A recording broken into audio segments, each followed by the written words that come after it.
Chapter 1 Rebirth. Silver Wolf Star. October 21st, 2058, a terrifying viral storm swept across the globe, and overnight, countless people were infected, mutated by the virus, losing their humanity and becoming bloodthirsty, brutal. Zombies. Soon after, a drastic climate change occurred, with high temperatures persisting for nearly half a month. The entire planet felt like it was trapped in a furnace. The environment severely polluted, countless plants and animals dying or mutating, the land cracking, and rivers drying. 2 months later. Run fast. The air was thick with a lingering stench of decay, and the savage roars echoed through the sky, sending chills down one's spine. Lin Nian was frantically fleeing, desperately running up to the rooftop. There was no way out. Roar! Awoo! Below, a dense crowd of zombies was howling, their crimson eyes fixated on the rooftop.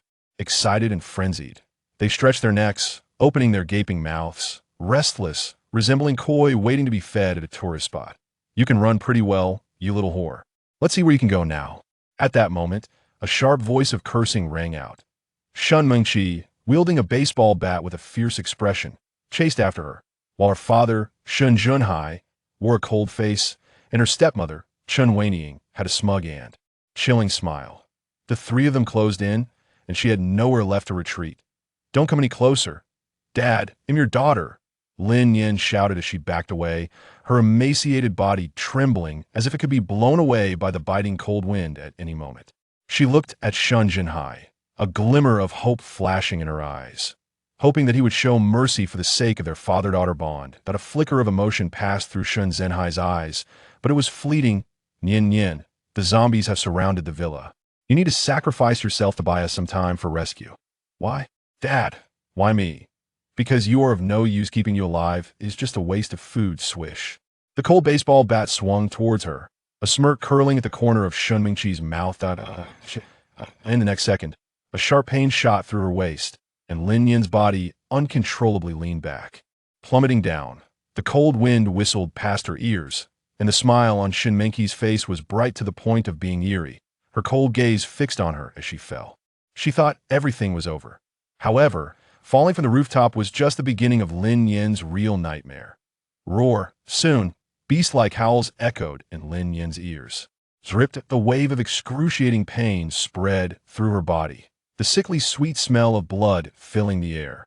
Her right arm was brutally torn off. Before Lin Nian could scream in agony, a rotting arm pierced through her chest. Thud, thud, a sharp pain surged in her heart. Her body felt as if it were being torn apart, every cell trembling in agony. Pained, so painful.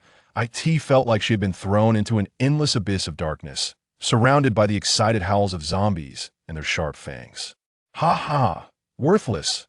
After raising you for so long, you finally contributed a bit. Above her, Shun Mengqi's excited and triumphant laughter echoed. Lin Nian's consciousness gradually blurred, deep despair and pain enveloping her. Boom! At that moment, a powerful force exploded around her, and the zombies surrounding her were all blown away. Lin Nian fell into a warm embrace, a deep, hoarse male voice ringing in her ears. Nian, I'm late. I won't let anyone who harmed you go unpunished. I will send them all to hell to accompany you. Who is it? Who is speaking? Lin Nian wanted to open her eyes, but her eyelids felt incredibly heavy. Nian, I'm waiting for you in the future. Live, you must live. Boomed, the thunderclap sounded, and a blue light flashed across the gray sky. Lin Nian suddenly sat up in bed, drenched in sweat, her pale face displaying wide, frightened black eyes. She looked down at her arm, touched her chest, perfectly intact, with no signs of zombie bites. Another dream point 3 days ago, Lin Nian was reborn. Lin Nian's original name was Shun Mingqi. Her mother died accidentally when she was 6 years old. Not long after, Shun Junhai eagerly brought Chun Weiniang and her daughter to the villa. Only then did she realize that her father had another family outside, with another daughter named Shun Mingqi, who was the same age as her. Lin Nian, she missed her deceased mother every moment. Ding, ding, dinged, that moment, the alarm rang. The electronic screen displayed the date, September 21st, 2058, 7:20 a.m.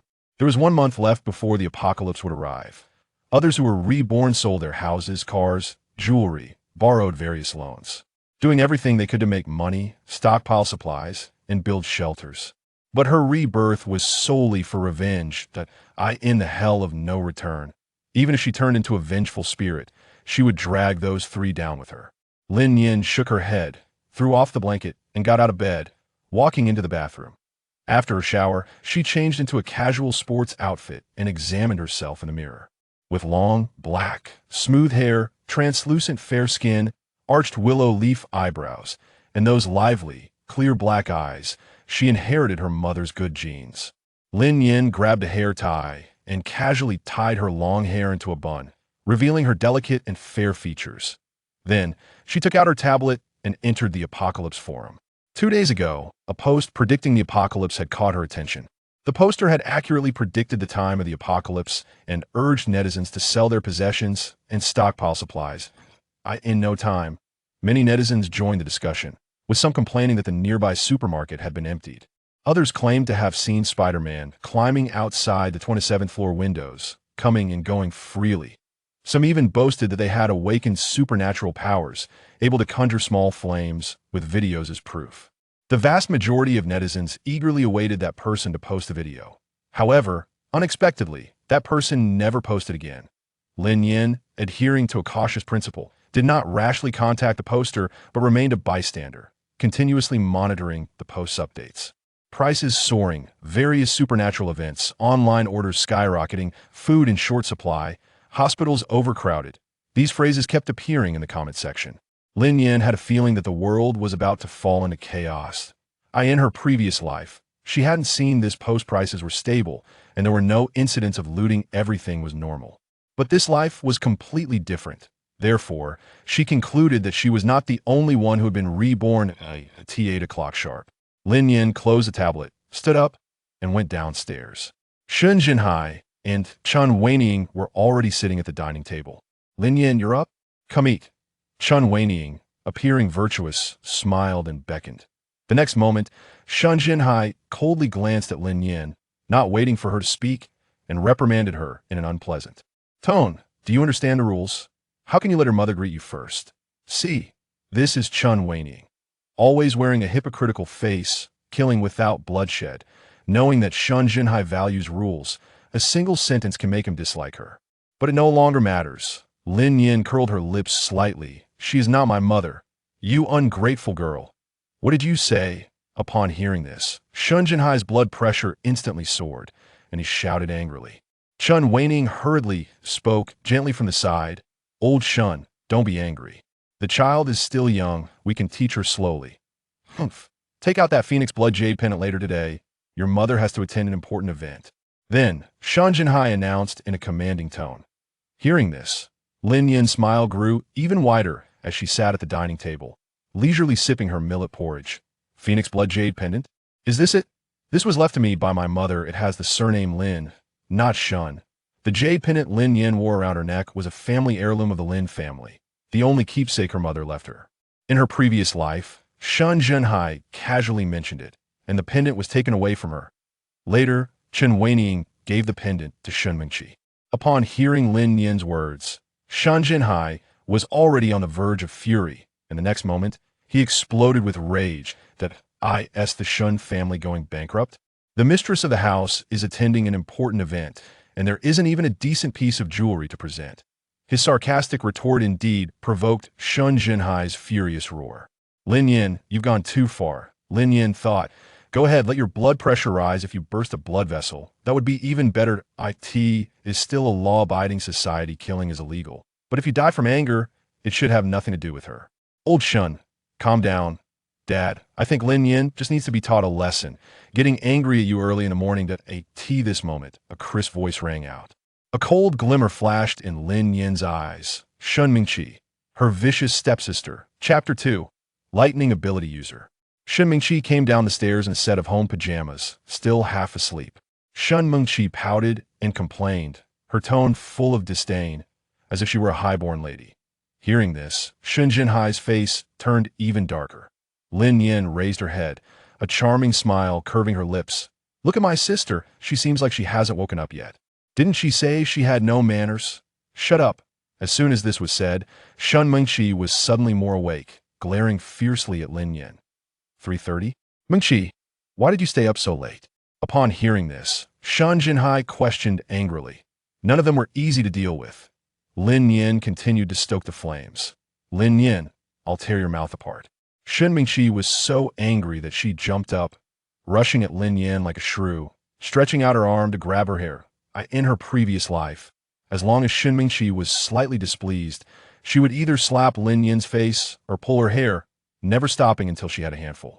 In this life, Lin Nian would not let her succeed, as Shan Mingqi charged forward. Lin Nian stood up first, sidestepping her attack and grabbing her shoulder, giving it a hard pull. Bang! Shen Mingqi let out a scream. She toppled forward, knocking over a chair and falling beside the dining table. Mingqi, what happened? Did you hit somewhere? Chun Weinian gasped and ran over. Woo, Mom. My hand is dislocated. It hurts so much. Old Shun, hurry and call an ambulance, quick. Chen Weinian's eyes turned red with anxiety as she clumsily helped Shen Mingqi up. Shun Jinhai stood there in a daze, completely unclear about what had happened, wondering how Shan Mingqi had fallen. Lin Yan's lips curled into a cold smile. In this life, she would no longer endure unless Shun's family was turned upside down. She would never give up. Zhang Ma, hurry and call an ambulance. The living room was in chaos. Lin Yan turned and walked towards the door, unconcerned. And no need to thank her. Such important information was given out of kindness. The second son of the Su family. That good for nothing? Shun Mingqi. Shun Jinhai shouted loudly, gripping Shun Mingqi's hand too fiercely. Dad, it's broken. My hand is broken. Are you even my real dad? Broken is better. You are actually getting involved with that scoundrel Su Howren? Good for nothing, always causing trouble. He's just a little thug. All right, old Shun, stop talking. Let's take Mingqi to see a doctor first. See what? I don't have a daughter as embarrassing as her. Shan Jinhai angrily went upstairs, leaving the mother and daughter in the living room. Mom, you too, knowing your dad doesn't like Su Howren, yet you still hang out with him. It's all that Lin Yan's fault. She even learned to complain. I'll kill her. Shun Mingqi immediately said, feeling wronged, with a trace of malice flashing in her eyes. Mengqi, just endure a little longer. In just over 10 days, it will be Lin Yan's 20th birthday. By then, you can do whatever you want. The elderly matriarch of the Lin family had established a will stating that Lin Nian could only inherit the family's assets when she turned 20. And, as a sophomore student, how would she know how to manage? The plan was perfectly laid out. Humph, you only know to make me endure. I won't. Shun Mengqi shouted furiously, shaking off Chun Weinian and storming upstairs. Hey, Mengqi, didn't you dislocate your hand? It's fine, I was just pretending. Back in her room, Shen Mengqi dialed a phone number, her eyes cold as she ordered. Find a few people to teach that Lin Nian a lesson. Just don't kill her anyway. I must vent this angered T Shanglin community. A black sedan stopped at the entrance of the community, and a tall young man pushed open the car door and stepped out. He was about 1.9 meters tall, with long legs, wearing a black windbreaker, walking briskly with an imposing aura, and a pair of deep-set eyes that gave off a sharp feeling. Chingu, wait for me. The male assistant behind him, holding a tablet and a briefcase, chased after him with his short legs. Specific situation. Yes. Assistant Yang Wenkai quickly followed beside the man, whispering the report. Hu Tao, male, 29 years old, unmarried, lives on the 11th floor of Building 2 in Shanglin community, and is a software engineer. 5 days ago, he resigned from his company and ordered a large amount of supplies online, with packages piling up. At the same time, he replaced the glass in his house and installed security doors and iron railings. Luo Chun raised an eyebrow. Is that all? Buying large amounts of supplies and installing protective barriers, while unusual, shouldn't attract the attention of the National Security Bureau. Why did Oldie want him to come here? Oh, spreading rumors, creating panic. Understood. Luo Chen's expression became stern, exuding a chilling aura. Brother Chun, the director asked you to use a polite approach. Assistant Yang shivered and hurriedly jogged to catch up and remind him that moment. 2 sweaty delivery workers came over. Bro, how many trips have you made today? 5 trips. There's still dozens of packages from his place on the truck. I can't deliver them all. It's impossible. Me too. I've made 3 trips. It's the first time I've seen someone order so many things online. I think his house can't even hold them all. Exactly. The 2 delivery workers hurried past. Luo Chun raised his head, his gaze deeply focused on the 11th floor. In recent days, Many doomsday posts had appeared on the forums of Shanghai City, with some people hoarding supplies and others claiming to be reincarnated. All these individuals had been invited to the National Security Bureau for tea. On October 21st, 2058, a small meteorite carrying a virus fell in the northern desert, triggering a terrifying viral storm. The apocalypse has come. The supernatural phenomena mentioned by those reincarnators, such as spatial abilities, elemental powers of gold, wood, water, fire, and earth, and mutations in speed and strength, that he had not witnessed any of these. Thus, they were spreading rumors, disrupting social order, and his method of inviting these people was quite violent. Knock, knock, knock. Soon, a knocking sound echoed. Hu Tao stood up from the computer, raising his voice to ask, "Who is it? Delivery." Without a hint of suspicion, Hu Tao opened the door, but when he saw the person outside, his brows furrowed. A tall, robust man blocked the doorway, accompanied by a bespectacled, refined-looking man. These two clearly did not look like delivery workers. Hu Tao looked at Luo Chun warily. "Who are you?" Swish. Assistant Yang flashed a big smile, thinking that such a polite and courteous approach to invite someone was gentle and kind, thus not violating the director's orders.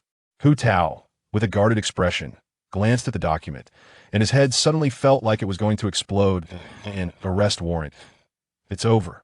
The visitors did not come with good intentions. What exactly do they want?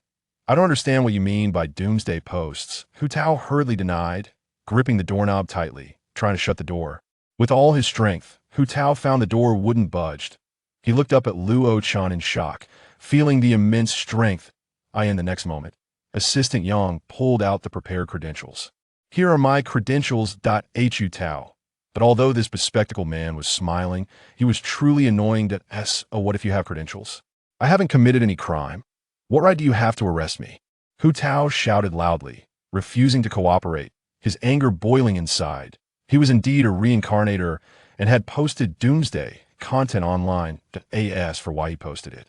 It was popular. He enjoyed the thrill of being a hot topic, relishing the comments from netizens every day, feeling immensely pleased. He didn't expect it would attract the National Security Bureau. No way he couldn't be locked up. Thinking of this, a fierce glint flashed in Hu Tao's eyes. In the next second, a strong electric current surged from his palm. His hand went numb. I don't have time to waste with you. Taking advantage of Luo Chen's momentary release, Hu Tao forcefully slammed the door shut. However, bang, the just closed security door was kicked open by someone. Chapter 3. The Phoenix Blood Tattoo. Hu Tao, you must come with me. Luo Chen stepped into the room, the cold muzzle of his gun aimed squarely at Hu Tao.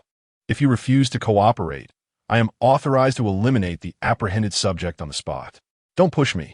Faced with Luo Chen's aggressive demeanor, Hu Tao lost his temper entirely. A flicker of light flashing in his dark eyes. Crackling. In the next instant, a spark of electricity surged from his feet, winding its way towards the doorway. Witnessing this scene, Luo Chen, gun in hand, couldn't help but be taken aback. Extraordinary ability. Has someone truly awakened such power? Assistant Yang, recording with his phone, was momentarily delayed in reacting to the extraordinary display, completely oblivious to the impending danger. Chenggu, is my screen malfunctioning? Why is it? Boom. Before Assistant Yang could finish his sentence, Luo Chen swiftly pulled him aside to shield him. Miscalculated. I initially thought he was merely a simple reincarnator, but unexpectedly encountered the first awakened individual with extraordinary abilities. Yet, Luo Chen adapted to the reality with remarkable speed. An orphan raised by the state, he had become a special police officer, seasoned in the field and having witnessed many bizarre occurrences. Thus, his astonishment lasted but a fleeting moment. Bang! A bullet shot into the room, coinciding with a blinding flash of lightning. Boom! The room erupted in an explosion, a tremendous shockwave surging forth from the doorway. Yang Wenkai huddled in the corner, his face pale as he clutched his head. No one had ever warned him that a mission could be this perilous. Whoosh! At that moment, a figure darted out of the room. Hu Tao chose to flee, and without a moment's hesitation, Luo Chen pursued him. Assistant Yang, go ahead and chase. Although I am terrified, duty calls. Chenggu, take the elevator. Why run up the stairs? How foolish. Ding. The elevator doors opened. But Luo Chun was already nowhere to be seen, leaving Yang Wenkai to enter alone. Hello, Director Li. Hu Tao can control lightning. We are in pursuit. Inside the elevator, Yang Wenkai spoke urgently into his phone, a hint of excitement in his voice. Boom! In the next moment, Yang Wenkai's voice abruptly ceased. What happened? Director Li, I'm trapped in the elevator. I need backup. Yang Wenkai stuttered, finally comprehending why Luo Chun had avoided the elevator. The jester was, in fact, himself. Director Li, hold on. I will send someone right away. Simultaneously, thunder rumbled. A bolt of lightning spiraled down from the sky, striking the mid-levels of a tall building. This peculiar phenomenon immediately drew the attention of passers-by, who paused to observe. Whose household could this be? What unspeakable misdeed could provoke such a twisting bolt of lightning? Who can say? Listening to the murmurs of the crowd, Lin Nian hesitated for a moment before continuing on his way. Indeed, that family was truly unfortunate. Lin Nian deliberately steered clear of the crowd gathered to gawk, opting for a less frequented path. As the saying goes, curiosity killed the cat. In such situations, it is best to avoid the spectacle. Who can predict whether the next bolt of lightning might strike you? Suddenly, Lin Nian felt a sharp tug on her arm. She found herself uncontrollably toppling into the shadowy alley beside her. Darkness enveloped her vision. When Lin Nian raised her gaze once more, she beheld two careless men firmly blocking the entrance of the alley. One man had a face marked by brutish features, while the other possessed a sharp, simian visage. Lin Nian fell to the ground, clutching her scraped arm, her eyes warily fixed on the two individuals. How unfortunate she was! Even water seemed to find its way into her teeth. She deliberately chose to walk in less crowded areas, yet still found herself cornered. Who are you? In the next moment, a coarse burlap sack descended from above, enveloping her completely. What do you intend to do? Lin Nian screamed in panic, struggling desperately. Had she encountered a robbery? It did not seem so. This felt more like an act of vengeance, a means of venting anger, a sinister assault. Bang! Before Lin Nian could grasp the situation, a heavy blow struck her head, warm blood trickling down her forehead. Pain. Excruciating pain. Lin Nian's consciousness gradually faded, and a coarse curse from a man pierced the air. Damn it! Dare to bring misfortune upon me? Strike her! As the words fell, a flurry of punches and kicks rained down upon Lin Nian. Deep within the alley, Su Haoran leaned against the wall, a cigarette dangling from his lips, exhaling clouds of smoke. Moments later, he thought to himself, enough, don't kill her. With his hands stuffed in his pockets, he prepared to step forward to deliver a stern warning, hoping to resolve the matter. However, at that moment, he suddenly stumbled into a pit. Though the hole was small, it was about 2 meters deep. Lying in the ditch, he felt the damp earth beneath him and seethed with irritation. Just moments ago, in an attempt to appear impressive, he had jumped over the pit to observe from a distance. A true leader would not act impulsively. He needed to maintain his stature. Little did he know, as he approached, he would forget his own misstep. Damn it, are you 3 dead? Don't you know to lend me a hand? Su Haoran glared at the edge of the pit, roaring in fury. Brotetsu. The 3 burly men immediately ceased their assault and rushed towards the pit. At this moment, Lin Nian curled into a ball, clutching her head, and let out pained moans within the suffocating darkness of the sack. Weak, helpless, and despairing, she detested this sensation. Drip, drip, drops of crimson blood fell to the ground, soaking the jade pendant that hung around her neck.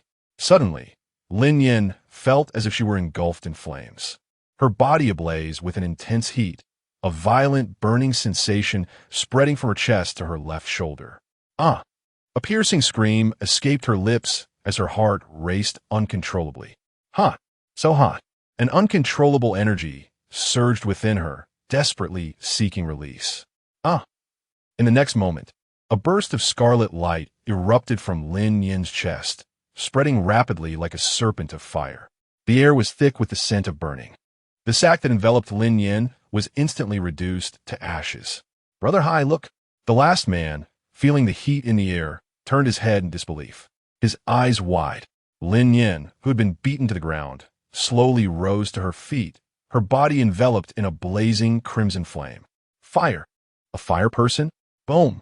In the next instant, a powerful wave of energy erupted around Lin Nian, sending a violent heat wave that knocked the three men off their feet. After a single strike, the flames enveloping Lin Nian gradually dissipated, leaving her weak and powerless as she collapsed to the ground. What had just transpired? Lin Nian lowered her head, beads of sweat cascading from her forehead onto the ground. In her previous life, she was merely an ordinary individual, surviving for 2 months in the apocalypse by relying on Shunminqi's favor. However, this formidable energy was familiar to her. It was a manifestation of supernatural abilities. Bang, bang, bang. At that moment, 3 burly men were hurled to the ground, groaning in agony. Su Haoran, anxiously shouting from the pit, called out, "Xiao Hai, what has happened to you?" He had only just witnessed a flash of red light darting past, after which silence ensued. Lin Nian slowly lifted her gaze. What should she do? Should she kill them? No, it is still a society governed by law, to kill. At that moment, a wisp of dark mist began to seep from her chest. The mist coalesced before her, forming a towering figure. The man was clad in a flowing black robe, with disheveled short hair and a slender neck, a long sword slung across his back. In an instant, the sword emitted a resonant cry, and the man surged forward with remarkable speed, leaving behind a flurry of afterimages and a glint of cold light. In the blink of an eye, he reappeared before Lin Nian, as if he had never departed. A single drop of crimson blood slid down the blade of the sword. Lin Nian stared blankly ahead. The 3 burly men who had assaulted her lay in a pool of blood, their necks marked by deep gashes revealing bone. A life had been taken. The entire ordeal transpired in the span of merely 2 seconds. Lin Nian was utterly petrified by the scene before her. She needed a moment to collect her thoughts. Just moments ago, a wisp of dark mist had emerged from her body, coalescing into the form of a man who then proceeded to eliminate 3 thugs. Thus, Nian Nian, those who have wronged you deserve to perish. The deep, magnetic voice from her dreams echoed once more. In the next instant, the man's form appeared to ripple like water, transforming into a wisp of black mist that swiftly penetrated Lin Nian's body. Lin Nian felt her heart skip a beat. Who on earth are you? In the face of such a surreal scene, Lin Nian exclaimed in shock. However, the man vanished without a trace, leaving her only with the chilling remnants of a crime scene. Lin Nian. No, she must depart from this place. Lin Nian, struggling under the weight of her frail body, clutched her head and staggered toward the mouth of the alley.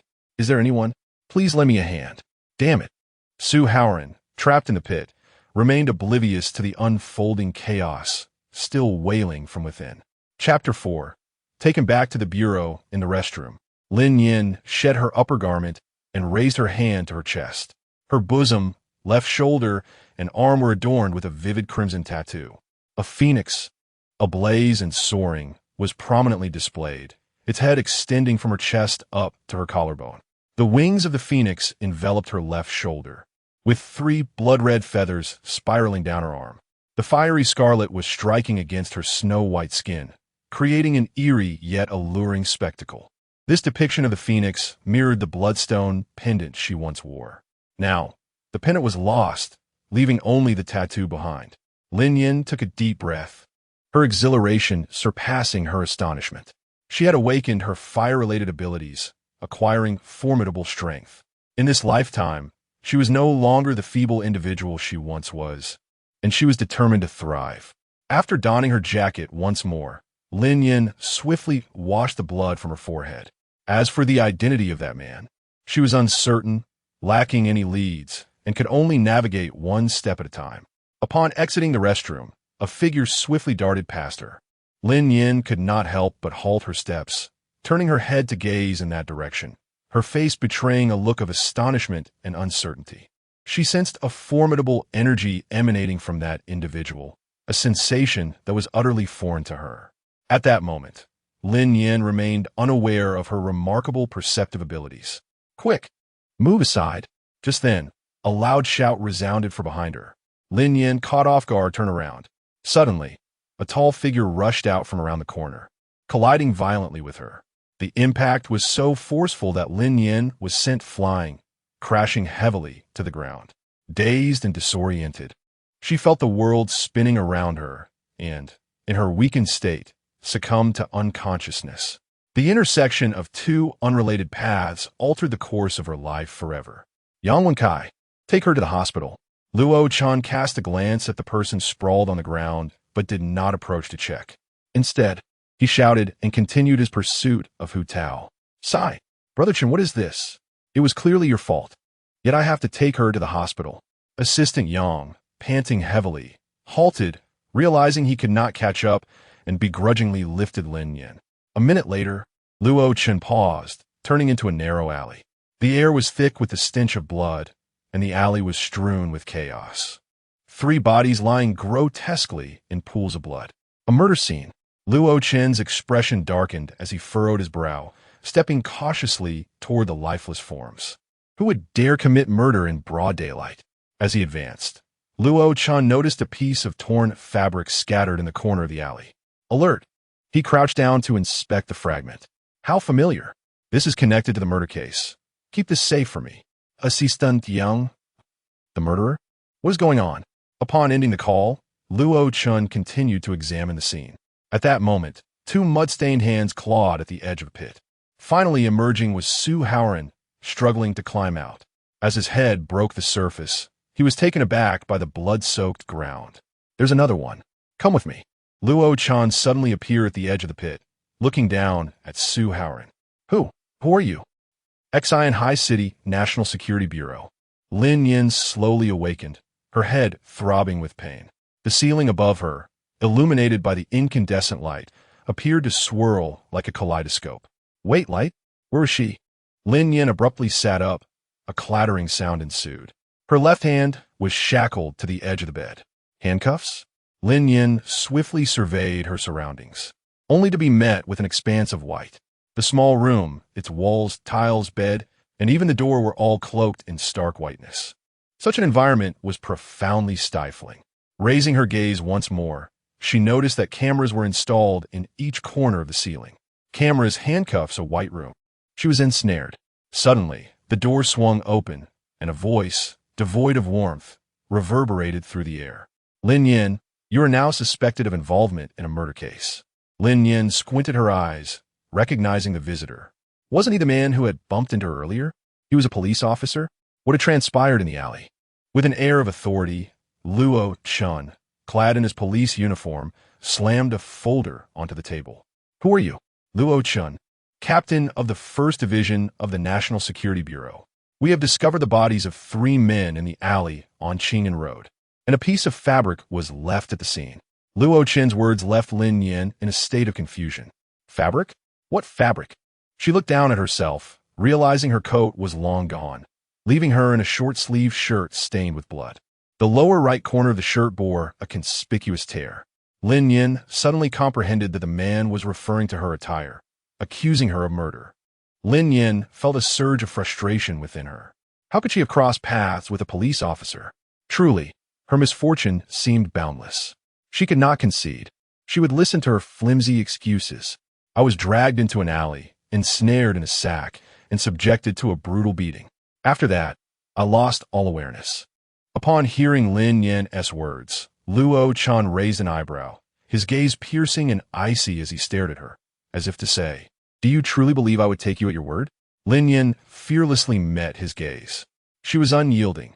After all, she had not taken a life. So what was there to fear? If there was evidence, let it be presented. What could a mere piece of torn fabric possibly signify? Bang! How did they truly perish? 2 seconds later, Luo Chen, in a fit of rage, slammed his hand onto the table, his voice laced with icy interrogation. Observing the seemingly beautiful young girl adorned with a phoenix tattoo, he demanded an honest confession. Were there any accomplices? Luo Chen spoke with disdain, clearly perceiving her as a little delinquent. She had strayed from the path of righteousness. This was likely a case of murder stemming from a brawl among a group. Lin Nian, I wish to file a complaint. What is wrong with tattoos? Does having a tattoo make one a criminal? Ridiculous. You can lodge your complaint once you step outside the National Security Bureau. For now, creak. At that moment, the door to the room swung open once more. A plump middle-aged man with a beer belly sauntered in.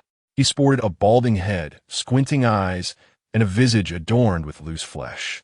His gaze fell upon Lin Nian, and his chubby face broke into a broad smile. You must be Lin Nian. Indeed, you bear a striking resemblance. Director, recognizing the visitor, Luo Chun immediately rose to his feet, offering a respectful salute. Xiao Chun, release her. Luo Chun appeared troubled. Director, she poses a significant threat. What danger could arise with you present? At this remark, a faint flush crept onto Luo Chun's face, and he obediently unclasped Lin Nian's handcuffs. Truly, a bold individual who acknowledges her own audacity. I am the director of the Xinhai National Security Bureau, Little Lin Nian. Please follow me. Soon, Lin Nian followed the middle-aged man into an office. Once the door was closed, the man's smile faded, and he scrutinized Lin Nian with an unwavering gaze, his eyes fixating on her arms. Little Lin Nian, you have activated the feng shui jade pendant of the Lin family. What a stroke of fortune you possess. Upon hearing this, Lin Nian's breath hitched, and her pupils trembled slightly. How could he possibly know? Li Guowei, but you may call me Uncle Li or Director Li. He continued, Old Madame Lin entrusted me with the responsibility of taking special care of you during her final moments. Li Guowei endeavored to establish a closer rapport. Lin Nian, do you know my grandmother? Li Guowei smiled and nodded, saying that he has some connections with the Lin family. And then, an acquaintance? Lin Nian cautiously inquired, Director Li, if you have no further matters, may I take my leave? The sudden appearance of the director left Lin Nian somewhat perplexed. Regardless, it was best to vacate the premises for the time being. Lin Nian, first take a look at this. In the next moment, Li Guowei activated the projector in the room, and the screen prominently displayed the apocalyptic announcement along with a myriad of comments beneath the post. I know you are a person who has been reborn. Chapter 5, Joining the National Security Bureau. Lin Nian was utterly stunned by the explosion, his mind nearly ceasing to function. How'd he know? No, he must not admit it. Lin Nian instinctively sought to refute, but Li Guowei interjected. Do not be hasty in your denial. Just as the phoenix rises anew from its ashes, only one who has faced death can activate the phoenix blood jade pendant. Lin Nian was profoundly skeptical of Li Guowei's fabrications, yet she possessed no evidence to substantiate her doubts. This was the Lin family's most profound secret. Were you unaware? Immediately following this, a retort left Lin Nian utterly speechless. It appeared that Li Guowei held a greater understanding of the Lin family than she did. Moreover, her identity as a reborn individual seemed increasingly difficult to conceal. Lin Nian steeled herself, saying, I do not comprehend what you are referring to. It matters not, he replied with a smile. What are your thoughts on the discourse surrounding apocalyptic scenarios, rebirth, and supernatural abilities? Lin Nian remained silent, her heart inexplicably tense. This interrogation was far more terrifying than Luo Chen's violent questioning. The subtlety of a soft blade can be more tormenting. The more one speaks, the more one risks. The air fell into a brief silence. Subsequently, Li Guowei slowly began to speak.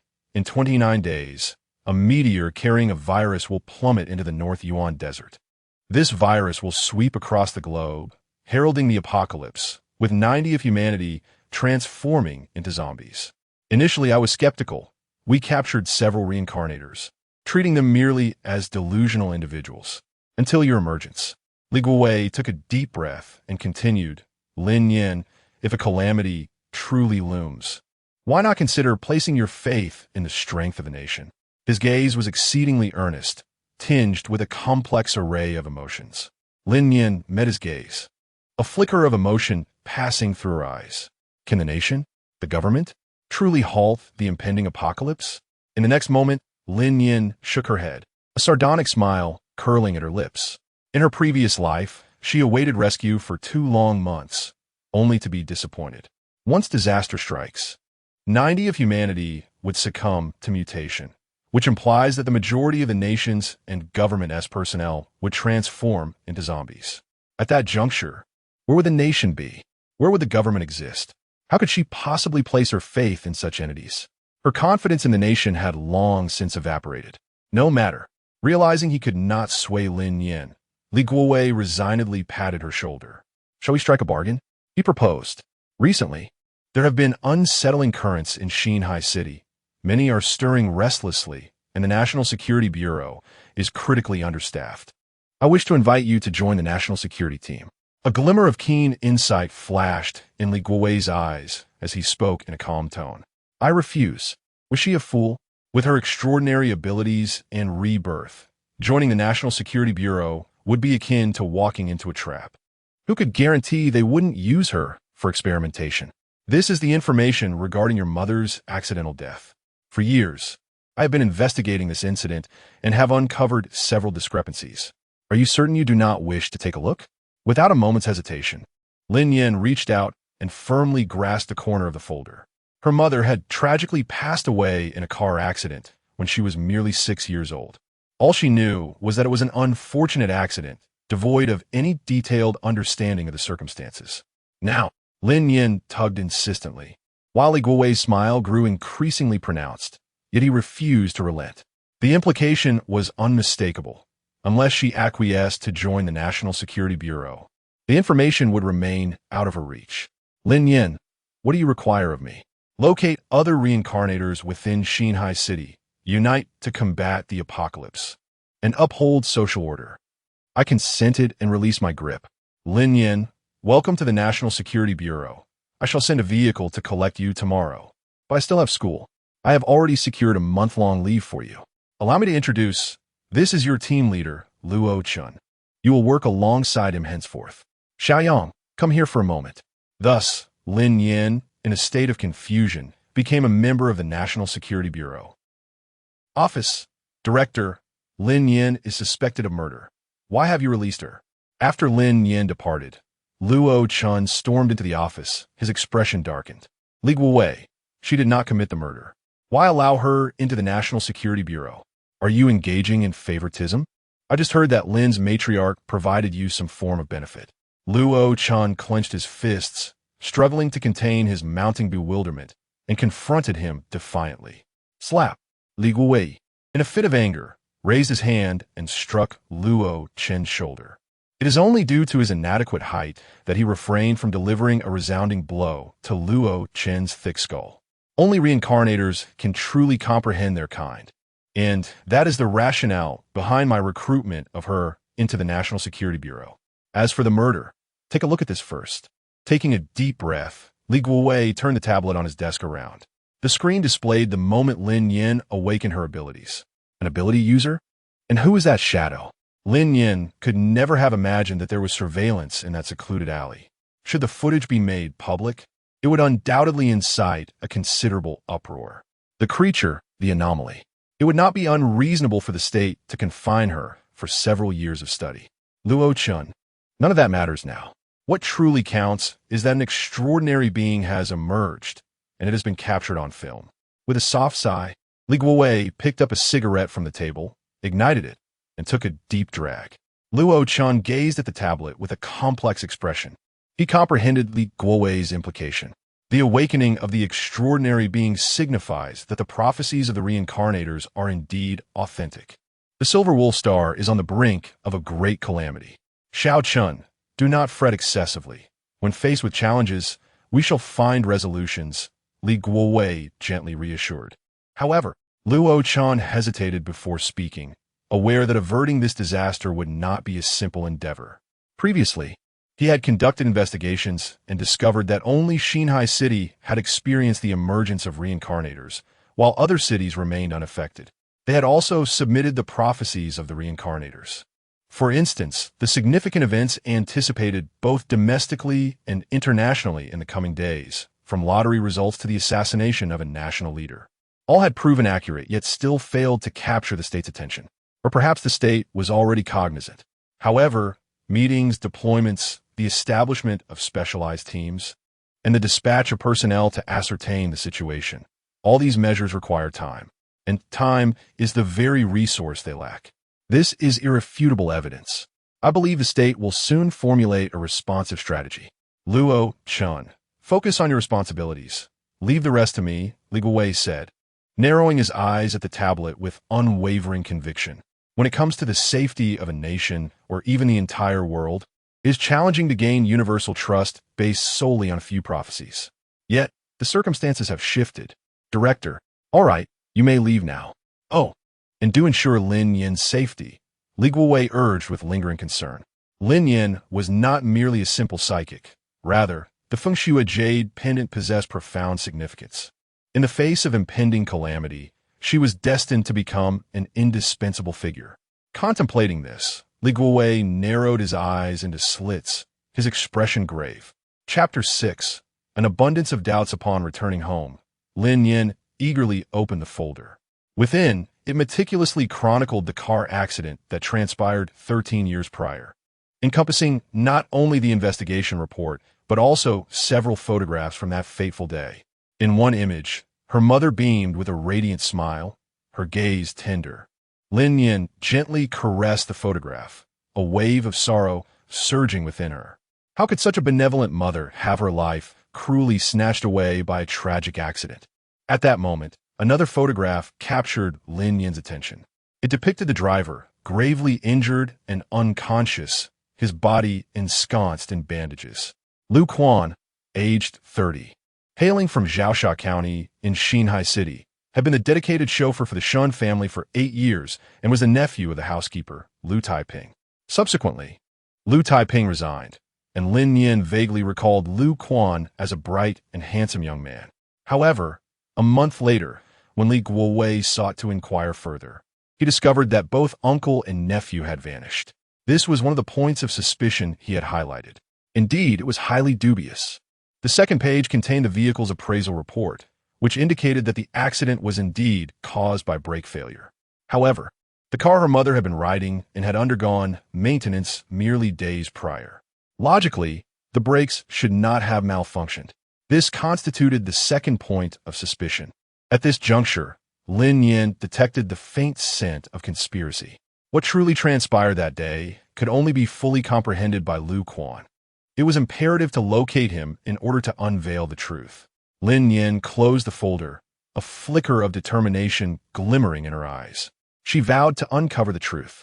Subsequently, Lin Nian embarked on a regimen of physical training to enhance her strength and resilience.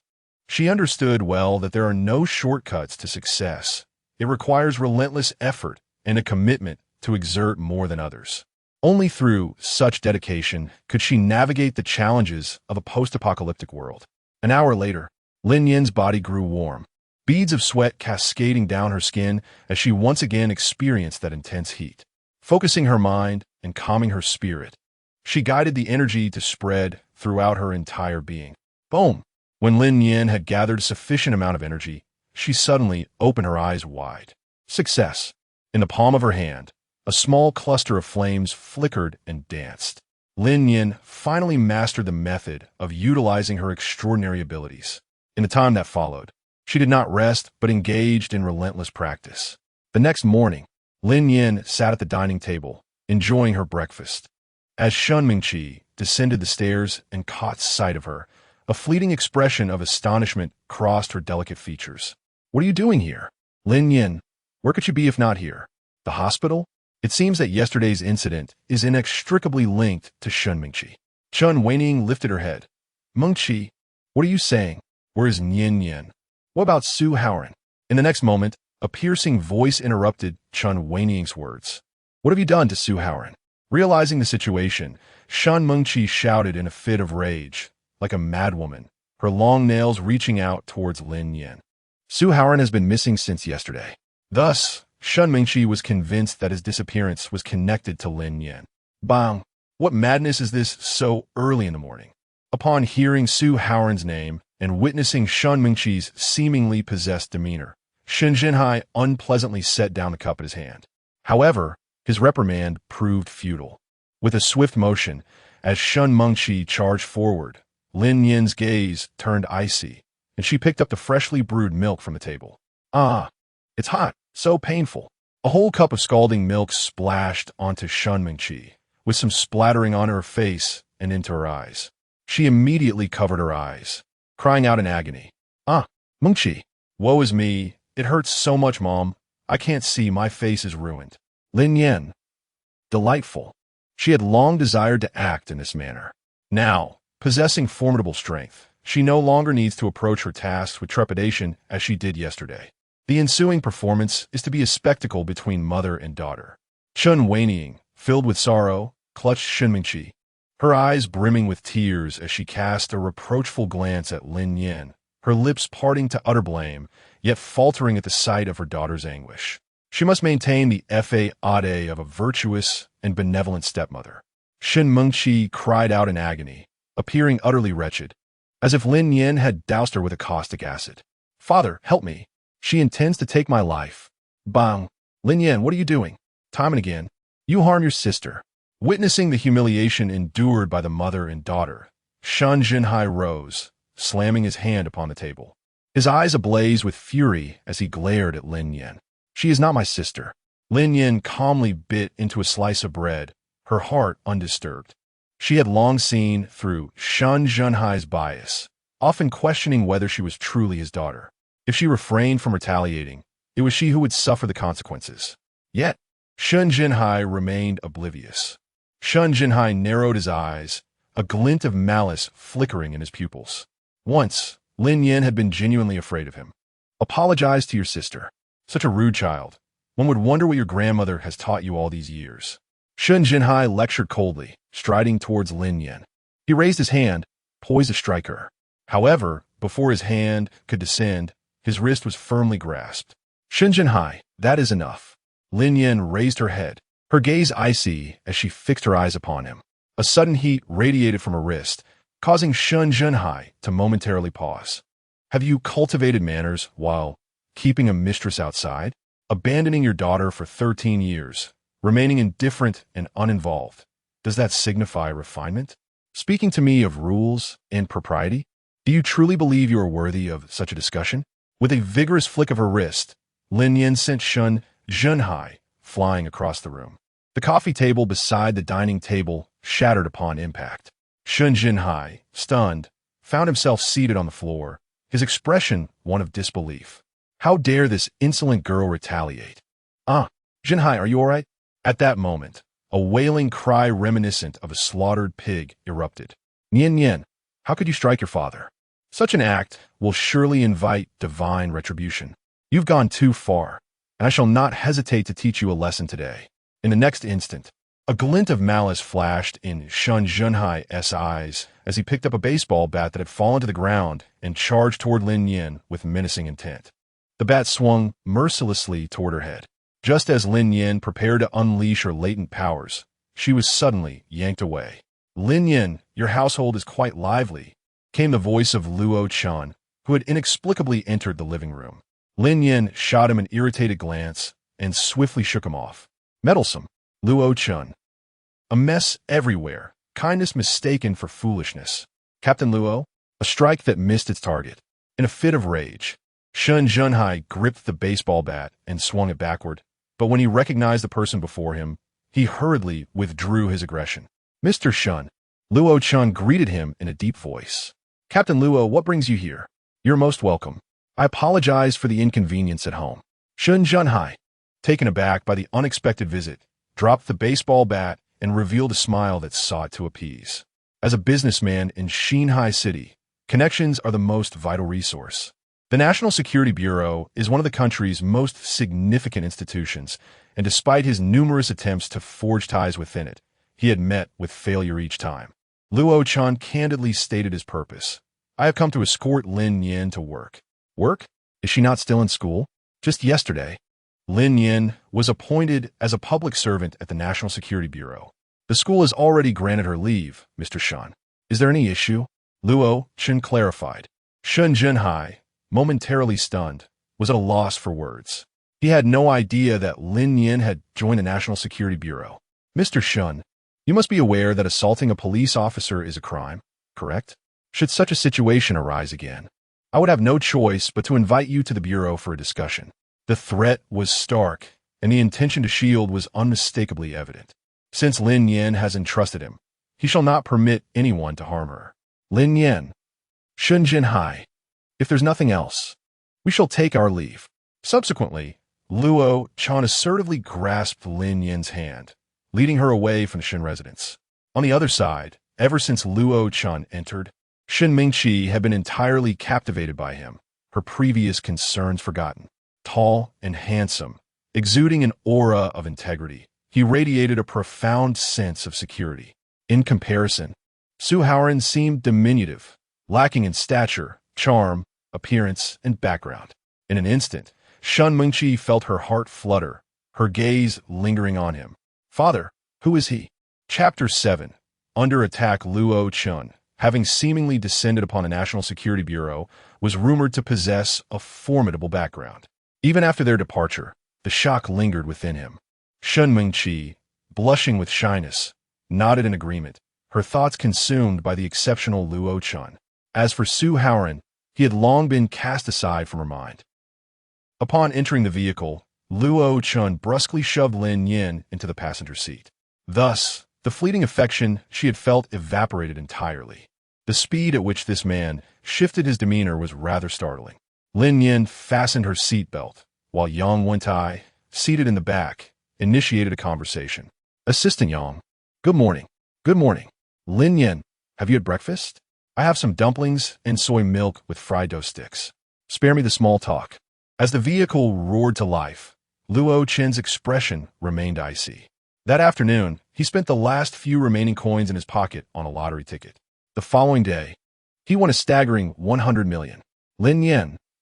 This extravagant wealth. On the day of the prize redemption, Tong Daji lavishly spent 30 million to purchase an abandoned building. 2 days prior, he fortified the perimeter, installing iron gates and fences to enclose the entire structure. Upon hearing this, Lin Nian raised an eyebrow, as it resembled the construction of a sanctuary. Early this morning, nearby residents lodged complaints as a dozen trucks congested the roads, laden with construction materials and supplies. Yang Wenkai read through all the documents in one breath. Luo Chun turned his head. Lin Nian, do you think Tong Daji is a reborn individual? It's 90% likely. What about the remaining 10%? Lin Nian wore a faint smile. Perhaps when others won 100 million, they genuinely wished to restore the unfinished buildings for the benefit of the people. Luo Chun replied. Chingu, take a right turn. Next to Honing building, Yang Wenkai interjected, pointing the way. Luo Chun nodded, swiftly turned the steering wheel, causing Lin Nian to be jolted against the car door as if she were drifting. Hold on tight. Lin Nian. Why didn't you mention it earlier? Suddenly, Lin Nian sensed a surge of energy in the air. A profound sense of impending danger arose within her. At that very moment, a bolt of lightning descended from the heavens. Be cautious. Lin Nian's pupils constricted, and she raised her voice in warning. At that moment, the vehicle was hurtling forward at great speed. Should it be struck by lightning, disaster would surely ensue, resulting in both destruction of the car and loss of life. Even if they were fortunate enough to evade a direct hit, any hint of panic from the driver could easily lead to a loss of control and a catastrophic accident. Fortunately, Luo Chun possessed an unwavering composure, remaining completely unperturbed as he deftly maneuvered the car away from the impending bolt of lightning. Crack! A tremendous pit formed at the site of the strike, with thick plumes of smoke billowing upwards, evoking a sense of dread. Momentarily stunned by the scene reflected in the rearview mirror, Lin Nian thought, did it really get struck by lightning? Squeal! In the next instant, the car came to a screeching halt. Everyone out! Luo Chun commanded as he parked the vehicle by the roadside, swiftly scanning the surroundings before locking onto a target and bursting from the car. He moved with the grace and agility of a leopard. Lin Nian, belatedly aware, inquired, where is he heading? We have been attacked.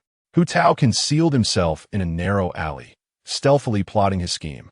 As he noticed Luo Chun pursuing him, panic surged within him, prompting a hasty escape.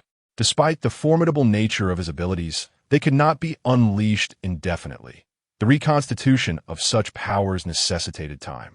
Bang! After only a few strides, he was tackled to the ground by Luo Chun from behind. With a sharp crack, Hu Tao's right arm was fractured, contorted in an unnatural angle against his back. Meanwhile, a sphere of lightning energy was coalescing in the palm of his left hand, emitting a crackling sound. Luo Chun placed a foot upon his back, his long fingers encircling Hu Tao's throat. Make another move, and you shall meet your demise. The aura of death loomed. I was wrong. Release me. Who instructed you to act thus? Luo Chen interrogated coldly. I have no idea what you're talking about. Just as Hu Tao attempted to feign innocence, dense vines surged upward from both sides of the alley, hurtling toward Luo Chen. Swish, swish, swish. The air seemed to be violently torn apart, accompanied by the ominous sound of impending danger. Luo Chen was compelled to relinquish Hu Tao, awkwardly evading the onslaught. Bang, bang, bang. The sharp vines left innumerable craters in the ground, and soon they entangled Luo Chen's feet, causing him to tumble. A particularly sharp vine darted swiftly toward his head. As Lin Nian rushed to the entrance of the alley, she was met with a striking scene. In a moment of crisis, a crimson flame erupted from her chest. Fire conquers wood. Amidst the blazing inferno, countless vines were reduced to ashes. A fire elemental had awakened. At that very instant, a raspy voice resonated in the air. A figure leaped onto the wall. Lin Nian looked up. The man on the wall wore a silver mask, his pair of black eyes deep and perilous. Clad in white gloves and a tailcoat, he stood approximately 6 feet tall, emanating a faint green glow. He was an adept of wood-based abilities. Would you consider joining us to forge the most formidable stronghold in this apocalyptic world? The enigmatic figure fixed his gaze upon Lin Nian, his voice gravelly as he extended the invitation. Lin Nian's lips curled into a slight smile as she murmured, "The most formidable base, is it? A base serves as humanity's final refuge, a place where individuals gather for warmth and solidarity. They come in various sizes and strengths. If a nation cannot avert the fall of a meteorite, a base will inevitably emerge. I refuse." Had it been yesterday, she might have contemplated the man's proposition. However, at this moment, she felt no inclination. In 10 days, she would inherit the Lin family's fortune. She possessed wealth, capability, and the protection of her country. Did she truly need to join others? Upon hearing her words, the enigmatic figure's profound gaze narrowed dangerously. "I hope you do not regret your decision today." Lin Nian curved her lips into a faint smile. How petty this person was. When persuasion failed, they resorted to threats. Bang! As the words fell, a gunshot echoed, and Luo Chen, hidden in the shadows, struck. Simultaneously, a fiery crimson flame ignited around Lin Nian, and a small fireball hurtled towards the enigmatic figure. Whoosh, whoosh, whoosh. In an instant, numerous vines surged from the earth, forming a verdant barrier that intercepted their attacks. By the time Lin Nian pursued, the mysterious individual and Hu Tao had vanished without a trace. They had fled. Oh dear! Why is this alley on fire? Someone call 119. The scene of devastation in the alley prompted a passerby to exclaim in shock. After this brief skirmish, Lin Nian returned to the vehicle, her expression grave. When did superhumans become as common as cabbages? Just now. Thank you for saving me. At that moment, Luo Chen, having finished his call and entered the car, spoke softly. Lin Nian waved her hand dismissively. It's a simple matter, Captain Luo. Why would they attack you? Luo Chen's expression darkened as he replied, "Yesterday, I was in pursuit of Hu Tao. I never anticipated that he would have an ability user by his side."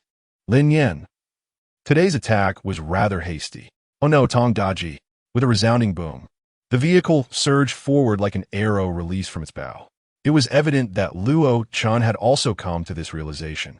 This assault was merely a coincidence, and their presence here was likely aimed at Tong Daji.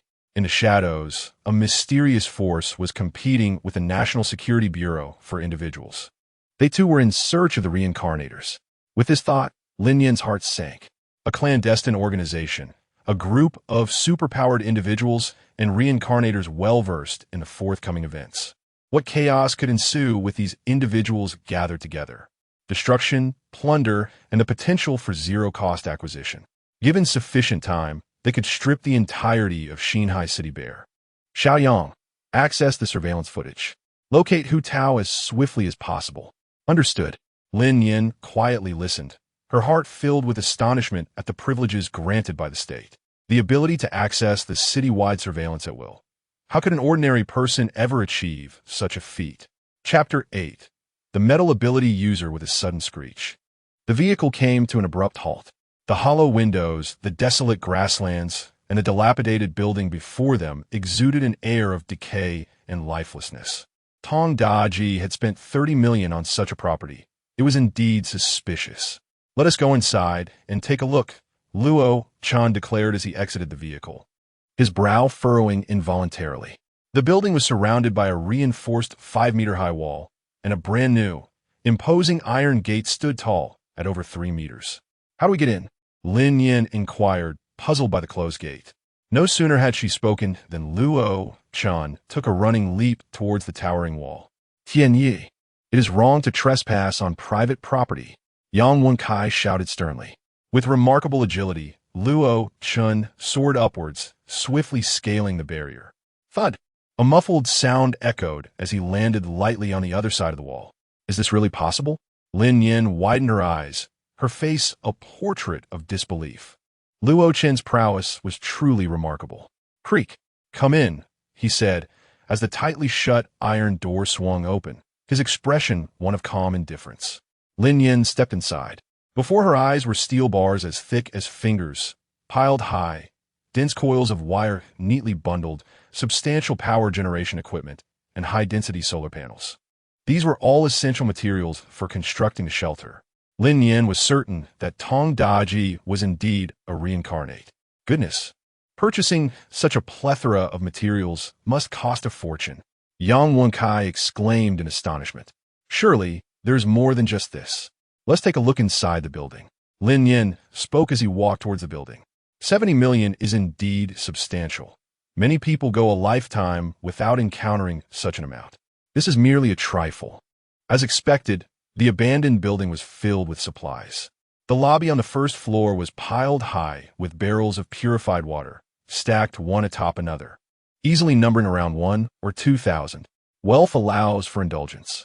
The spacious second floor held an assortment of flour, salt, sugar, various spices, and daily necessities, all contained in large bags.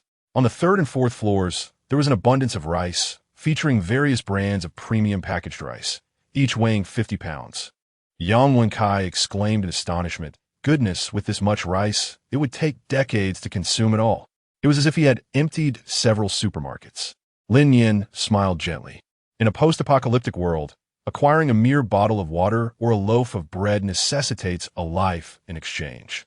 Hence, those reborn are eager to convert every penny into essential supplies.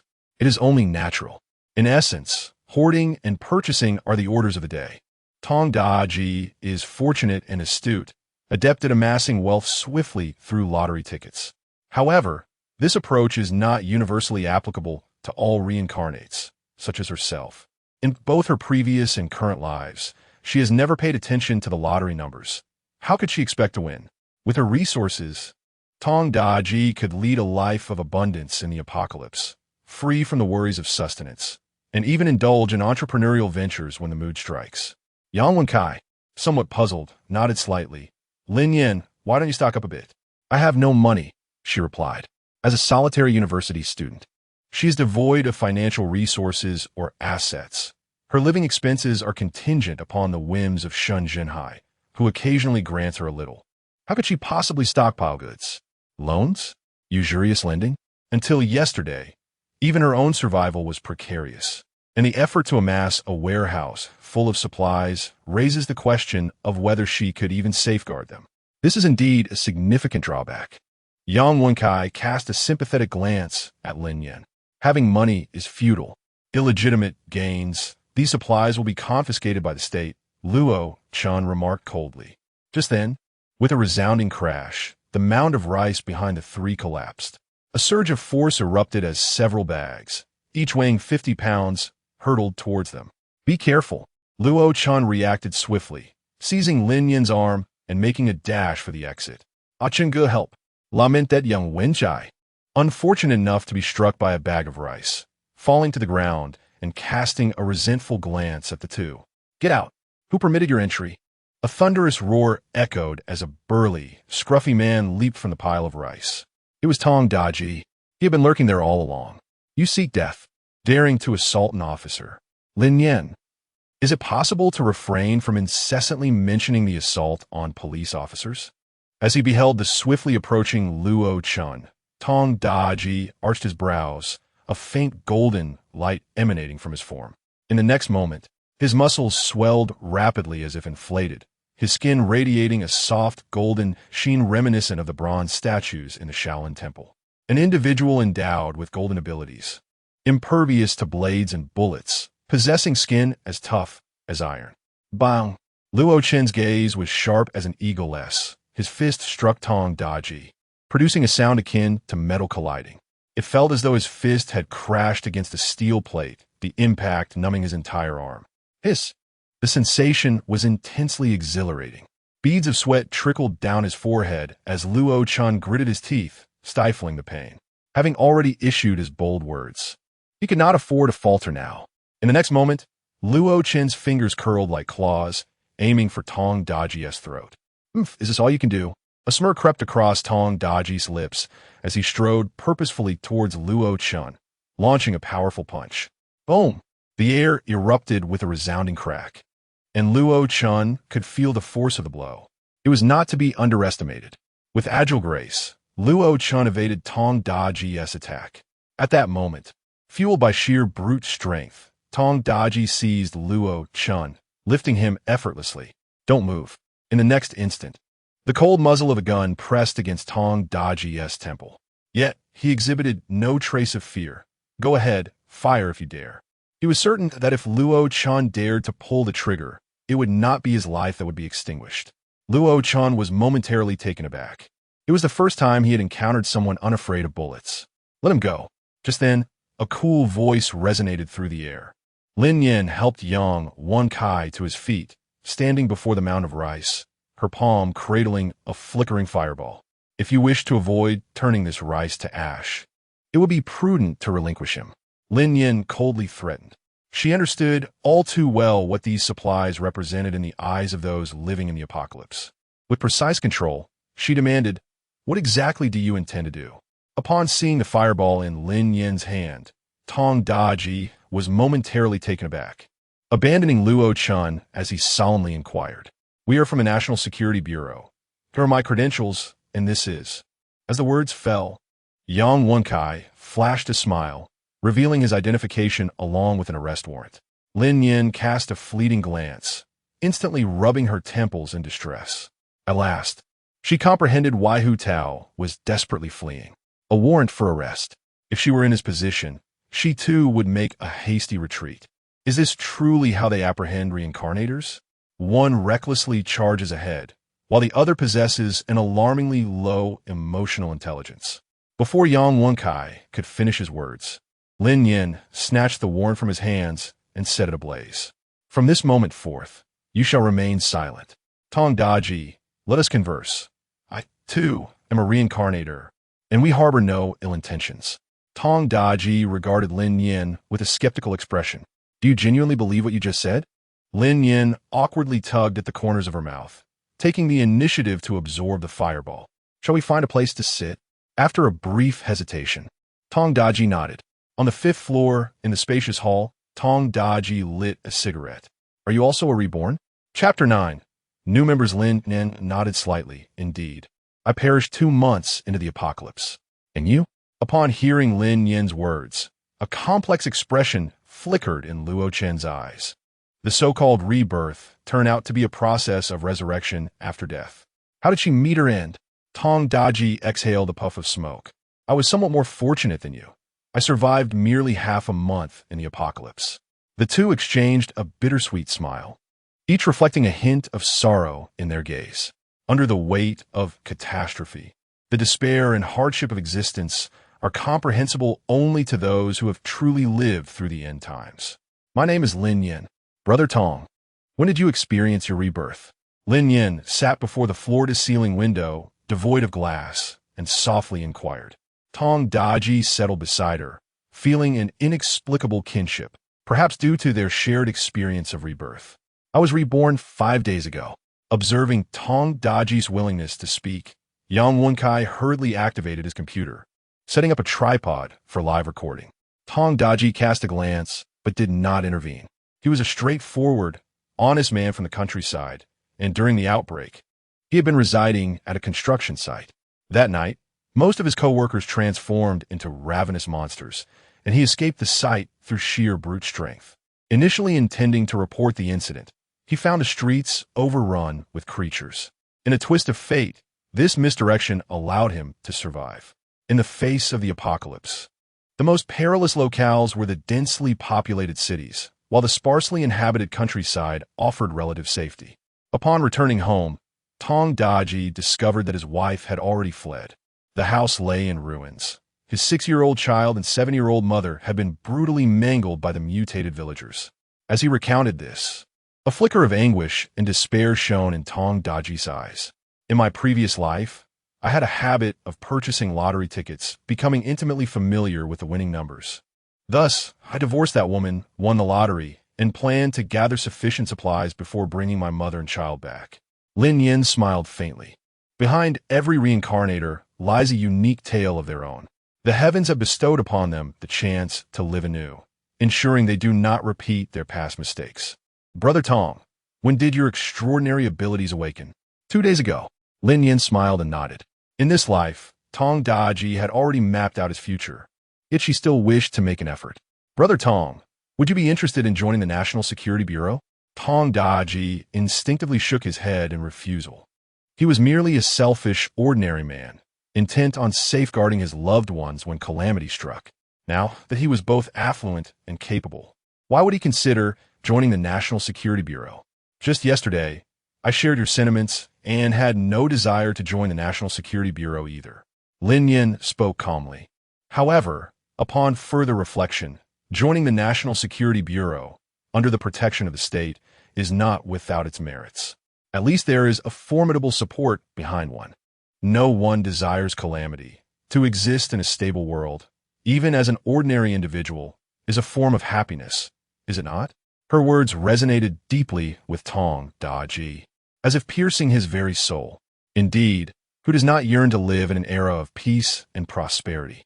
Lin Nian seized the opportunity, asserting, as a reborn individual, we possess the capability to accomplish numerous feats. If we can indeed avert the apocalypse, it will be nothing short of splendid. However, if we find ourselves unable to prevent it and disaster strikes, I firmly believe that the nation will ensure the safety of our loved ones. Isn't that preferable to facing the struggle of hoarding supplies alone? Tong Daji responded, feeling a mix of temptation and inner conflict. After all, he was not entirely devoid of resources at present. No amount of wealth or supplies could substitute for the safety of his family. I assure you, should calamity prove inevitable, your relatives will undoubtedly be among the first to be relocated, Luo Chun declared earnestly at that moment. I do not trust you, Tong Daji replied coolly. Luo Chun remained silent, taken aback. Lin Nian quickly spoke up. Brother Tong, I can take you to meet the director of the National Security Bureau. As for your supplies, they are private property, and even the National Security Bureau has no authority to confiscate them. Persuaded by Lin Nian, Tong Daji ultimately agreed to accompany them to the National Security Bureau to meet the director. After the four left the unfinished building, two shadows quietly appeared. Tong, we are late. How could Tong Daji so easily go with them?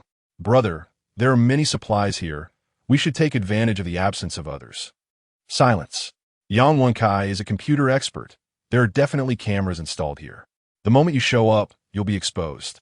Besides, do you really think the National Security Bureau consists of just 2 people? The masked man scolded softly, noticing Hu Tao's less than bright demeanor. Brother, how do you know so much about the National Security Bureau? Do not ask what you should not. Let us go. Upon her second visit, Lin Nian finally saw the entirety of the National Security Branch. The branch is located in a remote mountain in the eastern suburbs of Xinhai City, with strict access controls.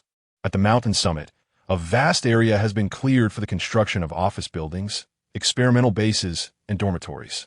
The exterior appeared somewhat shabby. In the office building, Tong Daji spoke privately with Li Guowei, while Lin Nian and the others waited outside. Li Guowei was a shrewd elder, and with his personal involvement, Tong Daji's admission into the National Security Bureau was virtually assured. Lin Nian, I can't shake the feeling that you seem to have a hidden agenda. Luo Chun leaned closer to Lin Nian, his striking phoenix eyes fixed intently on her. Lin Nianxin cast a furtive glance aside. What conspiracy is afoot? Luo Chun inquired. the formation of a team of individuals with extraordinary abilities. Lin Nian's efforts to win over Tong Daji appear quite deliberate, prompting Luo Chun to suspect that she harbors ulterior motives. Lin Nian responded with a gentle retort. Today's ambush has made it evident that capturing those with extraordinary abilities is far from easy. What is wrong with enlisting their talents for the benefit of our nation? You should not always regard the reincarnated as adversaries. Luo Chun found himself at a loss for words. Being a rational individual, he instinctively categorized phenomena and individuals that defied scientific explanation as anomalies. He conceded, however, that prior to encountering Lin Nian, he had indeed harbored a rather narrow-minded perspective. Lin Nian's words do carry a semblance of truth, Luo Chun remarked, subtly shifting the subject. Lin Nian expressed her concern for Tong Daji, shaking her head. How will Oli arrange for him? Will he join us in searching for the next reincarnator? Luo Chen's eyes narrowed slightly. Not for the time being. I have crossed paths with Tong Daji. His strength is formidable, but unfortunately, his skills are lacking, or rather, he relies solely on brute force to charge forward. The director will likely seek specialized individuals to train him. Lin Nian, charging recklessly has indeed brought you down. Luo Chun. This conversation is futile. Shortly after, Li Guowei emerged with a beaming smile, tightly grasping Tong Daji's hand, as if he had discovered a treasure. Daji, rest assured, I shall fulfill my promise to you. Xiaohu, you are to head to Guangmao Township immediately and bring Daji's mother and child to the family quarters of the substation, and ensure the finest accommodations are arranged. Li Guowei commanded loudly, unable to suppress the joy radiating from his lips. Such enthusiasm made the bashful Tong Daji feel somewhat awkward. Oh, and regarding your supplies, you need not worry. You will have full discretion in their allocation. I will procure everything for you, so you can comfortably settle in here. In that moment, Li Guowei's focus was solely on Tong Daji. Chapter 10.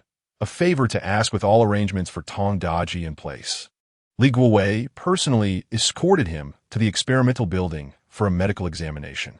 Blood tests, analyses, X-rays, an array of examinations were conducted. Of course, Lin Nian was not exempt from this process. After several hours of toiling, Li Guowei eagerly inquired about the results. A dozen experts clad in white coats, clutching thick reports, exchanged peculiar glances and remarked, "It is quite strange. Their bodies exhibit no abnormalities, yet they possess the ability to control elements. Is that not odd?" Li Guowei. No worries. Daji will cooperate with your assessments at any time. He then turned to Lin Nian, who had just completed her examination, and softly asked, "Lao Li, I would like to request a dormitory." After pondering for 2 seconds, Lin Nian expressed her desire to reside at the National Security Bureau, lacking a vehicle and savings. Relying on Luo Chun for daily commutes was indeed quite troublesome. Li Guowei frowned, caught in a dilemma, but then glanced at Luo Chun, a sly smile forming on his face. As it happens, the dormitories have just been allocated. How about this? You can stay with Luo Chun. Luo Chun owns a villa in the city. What a joke, Lin Nian thought, initially wanting to avoid burdening Luo Chun by staying at the bureau. Now, it seems she would be living in his home, alone together, a man and a woman. Unexpectedly, Li Guowei's demeanor shifted to seriousness. That one do. Lin Nian, you've reminded me. It's too perilous for you to live alone right now. I've reviewed today's reports, and that mysterious masked figure along with Hu Tao are keeping an eye on you. Staying with Luo Chun ensures he can protect you. That has settled.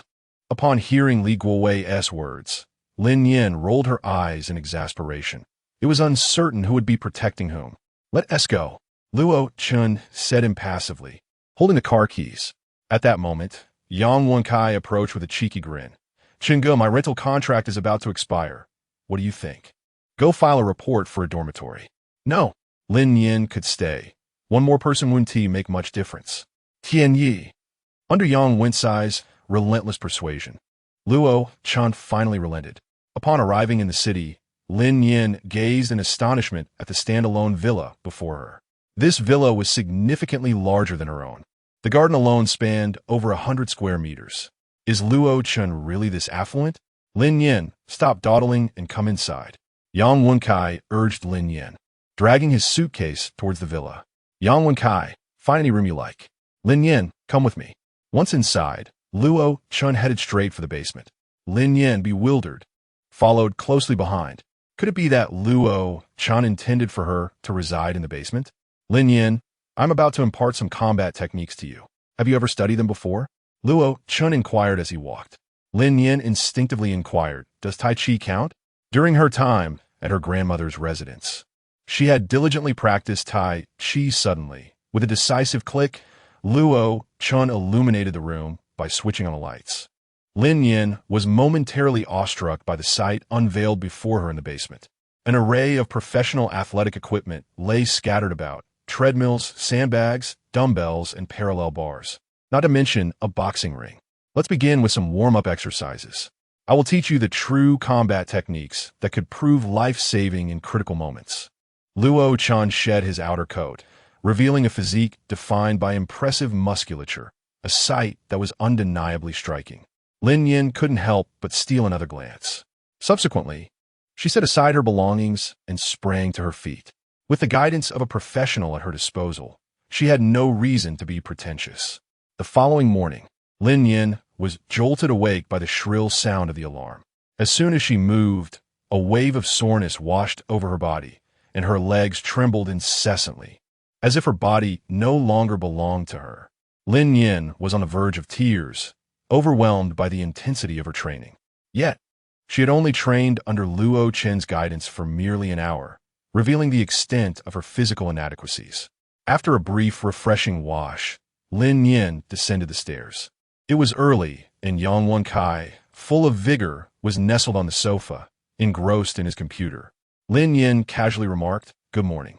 Where is Luo Chun?" "Chengge has gone for a run and is kindly bringing us breakfast," came the reply. "Oh," Lin Nian acknowledged. "Assistant Yang, what are you watching?" "I am reviewing the surveillance footage," Assistant Yang responded. "It seems as though Hu Tao has vanished. We cannot locate him anywhere." Upon hearing this, Lin Nian settled onto the sofa. Her curiosity piqued as she gazed at the screen. Several windows popped up, each displaying various surveillance feeds. Lin Nian felt a tingling sensation on his scalp. "Can you see clearly like this?" he inquired. "Of course, these are the surveillance videos from last night. I thought I might pass the time and see if I could spot Hu Tao," Yang Wenkai said shyly. Lin Nian, indeed, without some extraordinary abilities, one cannot truly enter the National Security Bureau. Suddenly, Lin Nian felt a jolt in her mind. She leaned closer to Yang Wenkai and whispered, "Assistant Yang, may I ask you for a favor?" A unique fragrance wafted into the air. Yang Wenkai's face flushed intensely, and his neck instinctively retracted slightly. What is it?" Lin Nian fixed her gaze upon the screen. "I wish to investigate a person's information. The more detailed, the better." The exquisite profile and alluring fragrance made Yang Wenkai's heart race uncontrollably. "Who is it?" "Shenmingqi, my sister. Is it possible to find anything?" Lin Nian turned to inquire, only to find Yang Wenkai's face flushed, leaving her momentarily taken aback. "It can be found," Yang Wenkai said, dazed, his mind blank as his fingers instinctively danced across the keyboard, leveraging his privileges to access the National Security Network for an inquiry. Who could resist such a beauty trap? Allegations of favoritism and misconduct had long been cast aside. Moments later, Yang Wenkai exhaled in relief. Shenmingqi, female, 20 years old, blood type AB, sophomore in fashion design at Xinhai University. Wait a moment. Upon hearing this, Lin Nian sensed something amiss and quickly called for a halt. "Up type? That is not right. Shun Jinhai has type O blood, and Chen Weining has type B." Just days prior, she had reviewed Chen Weining's medical report, which indeed stated her blood type as B. Hence, Shenmingqi's blood type must be incorrect. "Let me check." Yang Wenkai continued. "Shenmingqi was born at Haiqing People's Hospital, and she's indeed blood type AB. After her birth, she was sent to an orphanage shortly thereafter, only to be adopted at the age of 6. "What?" Lin Nian let out a startled cry and hurriedly snatched the computer. She had no idea that Shenmingqi was actually adopted and had even spent time in an orphanage. "How could this be? What are you all doing?" At that moment, a cold voice pierced through the air. "Come over for breakfast." Chapter 11 Zhong Xiao Bai. At the dining table, Lin Nian was lost in thought. This news was truly shocking. Shen Mingqi was adopted. Did Shen Jinhai know? Why did he treat an adopted daughter better than her? The confusion on Lin Nian's face was palpable as Luo Chun cast a piercing gaze towards Yang Wenkai. What were you just looking at? He inquired. Yang Wenkai stammered. I was merely checking some information on Shen Mingqi. Luo Chun nodded slightly. And what did you find? Yang Wenkai replied. I felt a bit excited. Surprisingly, Luo Chun did not pursue him for his abuse of power. Should anyone dare to claim that Luo Chun had an odd temperament, he would be the first to defend him. This was unmistakably a celestial leader. The blood type of Shen Mingqi did not match. She might not be the biological child of Shen Jinhai. Yang Wenkai briefly recounted the results he had uncovered. To assist completely, Luo Chun directed, please look up Chen Weining. Yang Wenkai swiftly seized the computer. Being a professional with privileges, he could uncover any information in a remarkably brief period. Upon witnessing this, Lin Nian cast a grateful glance at Luo Chun. They had found it. 20 years prior, Chen Weining had given birth to a girl at the Haiqing People's Hospital. The timeline aligned perfectly. Shen Mingqi was indeed the child of Chen Weining. But who was her father? The brakes had failed. Could it be that Shen Mingqi had orchestrated something at the orphanage? At that time, Shen Mingqi was merely 6 years old. Lin Nian felt increasingly alarmed, a chill running down her spine. What about Shen Jinhai? Luo Chun inquired. Top, top, top. Yang Wenkai struck the keyboard, and soon the results emerged. Indeed, Shen Jinhai hails from the same village as Chen Wanning. After marrying Lin Suyi, he established the Shen Group. For several years, he has been transferring 10,000 yuan to a particular account each month. Is this for Chen Wanning? Yes, Luo Chun replied. If Shen Jinhai provides Chen Wanning with a monthly allowance, why then does she still work at the nightclub and send her daughter to the welfare institution? Is it a lack of funds? Yang Wenjai pointed it. 20 years ago, 10,000 yuan was no trivial amount. An easy mark, a fall guy. At the dining table, the two men furrowed their brows in analysis, while Lin Nian listened in silence. Finally, Luo Chun concluded, it appears that Chen Wanning harbors quite a few secrets.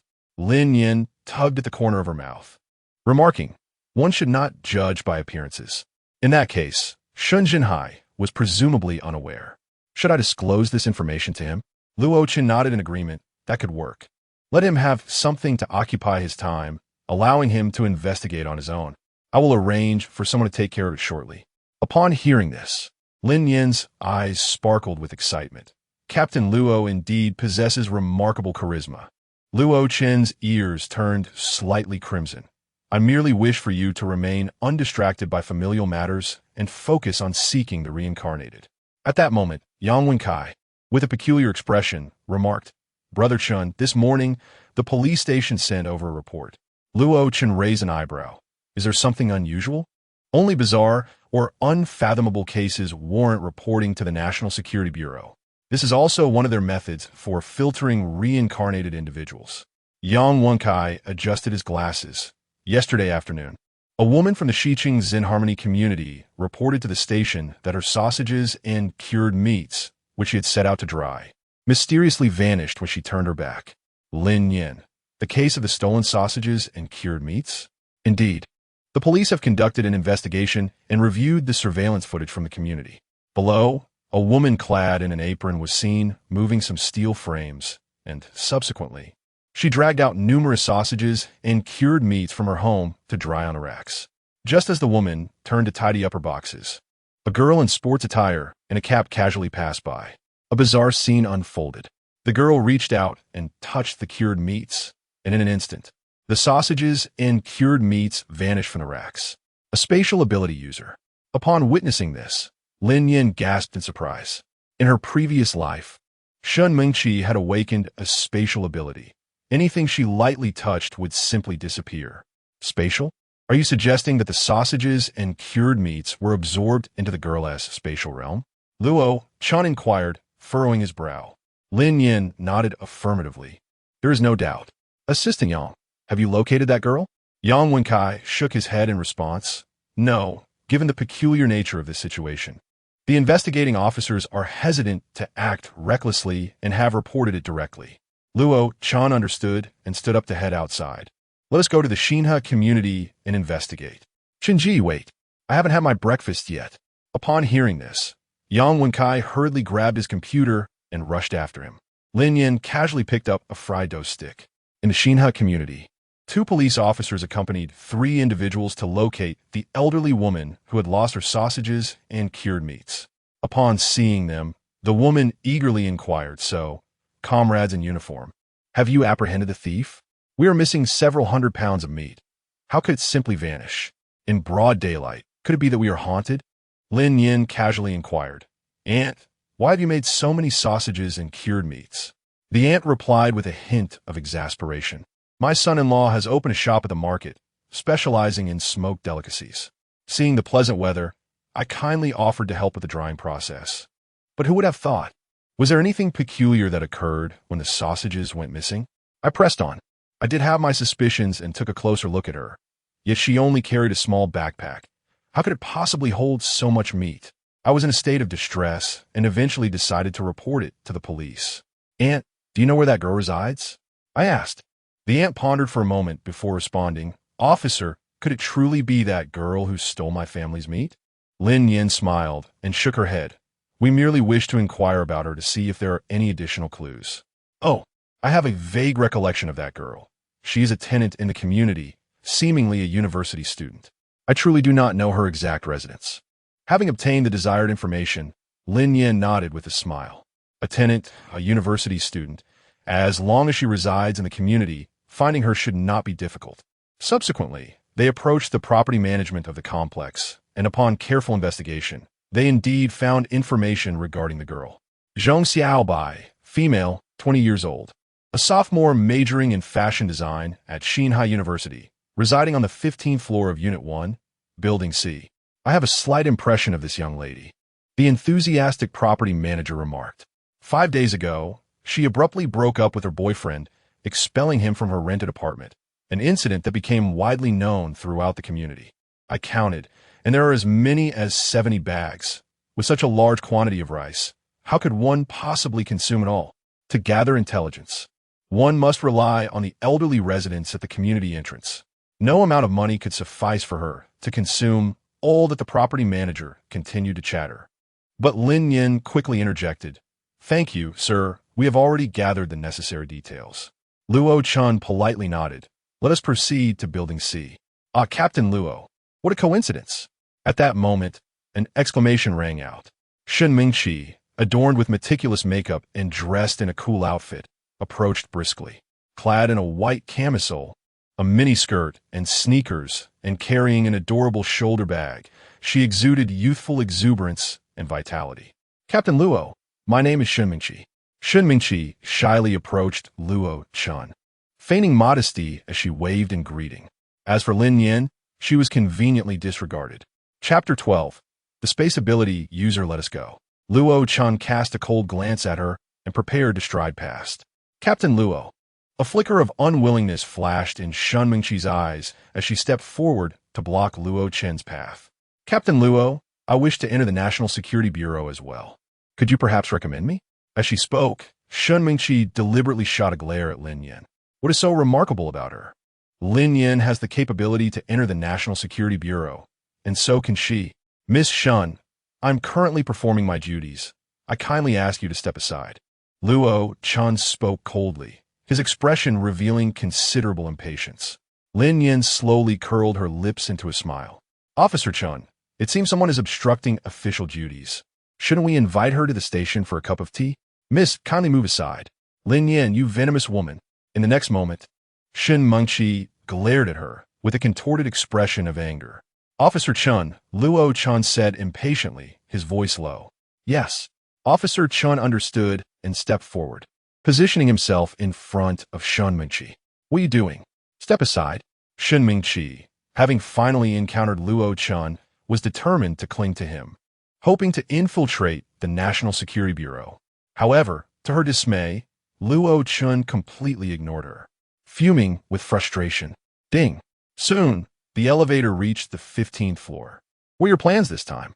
Remarkably, Luo Chun actually inquired about Lin Nian's opinion. Lin Nian shrugged. Do it your way then. Upon hearing this, Luo Chun was momentarily taken aback, a flicker of surprise passing through his eyes.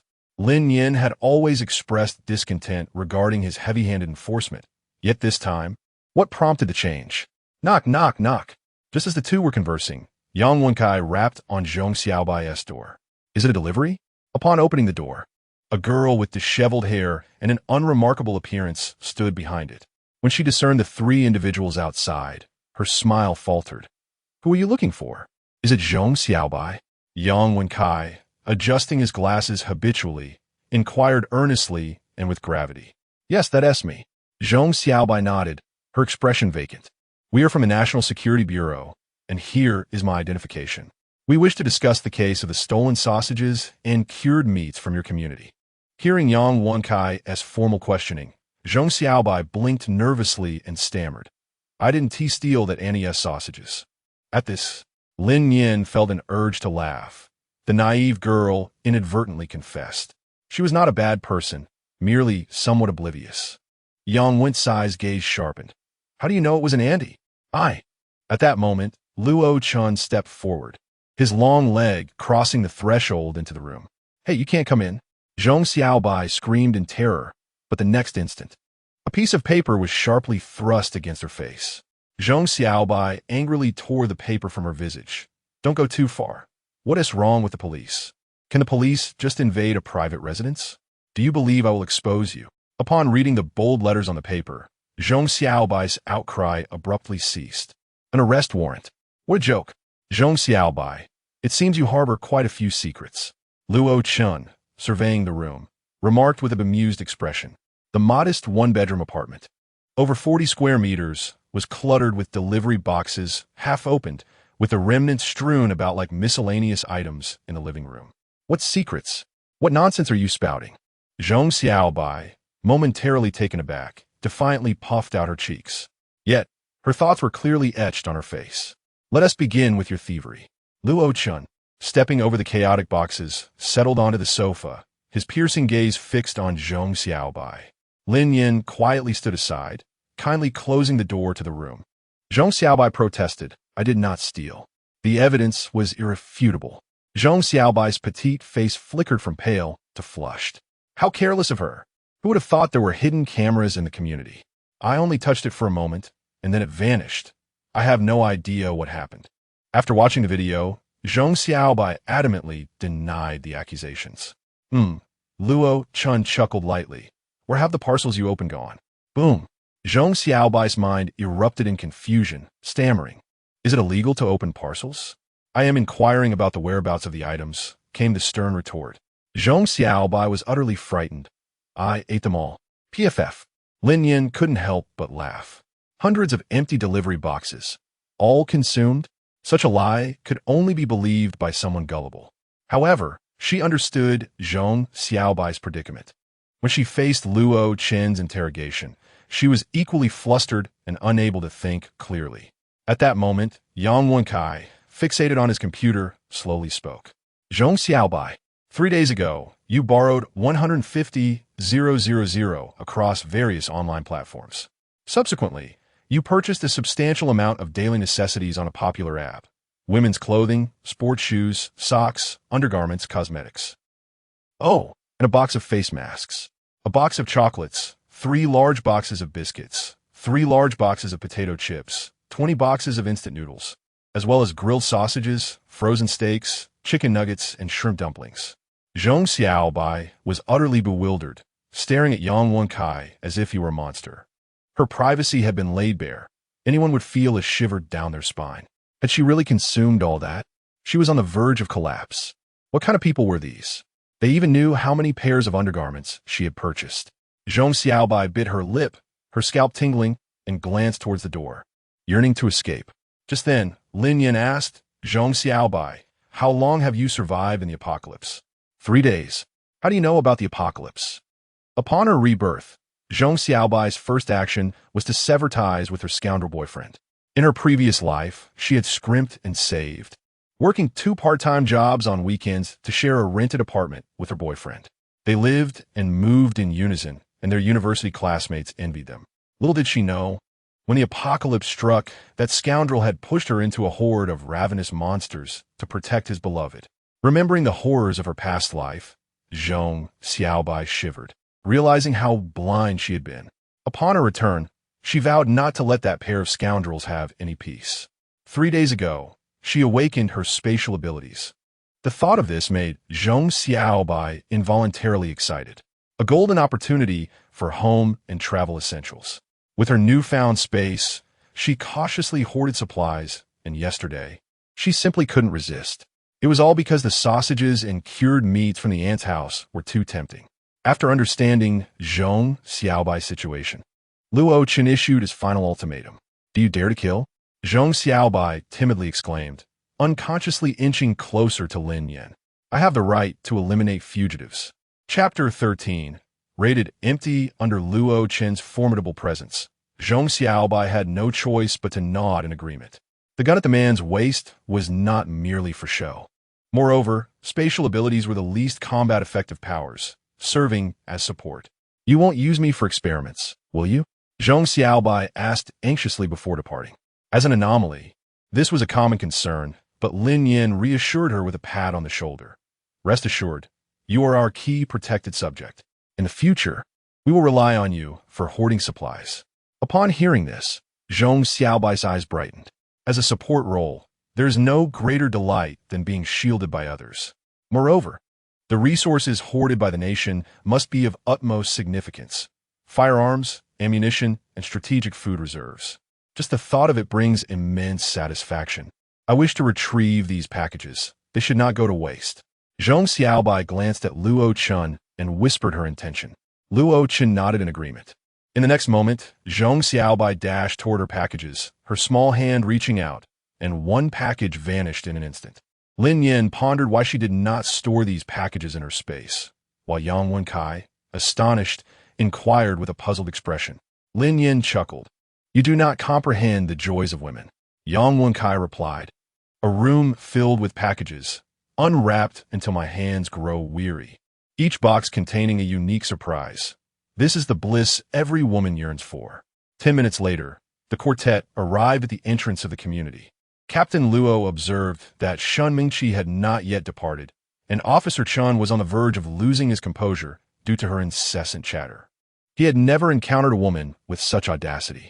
Upon seeing Shun Mingqi, Zhong Xiaobai's expression shifted, a glint of malice flickering in her eyes. "Zhong Xiaobai, what are you doing here?" Shin Mengqi inquired with surprise upon noticing the unexpected presence. "Why shouldn't I be here?" Zhong Xiaobai retorted vehemently, her tone brimming with animosity, as if she longed to confront Shun Mengqi physically. Insane, Shun Mengqi dismissed Zhong Xiaobai's outburst, her gaze drifting towards Captain Luo. "Captain Luo, regarding my application to join the National Security Bureau. Entry into the National Security Bureau is not something one can attain merely by desire," Luo Chung replied, his expression impassive, as he bypassed her with evident annoyance and proceeded forward. "Wait, what did Lin Nian offer you? I can double it," Shin Mingqi called out. Undeterred, once inside the vehicle, Lin Nian quietly inquired, "Is she the white moonlight you spoke of?" White moonlight. What a wretched person. She flirts incessantly, and only those scoundrels would take an interest in her." Zhong Xiaobai fumed, her face contorted with anger. Suddenly, as if a thought struck her, she added disdainfully, "Do not be fooled by her seemingly innocent appearance. She is quite the promiscuous one. The company she keeps consists of ruffians and lowlifes. I even witnessed a menacing-looking man approach her at the school gate. Clearly, he is no good, ugh." "A man?" Lin Nian casually inquired. "When did this happen?" "Just a few days ago. That man bore a grotesque scar upon his face, an unsightly blemish indeed. Only she could find him appealing." Lin Nian furrowed her brow. And for some inexplicable reason, the mention of the unsightly scar by Zhong Xiaobai involuntarily conjured the image of a face swathed in white cloth.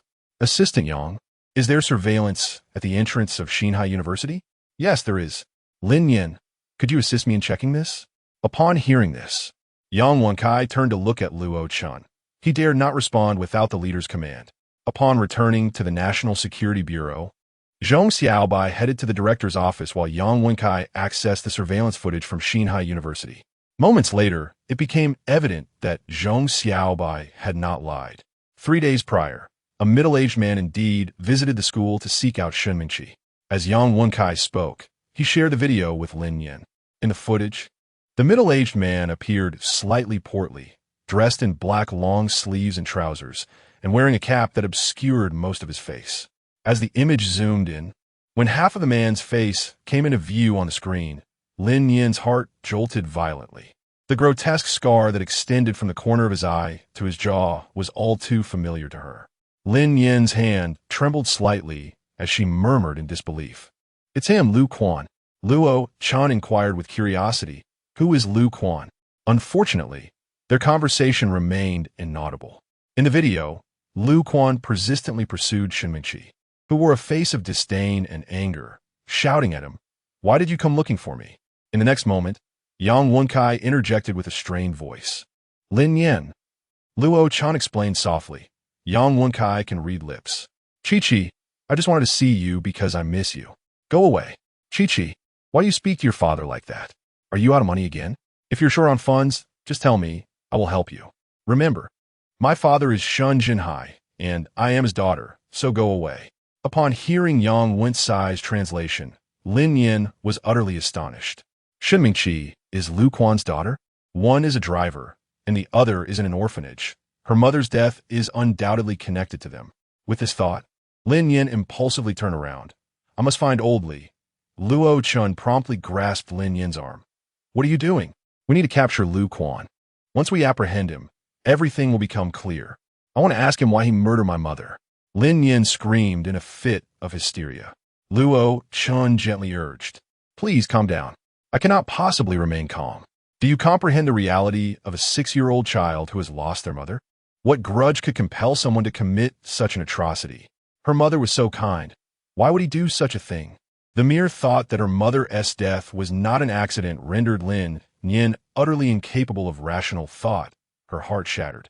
An orphan child, abandoned even by her father, Lin Nian's childhood, though sheltered by her grandmother, was steeped in profound insecurity. Whenever she witnessed families of 3 laughing and conversing, she could not help but ponder if her own misbehavior had driven her mother to the orphanage, leading to that tragic incident. Her mother's demise remained an insurmountable obstacle in Lin Nian's life. Tears brimmed in Lin Nian's eyes, her entire body trembling with anger. "Lin Nian." Luo Chen's heart quivered, and he instinctively drew her into his embrace. "Rest assured, we will surely capture Lu Quan. We simply lack the evidence for now. You must remain calm." Lin Nian leaned against Luo Chen's chest, listening to the steady rhythm of his heartbeat, which calmed her tumultuous heart. "Evidence, you ask? Huh. She required none. When the apocalypse arrived, she would eliminate them without hesitation." A fierce determination surged within Lin Nian. A hesitant cough broke the silence, its awkwardness palpable. Chingge, you ought to take a look at this," Yang Wenkai spoke, mustering his courage. In an instant, the office erupted into a cacophony of startled whispers, as everyone instinctively lowered their heads, feigning engrossment in their work. They claimed to have seen nothing. Upon hearing the commotion, Lin Nian swiftly pushed Luo Chen aside. Her head bowed, her face flushed crimson. It was mortifying. She had brought shame upon herself, even in the eyes of the National Security Bureau. Indeed, impulsiveness is a devilish trait. Luo Chen turned around awkwardly, his gaze icy as he fixed it upon Yang Wenkai. "What is it?" "Last night, the Heiress Mall was completely ransacked." Luo Chen interjected. "Ransacked? As in, nothing was left?" Chapter 14. The mysterious organization. Once again, a case had originated from the police department. Early this morning, the manager of Heiress Mall filed a report. Subsequently, the officers reviewed the surveillance footage. Luo Chen called out in a deep voice, "Lin Nian, come take a look." Lin Nian took a deep breath and approached, only to furrow her brows in an instant. Before her was a surveillance video depicting a woman clad in a resplendent red qipao, her visage obscured by a silver mask, as she wandered freely through the desolate shopping mall. Anything her fingers brushed against vanished in the blink of an eye. A manifestation of spatial abilities. Lin Nian spoke softly. Luo Chen nodded and asked, "Do you not find that mask rather familiar?" Lin Nian remarked, "It was the mysterious assailant who attacked us yesterday. Yang Wenjai Conjuret Induet. They must be part of the same group." 10 minutes later, a familiar silhouette emerged. It was Hu Tao. Yang Wenkai instantly recognized him and exclaimed in excitement. Hu Tao, with his back to the camera, brazenly ransacked a jewelry store on the 3rd floor of the mall, displaying an audacious disregard for the surroundings. Lin Nian narrowed her eyes, and indeed her guess was correct. The mysterious individual was recruiting those with special abilities for the purpose of zero-cost purchases. It seemed that Hu Tao had already joined their ranks. As Yang Wenkai spoke, his tone carried a hint of guilt and regret. Luo Chen clenched his fists. Hu Tao was the first ability user he had encountered. Had he been stronger, he would not have let him escape. Just then, Lin Nian suddenly called out, pressing the pause button. "Look," she exclaimed, "Hu Tao has a tattoo on his arm." She then pointed to the screen with an odd expression and said, "When I met him yesterday, he didn't have a tattoo."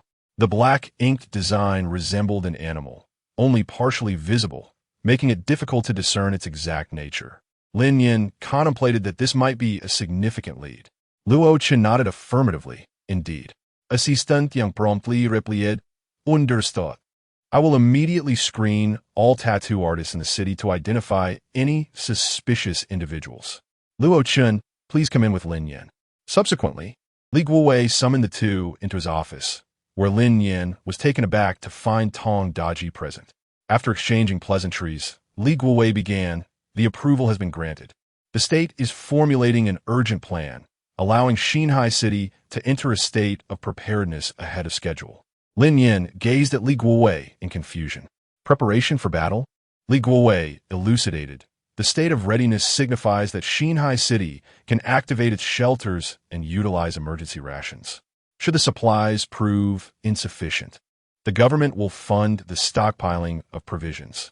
It is imperative that every shelter is equipped with ample food and essential supplies.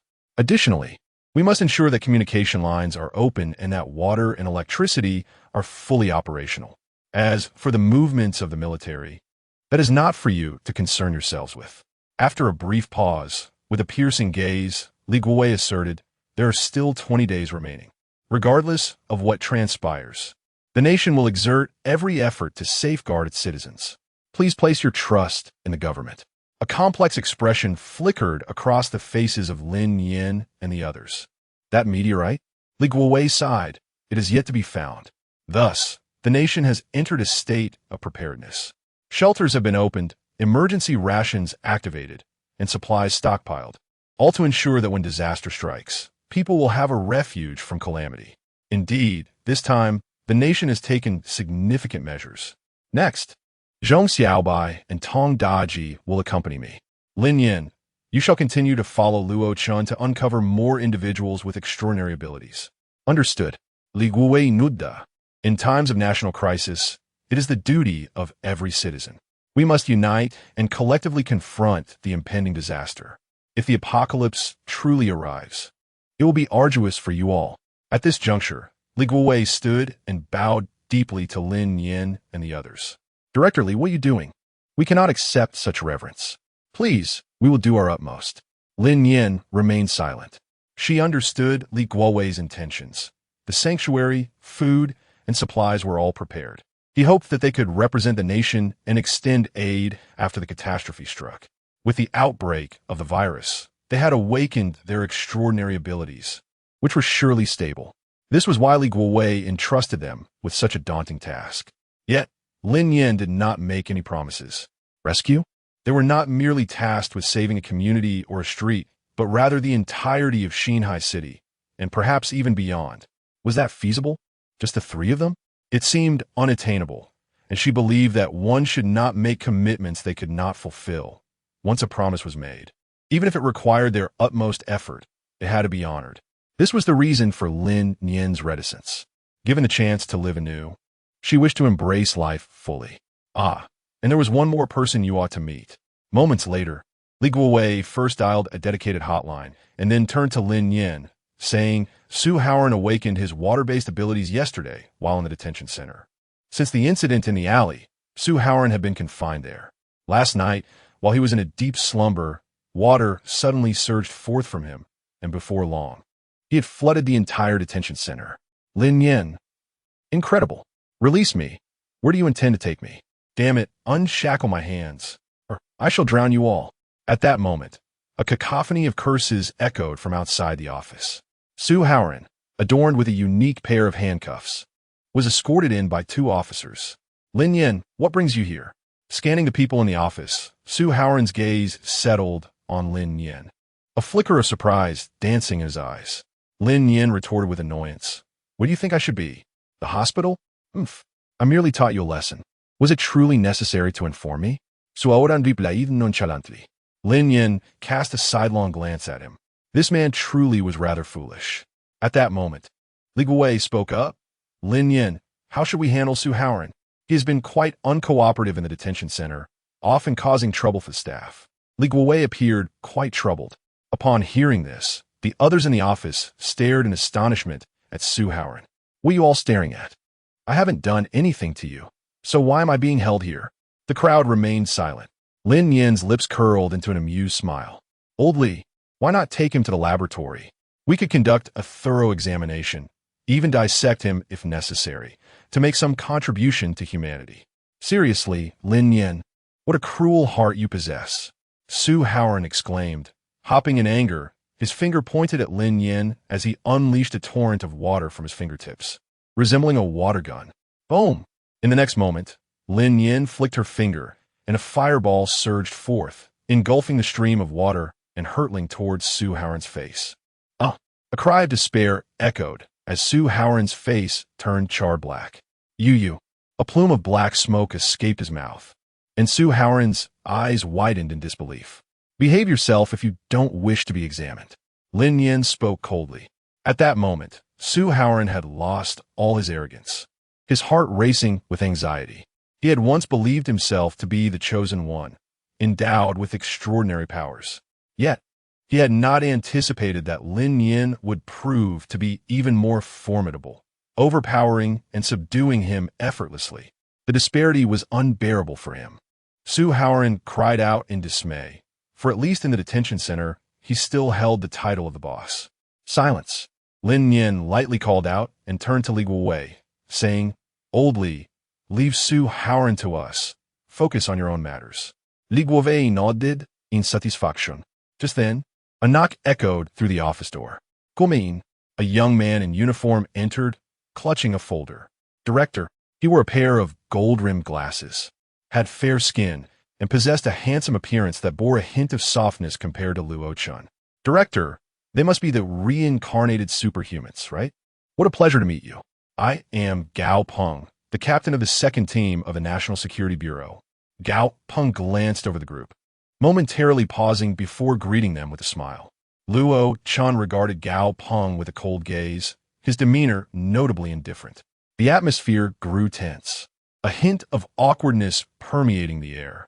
The 1st team leader, Luo Chun, remained silent, and, as his subordinates, the others refrained from being overly enthusiastic. Everyone was perceptive. Gao Peng, what brings you here? Li Guowei awkwardly took over the conversation. Director, we have made some progress regarding the theft case at the mall this morning.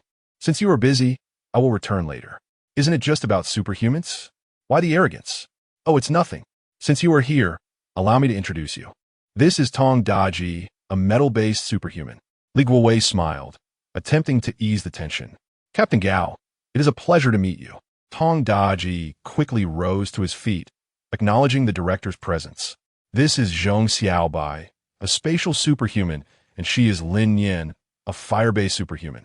Lin Nian politely extended his hand. Lin Nian, a pleasure to meet you.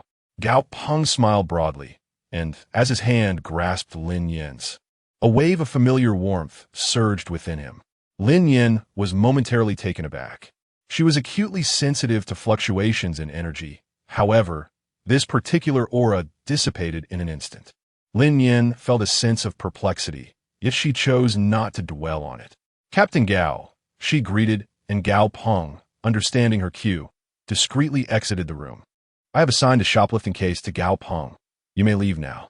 Just as everyone was departing the office, Li Guowei suddenly called out, Lin Nian, please stay for a moment.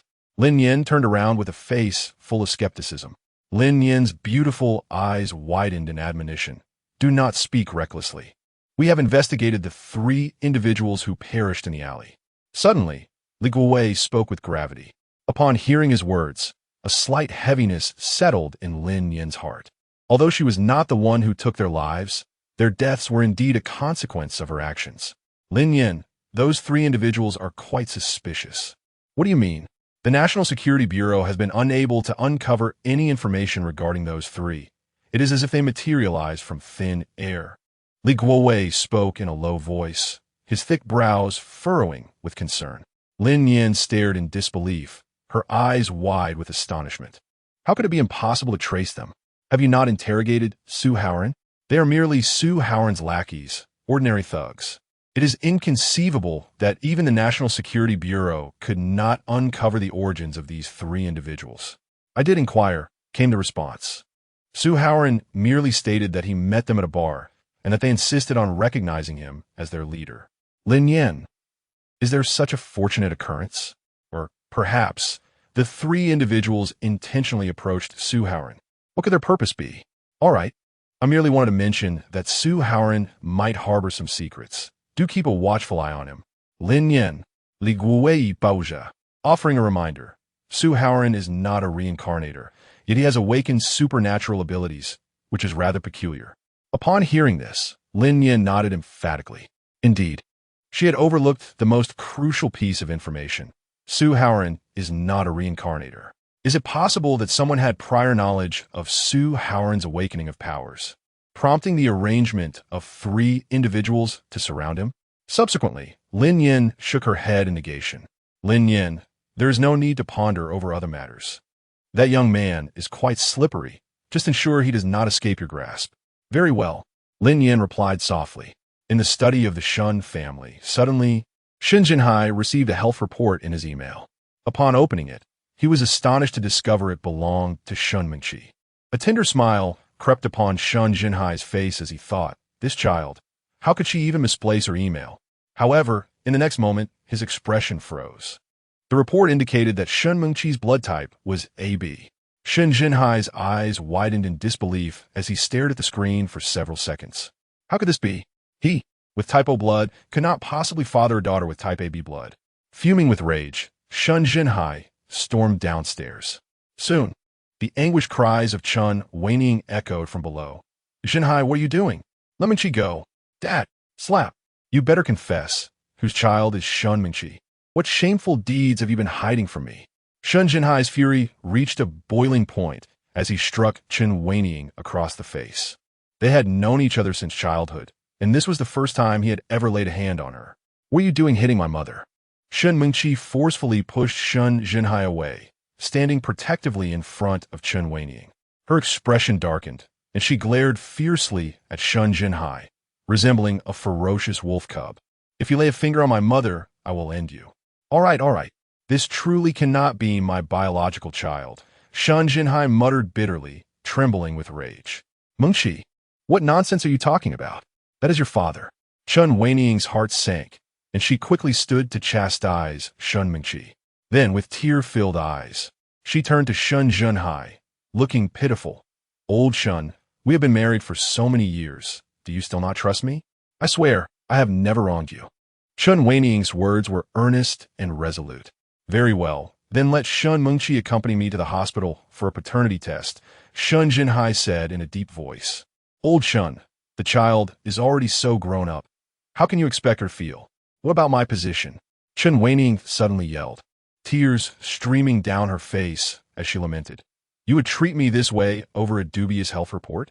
Have you considered that someone might have deliberately sent this to you, trying to incite conflict between you and your daughter? Shun Jinhai felt a jolt of realization. Indeed, as the age of adulthood approached, Lin Nian inevitably attracted the envy of those who could not bear to see him prosper. They orchestrated this farce to turn him into a figure of ridicule, hoping to undermine his familial harmony and subject him to public scorn, thus thwarting his ambitions to gain control over the Lin family estate. Reflecting on this, Shun Jinhai smacked his forehead in exasperation, deeming himself a fool. Waning, I apologize. I should not have doubted you. The sound of her soft sobs echoed as Chun whinnying, feeling wronged, nestled into Shun Junhai's embrace. Observing from the side, Shen Mingqi felt a surge of admiration for Chun whinnying. Such acting prowess deserved an Oscar. Anything less would be a disservice to her talent. Effortlessly, she had manipulated Shun Junhai, and the storm within the family had passed. Lin Nian never anticipated that even when she presented the report to Shun Junhai, he would adamantly deny his infidelity. It seems that some individuals have become so accustomed to being wrong that they wear their metaphorical green hats with ease, unwilling to remove them. As night fell, a voice demanded, "Unshackle my hands. Do you believe I will lodge a complaint against you for abuse?" Throughout the journey, Su Haoran vented his frustrations. "Silence. If you continue to shout, I shall silence you permanently," Luo Chan threatened through gritted teeth while driving. This man was exceedingly noisy, causing him considerable discomfort. "You wouldn't dare," Su Haoran retorted, but Luo Chen's serious demeanor left him cowed. Finally, tranquility enveloped the vehicle. Suddenly, a figure darted out as Luo Chen slammed on the brakes. "Knock, knock, knock. Captain Luo, I specially prepared chicken soup for you," Shun Mingqi announced, rapping on the car window. This woman was like a persistent shadow. How had she located this place? Yang Wenkai rubbed his forehead in frustration, while Lin Nian wore a look of exasperation. Was her thick skin and relentless pursuit her ultimate skill? Mingqi, I'm here." Upon seeing the person he longed for, Su Haoran couldn't contain his excitement, shouting out. Chapter 16. A start of 10 billion, get out of the car. "We're blocking the entrance," Luo Chun instructed, conceding to the situation. "Mingqi." Su Haoran eagerly jumped out of the vehicle. "What are you doing here?" Shen Mingqi was momentarily taken aback upon seeing Su Haoran. "Ugh, Mingqi, you have no idea how much I missed you. I've been locked away." Su Haoran rushed toward Shen Mingqi, lamenting his plight. He had finally encountered his goddess, yet he failed to notice the distaste in her eyes. In the next moment, Luo Chen opened the car door. Shen Mingqi deftly avoided Su Haoran's advance and approached Luo Chen with a flattering demeanor. "Captain Luo, this is the chicken soup I've been simmering for hours." Had action rendered it, Su Haoran motiondes. Luo Chen didn't even glance at her, simply bypassing Shen Mingqi to head towards the villa entrance. "A bothersome fly," he muttered, prompting a fleeting look of disappointment in Shen Mingqi's eyes. However, the more aloof a man was, the more enticing the challenge became. She relished the thrill of conquest. Quickly regaining her composure, Shen Mingqi pursued him, clinging to Luo Chen like a stubborn adhesive. A confirmed sycophant. "Miss Shen, I have no idea how you found this place, but please refrain from returning in the future." As he opened the door, Luo Chen's imposing figure blocked the entrance as he spoke coldly. I merely wish to befriend you. Do not be so indifferent towards me," Shen Mingqi murmured, lowering her head, her sorrowful expression evoking a sense of compassion. Luo Chen replied curtly, "Leave." His patience had been thoroughly exhausted. "If it weren't for my need of you, would I demean myself so?" Upon hearing Luo Chen's heartless words, Shen Mingqi wept like a wilting flower, drawing sympathy from those around her. This tactic generally proved effective with most men. However, he continued with a chilling threat. "If you block my door again, I shall have you charged with obstruction of justice and spend a few days in detention." His irritation towards her was palpable. Shen Mingqi trembled in fear, sobbing softly. Luo Chen, indifferent to her plight, turned and retreated into the villa, followed by Lin Nian and Yang Wenkai, who wore expressions of disdain.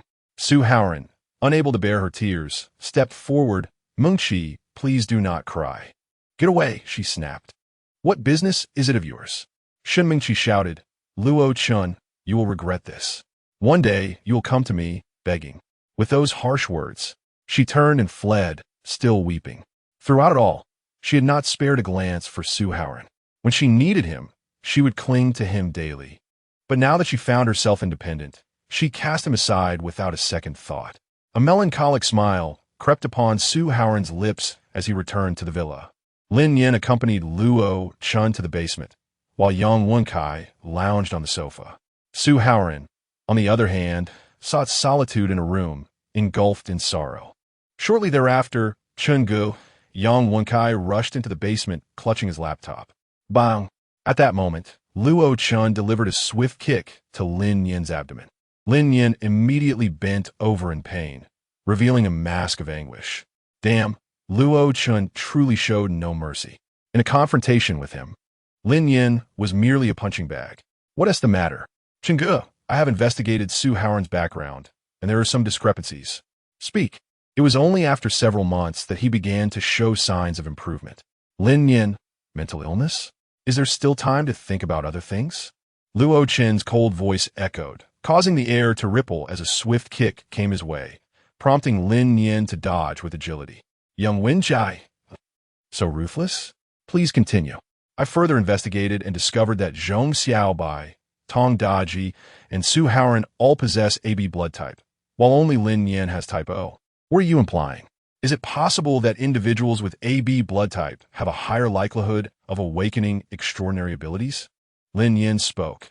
I have not awakened any supernatural abilities. Rather, I have activated the Phoenix Blood Jade pendant that I possess. Luo Chan was momentarily taken aback. Bang! In the next instant, Lin Nian's fist struck his face. Let us not jump to conclusions, Luo Chan said with a dark expression. The following morning, there remained 19 days until the onset of the apocalypse. Brother Chun, we have work to do. Gu Qianqian, the heiress of the Gu family, had lost her parents 3 months prior, leaving her with a substantial inheritance.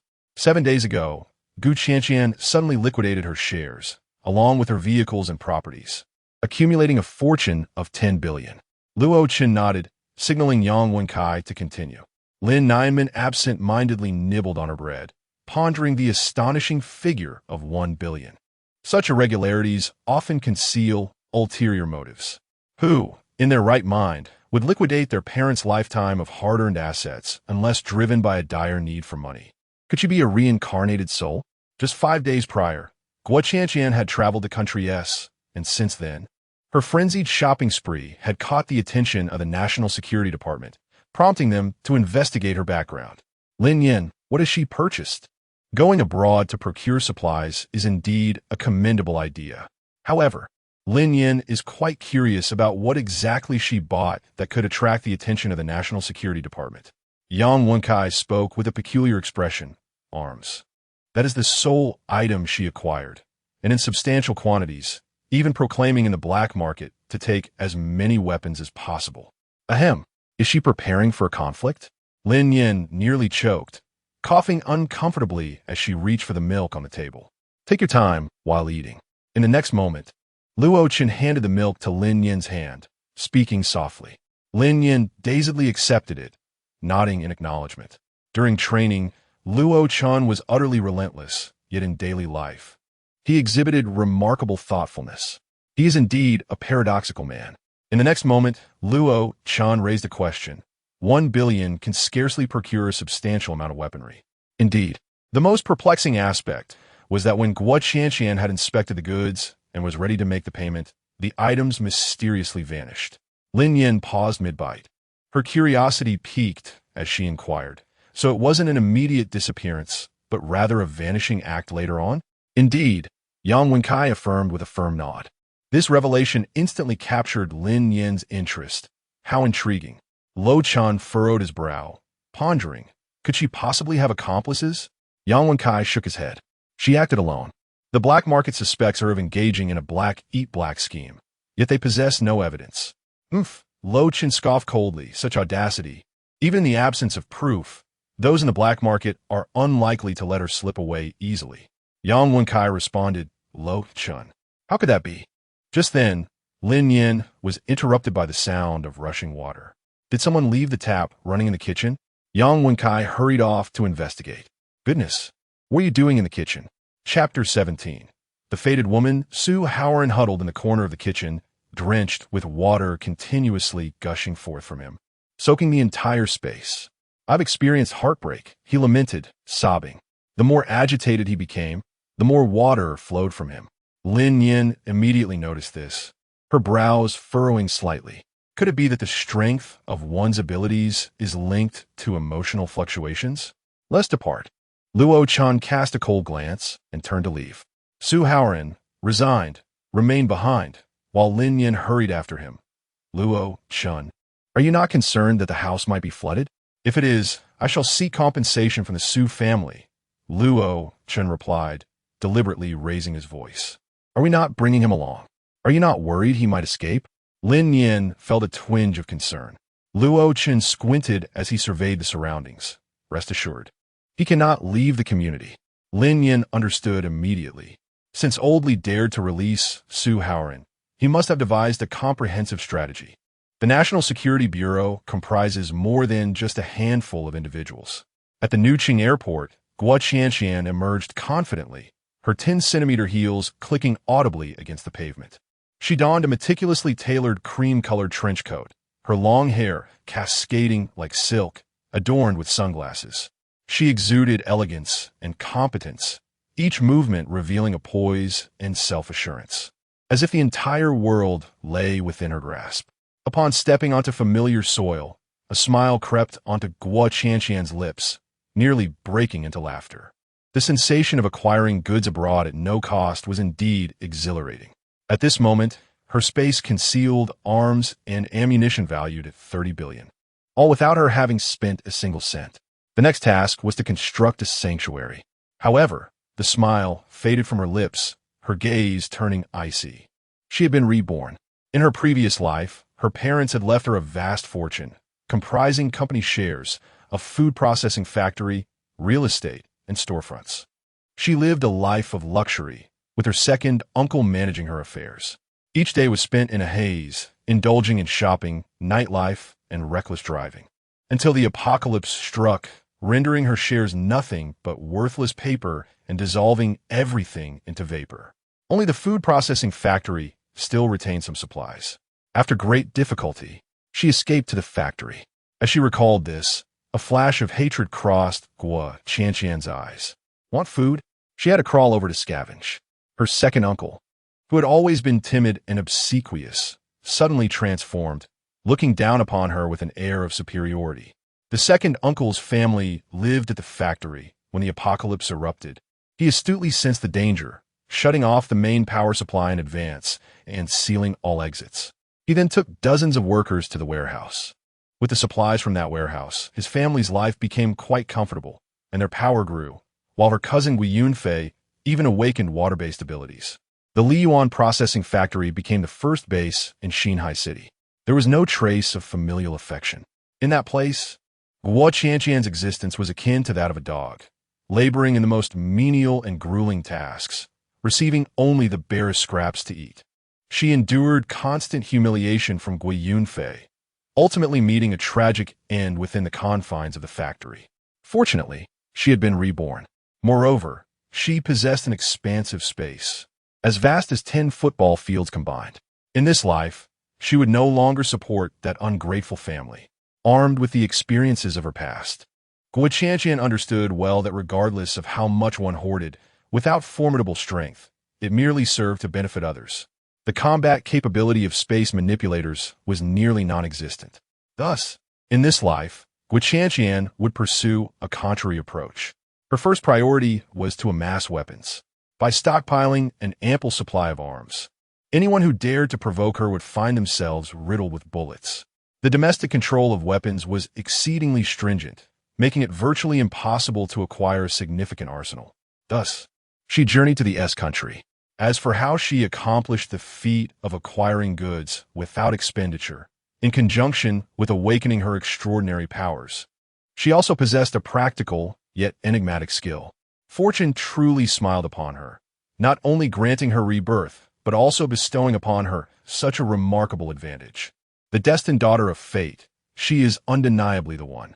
She firmly believes that in this lifetime, she shall live to the fullest.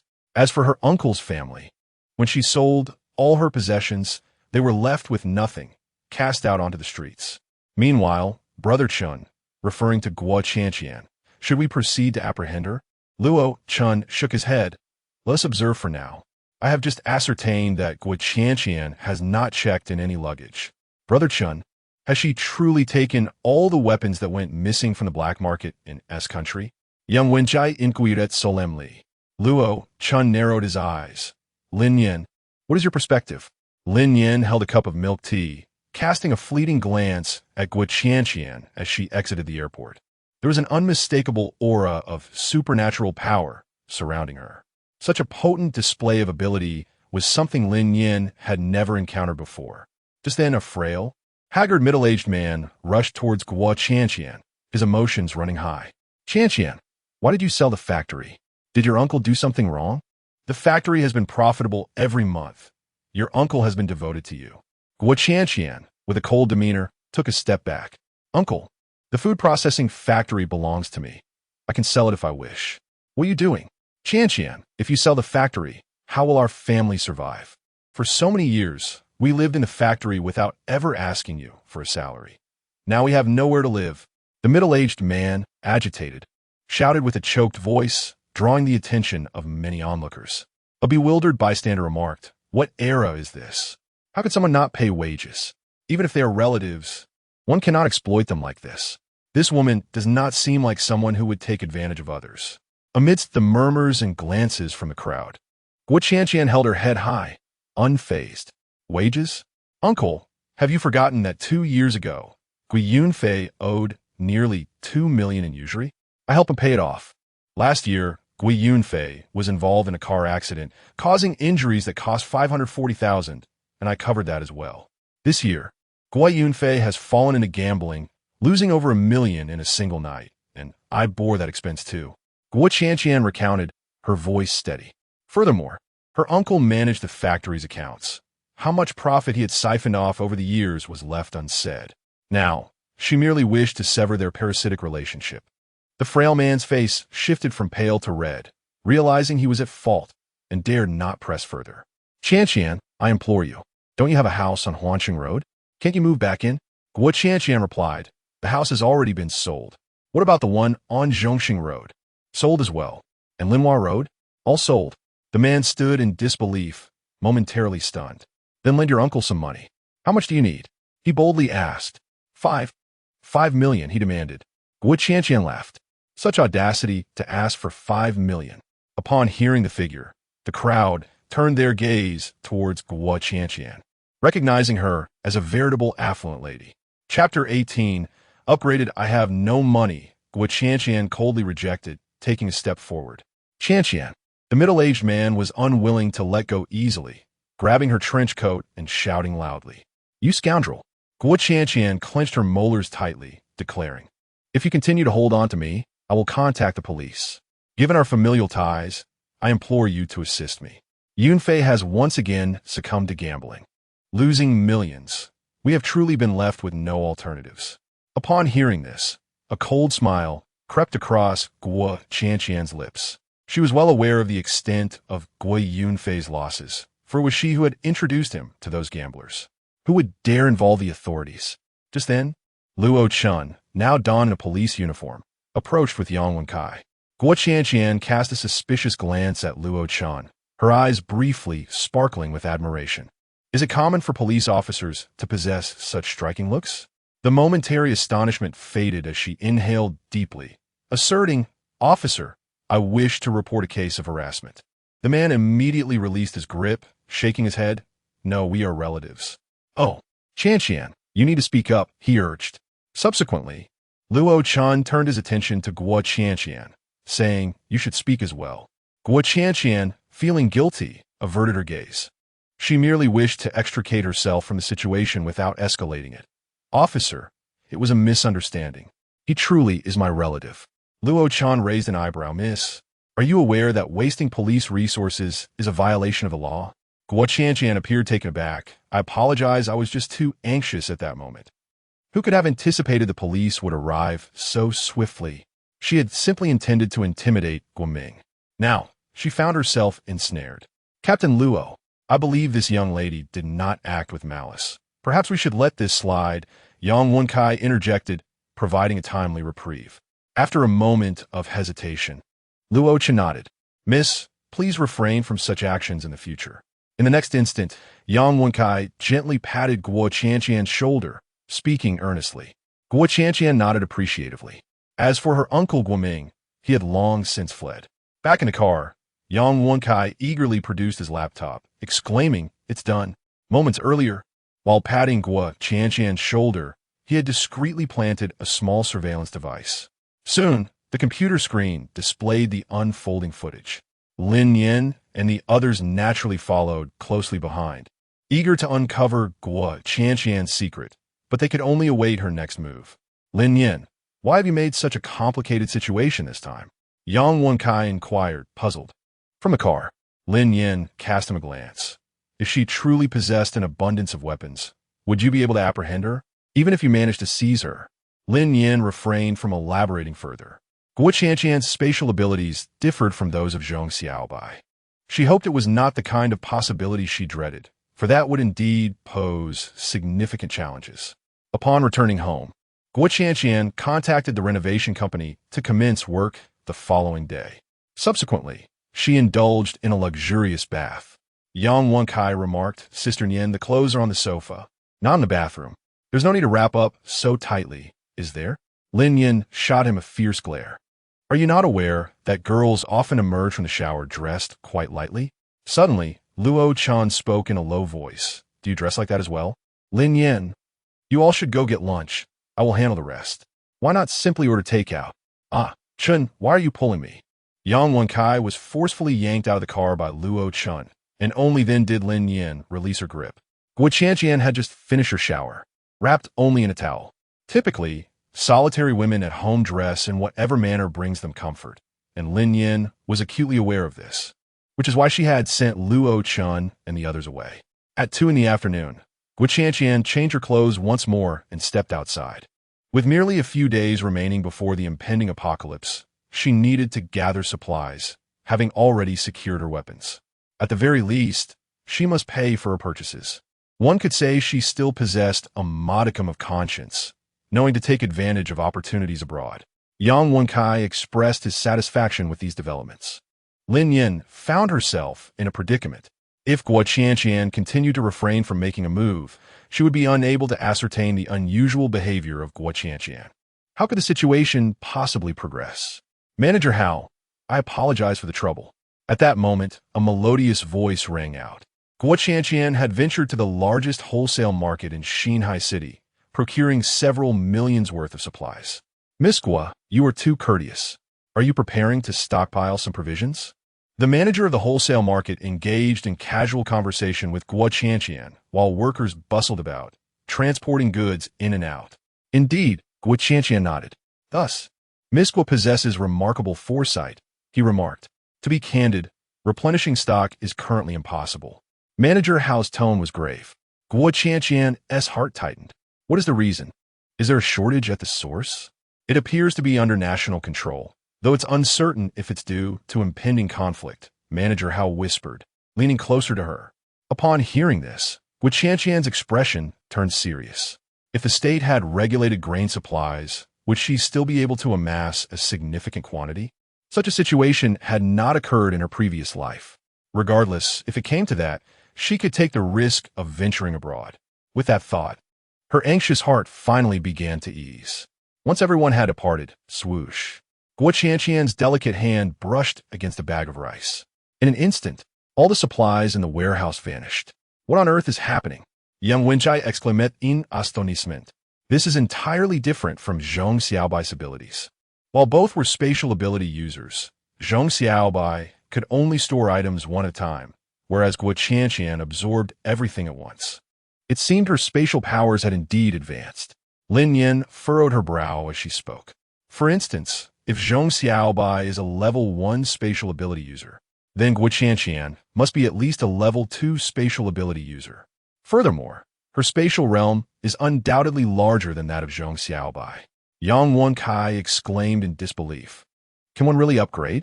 How are ordinary people supposed to survive in such a world? Lin Nian let out a soft sigh.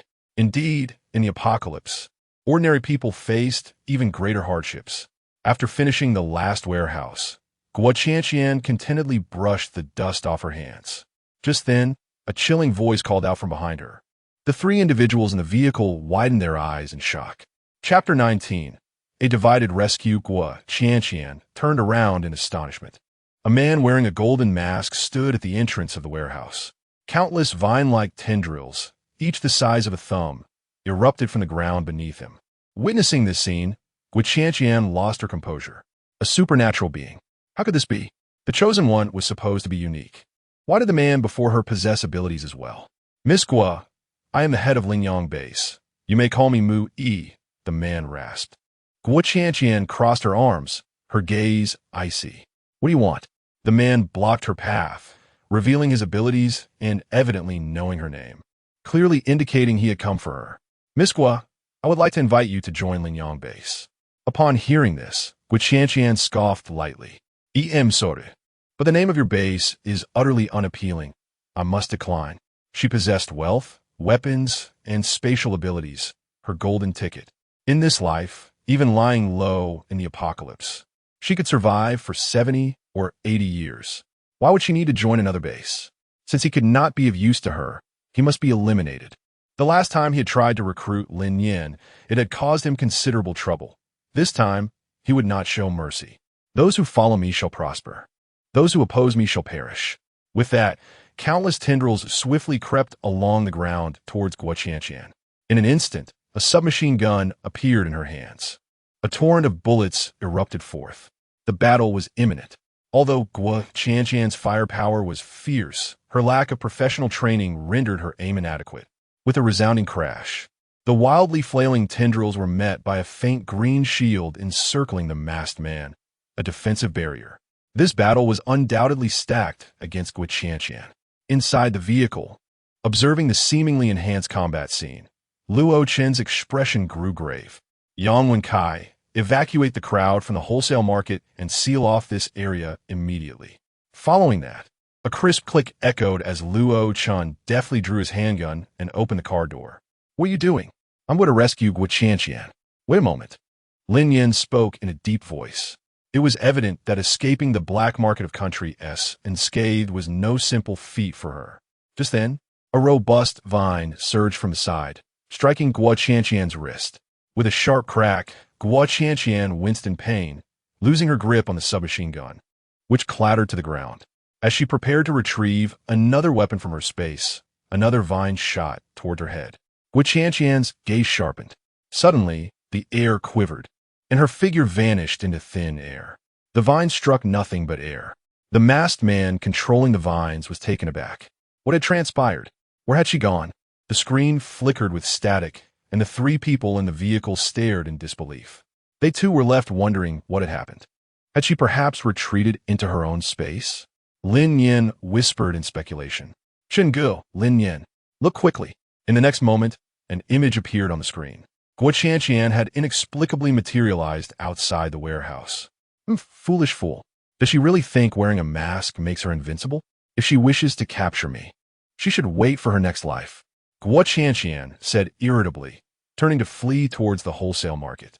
Witnessing this scene, Lin Nian murmured two words. Teleportation. To his astonishment, what he had said was indeed true. Luo Chen inquired, who said that? Lin Nian's eyelids gently lowered, and she remained silent. In her previous life, she was confined within a villa, completely cut off from those with supernatural abilities. Her understanding of the outside world came solely from an old-fashioned radio in her room, a relic from her grandmother that she had brought from the ancestral home, powered by batteries. One day, she turned on the radio and heard a man's voice. He spoke of monsters that devoured humans, declaring that the apocalypse had truly arrived. Today, while venturing out in search of supplies, she was rescued by a girl with fire abilities, capable of conjuring formidable fireballs. When these fireballs exploded, they engulfed the dark horde of zombies in an inferno. Her dog, which had been her companion for 7 years, was bitten and was undergoing a terrifying transformation. The man narrated his daily experiences, and she became his most devoted listener. There were zombies the size of cats, man-eating trees that could breathe, and flying mutated zombies. Lin Nian sat before the radio each day, eagerly awaiting updates from the mysterious man. She was oblivious to his identity, yet she understood that the world he spoke of was fraught with peril. Brother Chun, it's bad. There's been an incident at the villa. Young Wenjai exclaimed, his voice laced with anger. Damn it, this masked man is too sinister. He has sent people to capture Su Haoran. Why won't you just disappear? At that moment, Guo, who had just emerged from the wholesale market, found herself cornered by the masked man. "If you wish to avoid making headlines, you'd best come with me quietly." The masked man threatened coldly. "Do you think I fear you? Let us see who makes the news first. Will it be you or me?" She grasped the masked man's implication.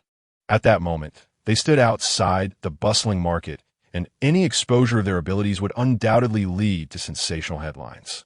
The masked man clenched his fists, a fierce glint flashing in his eyes.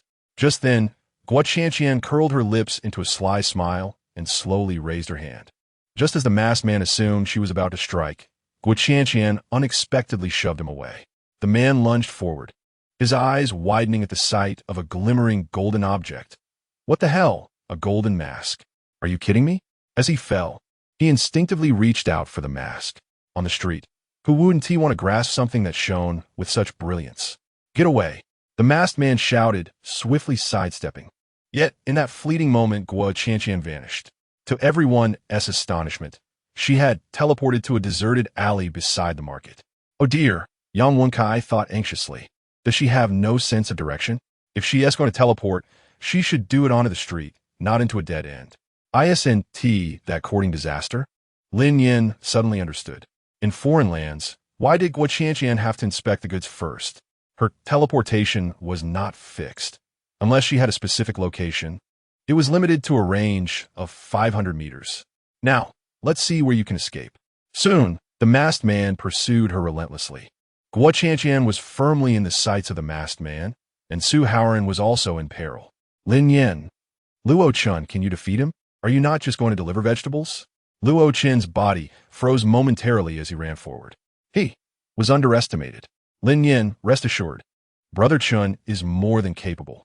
Yang Wen switched from the back seat to the driver's seat, and with a roar of the accelerator, the car surged forward at breakneck speed. Lin Nian recalled the scene from the last time when Luo Chun was tripped by the vines. "Assistant Yang, do you harbor a grudge against Luo Chun?" Chapter 20, A Hasty Escape. Yang Wenkai exclaimed in rebuttal, "How could that be? Brother Chun is the person I admire the most." However, Lin Nian expressed considerable skepticism regarding Yang Wenkai's words. When Luo Chun instructed him to flee, he ran faster than anyone else. "Do not worry. Brother Chun is a special police officer, exceptionally skilled, and an even better marksman." No sooner had he spoken than Lin Nian heard several gunshots. Bang, bang, bang, bang. The gunfire sounded somewhat muffled, unlike the clarity he had heard previously. Lin Nian appeared to have a sudden realization, her eyes widening in astonishment. Luo Chun is using a tranquilizer gun? Indeed, his abilities rival those of any supernatural being. In the alley, the sound of gunfire erupted in rapid succession. The masked man felt a jolt at his brow, and a dense mass of vines instantly surged up, shielding him from behind. A muffled grunt was heard as the masked man slowly turned around, gritting his teeth and stating, "It's you again." Luo Chun stood at the mouth of the alley, gun raised and gaze resolute. "You are under arrest for provoking trouble." "Ha ha! Are you here to amuse me?" The masked man sneered dismissively, his tone dripping with contempt.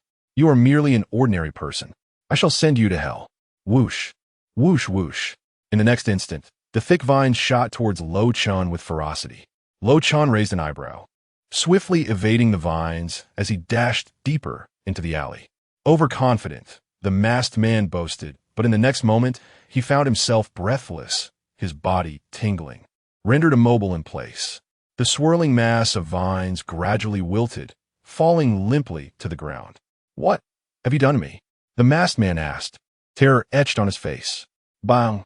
In the next heartbeat, Luo Chun had closed the distance, delivering a powerful punch to the man's jaw. Guo Qianqian watched in shock. Wasn't he the handsome police officer from the airport? What was he doing here? Scattered across the ground were several tranquilizer needles embedded in the fallen vines. So that was it. The energy within the vines was connected to the masked man's own, which is why he too had been incapacitated. Impressive.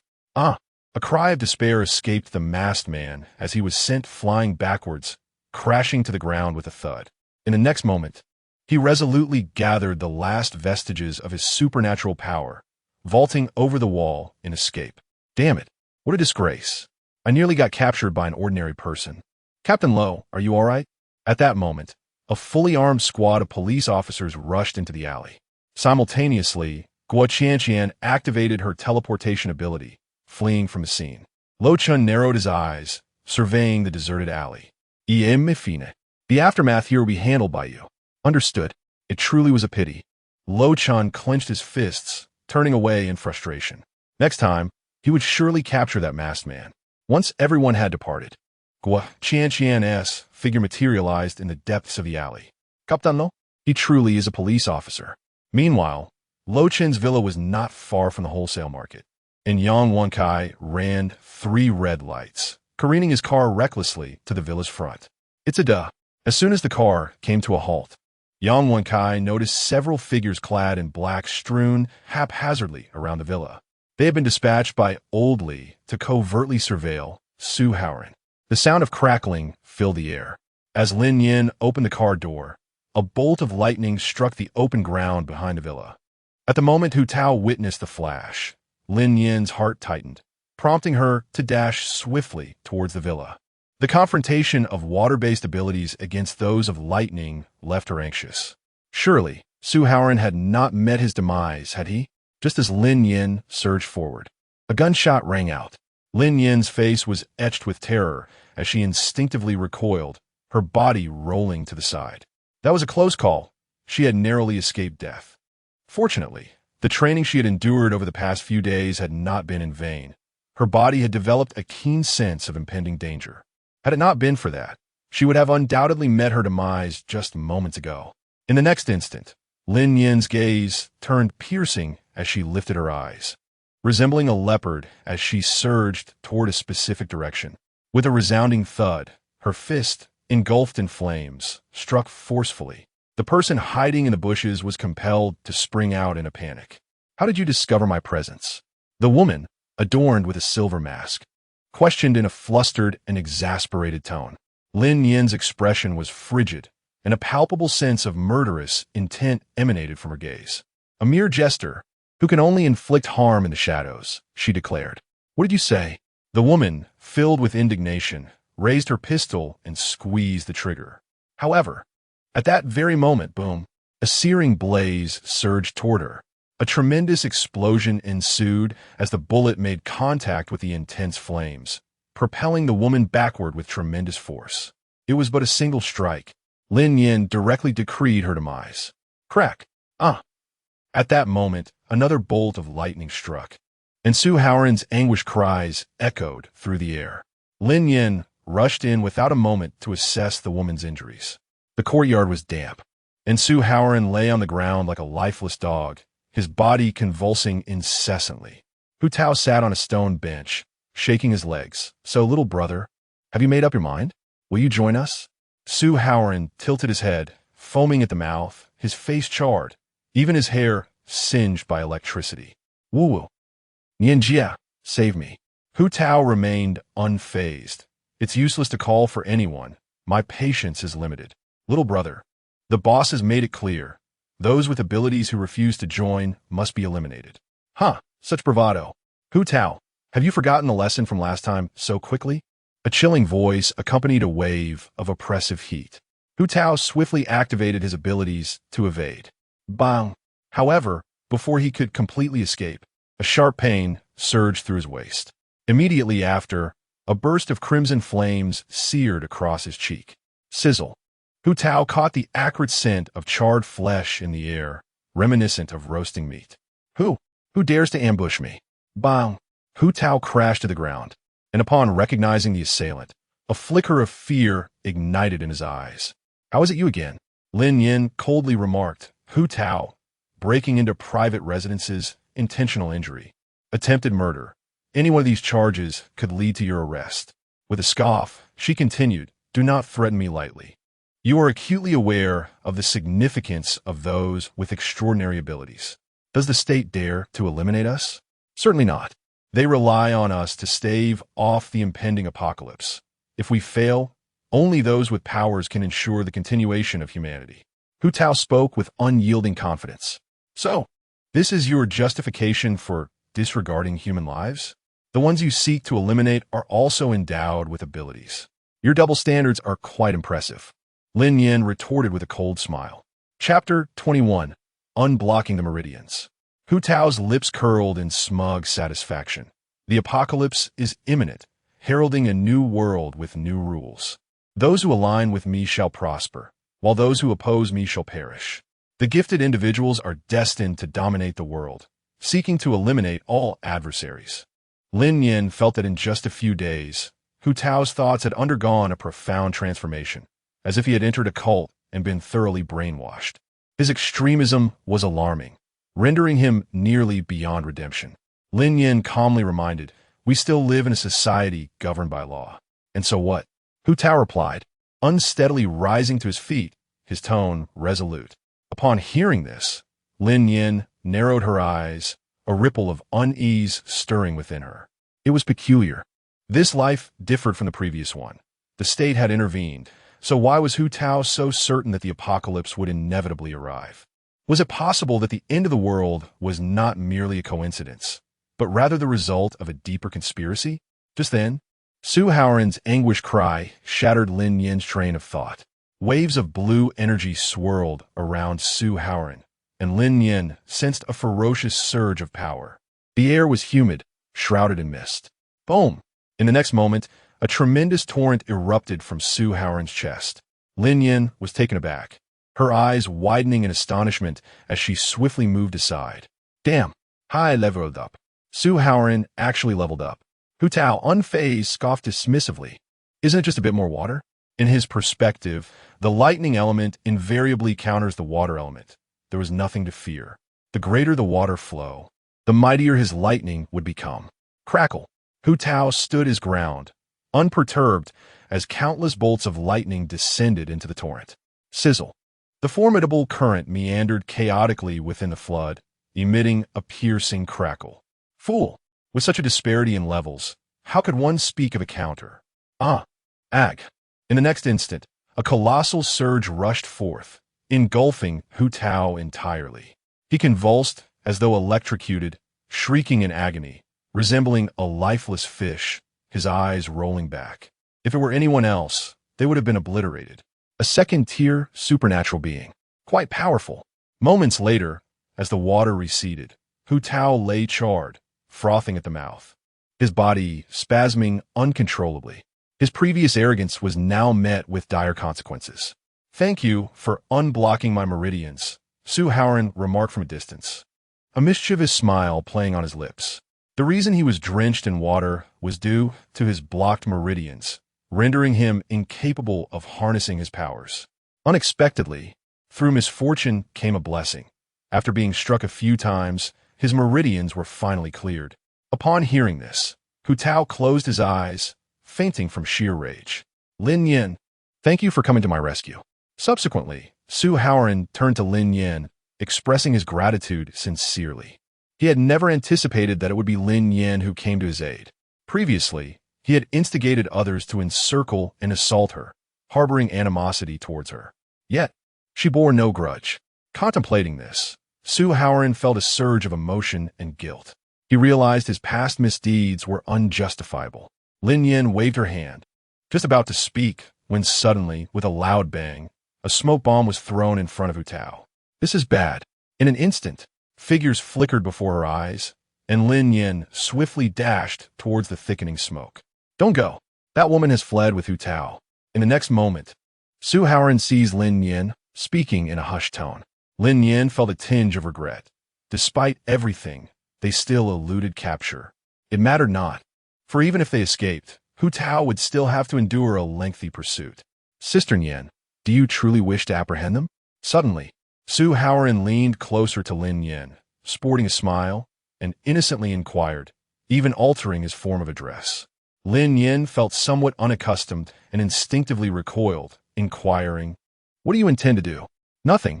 I merely wish to ask," he replied. "From now on, whatever you desire, I shall endeavor to fulfill."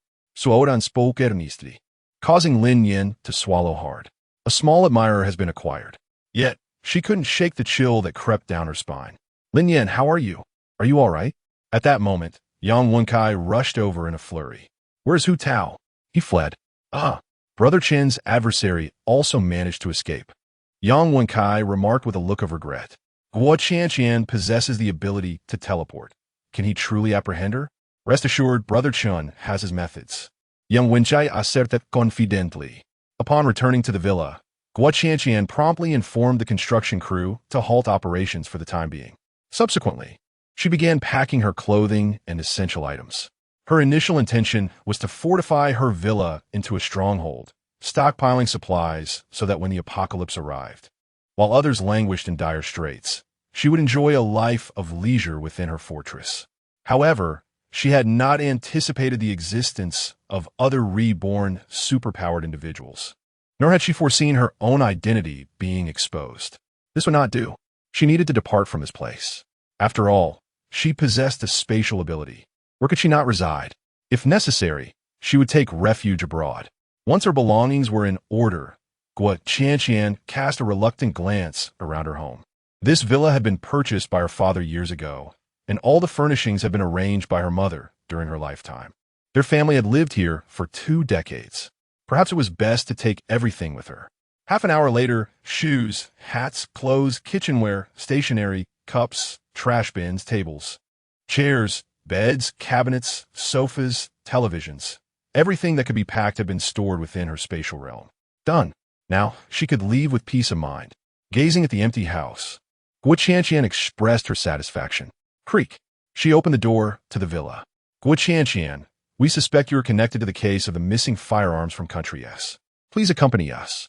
Luo Chan stood silently at the entrance, his voice exuding an imposing aura. Guo Qianqian was momentarily taken aback. It's you. No wonder I've seen you all day. You approached me intentionally. A cold smile graced her lips as she realized the police had set their sights on her. Given this, she chose to drop her pretense. Indeed, the firearms and ammunition missing from Country S were taken by me. What do you do about it? Guo Qianqian challenged, her beautiful eyes narrowing defiantly.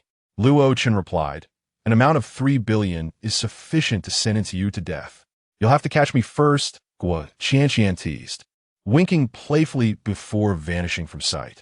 Lo Chun remained unperturbed, standing at the doorway as he leisurely drew his firearm. In the next instant, a triumphant voice pierced the air. Foolish one, Guo Qianqian's figure materialized in the living room. However, upon comprehending the scene before her, she was momentarily taken aback. Why was she still in the house? Panic-stricken, Guo Qianqian spun around to find Lo Chun aiming his gun directly at her. Shall we give it another try? Guo Qianqian retorted, fine, I refuse to believe I can't escape. With a swift motion, her figure vanished once more.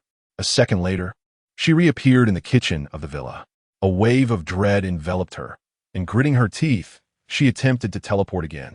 This time, she found herself directly before Lo Chun. This is it, she thought, realizing she was ensnared. Bang! The crisp sound of a gunshot echoed as a tranquilizer dart struck her firm chest. You vile rogue! Guo Qianqian exclaimed angrily before collapsing to the ground. Lo Chun raised an eyebrow. He had aimed for the living room, where she had unwittingly positioned herself. With a single command, several police officers burst in, swiftly carrying Guo Qianqian away. The reason for her inability to escape the villa was that Lo Chun had borrowed a secret weapon from the experimental building. Chapter 22. Memories Like Smoke. National Security Bureau. Nianjia. Here is some water I specially prepared for you, Su Haoran said, presenting a cup of water to Lin Nian. A broad smile gracing his lips. Lin Nian raised an eyebrow and cast a glance at the water dispenser not far away. Just in time, I felt parched. At that moment, Yang Wenkai lifted his head and instinctively reached for it. Slap! This is Nianjia's. He was admonished as his outstretched hand was swatted away. Yang Wenkai let out a yelp, looking at Su Haoran with a bewildered expression. Haven't you always disliked Lin Nian? Surely. This water, tea, laced with some sort of sedative? Get lost. Su Haoran shot a furious glare at Yang Wenkai. Nianjia. What happened a few days ago was instigated by Shan Mengqi. Lin Nian spoke with a calm demeanor. I understand. In her previous life, Su Haoran had always circled around Shan Mengqi, and she had encountered him a few times. Thus, upon seeing Su Haoran, she immediately comprehended that it was Shan Mengqi who intended to teach her a lesson. If she lacked the ability to protect herself in this life, Shen Mingqi would only grow increasingly outrageous, akin to bullying. Su Haoran was not particularly surprised. He lowered his voice and explained, I have known Shen Mingqi for over a decade, having played together since childhood. I have quite an affection for her, yet she refuses to be my girlfriend. Young Wen Jai, fixated on the computer, suddenly interjected, Are you a backup? Su Haoran displayed a self-deprecating smile. Indeed, that night she called me, stating she would teach Lin Nian a lesson, and then she would agree to be my girlfriend. However, upon encountering Shen Mingqi once more, her attitude was evident to all, and Su Haoran experienced an epiphany. Shen Mingqi merely regarded him as a backup, a sycophant, a mere tool to be commanded at her whim. It's all right, brother. Understanding is all that matters. There are countless women in this world. She is not worthy of you now, Yang Wenkai consoled. And it was precisely because he had come to this realization that he recognized Lin Nian's worth. Taking advantage of the moment, Lin Nian inquired, I've heard that those 3 individuals are acquaintances of yours from bar. Are you familiar with them? Su Haoran paused momentarily before responding. Yes, they have been following me around, claiming they fled to Xinhai City to evade their enemies. Do you know who their enemies are? She probed further. It seems to be someone named Lu Quan, brother Lu. Upon hearing this, Lin Nian abruptly stood up. Are you certain it's Lu Quan? I've heard them mention that name once. Liu Quan. Once again, Lu Quan. Who exactly is he? The biological father of Shen Mingqi, the chauffeur of the Shen family, a notorious thug in the underworld. Are those 3 truly fleeing from Lu Quan's pursuit? Or has Lu Quan sent them to keep watch over Su Haoran? The situation is shrouded in mystery. Lin Nian never anticipated that a seemingly insignificant figure from her past life would prove to be the key to unraveling all truths.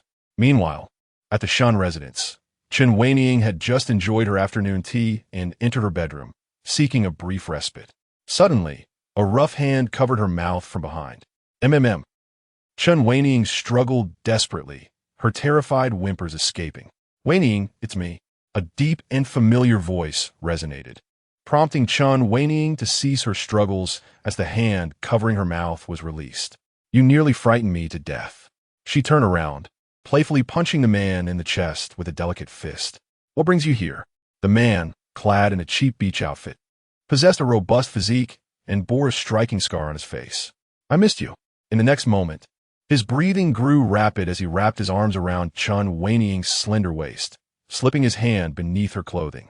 Instantly, Chen Weining gasped, her body yielding as she melted into his embrace. You are indeed quite audacious. He pressed her against the wall, leaning down to kiss her. Don't worry. He is preoccupied at the moment. Ugh, how annoying. Overcome with a feverish heat, they rolled from the wall onto the bed. After a passionate encounter, Chen Weining rose with a charming allure. Now, tell me, what brings you here? Over the years, she had maintained an illicit relationship with Lu Quan. If he desired her, he would simply call. Hotels, bars, rental apartments, anywhere would suffice for their clandestine meetings.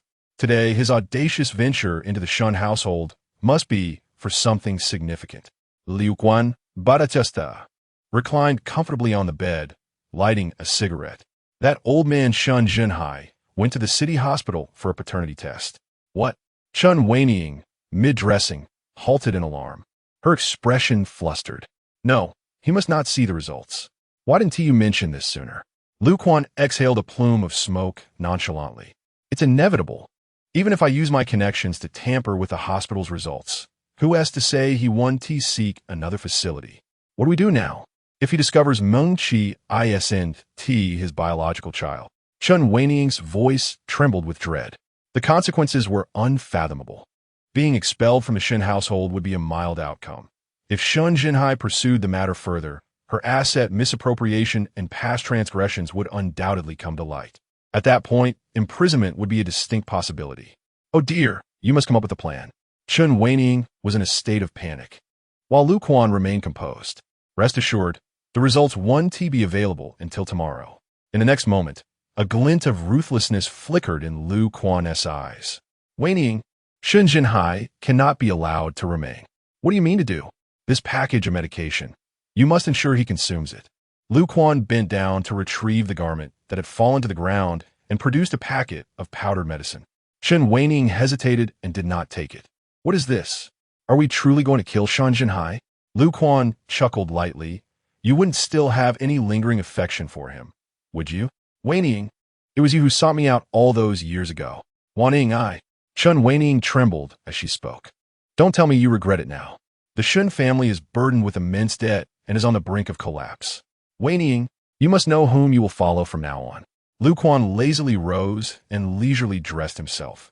He then placed the packet of medicine into Chen Weining's hand, assuring her, rest assured, this will merely induce a stroke and render him unconscious. It won't take his life. Once you acquire the items left by Lin Shui, we shall flee to a faraway place. Will it truly not harm old Shen? She queried. Of course not. I will even ensure he receives proper medical treatment. We will act during dinner. Lu Quan instructed, a wicked smile curling at the corners of his mouth as he left through the window. Chen Weining clenched the packet tightly, sitting dazed on the edge of the bed. The past drifted like smoke. One misstep led to another. She and Shen Jinhai had been childhood sweethearts, having pledged their lives to each other long ago. Yet he had abandoned her to climb the social ladder, leaving the village behind. Naturally, she could not swallow this grievance and traveled to Xinhai City to find him. That was the first time she encountered Lin Shui, graceful and poised. Every smile and frown exuded gentleness. How could a coarse country girl like her possibly compare to the daughter of the Lin family? It was at that moment she met Lu Quan. Young and handsome, he captured her attention instantly, promising that if she complied, she would obtain what she desired. Enigmatically, she nodded in agreement. After that, Lu Quan seemed to possess extraordinary capabilities, orchestrating everything for her. Chapter 23. Evil begets evil. Pregnant, she left Xinhai. The child was sent to an orphanage, while Lu Quan arranged for her to work in nightclubs. Everything was orchestrated by him. She had resisted, but it only resulted in threats from Lu Quan and the confiscation of her bank card and identification. When Mengqi turned 6, Lu Quan took her to the orphanage, where she saw Shan Mengqi crawl beneath a car. Chen Weining, remember this for the rest of your life. You owe me. Lu Quan's words floated in the air lightly. Soon after, an accident occurred. Everything felt like a dream. Over the years, she had never truly seen through Lu Quan. Thinking of Shen Mengqi, Chen Weining tightened her grip, her gaze sharpening with resolve. She could endure anything, but Mengqi was still young. Her life had just begun and must not be ruined. As evening fell, an ambulance arrived at the Shen residence, taking the unconscious Shen Jinhai away. Madam, are you not coming along? Zhang Ma gently reminded her. Chen Weining, as if awakening from a dream, was about to step into the car when a piercing gaze struck her. Madam, we're taking him to the 6th Municipal Hospital. You may come over shortly, said a man in a mask and a white coat. Chen Weining instantly recognized him as Lu Quan and could only nod numbly. Madam, why are we sending him to the 6th Municipal Hospital? That is a psychiatric facility, Zhang Ma murmured with a strange expression. A chill ran through Chen Weining as she absent-mindedly walked toward the bedroom. Yes, a psychiatric hospital. Was Lu Quan intending to confine Shen Jinhai? Perhaps that would be for the best. Beep, beep, beep. At that moment, her phone rang. Do not worry about Shen Jinhai. There will be no complications. In 3 days, we must acquire Lin Shui's dowry jewelry. Lu Quan's voice echoed, and before Chen Weining could respond, the call ended. Dowry jewelry? Indeed. When she first arrived at the Shen family, Lu Quan had instructed that they must obtain Lin Shui's dowry jewelry. Unfortunately, Lin Shui seemed to have anticipated something and had already placed all her jewelry in a safe, leaving a will that specified the jewelry would only be retrieved when Lin Nian turned 20 to be inherited by her. Mom, please give me some money. Mom. From downstairs, Shen Mengqi's loud voice erupted. Chen Weining quickly reined in her emotions and hurried downstairs. Mengqi, what's wrong? Humph, that little wretch Lin Nian. I will deal with her sooner or later. Shen Mengqi rummaged through the kitchen, seizing a chicken leg and speaking fiercely. Look at you, if you're hungry. Let Zhang Ma prepare something for you. Mengqi, no matter what, Lin Nian is still your sister. Chen Weining said helplessly. Sister? Mom, can we not deceive ourselves? Give me some money, quickly. By the way, where is Dad?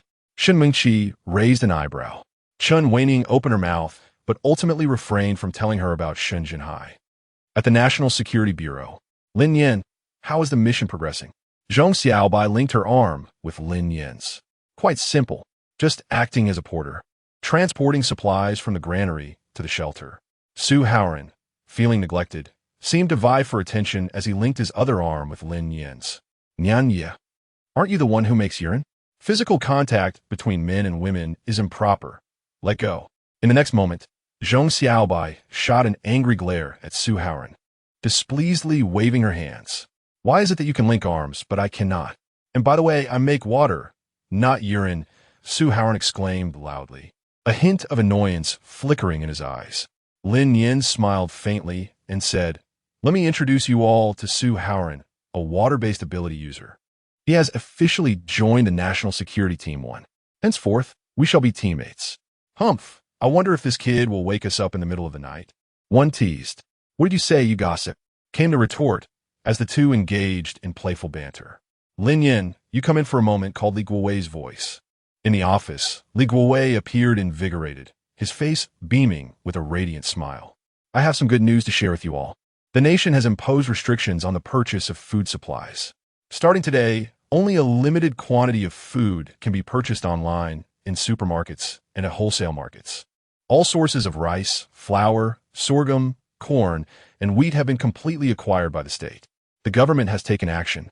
This means that from now on, hoarding large quantities of food will be impossible. A flicker of concern crossed Tong Daji's eyes. He still had several million unspent. What was he to do now? Lin Nian chuckled softly. Well, now it's settled. Even with wealth, one cannot spend it all.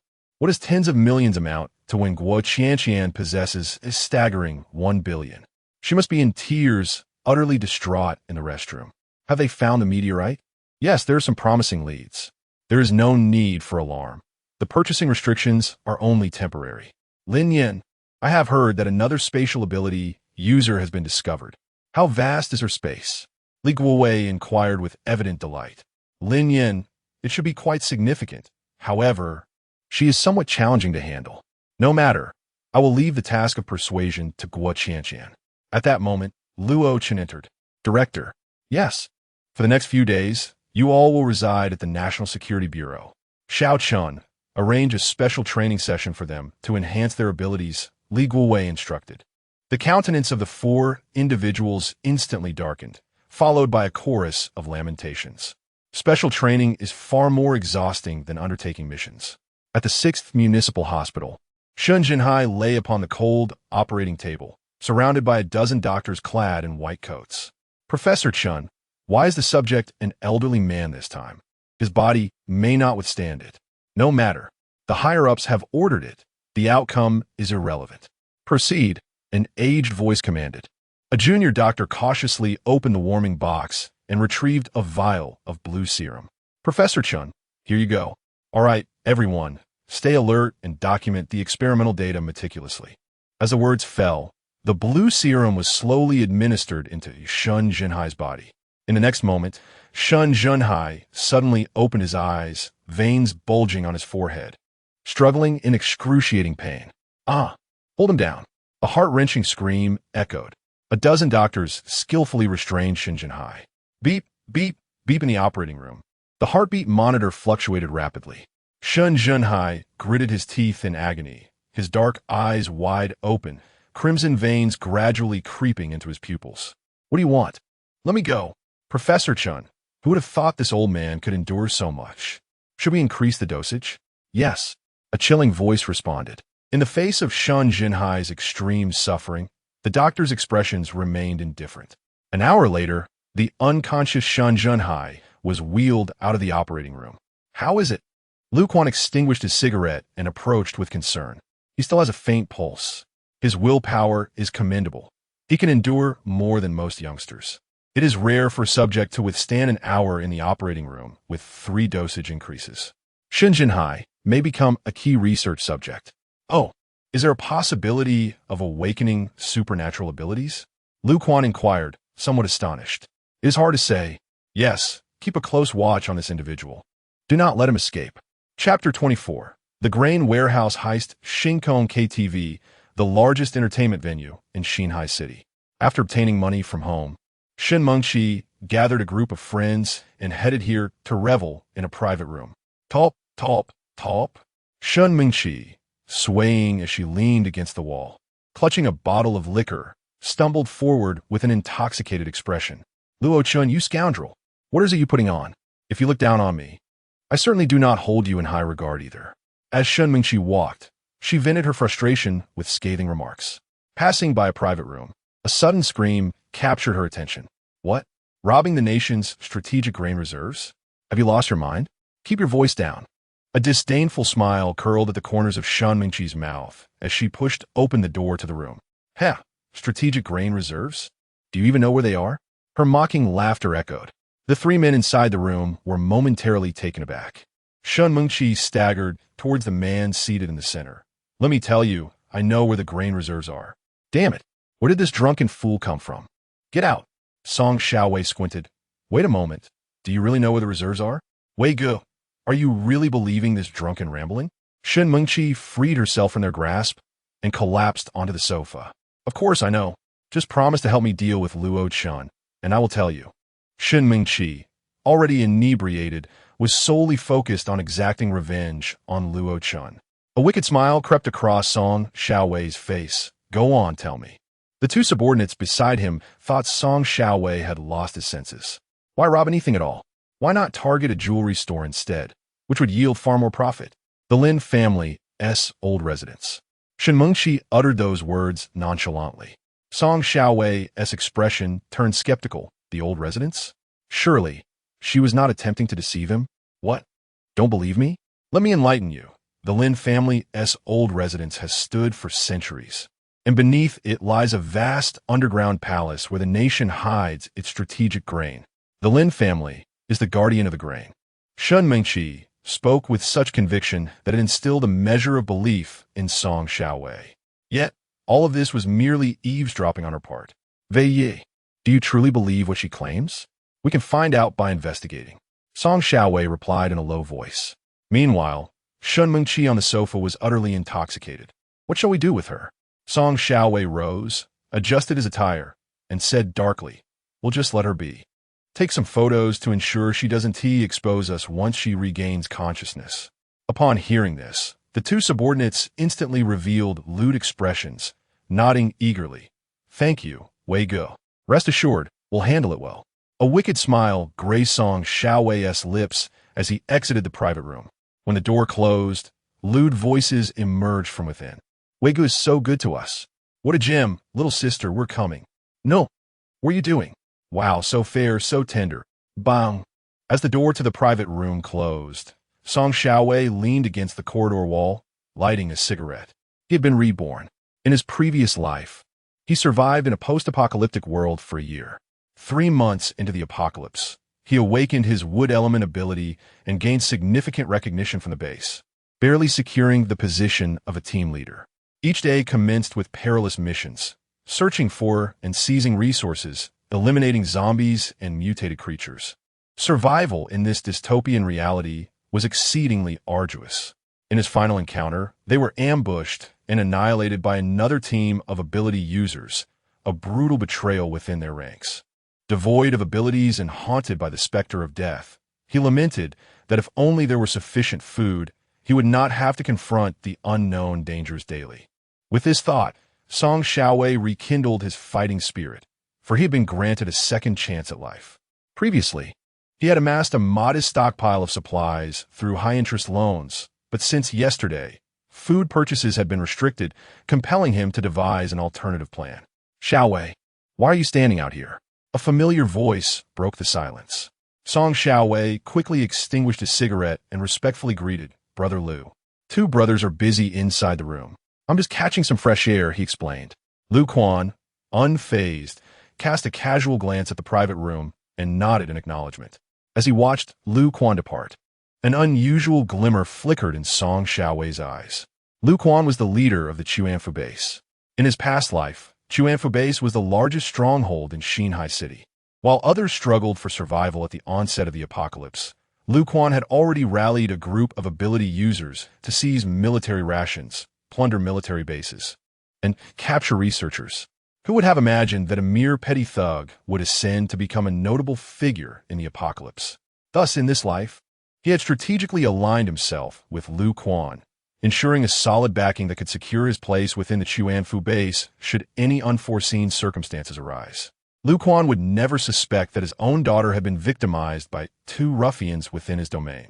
As the night deepened into silence, a shadow stealthily approached the Lin family's old residence, conducting reconnaissance. A vine as thick as a wrist slowly extended towards the earth below. A frown creased Song Xiaowei's brow. He had not detected any underground chambers. Could it be that the madwoman had deceived him? Tentatively, he edged closer to the Lin family's estate. After probing for approximately 500 meters, he finally discovered an underground space. A spark of excitement ignited within him. However, just as he contemplated further exploration, the soil beneath his feet suddenly loosened. With a thunderous roar, the ground trembled and the earth split apart. Song Xiaowei cried out as he plummeted into the gaping chasm. In the next heartbeat, the fissure in the ground sealed shut, and Song Xiaowei vanished from sight. In the depths of the forest, a haunting voice echoed. Is it an ability user? The world has truly descended into chaos. A soft sigh faded into the distance. The following morning, Shun Mingqi awoke with a throbbing headache and a body aching all over. The events of the previous night were a complete blur. Little beauty, sleep a bit longer, she murmured. Suddenly, a rough arm encircled her waist. Shun Mingqi's surroundings were a disarray. Her naked body lay amidst two grotesque men sprawled on the sofa. What had transpired was all too evident, and in the next moment, a piercing scream escaped her lips. How'd I end up here? A gruff voice interrupted. What is all the noise? Didn't you make enough racket last night? I'm suffering from a headache. The man, roused from his slumber, glowered at her and slapped her across the face. I will kill you. The thought of having been with these two hideous men ignited a furious blaze within Shun Mingqi, causing her to lose all rationality as she lunged at them, scratching and clawing. I will report you. Go ahead. Last night you willingly came to us. We have video evidence. The men smirked with such a fiery spirit. You clearly need a lesson. The two ruffians showed no mercy, delivering a flurry of punches and kicks that left her subdued, huddled in a corner, weeping softly. Crazy woman. I warn you, if you dare to call the police, I will release the video and ruin your reputation. The man gripped her chin tightly, threatening her with malice. Tears streamed down Shun Mingqi's face as she nodded in fear. Big Tiger, let us leave. All right. The two men departed with an air of satisfaction. A quarter of an hour later, Shun Mingqi dressed hastily and stumbled out of the room, colliding with Lu Quan. Why are you here, Mingqi? Lu Quan observed her disheveled hair, tear-streaked face, and bruised skin with growing concern. Get away! Shun Mingqi screamed in horror, wriggling free from his grasp. How dare you speak to Brother Lu like that? One of the nearby thugs barked, not understanding the situation. What's going on here? Lu Quan's expression darkened as he prepared to reprimand her. Brother Lu, she's our girl. The two ruffians lewdly draped their arms over Shun Mingqi's shoulders. Lu Quan's fury escalated. His teeth clenched as he demanded, Your boyfriend? Not just one, but two. Shun Mingqi gritted her teeth, her eyes ablaze with hatred. Are they your subordinates? How wonderful. My own father's men have violated me. Shun Mingqi harbored grave suspicions that all of this was orchestrated by Lu Quan. The younger brothers appeared utterly bewildered. What is happening? Yes, Lu Quan silently acquiesced. Suddenly, a resounding slap struck his face. Lu Quan, you truly are something else. Shun Mingqi cried out in a frenzy, forcefully pushing him away before running off in tears. Lu Quan was left in a state of confusion. What had he done? The Dahu brothers exchanged glances. The boss has been struck. Goodness, let us flee. It seems we provoked someone we shouldn't have. Halt! A commanding voice boomed, demanding to know what transpired last night. The two, ready to make a hasty retreat, instantly stiffened, trembling uncontrollably. It was over. After enduring a severe interrogation, Lu Quan finally grasped the truth. Bring me Song Xiaowei. If I don't eliminate him, I shall no longer bear the surname Lu, he bellowed in fury, his face contorting in rage. How could it be? His own daughter had been defiled by one of his newly recruited subordinates. Damn it. One subordinate. Glancing at the two bloodied figures, asked Lu Gu. How shall we deal with them? Lu Quan's expression darkened ominously. Castrate them. Send them to the 6th hospital to be turned into feed. Upon hearing this, the two trembled even more violently. Upon returning home, Chen Weining noticed something amiss with Shen Mingqi. Mingqi, what's wrong? Go away. Why did you have to associate with that little thug? Why did you give birth to me? Isn T Shun Jinhai good enough? I'm not the daughter of a little delinquent. Shen Mingqi grabbed Chen Weining's shoulders, shaking her in a frenzy, completely losing her composure. Mingqi, be quiet. Chen Weining, her face paling in fear, hurriedly covered her mouth. Zhang Ma is still in the house. It's all because of you. Get away. Chen Weining felt helpless. She thought Shen Mingqi was merely acting out due to not seeing Shun Junhai, and quickly attempted to soothe her.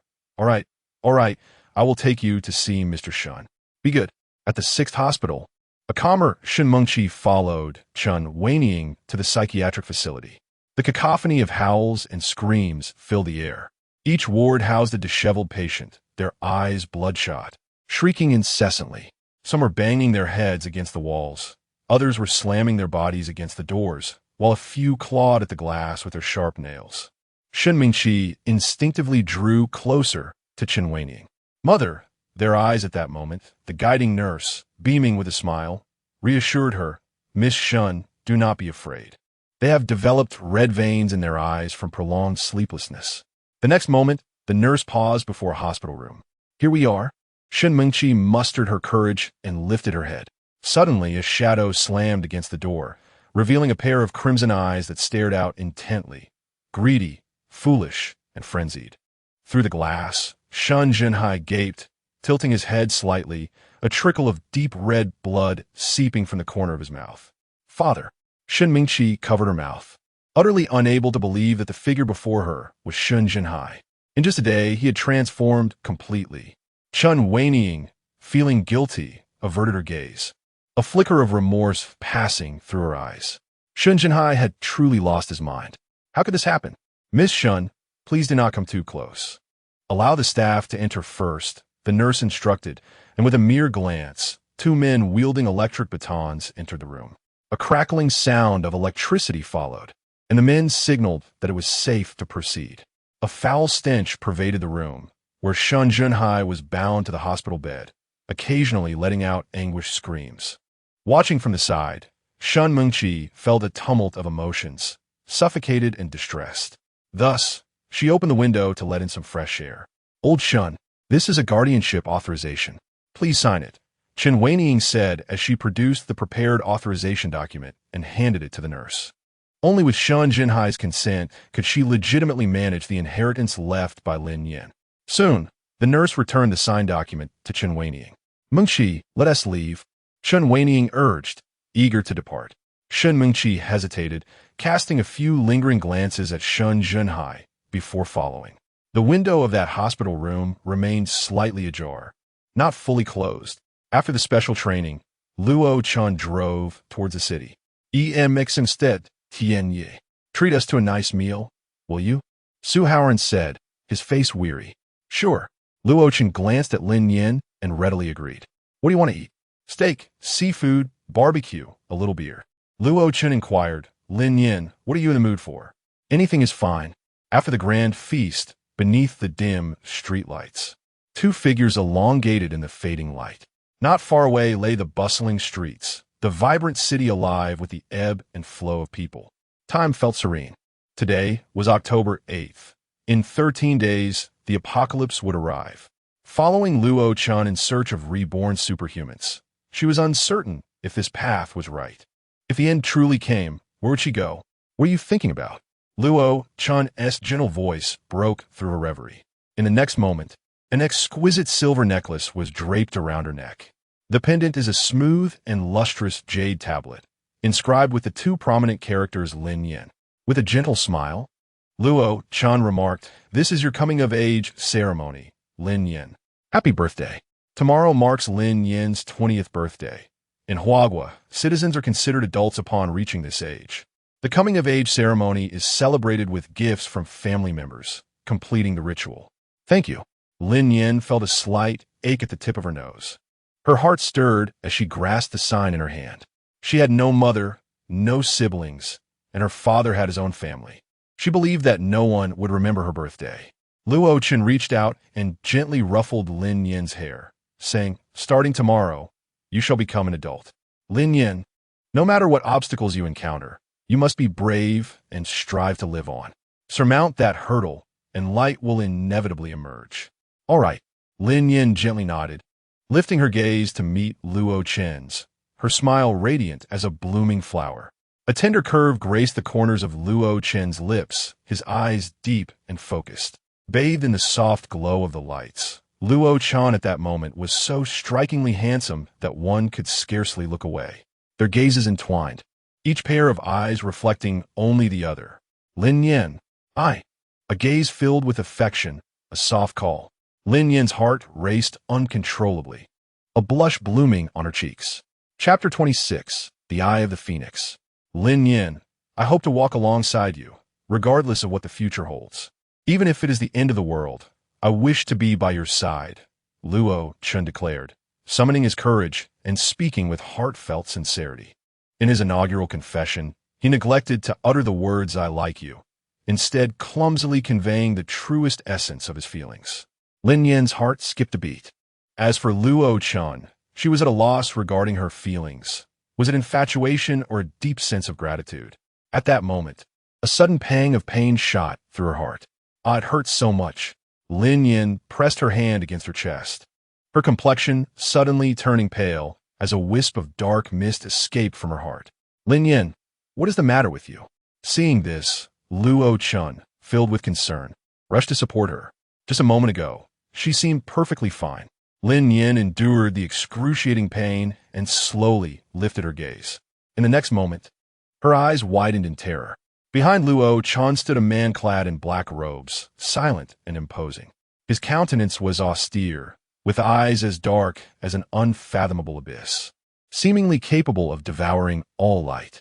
The left side of his face was adorned with a multitude of intricate black markings, resembling arcane incantations.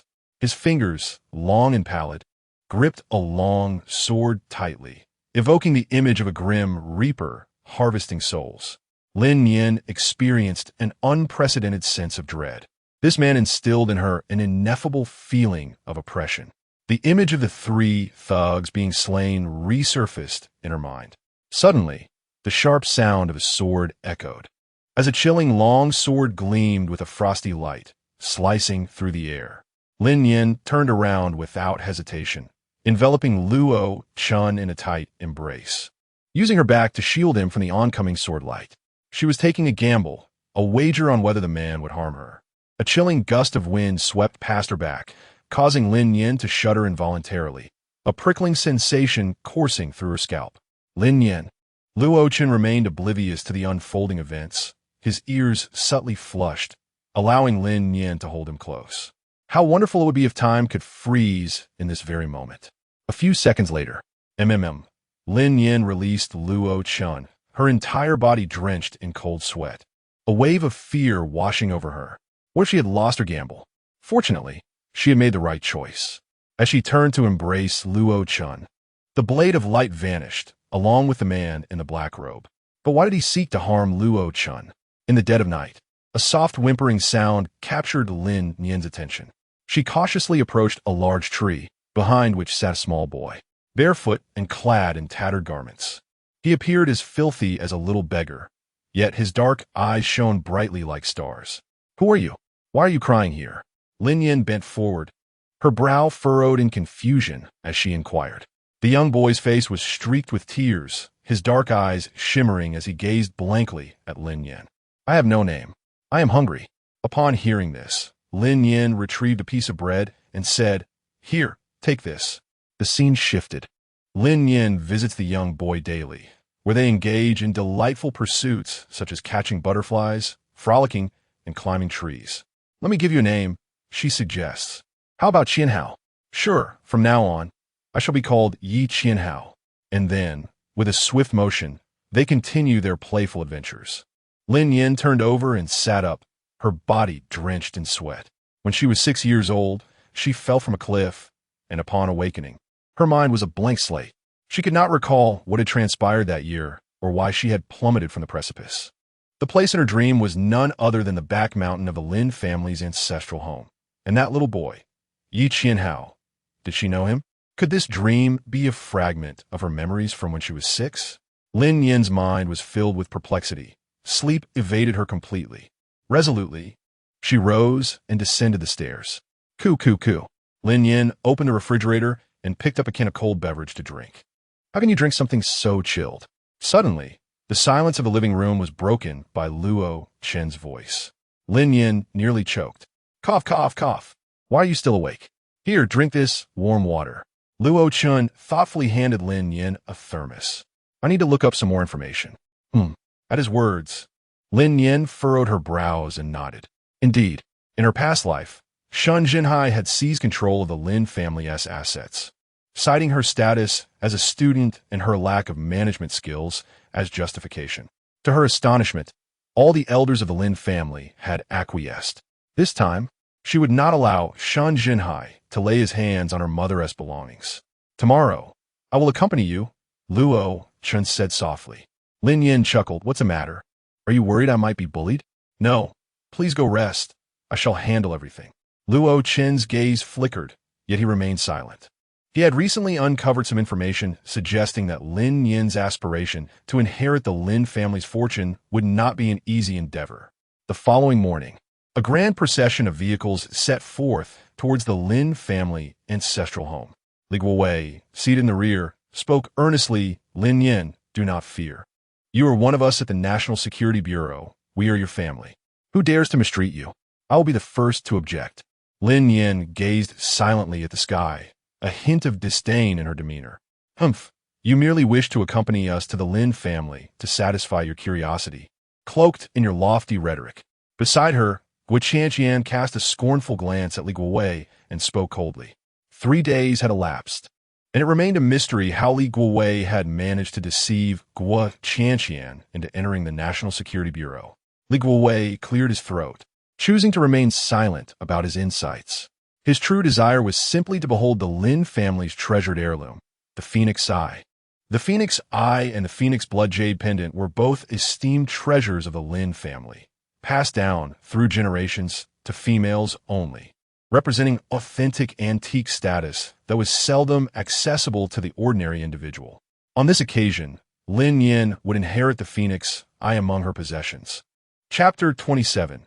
The Authentic and the Faux Heiress's Lin Family Village.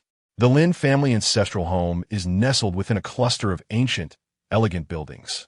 The cobblestone path encircling the residence has been polished smooth by the passage of time, while the courtyard walls are adorned with verdant ivy, exuding a sense of tranquility that whispers of bygone eras. At dusk, the golden rays of the setting sun cascade upon the eaves of the house, casting a radiant glow that dances harmoniously with the dark tiles, resembling a flowing ancient painting. Upon entering the abode, one is greeted by a subtle scent of sandalwood. In the center of the grand hall hangs a landscape painting, its delicate brushstrokes conveying profound artistry, while the interior is furnished in a rustic style. A rosewood writing desk is adorned with the 4 treasures of the study, and a fragrant aura of literature fills the air. At this moment, the hall is filled with the esteemed elders of the Lin family. Chen Weining sits beside Shun Mingqi at the head of the table, flanked by 4 robust bodyguards standing protectively behind her. Lin Nian's gaze fell upon the 4 individuals, and her brow furrowed involuntarily. Their presence exuded a profound aura. And where is Shun Jinhai? Lawyer Deng, please proceed. Upon seeing Lin Nian enter, Chen Weining spoke in a nonchalant tone. Lawyer Deng nodded. As in the previous life, Lawyer Deng solemnly read aloud the wills of her grandmother and mother. Now, Lin Nian had turned 20, and I have also brought the jewelry that Lin Shuyi kept in the safe. After finishing the reading of the will, Lawyer Deng took a wooden box from his assistant. Lin Nian, these are the possessions your mother left for you. Lawyer Deng gazed at Lin Nian, his eyes softening. Time truly flies. In the blink of an eye, you have already come of age. Lin Nian gazed at the antique box, her eyes slightly reddened. This was the sole memento her mother had left in this world. Lin Nian trembled as she extended her hand. Wait a moment. At that instant, Chen Weiniang spoke up. Such precious jewelry is not safe in Lin Nian's hands. After all, she is still a student. Lawyer Deng, I believe I should take custody of this wooden box. Chen Weiniang rose to her feet, reaching out to retrieve the box. A faint, sardonic smile curled upon Lin Nian's lips. In her previous life, Chen Weiniang had snatched the wooden box in precisely the same manner, employing identical excuses. However, in this life, Lin Nian was a step ahead, seizing the wooden box for herself. What do you think you are? Lin Nian taunted. What? What did you say? Chen Weiniang gazed at Lin Nian in astonishment, a flicker of malice flashing in her eyes. Just a mere mistress. And yet you aspire to covet the Lin family's possessions. You, Lin Nian, have you turned against me? Who is the mistress here? Do you dare to challenge me? I swear I will tear your mouth apart. Shun Mengqi exclaimed, furiously springing to her feet and pointing an accusatory finger at Lin Nian. The elders in the hall wore expressions of discomfort, visibly uneasy as they observed the unfolding confrontation. Lin Nian is correct. However, Lin Nian, such behavior is unbecoming. Chen Weiniang is, after all, your stepmother. How could you speak so disrespectfully?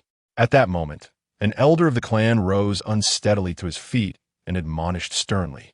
Lin Nian cast a sharp glance at him.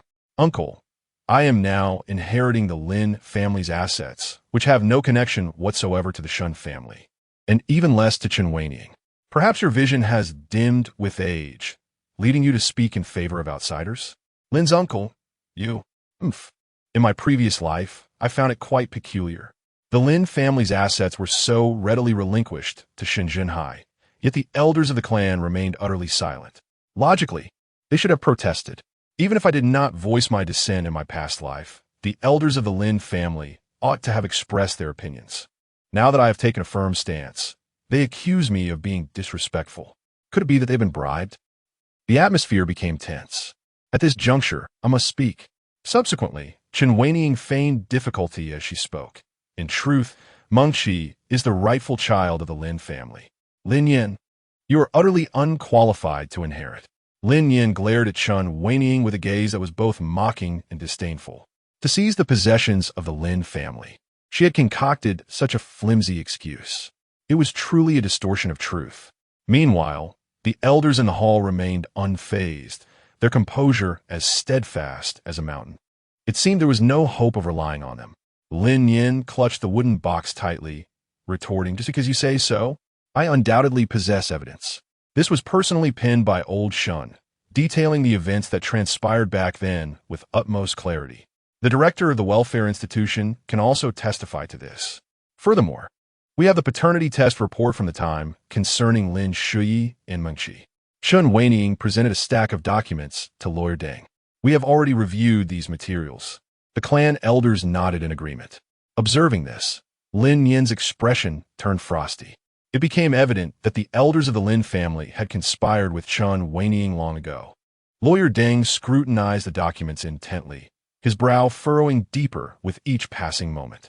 This paternity test was indeed authentic. Lin Nian, I do not acknowledge that information. What qualifications do you have to dismiss it? Merely a counterfeit, yet you aspire to such immense wealth. What a fanciful dream. Shun Mengqi raised her chin, mocking as she declared, all of this belongs to me. Lin Nian, you are nothing but a fraud. Chen Weiniang admonished Shun Mengqi. Enough. Lawyer Deng, what do you suggest we do now? Deng Zhixin wore a look of distress. Lin Nian, your identity is now in question. You may not be able to claim Lin Shuyi's belongings. Lin Nian coldly remarked, what if I insist on taking it away? Huh, what? You, a person of dubious origin, dare to attempt a forceful theft? You should consider your own capabilities. Shun Mengqi scoffed, her eyes brimming with disdain. With a single command, the four individuals behind Chen Weiniang swiftly surged towards Lin Nian. A faint glimmer of four colors emanated from their bodies, exuding an aura of ferocity. They were supernatural beings. Lin Nian's heart tightened. Even if she could prove her identity, these four individuals would not permit her to leave with the wooden box today. How exceedingly malicious. Just then, a gunshot echoed from outside the hall. What a lively scene. Li Wei, with his beer belly, sauntered into the hall at a leisurely pace. The moment the force saw Li Guowei, they immediately retracted their abilities, unwillingly coming to a halt. Even in their frenzy, they could not dare to commit murder and robbery in the presence of the director of the National Security Bureau. Director Li, it has been quite some time since we last met. Uncle, you still appear as vigorous as ever. I can no longer say that. I have grown old. After a round of pleasantries, with Li Guowei's presence, the atmosphere in the hall transformed from tense to relaxed. Lin Nian cast a grateful glance at Li Guowei. Chen Weining's expression darkened slightly as she cast a glance at Li Guowei, remarking, "Is it appropriate for an outsider to meddle in the affairs of the Lin family?" Li Guowei narrowed his eyes and retorted, "Aren't you also an outsider? I possess a letter of authorization from old Shen." Li Guowei continued, "Speaking of which, Shen Zhenhai has succumbed to mental illness and is confined in the 6th hospital of the city." At these words, Chen Weining felt a jolt of panic. Mental illness? How can that be? I just had tea with Xiao Hai a few days ago. Indeed, Xiao Hai visited my home just last month. He seemed perfectly normal, she added. Upon hearing Li Guowei's statement, several clan elders expressed their astonishment. It was evident that they shared a close relationship with Shen Zhenhai. As the son-in-law of the Lin family, Shen Zhenhai had always looked after them during the years since Lin Shi's departure. No wonder, in a previous life, when Shen Zhenhai proposed to manage the Lin family's affairs, these elders did not oppose it. Lin Nian, in terms of social graces, she still falls short. Chapter 28, The Arrival of Space. Li Guowei wore a look of lamentation. Indeed, Shen Zhenhai has dominated the business world for half a lifetime, only to end up as a madman. Alas, what a pity. Madam Shen, what do you think? Chen Weining, feeling uneasy, lowered her head. Old Shen will recover soon. Li Guowei raised his chin and handed over 2 pieces of paper. I have 2 identification reports here. The first is the paternity test between Shen Mengqi and Chen Weining. The second is the paternity test between Shen Mengqi and Shen Zhenhai. The reports indicate that Shen Mengqi is Chen Weining's biological daughter, while she bears no blood relation to Shen Zhenhai. As his words fell, Lin Nian looked at Li Guowei in astonishment. When did he obtain these identification reports? Shen Zhenhai was cuckolded? Shen Mengqi was not Lin Shi's daughter at all. The wanton woman dares to deceive us. What else do you have to say? The 2 identification reports circulated among the crowd, and Lin Shuzhu thumped the table heavily, glaring at Chen Weining in uncontrollable anger. The situation shifted dramatically. You old fossils. Why are you shouting? My mother is still Lin Nian's guardian. As long as Lin Nian continues with the Lin family business, we have the right to take it. What does it have to do with you? In the next moment, Shen Mengqi threw a tantrum, unleashing a torrent of curses. Unrefined, shrew, an illegitimate child of unknown origins, unworthy to stand in the Lin family's ancestral home. What did you say? Old fool, are you tired of living? I'll take you all on. The war of words commenced. Shen Mengqi single-handedly berated the 6 elders, showing no signs of backing down. The 6 elders trembled with fury, their hands shaking as if afflicted by a sieve, gasping for breath, almost driven to the brink by Shen Mengqi's ire. Look at this. This is the so-called Lin family heiress they have recognized. Little Nian, let me see what the Eye of the Phoenix looks like. The hall was in disarray, and Li Guowei retreated to Lin Nian's side, fixated on the wooden box. Lin Nian inquired softly, "What about the 2 appraisal reports? They were fabricated by Luo Chun last night. If she can deceive you with a forgery, we can certainly mislead them with a counterfeit as well." Lin Nian, the esteemed director of the National Security Bureau, how could he resort to deception? Hurry, hurry, hurry. The moment the wooden box was opened, a brilliant crimson light burst forth. At the center of the box lay a resplendent ruby, transparent and gleaming as if it harbored infinite flames within. The radiance emanated, illuminating Lin Nian's face with a mixture of awe and astonishment. Li Guowei's eyes widened in disbelief. Wow, it's stunning. In the next instant, he eagerly seized the ruby. However, as soon as the gem was grasped, Li Guowei cried out in pain, It's hot. So hot." The ruby was swiftly tossed back into the box, his hand reddened from a burn. Witnessing such dazzling brilliance, the hall fell into an immediate silence. A flicker of greed glimmered in Shen Mingqi's eyes.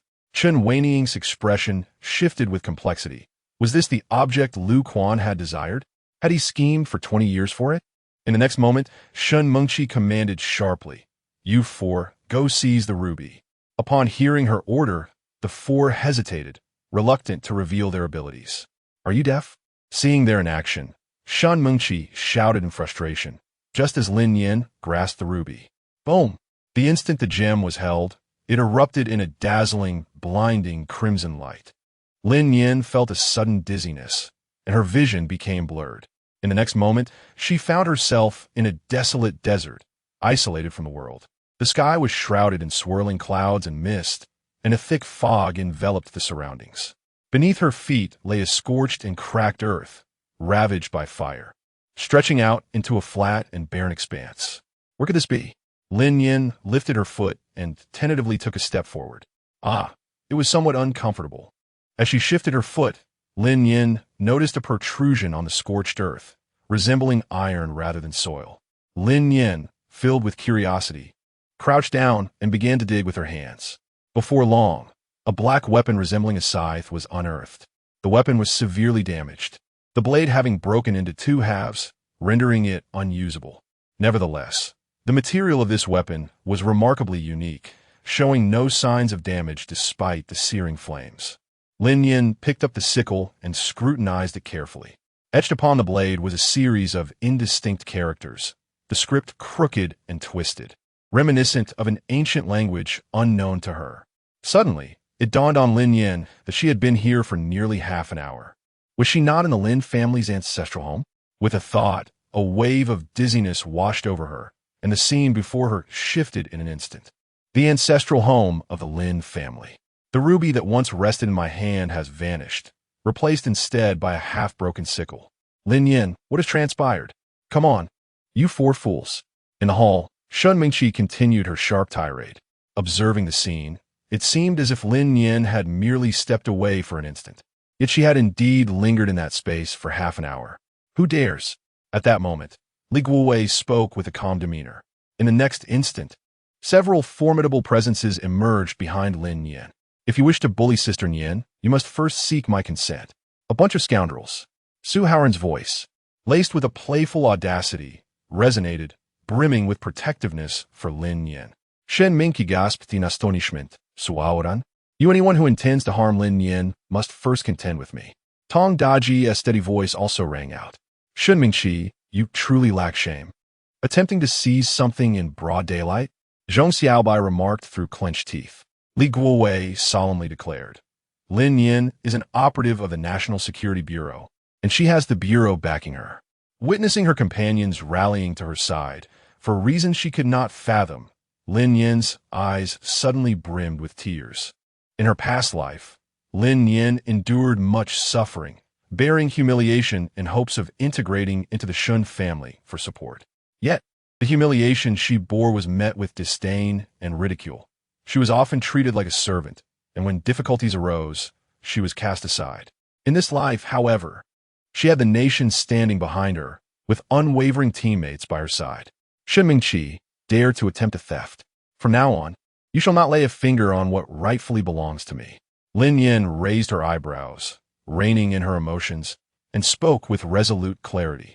Lin Nian, you. Shen Mingqi attempted to resist, but Luo Chun stepped forward, presenting an arrest warrant. Chen Weiniang, Shen Mingqi, please accompany us. You are implicated in a murder case from 13 years ago, as well as the poisoning of Shen Jinhai. Upon hearing this, Shen Mengqi's complexion drained of color, the mention of the 13-year-old case striking her with dread. No, they have no evidence. As she watched Luo Chun approach, panic surged within her, prompting her to scream. Stop him. Someone please stop him.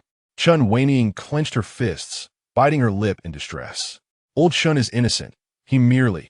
Yet before she could finish, the grim news arrived. Shun Jinhai passed away in the hospital this morning. A deafening silence enveloped Chen Weiniang's mind, disbelief washing over her. How could this be? He had promised he would not harm old Shun. The moment those words escaped her lips, the four individuals behind Chen Weiniang could no longer contain themselves, urgently admonishing her. Be quiet. You should join her, Luo Chun remarked coldly, directing his gaze at the four. Realizing the gravity of the situation, they swiftly abandoned Shun Mengqi and her mother, fleeing through the window with the speed of startled rabbits. Lin Nian lifted her foot, ready to pursue, but Luo Chun grasped her arm, assuring her, "Do not worry. They cannot escape." As his words resonated, a cacophony of gunfire erupted in the courtyard, followed by the heavy thud of bodies hitting the ground. "Report to the captain. All 4 suspects have been neutralized," came a resounding voice moments later. The individuals in the hall sat rigidly, drenched in cold sweat, overwhelmed by fear. Were they truly dead? The scene was utterly terrifying. Ordinary people had seldom encountered such brutality. Shin Mengqi and her daughter trembled uncontrollably in fright. Luo Chen's expression remained impassive as he turned to Shun, saying, "Miss Shun, it is your turn." Don't come any closer," Shin Mengqi shrieked in terror, forcefully shoving Chun whinnying forward. "This has nothing to do with me. I know nothing. Don't arrest me." Chun whinnying stumbled and fell, gazing in astonishment at the retreating Shun Mengqi, a chill settling in her heart. No matter how malevolent, she was still her daughter. A barely audible sigh escaped Chun whinnying as she spoke. "This has nothing to do with Mengqi. If you must take someone, then take me. Take them away." Let me go. Help." The mother and daughter were apprehended. In this lifetime, Lin Nian had irrevocably transformed her destiny. The future beckoned with promise. Lin Nian inherited all the assets of the Lin family, and the clan elders quietly dispersed. Su Haoran and others gathered around her. "Lin Nian, is the Lin family's fortune truly substantial? Will you become a wealthy woman in the future? I seek your support." Thanks to Captain Luo's foresight in planning, otherwise, a confrontation would have undoubtedly ensued today. It was terrifying. The aura emanating from those 4 individuals was incredibly profound. Are they endowed with supernatural abilities? Lin Nian gazed at Luo Chun with heartfelt gratitude, expressing her thanks to everyone present. In truth, the Lin family's assets are not worth much. They primarily consist of this ancestral home and her mother's jewelry. When compared to Guo Qianqian's 10 billion, the Lin family's modest possessions seem utterly insignificant. At that moment, an elderly yet fervent voice emerged from the back of the crowd. Young Mississippi, an elderly man with graying hair, clad in a simple long robe, yet exuding vitality, stepped into the hall. With tears of joy welling in his eyes, he approached Lin Nian, grasping her hand with palpable emotion, his voice choked with sentiment. Lin Nian smiled gently. "Zhangbo, how is your health?" "I am well," Zhangbo replied, his rough hands trembling slightly, tears streaming down his weathered face as he nodded repeatedly. "Little miss, you must have endured considerable hardship in the Shen family?" "I am fine," she reassured him. Zhangbo, the steward of the Lin family, had served her grandmother since childhood, and now, in his 70s, he continued to reside in the ancestral home. "Little miss, please follow me," he said. After exchanging pleasantries, Zhangbo led Lin Nian towards the main hall. The onlookers in the hall exchanged glances, uncertainty etched on their faces. Luo Chun, feeling uneasy, followed closely behind. "Captain Luo, I kindly ask that you wait outside," Zhangbo interjected, his tone leaving no room for dissent, exuding an undeniable authority. Lin Nian has recently grown close to Zhangbo Li, and naturally, she has felt that overwhelming sense of pressure. Is Zhangbo an extraordinary being? Lin Nian was utterly astonished. The butler of the old residence turned out to be a hidden master, and what shocked her the most was that Zhangbo had watched her grow up, while she had remained completely oblivious. Upon entering the hall, Zhangbo impatiently rolled up Lin Nian's sleeve, exclaiming, "Young miss, I must apologize for this." In the next moment, the Phoenix blood tattoo was exposed. "Zhangbo, what are you doing?" "It has been activated, young miss. You have truly activated the Phoenix blood tattoo," Zhangbo asked, his voice trembling, his gaze towards Lin Nian filled with a complex mixture of emotions, excitement, concern, and joy. "You have suffered, my dear." He then released Lin Nian, a glimmer of sorrow flickering in his murky eyes. "Young miss, have you awakened the ancient space?" Lin Nian was momentarily taken aback. Was the space that Zhangbo referred to that desolate expanse? It seemed to have been activated. Observing Lin Nian's reaction, Zhang Bo surmised her thoughts and earnestly cautioned. Young miss, you must never reveal the existence of the space, for the other phoenix eye has yet to be discovered. Another phoenix eye? Lin Nian exclaimed in astonishment. Zhang Bo nodded affirmatively. Indeed, just as humans possess a pair of eyes, so too do phoenixes. In due time, you shall come to understand that your space is incomplete. Lin Nian frowned and inquired, Uncle Zhang, what exactly do you know? He was awaiting her response. In her previous life, why did Uncle Zhang not make an appearance? Now, after she had inherited the Lin family's legacy, Uncle Zhang had come forth. This left her in a state of bewilderment. Little miss, the Lin family has been guardians of the tomb for generations. A tomb? Whose tomb? The phoenix? What a ridiculous jest. Lin Yan's mind was in turmoil, rendering her unable to comprehend what Zhang Bo was articulating. Ah, yes, last night, I apprehended an individual attempting to stealthily infiltrate Linjia village. You should decide on the appropriate course of action. Before Lin Yan could gather her thoughts, Zhang Bo diverted the conversation, leading her into an aged room, where he opened a large wooden chest. Inside, a young man with dyed blonde hair was bound hand and foot, a rag stuffed in his mouth. Whimpering. Upon seeing Lin Yan, the man gazed at her with pleading eyes filled with terror. It is he. This rascal possesses the ability to manipulate vines and branches. Thus I had no choice but to confine him within this chest, Zhang Bo stated coldly. He had never shown kindness towards intruders. Zhang Bo had captured an individual with extraordinary powers. Remarkable. Lin Nian, with a dazed expression, inquired, Zhang Bo, how did you capture him? Zhang Bo chuckled. This young fellow stumbled into a trap. Woo-woo-woo, Song Xiaowei wailed, protesting with his eyes. Clearly, the old man had been covertly causing harm. Little miss, how should we deal with him? Perhaps. A fierce glint flashed in Zhang Bo's eyes as he made a gesture across his throat. Rest assured, I will handle it discreetly. Song Xiaowei was taken aback, realizing that this old man was quite formidable. What deep-seated grudge could there be? He merely wandered into the village. With this thought, he cast a desperate glance towards Lin Nian. Zhang Bo, why not send him to the National Security Bureau? They could interrogate him and surely uncover his true identity. That would suffice. A moment later, Lin Nian led Song Xiaowei into the hall. A mischievous glint sparkled in Song Xiaowei's eyes. The old man had evidently employed some method to confine him within a wooden box, rendering his abilities seemingly non-existent. Going to the National Security Bureau seemed advantageous. Once he escaped this place and distanced himself from the old man, he believed he could easily evade capture. Such thoughts were indeed optimistic, but reality struck hard. When Song Xiaowei beheld the individuals in the hall, his complexion drained of color. The nonchalant young man exuded an aura of remarkable depth. Oh, isn't that Song Xiaowei? What is he doing here? Guo Qianqian exclaimed in surprise. Do you know him? Chapter 30. The Sixth Institute goes out of control, just a brief encounter. In a past life, Guoming had invited a group of supernatural beings to jointly eliminate the zombie king of Lu County. Upon their arrival at the base, Guo Qianqian accompanied them throughout as a maid.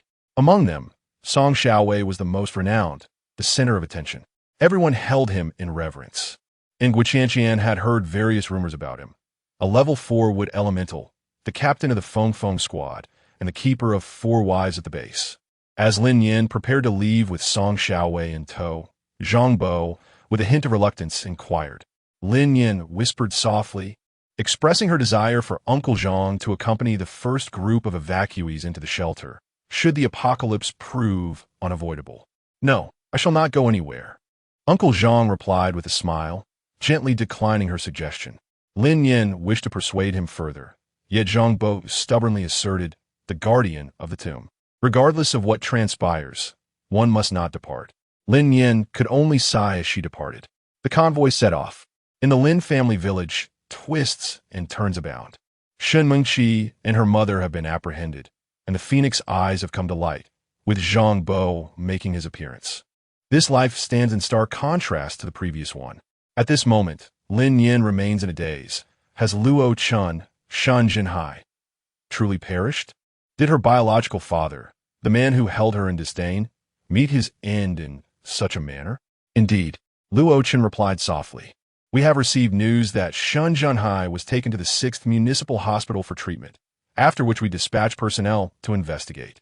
However, despite searching the entire hospital, we could not locate Shun Junhai, and the doctor presented a death certificate. A body unseen in death? Lin Nian furrowed her brow in deep contemplation. Who provided this information? It was Zhang Ma, the housekeeper of the Shun family. Upon hearing Luo Chen's words, Lin Nian's heart trembled.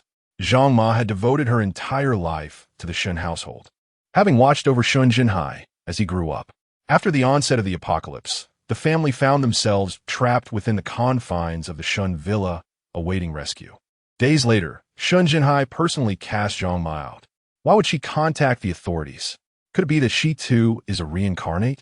Yet, that doesn't seem plausible. Just as Lin Nian was lost in thought, a faint rustling sound caught her attention. It was a swift, whispering noise, reminiscent of countless vines sweeping across the ground. Lin Nian's gaze sharpened, her finger flicked, and a fireball the size of a fist swiftly shot backwards, halting before Song Xiaowei's forehead. Song Xiaowei, I advise you to refrain from any tricks. The atmosphere inside the vehicle suddenly intensified, an overwhelming heat washing over them. Song Xiaowei's eyes widened in shock, his body rigid. You're also a person with abilities? Lin Nian let out a cold sneer. Could this be yet another deluded individual who fancies himself as the chosen one? With his rebirth and extraordinary abilities, he believes himself invincible, free to act as he pleases. Song Xiaowei felt disheartened. No matter how swift his vines may be, they could not outpace the fireball hurtling towards him. Upon returning to the National Security Bureau, Guo Qianqian revealed that Song Xiaowei had survived the apocalypse the longest, undoubtedly possessing a wealth of information. Consequently, Team 1 of the Bureau subjected him to an urgent interrogation. Song Xiaowei, a 26-year-old contractor with a renovation team, had mortgaged his property, his vehicle, overdrawn his credit card, and borrowed from loan sharks to amass a staggering 1.5 million yuan in stockpiles just 7 days prior. The location of his hoard had already been identified. Listening to Yang Wencai's report, Song Xiaowei instantly lost his composure, his eyes turning red with urgency. How dare you seize my private property?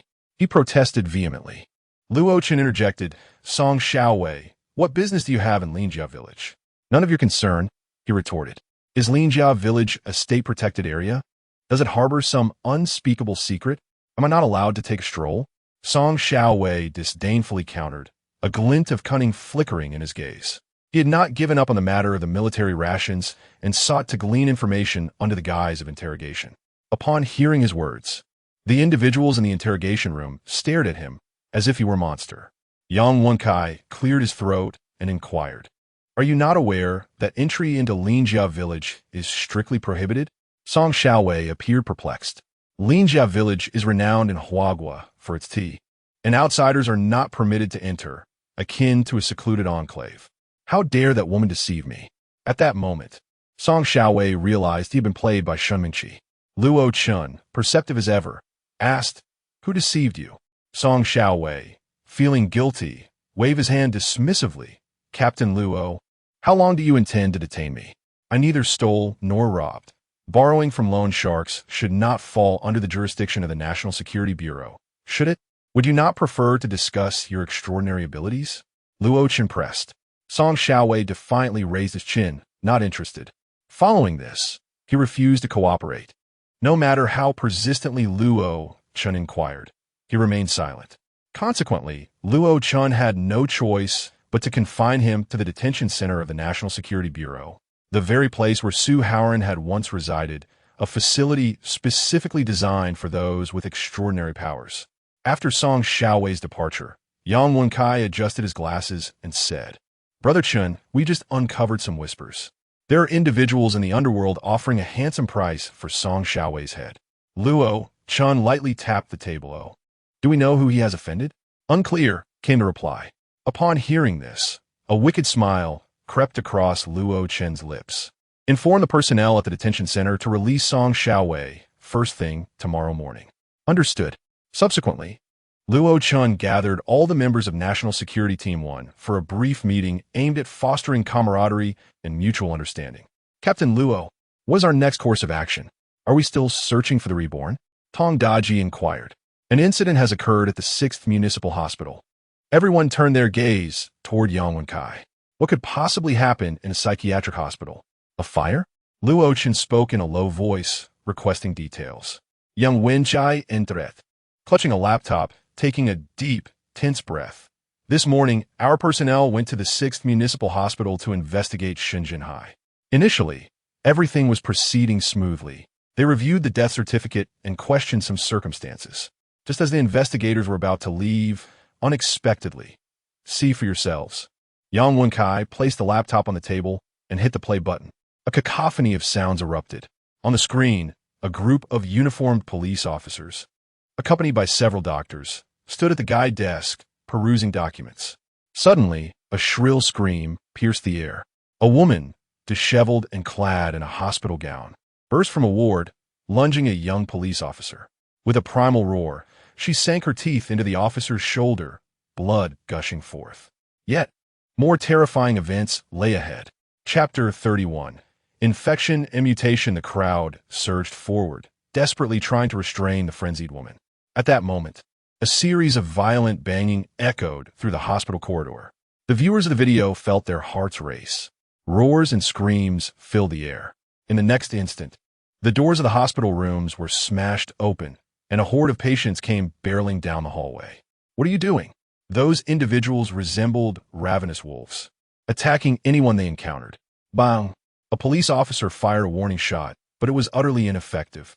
The camera shook violently, capturing a scene that was both chaotic and bloody. The sounds of screams, pleas for help, and scuffles reverberated incessantly. A few moments later, the camera crashed to the ground, blood splattering onto the lens, and the image cut out.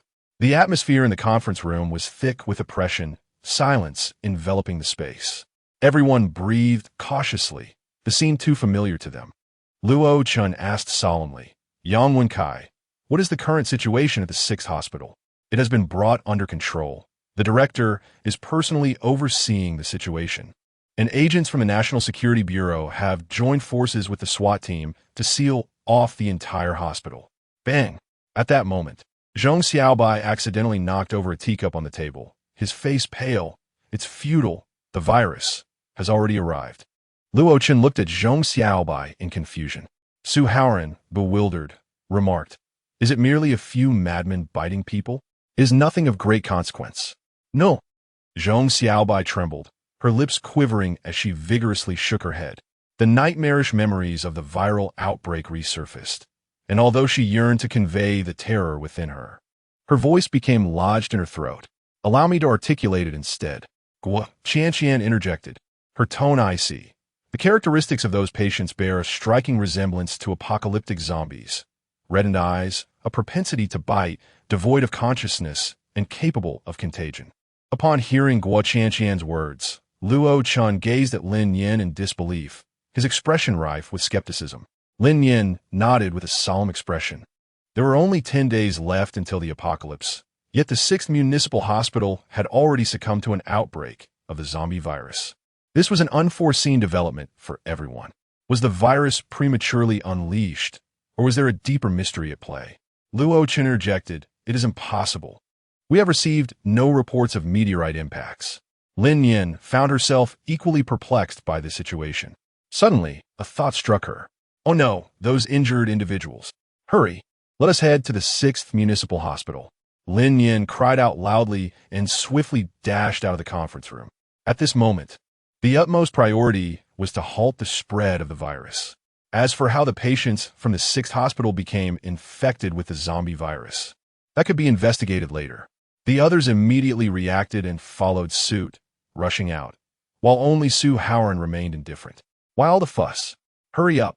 Yang Wenchai Rogli Shofed Su Haoran. Lin Nian promptly dialed Li Guowei's number. Hello, Old Li, he said. The injured personnel from the 6th hospital must not be transferred to other medical facilities. They must be isolated.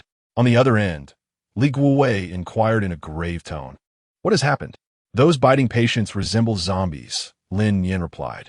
Upon hearing this, there was a prolonged silence on the line before Li Guowei responded, understood. After hanging up, Li Guowei observed the severely injured individuals being lifted onto the ambulance and immediately ordered that they be treated on site. All personnel, evacuate the 6th hospital immediately and retreat 10 meters for safety, he commanded. Old Li, what is the meaning of this? Questioned a medical staff member as they were in the midst of bandaging the injured. This is half finished. Why the sudden order to withdraw? Another added, Director Li, those gravely injured individuals need to be sent to the city hospital without delay. Protests arose from the special police officers and several doctors present. Follow orders, Li Guowei replied, his expression darkening. Upon arrival, he realized the severity of the situation and swiftly sealed off the 6th hospital. The few investigators and nurses on the 2nd floor had been viciously mauled by those patients and were beyond saving. Consequently, he ordered the shooting of the patients on the 2nd floor. However, a few had managed to escape and had bitten a nurse on the 3rd floor. Reluctantly, he dispatched a team to search the entire building and relocate the hospital's doctors and nurses. Zombies. He had never anticipated the emergence of zombies at the 6th hospital, initially considering it merely a case of violent attacks. Just as the special police were withdrawing from the hospital, a female nurse, lying on a stretcher and on the brink of death, suddenly convulsed violently. With a loud thud, the unconscious nurse fell from the stretcher, landing heavily on the ground. We're sorry, it was unintentional, the 2 men carrying the stretcher stammered, flustered. Now she has fallen and sustained further injury. This is truly negligence. Fortunately, their superior had not witnessed the incident. They hurriedly ran forward to lift the nurse back onto the stretcher. In the next moment, a series of unsettling cracking sounds echoed as her bones shifted. The female nurse abruptly opened her crimson eyes and sank her teeth into one man's shoulder. Ah! Let go of me! He screamed in agony, pushing against her. The other man, witnessing his colleague's blood gushing forth, began to kick and strike the nurse. Yet, she seemed impervious to pain, clinging to her victim until she tore a chunk of flesh from him. With a ghastly crunch, the nurse ravenously chewed on the bloody morsel, her mouth stained crimson.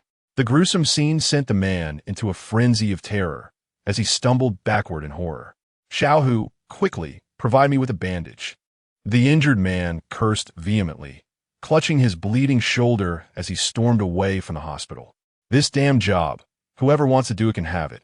I certainly refuse to. He raged against the madness of the mental hospital. In the next moment, a chilling sensation coursed down his spine, as though countless cold eyes were fixated upon him from behind. This feeling was akin to being hunted by a venomous serpent. Chow, go there, behind. The retreating man stammered, trembling as he pointed toward the hospital. What is it behind? The injured man snapped in frustration. Speak clearly.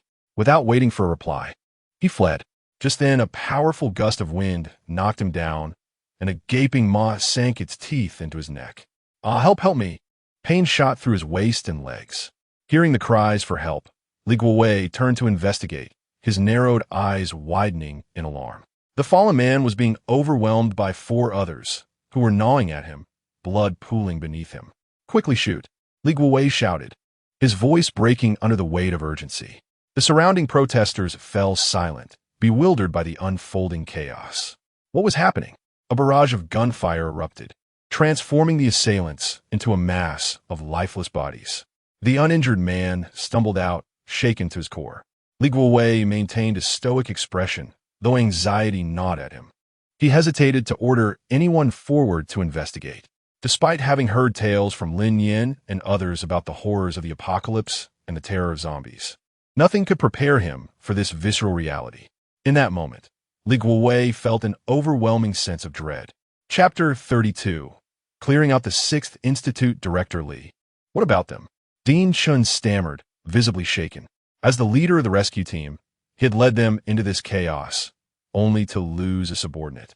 How could he explain this? Furthermore, why were the patients and nurses so ferocious? To devour a person alive was utterly unheard of. The special police officers wore expressions of confusion and disbelief. The patients they had just neutralized were far more brutal than any notorious criminal. Li Guowei found himself at a loss for words. Old Li. At that moment, Lin Nian and the others arrived. Lin Nian cast a sweeping glance around. The entire 6th hospital was encircled by a security cordon, with journalists and onlookers barred from crossing the line. Fully equipped SWAT officers stood guard around the building, while sharpshooters perched aloft remained vigilant, their sights trained steadily. The lockdown measures were impressively executed. Lin Nian, along with Luo Chun and Li Guowei, felt a sense of relief wash over them, as if they had spotted a beacon of hope. What should they do now? Lin Nian's expression grew solemn. We must first ascertain the exact number of zombies within. Zombies? Captain Wang, who of the special police team, furrowed his brow, interrupting with evident displeasure. Miss, do not indulge in alarmist rhetoric. The patients residing in the psychiatric hospital are merely individuals suffering from severe mental disorders. Their propensity to bite or strike is entirely within the realm of normalcy. Lin Nian cast a cold glance at Wang Hu. Thus, it is said that ignorance breeds fearlessness. In the initial stages of the virus outbreak, it was precisely due to a lack of attention that the situation escalated. Lin Nian, allow me to introduce you to the captain of the SWAT team, Wang Hu. He is unaware of many matters. Pay him no mind. Continue speaking, Li Guowei remarked softly. Wang Hu's expression darkened instantly, yet he dared not voice his displeasure, for Li Guowei held a higher rank. What could he possibly say? Yang Wenkai, have you found anything? Yes, I have. The 6th hospital has admitted a total of 1,080 patients, and with the nurses and doctors included, there are a total of 1,500 individuals. Yang Wenkai typed rapidly on the computer, and suddenly he turned to Lin Nian, his eyes reflecting an unusual expression. Lin Nian, there is a chief physician at the 6th hospital named Lu Quan. Lin Nian. It's Lu Quan again. However, a thug should have no ties to a doctor. Could they be the same person? In the next moment, Yang Wenkai retrieved Lu Quan's basic information. It is him, Yang Wenkai asserted with certainty. Lin Nian's heart tightened. Now is not the time to investigate Lu Quan. Old Li, have all the people inside evacuated? We must proceed in. Li Guowei nodded. They have all withdrawn. What do you mean? Lin Nian remained silent, yet the fury in her gaze conveyed everything. If the patients inside were indeed zombies, they had to be eradicated entirely. In these precarious times, every additional day of relative peace was a blessing. Having come this far, there was no turning back. Understood. I shall send someone to accompany you inside. Li Guowei spoke in a low, resolute tone. Lin Nian frowned and resolutely declined. There's no need for that. To prevent unnecessary casualties, it suffices that the few of us go in. Zhong Xiaobai nodded. She possessed no combat capability and would only create chaos if she entered. Be cautious, she added. Luo Chun, you shall accompany them. Come over, all of you. Hand over your weapons. After a moment of contemplation, Li Guowei concurred and summoned several special police officers to disarm themselves of their firearms, daggers, and bulletproof vests. It was most prudent to allow the abilities of the awakened to confront the zombies. Yang Wenkai, you should also join. Remember to activate the surveillance cameras. As the group donned their equipment, Li Guowei quietly pulled Yang Wenkai aside and instructed him. Yang Wenkai wore a pained expression. Director, may I refrain from participating? What do you think? With all preparations complete, the 6-member team entered the 6th Municipal Hospital. As they stepped into the lobby, they were met with the sight of several grotesquely mutilated corpses. Lin Nian flicked her fingers lightly, and a cluster of flames descended upon the corpse, igniting a fierce blaze. The body was incinerated on the spot. Yang Wenkai, what is the situation on the 1st floor? The 1st floor consisted of double rooms, comprising a total of 78 wards, housing patients with relatively mild conditions. Lin Nian nodded slightly. This meant that nearly 200 patients occupied the entire 1st floor. Their immediate task was to ascertain whether the patients on this floor were infected. Luo Chen glanced around the dimly lit corridor and softly suggested, "Shall we separate to investigate?" Together came the reply. Just then, with a resounding crash, Su Haoran kicked open a door, creating a tremendous noise. Unfazed, Su Haoran remarked, "Look at you all so tense. They are merely a few patients." Suddenly, the door swung wide open, and 2 men clad in green hospital gowns lunged forward with ferocious roars, charging directly at Su Haoran. "What the hell?" Su Haoran exclaimed as a gust of wind rushed past him. Upon recognizing the faces of the men, he could not help but scream in shock. In the next instant, a gunshot rang out, and a bullet, accompanied by a burst of flames, was fired simultaneously. The bullet struck one man in the heart, while the flames penetrated the other's skull. The patient hit in the heart did not succumb immediately. The immense impact sent him flying backward. In the blink of an eye, he rose again, drenched in blood, and once more lunged at Su Haoran. "Are you actually fixated on me?" Su Haoran raised an eyebrow, and a torrent of water erupted from his palm, piercing straight through the man's head. With a deafening thud, the man collapsed into a pool of blood. Lin Nian turned to Yang Wenkai and questioned, "Is this what you refer to as a mild condition?" Yang Wenkai retorted defensively. The document stated otherwise. "What on earth are these creatures? They attack at the slightest provocation." Su Haoran grumbled in discontent, stepping forward to deliver a forceful kick to the corpse. "Individuals infected with the zombie virus, once bitten or scratched, will mutate even if they possess abilities," Guiqianqian coldly remarked. Su Haoran, immediately taken aback, stumbled backward in fear. "So these are zombies? But wait, how are they infected?" This door was securely locked, he realized, piecing the situation together. Lin Nian picked up a medicine bottle from the nearby cabinet. Upon twisting open the cap, she discovered that the pills inside were a deep crimson hue. The two individuals had blood trickling from the corners of their mouths. Could it be that they had ingested this very medication? "Well," Luo Chun inquired in a solemn tone. "What is your perspective, Lin Nian? These individuals, they must have been infected long ago. This 6th municipal hospital is far from ordinary." Lin Nian analyzed with a grave expression. Ordinary individuals only become infected with mutations when bitten or scratched. However, they bear no visible wounds, leading me to suspect that the 6th municipal hospital is conducting experiments on patients. Tong Daji, taken aback, exclaimed, "Are you implying that the zombie virus is a product of human research?" Lin Nian nodded slightly. Guiqianqian's expression grew serious. "Let's take another look. Remember, when dealing with zombies, it is imperative to destroy their brains with a single blow. Only then can they be effectively eliminated. Let us proceed." Luo Chun and Lin Nian exchanged a glance, their faces shadowed with unease. Is there truly someone researching the zombie virus? Chapter 33. A disturbance continuing onward. The group inspected 4 or 5 patient rooms, each revealing a similar grim scenario. The patients here were devoid of consciousness, their eyes a bloodshot crimson, their hair disheveled. Some were bound to their beds, while others had freed themselves, driven by the scent of blood in the air, relentlessly pounding against the doors and clawing at the walls. In the police vehicle outside, Li Guowei clenched his fists, his face a mask of fury. How dare they? Live experimentation is strictly forbidden, let alone such a heartless endeavor. Do they not rest until humanity is utterly annihilated? Li Guowei roared, his eyes blazing with rage. Beside him, Wang Hu remained silent, a complex expression flitting across his features. Had he not witnessed it firsthand, he would never have believed that there were indeed individuals capable of spewing fire and water. As they ventured deeper, the expressions of Lin Nian and her companions grew increasingly grim. On the first floor alone, nearly 200 patients were infected with the zombie virus. It was as if they had stumbled upon a den of the undead. The thought of releasing them into the world was unfathomable. The calamity that would befall the entire city of Xinhai was too horrific to contemplate. They had indeed pierced the heart of the zombie nest.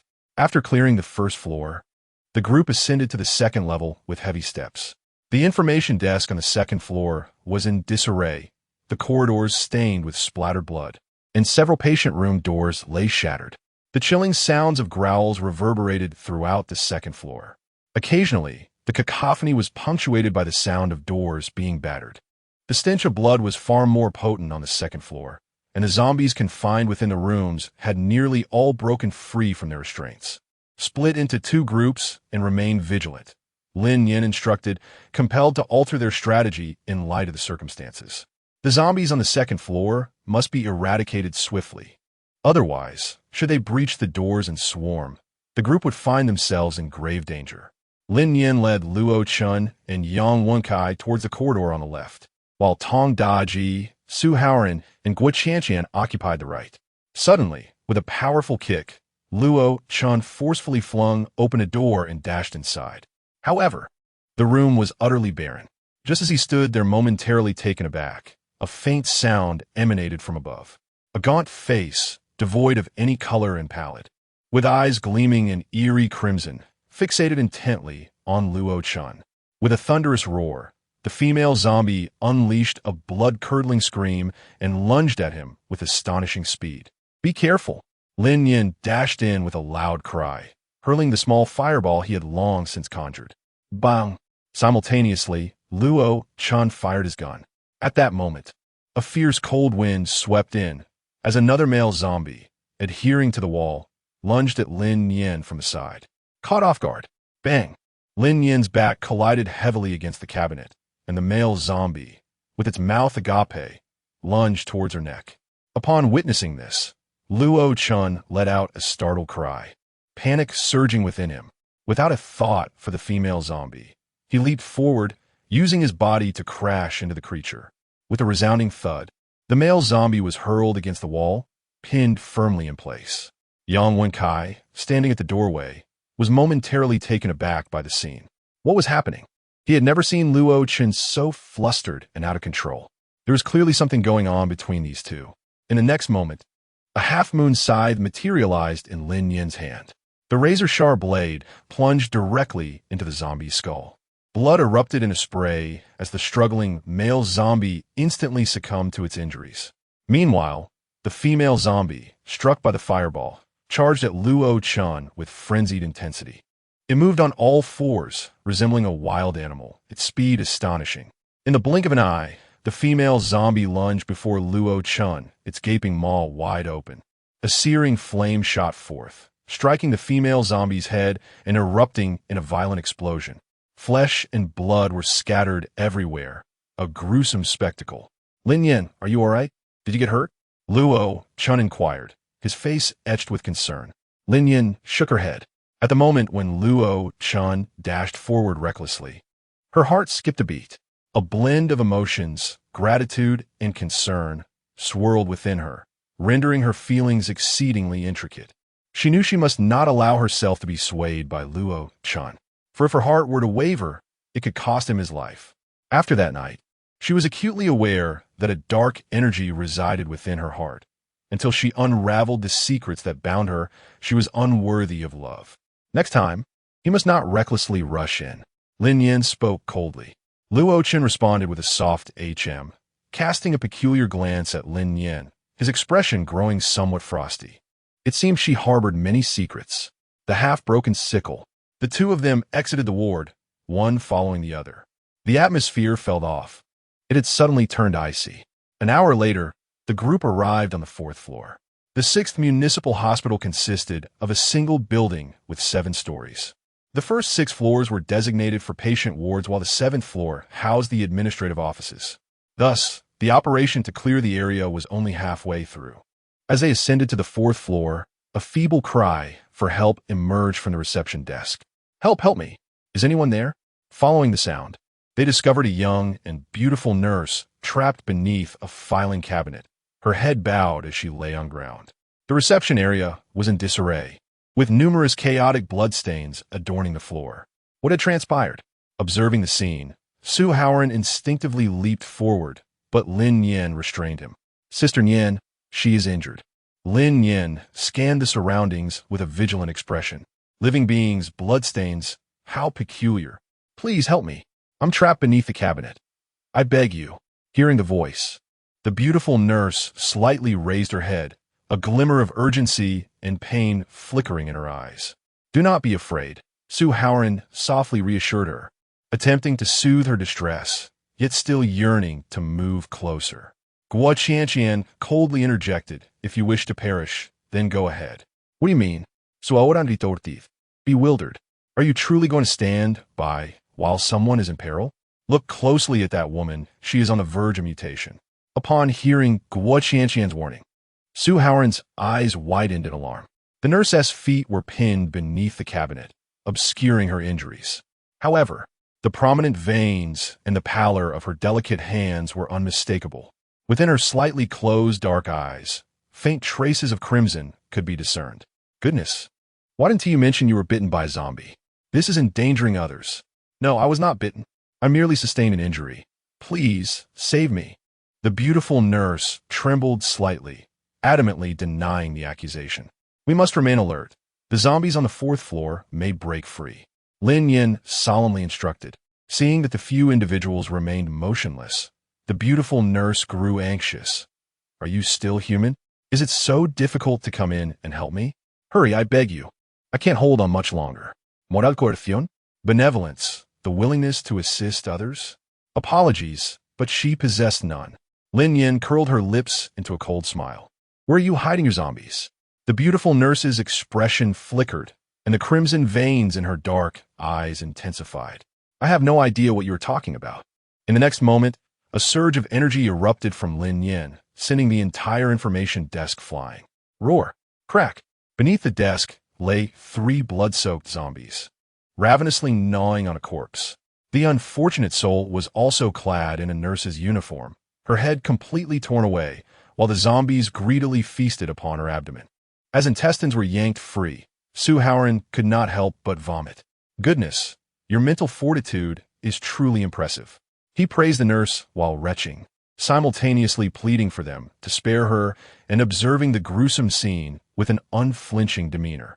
Heiress was genuinely impressed. Guo Qianqian coldly smirked. Can't you see? She wants us to enter, to become the zombie's next meal. This way, she can prolong her life, or if we rescue her, she could escape and leave us to face the consequences. The human heart is treacherous. I only wish to survive. What is wrong with that? The beautiful nurse retorted loudly. Chapter 34, Dr. Yao.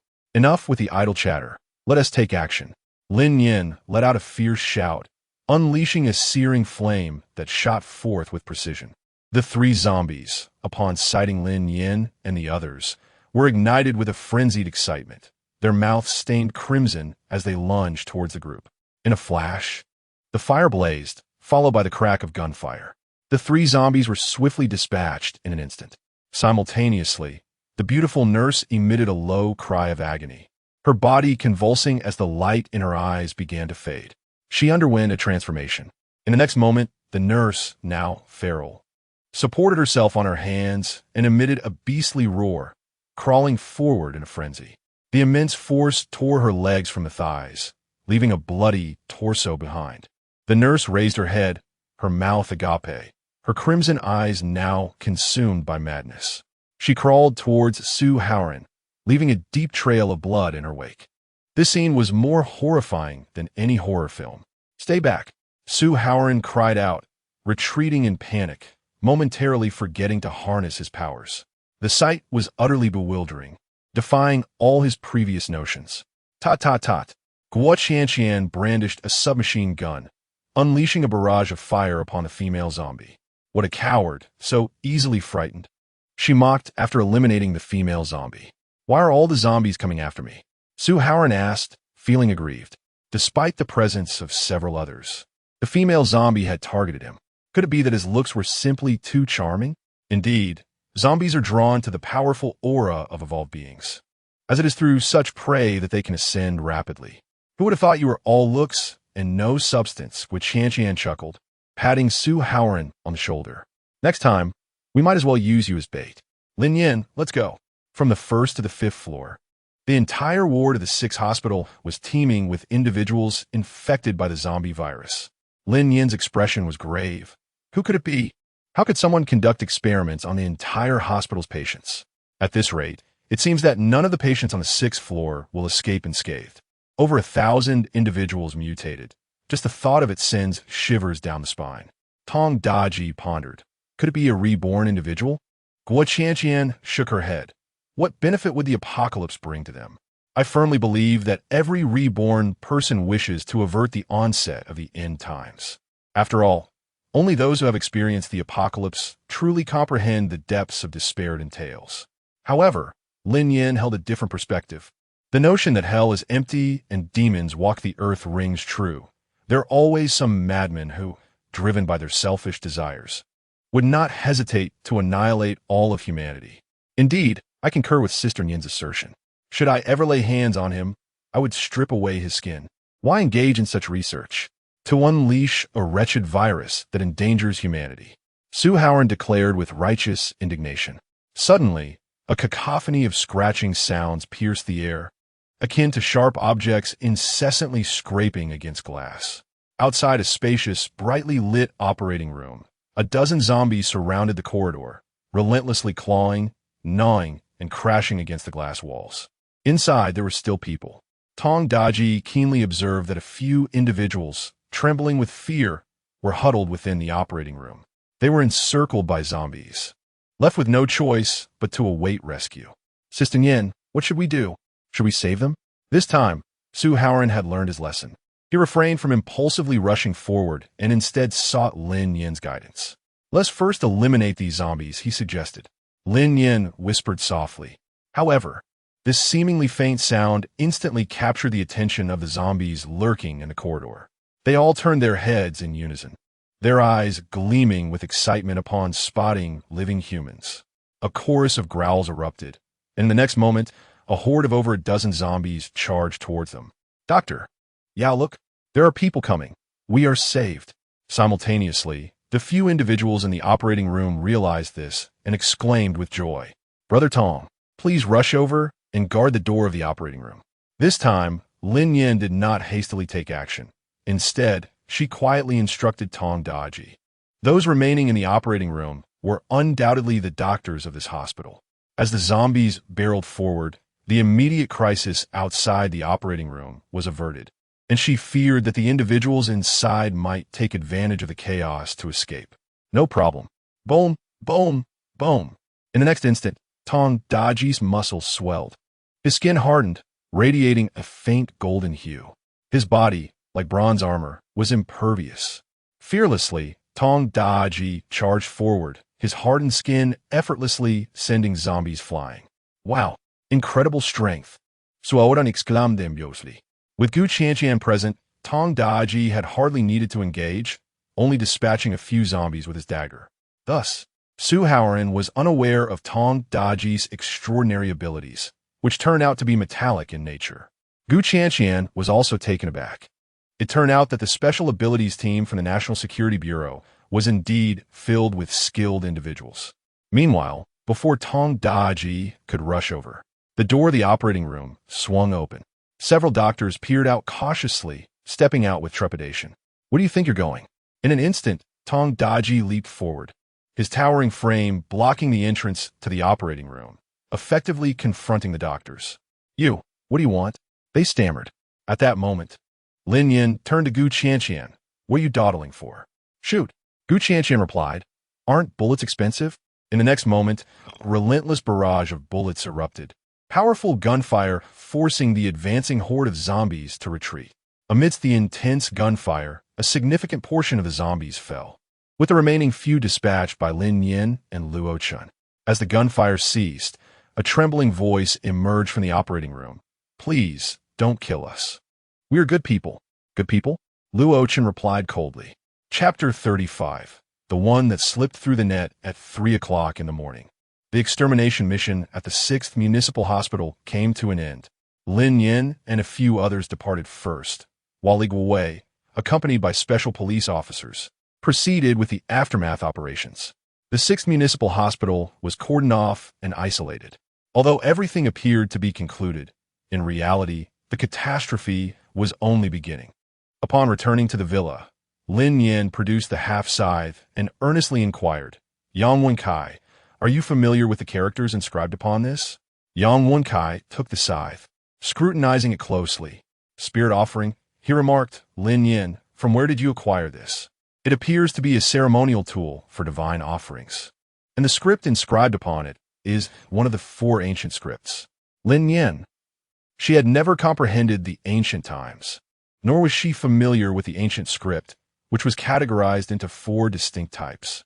Thus, the significance of reading cannot be overstated. At that moment, Luo Chun approached, and upon noticing the sickle in Yang Wencai's hand, his gaze sharpened. The incident of Lin Nian conjuring a scythe resurfaced in his mind. Could it be that Lin Nian possesses a spatial ability? Luo Chun remained composed. Yang Wenkai remarked, in ancient times, the Silver Star continent was divided into 4 major regions, each governed by the 4 guardian deities, Zhu Ke, Baihu, Qinglong, and Xuanwu. They were revered as the guardians of the four corners, with each deity representing a distinct faith and script unique to their respective territories. Lin Nian interjected, "What about the phoenix?" The phoenix rises from the flames and does not belong to the pantheon of guardians. Lin Nian posed a question into the void. Thus this sickle. It bears the ancient script of the Zhuke clan. If it is indeed authentic, it should originate from the southern regions. However, this one is likely counterfeit. In this age of rampant forgery, it is all too easy to inscribe a few archaic characters specifically designed to deceive novices like you. Yang Wenkai yawned and tossed the sickle onto the table. "I'm off to bed now." After Yang Wenkai departed, Lin Nian stood motionless for a while. This was not a forgery. She had painstakingly unearthed it from the soil herself. So, what is the origin of that desolate expanse? Lin Nian. After an indeterminate period, Luo Qin's voice resonated. "Have a glass of milk and retire early." He handed her a glass of milk, his gaze imbued with tenderness. Luo Qin. Ever since that evening, he felt that Lin Nian was deliberately evading him. Within the confines of the room, a thought flickered. Lin Nian once again found herself in that desolate expanse, cradling a cup of warm milk in her hands. Upon her return to this barren land, she discovered that the dense fog, which had previously enveloped the perimeter, had long since dissipated. The desert had expanded to more than tenfold, stretching endlessly before her. A striking crimson light cascaded down from the heavens. Looking up in astonishment, Lin Nian's eyes widened in disbelief. Amidst the swirling mists of the chaotic firmament, a scarlet gem radiated a brilliant glow. A colossal skeleton emerged, its form reminiscent of a phoenix soaring into the sky. Its other eye, hollow and vacant, exuded a thick fog that billowed forth from the empty socket. Lin Nian's heart tightened. The keeper of the tomb. Could it be that the Lin family had guarded the tomb of the phoenix for generations? And she found herself within the tomb? She pondered whether her rebirth was linked to the remains of the phoenix. What then of the other phoenix eye? Where might it be located?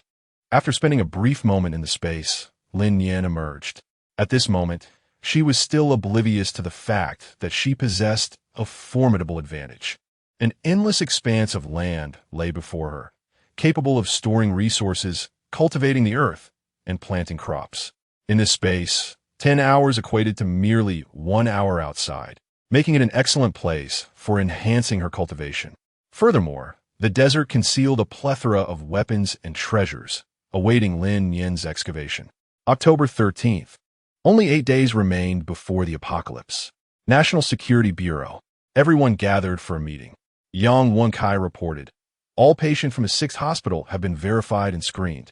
A total of 1,100 corpses have been cremated, among which 21 were medical personnel who had mutated after being bitten. Guo Qianqian, with a shrewd expression, inquired. I recall you mentioning that the 6th hospital had taken in 1,080 patients. After excluding the 21, what of the remaining patient? Yang Wenkai glanced at Lin Nian. Is Shun Zhenhai. The hospital has issued his death certificate. Upon hearing this, the others felt reassured, yet Lin Nian furrowed her brow. Had Shun Zhenhai truly died? No one had witnessed it. Could he be the one who slipped through the net? Yang Wenkai continued. The test results have come in. The primary component of the pill is human tissue. Su Haoran, while sipping soy milk, suddenly spat out. Are you suggesting it was ground into a paste and then formed into pills? Young Wenchai nodded. Su Haoran disdainfully wiped his hands. Ugh, I've done that before. Tong Daji remarked. So the 6th hospital has been harboring those zombies. That could be said. The third matter. The director conducted an urgent interrogation of Yao Jianlin, also known as Professor Yao, but he remained tight-lipped and was taken for further questioning early this morning, leaving the National Security Bureau. Upon hearing this, the expressions of the gathered individuals grew solemn. The mention of someone above rendered those below powerless against him. This indicated that Yao Jianlin was indeed a figure of considerable significance. Lin Nian inquired in a low voice, Have you investigated him? Yang Wenchai nodded affirmatively. Indeed. Yao Jianlin, 63 years of age, is a professor in the Department of Biology at XX University. He is divorced and has one son. 3 years ago, the Yao family was involved in a tragic car accident, resulting in the immediate deaths of Yao Yang and his wife, while their 8-year-old daughter, Yao Zihan, was left in a vegetative state. For the past few years, Yao Jianlin has been her sole caretaker, and the exorbitant medical expenses compelled him to resign from his university position to work at the 6th hospital. Upon hearing Yang Wencai's account, Gui Qianqian raised a question. 3 years ago, Yao Jianlin could barely gather enough for medical expenses. Yet 3 years later, he appears to have significant connections, allowing him to be personally summoned for interrogation by higher authorities. Do you not find this peculiar? If Yao Jianlin truly possesses such influential ties, why has he not utilized them for Yao Zihan? At that moment, Luo Chun interjected. It can only be said that what he has been researching over the past 3 years is linked to those in power, and what he has been studying is well known to all. No wonder the evidence, testimonies, and videos submitted by the National Security Bureau have been continuously delayed without any clear response or action. Such corruption is disheartening. In that instant, the hearts of all present felt a chill. The atmosphere in the office grew somewhat somber. Yang Wencai attempted to offer comfort. Let us not view our nation in too dire a light. Perhaps Yao Jianlin is merely an ordinary physician, completely unaware of the viral matters at hand. Moreover, we have yet to locate the doctor named Lu Quan. The nurses we questioned have claimed they have neither heard of him nor seen him. Lin Nian inquired, "Does anyone know how those patients contracted the virus?" According to the nurse's account, every patient residing in the 6th hospital receives a daily injection of a tranquilizer. We have confiscated all of those tranquilizers and sent them for testing. The typically reticent Zhong Xiaobai interjected, "Are you suggesting that the issue lies with those tranquilizers?" Yang Wencai shrugged. "We will only know once the report is released." Su Haoran scoffed disdainfully.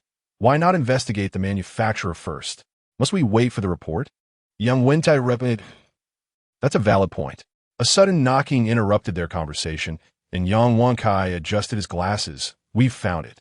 The Green Yin Pharmaceutical Company, located 100 kilometers away in the outskirts of Lanzhong City. Xingu, should we pay a visit?" Luo Chun lifted his gaze. "What about Song Xiaowei? He was released yesterday." Chapter 36. Keeping a backup plan, Luo Chun nodded. As for the pharmaceutical factory, the director will assign others to investigate. Let's not forget, our mission is to identify the reincarnated superhumans. Upon hearing this, the group exchanged glances filled with concern. With only 8 days remaining, what difference would it make if they identified a few reincarnated individuals? Could it truly avert the impending apocalypse? Just then, Li Guowei entered the room. "Zhong Xiaobai Tong Daji, you will accompany me on a mission." Noticing everyone present, Li Guowei continued, "By the way, the National Security Bureau is preparing to relocate the first batch of individuals to the shelter. Family members and relatives of the Bureau staff will be prioritized. If you have anyone you wish to relocate, please fill out a form shortly." Lin Nian looked at Li Guowei in astonishment. "So soon? What reason is there for the transfer?" The crowd remained silent. With a sigh, Li Guowei replied, "The current situation is uncertain. Without directives from above, we cannot disseminate news of the impending apocalypse. Should this incite panic and societal upheaval, no one can bear the responsibility. I can only do my utmost to relocate the relatives of the National Security Bureau to the refuge for a few days." His sincere words were evident to all.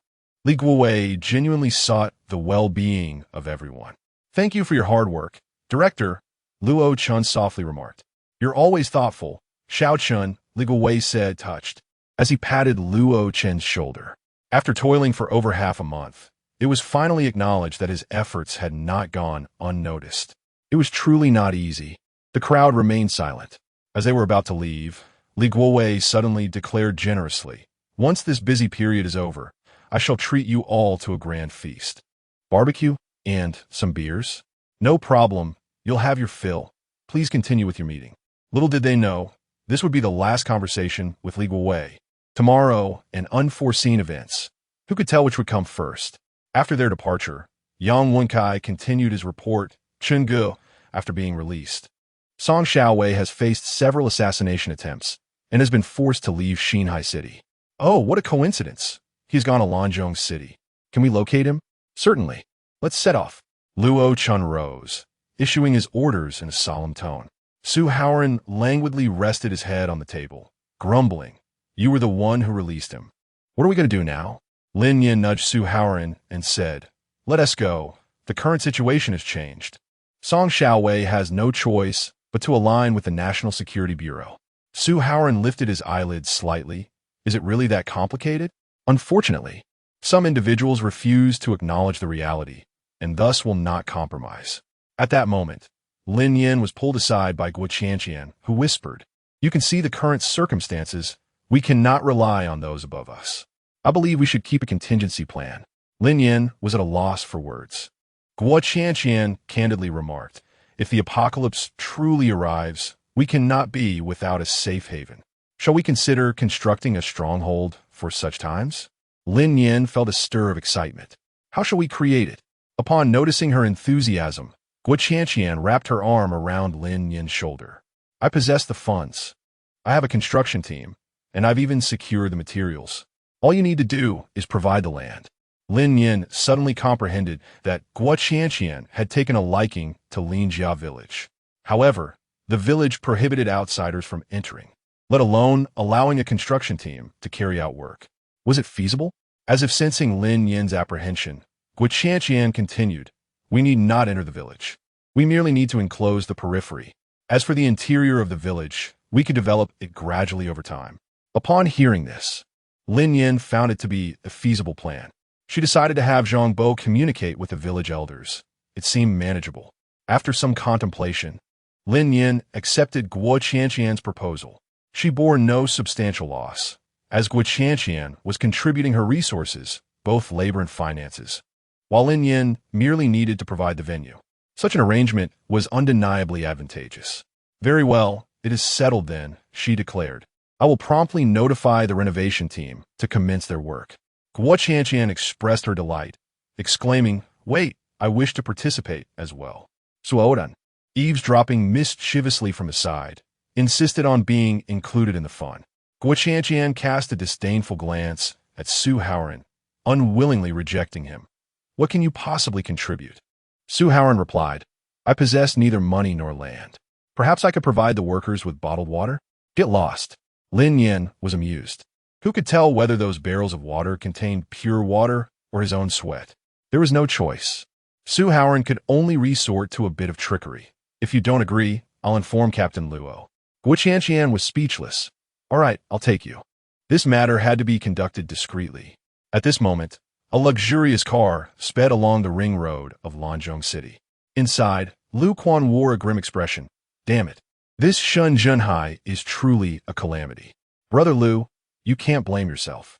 Who would have thought that the National Security Bureau would investigate Shun Junhai? The driver, Xiao Li, chimed in, attempting to placate him. It was my negligence, acting too hastily. Lu Quan silently reflected. All of this stemmed from Shun Junhai's suspicions. Xiao Li, who do you think sent that medical report to Shun Junhai? The driver reminded. Brother Lu, I believe you've overlooked someone. Who? Lin Nian. Who benefits the most from exposing Shun Mengqi's background? Lin Nian has always maintained a low profile, causing us to overlook her. And now she has joined the National Security Bureau. Xiao Li analyzed with precision. Lu Quan nodded repeatedly. Indeed. I never expected she was biding her time for a major move. The Lin family members are indeed tough nuts to crack. Just then, a loud thud echoed as a burlap sack tumbled from the car's trunk. The vehicle hit a speed bump, causing the entire car to jolt. The driver, Xiao Li, paid little heed. Fortunately, we managed to take Shun Junhai away. Professor Yao was also rescued. As for the experimental subjects, this world is never short of people. Let's keep this from Uncle. Xiao Li promptly replied with enthusiasm. Understood, Brother Lu, your devotion to Miss Chun is truly commendable. You have both passion and loyalty. Well, she has been with me for 20 years, and Mengqi is my daughter. I cannot simply disregard them. Chapter 37. The corpse rises on campus Lanzhong University. Situated in the high-tech zone of Lanzhong City, is a prestigious local institution. The campus spans an area of 7,000 acres, with a building area of 3 million square meters, and the environment is serene and elegant, housing approximately 30,000 students and faculty. The streets outside the university are lively and bustling, illuminated with bright lights, filled with restaurants, fruit shops, and snack stalls. Not far beneath a bridge, a young couple hid in the shadows, passionately kissing. "Darling, will you stay with me for a while? I can't bear to part with you." "How could that be, baby?" Just then, a loud bang startled them.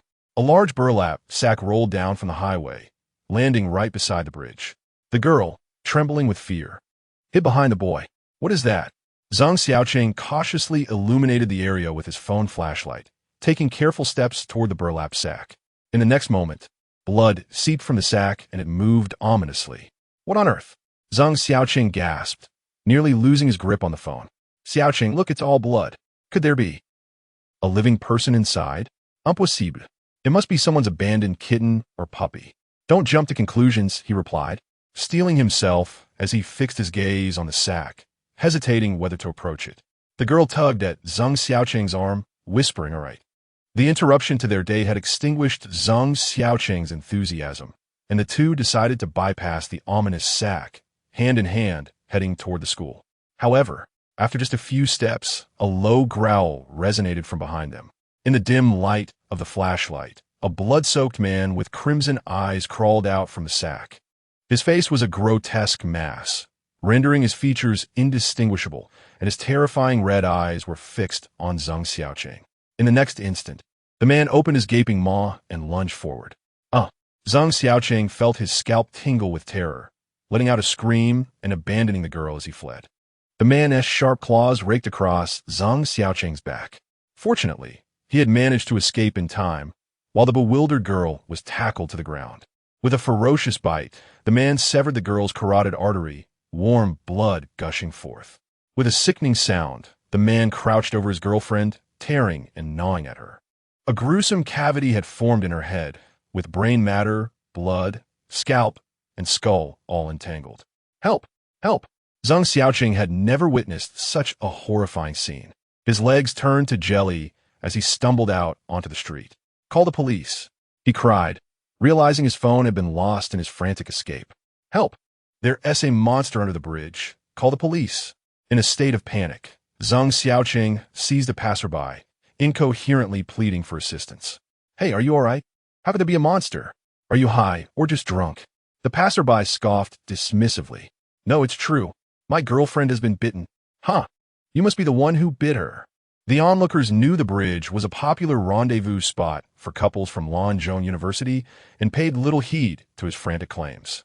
"Please call the police," Zhang Xiaoqing exclaimed, desperation flooding his voice. But no matter how he explained, they dismissed him as merely inebriated or deranged. At that moment, Zhang Xiaoqing heard an unnerving sound of gnashing teeth, which startled him into pushing past a passerby and fleeing in a panic. "This is insane. My dear, perhaps we should call the police," one suggested. "What a hassle. That person clearly looks like the V overindulged in substances," came the dismissive reply. "Let us go, sweetheart. Let's check into a hotel." Unperturbed, the young couple continued their affectionate stroll. Suddenly, a shadowy figure lunged at them. Two terrified screams pierced the night. Zhang Xiaoqing ran desperately, crossing the street and halting at the entrance of an alley.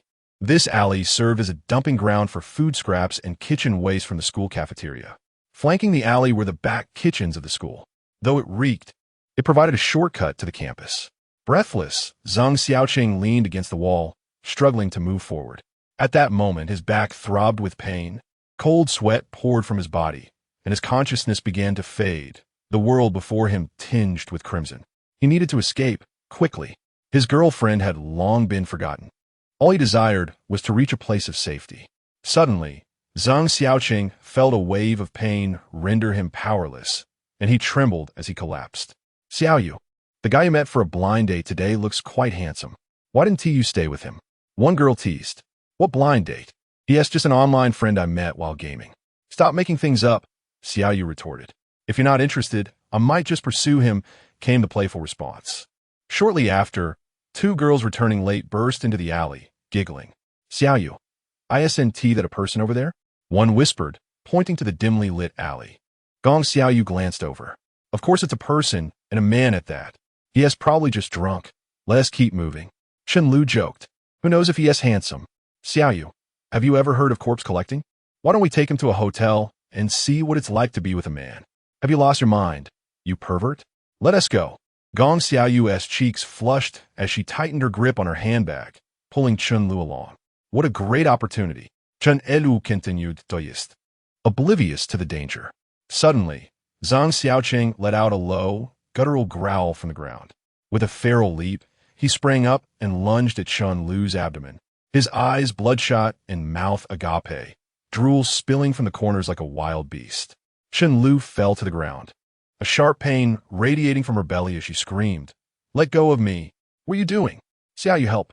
The unexpected turn of events left Gong Xiaoyu stunned for a full 3 seconds.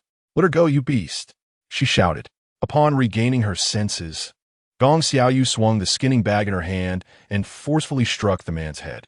The next moment, the man who was pinning Chun Lu suddenly raised his head, and Gong Xiaoyu, momentarily stunned by the scene before her, halted in her tracks. The man's face was drenched in blood, his gaping mouth resembling that of a ferocious beast, with a chunk of flesh clutched between his teeth. A piercing scream escaped her lips as she turned and fled into the alley. Simultaneously, a glass door swung open, and she collided directly with it. Song Xiaowei cautiously peered out from behind the glass door. Chapter 38. Digging through the night in the 2 days since Song Xiaowei was released, he had been relentlessly pursued. With no other options, he sought refuge in the kitchen of the university cafeteria. In the dimly lit alley, a man was pinning a woman down, slowly writhing atop her, as she emitted faint, feeble groans. A mere glance led Song Xiaowei to a misguided conclusion. Are college students today indulging in such reckless abandon, having no sense of decorum? The next moment, he spotted Gong Xiaoyu, who had been knocked unconscious from a collision. After a brief hesitation, he dragged her into the kitchen and quietly shut the glass door. So what if she had witnessed something she shouldn't have? There was no need to make a fuss. It was fortunate that no one was pursuing him with malice. Song Xiaowei assumed that Gong Xiaoyu had screamed upon witnessing the couple engaged in indecorous acts in the alley. "No need for thanks, my friend," he remarked nonchalantly as he took refuge in the cafeteria. Men understand each other in times like these. The last thing one needs is an interruption at a critical moment. Meanwhile, the drive from Xinhai to Lanzhong City took several hours. Lin Nian leaned back in her chair, closing her eyes to rest, her consciousness drifting into another realm. As soon as she entered the space, she noticed the milk left on the floor. Although only a night had passed, the warm milk appeared as if it had been there for half a month, sticky, spoiled, and exuding a foul, sour odor. Clearly, it was no longer drinkable. Lin Nian felt a tinge of disappointment. Her space was vast and seemingly capable of containing countless treasures. However, the passage of time within it was swift, lacking any preservation capabilities. In other words, future cooked dishes and fresh produce could not be stored in this realm, as they would decay more rapidly. Nevertheless, it was of little consequence. With such an expansive space, there were bound to be secrets awaiting her discovery. Lin Nian murmured softly as she picked up a nearby shovel. She began to dig, curious to see if she could uncover something more. With each thrust of the shovel, dark soil flew into the air. After several exhausting hours of digging, Lin Nian was on the verge of giving up when suddenly, a sharp metallic clink resonated through the air. Lin Nian exclaimed with delight. "There's treasure." She continued to dig, and soon unearthed a gleaming, ebony curved blade. Its shape resembled a crescent moon, and the edge was remarkably sharp, entirely intact without a single flaw. Indeed, it was rather dark in hue, but exquisite nonetheless. Lin Nian sat on the ground, meticulously examining the curved blade in her hands. She swung it casually, finding it remarkably comfortable to wield. The blade bore no inscriptions, only a crescent moon symbol. Thus, Lin Nian remained uncertain about the true nature of her surroundings. Suddenly, as she pondered, she was interrupted by the sound of flowing water. Water was nearby. Lin Nian stood up excitedly, following the sound. After several hours, she had gained a certain understanding of the space. Whenever her consciousness entered this realm, it would only manifest in the location where she placed the milk, which seemed to serve as an entrance. To reach the area where the water flowed, she could only traverse on foot, merely conjuring the thought proved utterly ineffective. Lin Nian could only enter the space, but had no control over its elements. Thus, Zhang Bo's assertion of imperfection and flaws was indeed related to the fact that the other phoenix I had yet to be discovered. After trekking for several hours, Lin Nian parted the clouds and mist, ultimately uncovering a stream. A waterfall cascaded down from the mountain peak, forming a small emerald-green pool, shrouded in a delicate mist. The water within the pool was tranquil and vividly green, resembling a precious emerald, nestled within the embrace of the mountains. This place was a world apart from the surrounding desolation. Lin Nian joyfully ran over, scooping a handful of crystal-clear water to sip. It was refreshingly sweet, quenching her thirst and alleviating her fatigue. The weariness from a night's toil vanished entirely, and as Lin Nian raised her head, she was abruptly struck motionless. Above her, a phoenix soared majestically, its feet resting atop the mountain peak, while a waterfall cascaded from its left eye. Thus, she realized that the phoenix was not merely soaring in the sky, but was poised to take flight. This waterfall was, in fact, the phoenix's tears. Was the vitality of this mountain only born after she had received the eye of the phoenix? It had been merely a few days. Lin Nian marveled in astonishment. Creaking sounds filled the air, accompanied by desperate cries for help and piercing screams. Suddenly, a loud bang resounded. As Lin Nian opened her eyes, a shadow rushed from the side street, crashing directly into the windshield. Bang! A large bloodstain was left imprinted upon the glass. Lin Nian's heart skipped a beat. A woman, clad in scant attire and drenched in blood, was pressed against the windshield, her mouth, a gruesome mess, gnawing voraciously. Her entire visage resembled that of a creature ravaged by a beast, flesh torn and exposed, her nose nearly bitten off, a gaping, sanguine void pressed against the glass. Crimson droplets cascading down. Her face was riddled with bite marks, her lips torn asunder, revealing bone beneath. What on earth has happened? Suoran exclaimed, shifting aside with palpable distaste. Such grotesqueness could haunt one's nightmares. It's a zombie, Guiqian uttered solemnly. Don't bite me. Run. A throng of people surged from the bar across the street.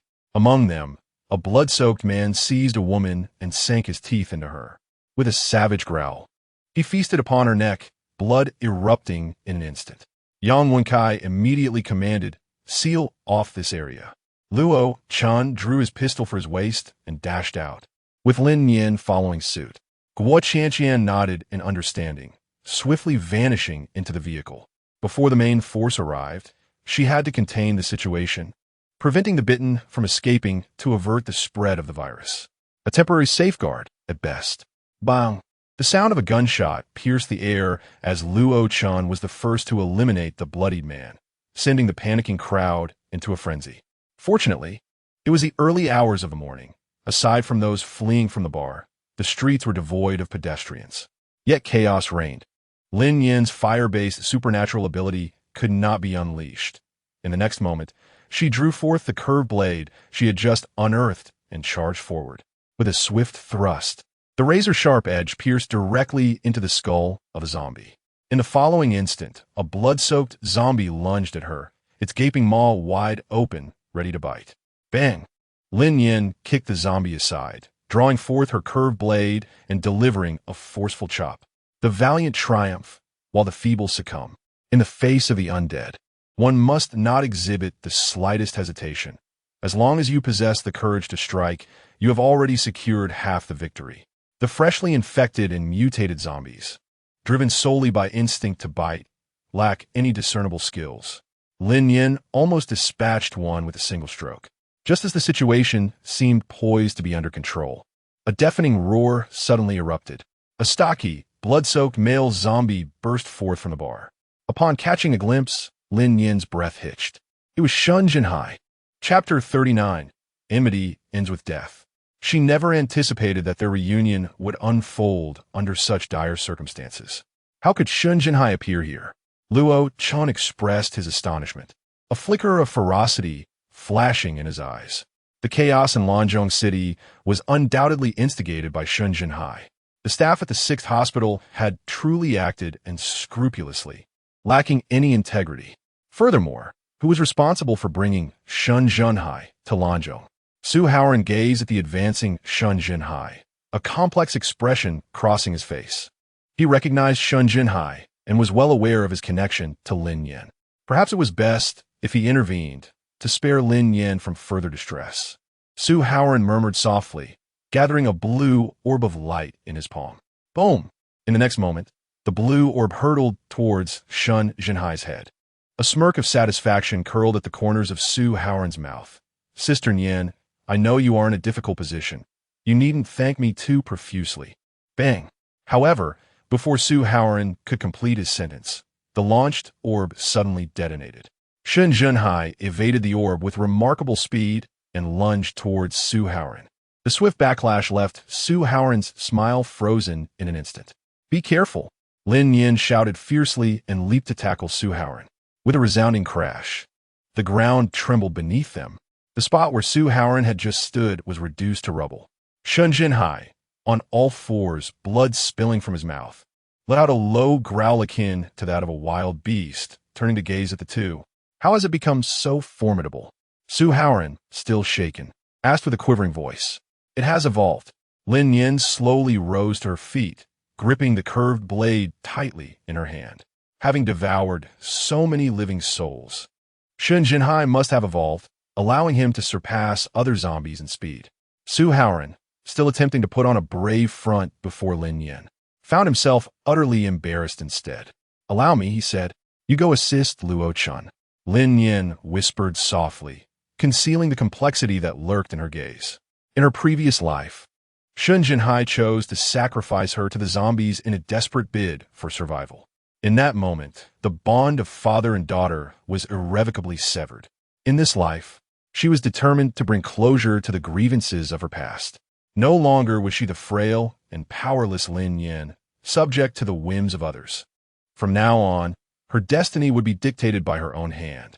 As if sensing Lin Nian's murderous intent, the curved blade in her grasp emitted an exhilarating hum. With a furious roar, Shun Junhai lunged forward, his frustration palpable after missing his target. A formidable aura radiated from him. With a swift motion, Shun Junhai's crimson eyes locked onto Lin Nian as he charged at her with relentless speed. In tandem, Lin Nian gripped her blade tightly and surged forward. The clash of human and undead erupted.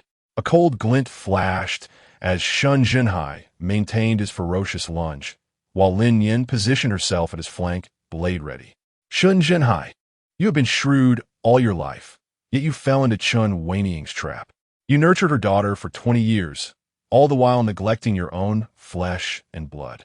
You coveted the Lin family's fortune, oblivious to the fact that Chun Weiniang had long since pilfered your wealth. In this lifetime, you have become nothing more than a farce. Lin Nian's voice resonated with a chilling clarity as she recounted the events.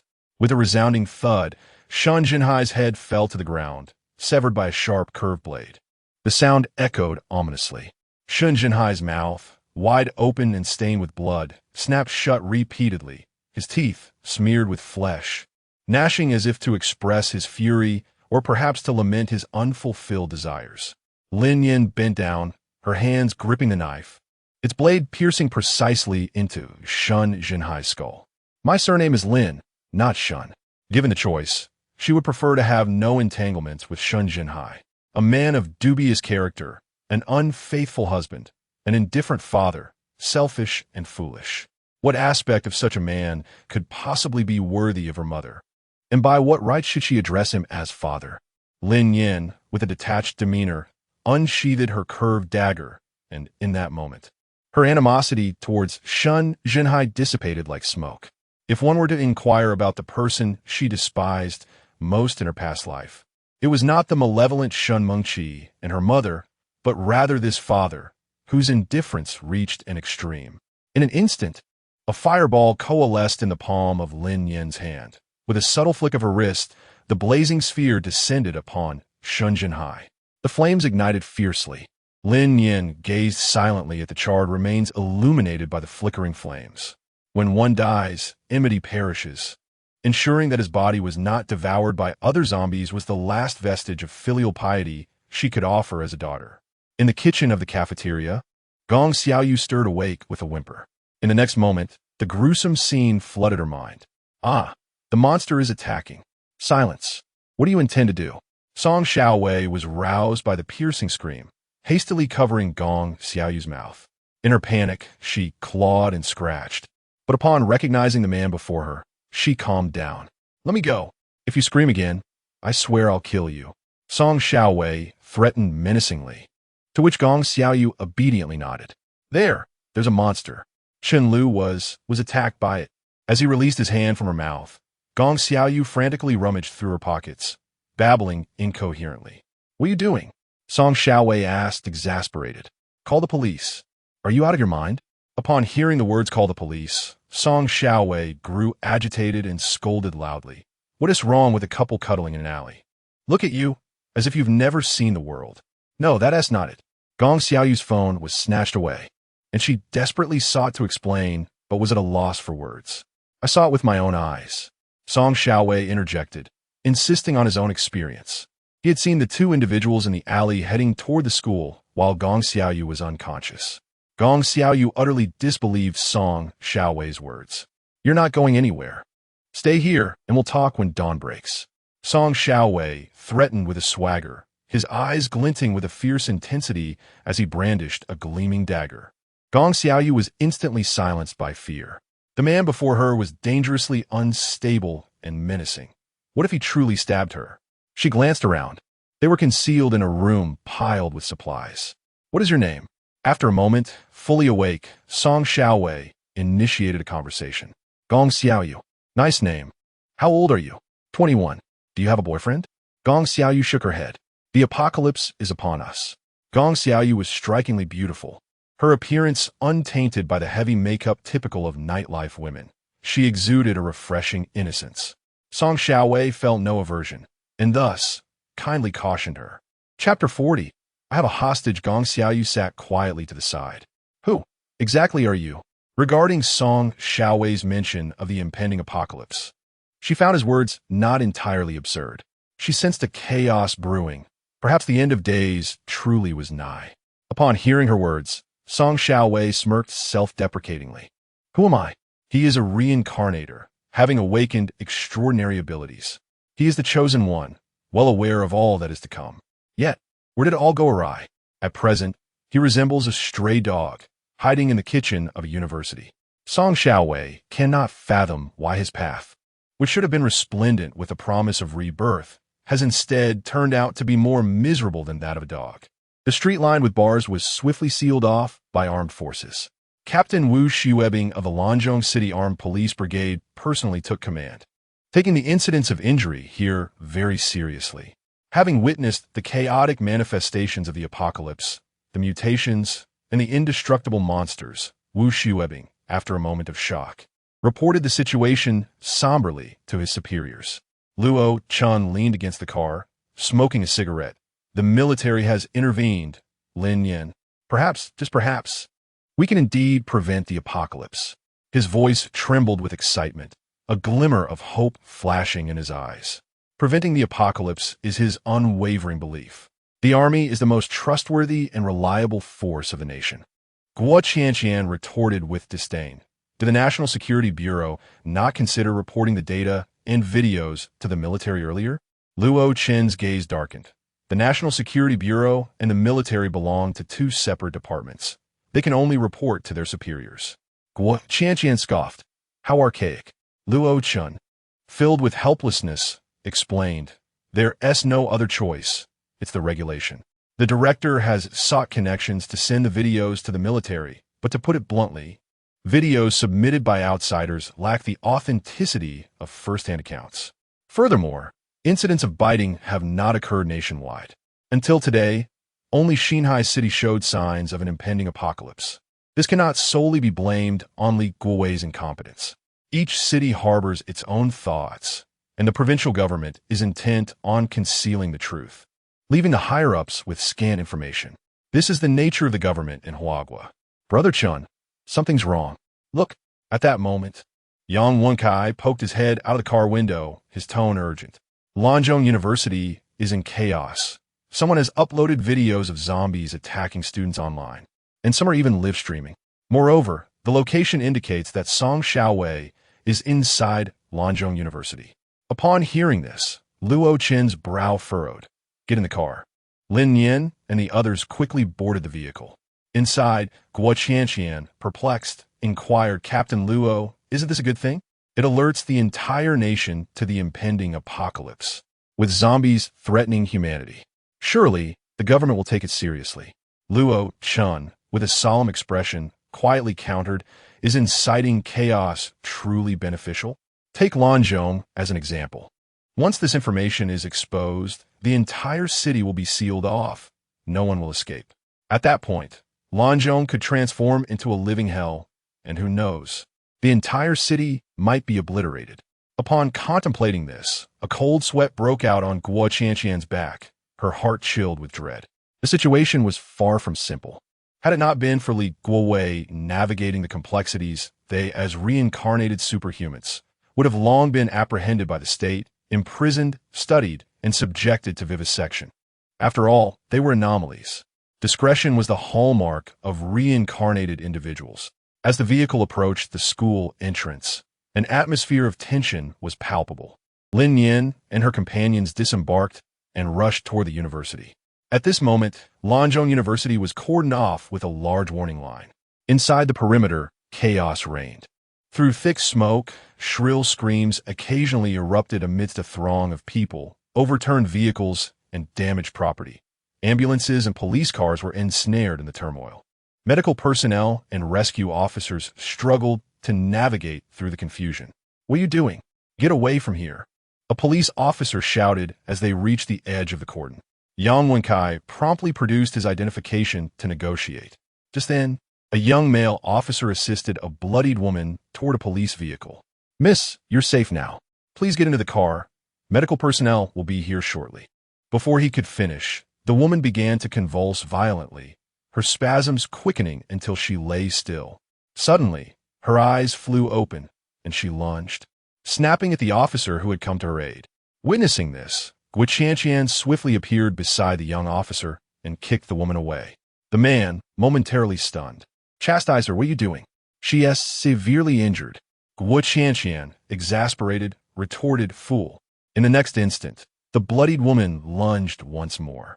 With a swift motion, Guo Qianqian drew a submachine gun from her space and unleashed a barrage of fire upon the woman. The young officer, reaching for his sidearm, hesitated, realizing the futility of his weapon against hers.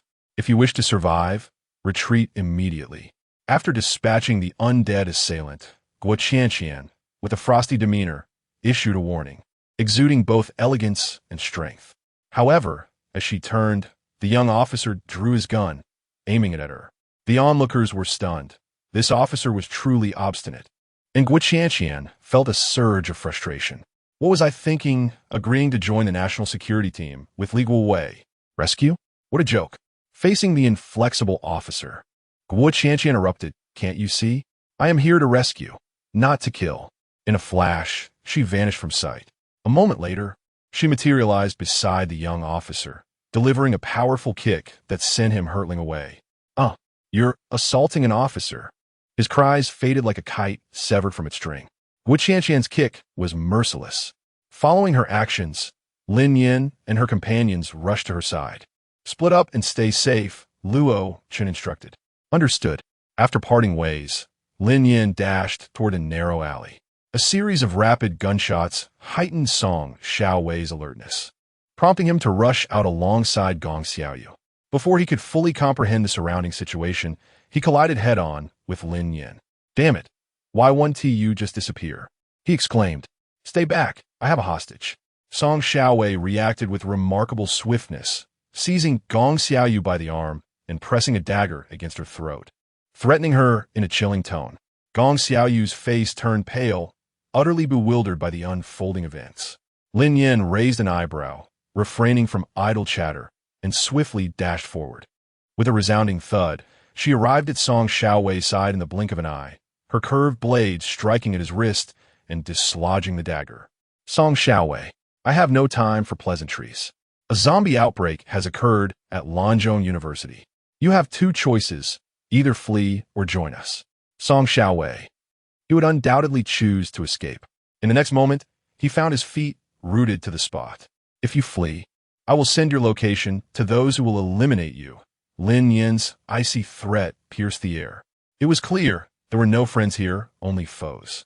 Lin Nian never showed mercy to her enemies. Chapter 41. Betrayal. Song Xiaowei clenched his jaw, a shadow clouding his expression. At this juncture, he finally understood. No wonder he could be found wherever he hid. It was all a ploy orchestrated by the National Security Bureau. They had implanted a tracking device when they let him go. Damn it. He glared at Gong Xiaoyu before turning to flee into the alley. Just as he exited the alley, a bloodied male zombie lunged at him. A flicker of green light flashed. The weeds in the garden surged forth, rapidly transforming into countless sharp vines. With a series of piercing sounds, the zombie was rendered into a sieve. Having survived in the apocalypse for 2 years, Song Xiaowei was well-versed in controlling his abilities and dispatching zombies.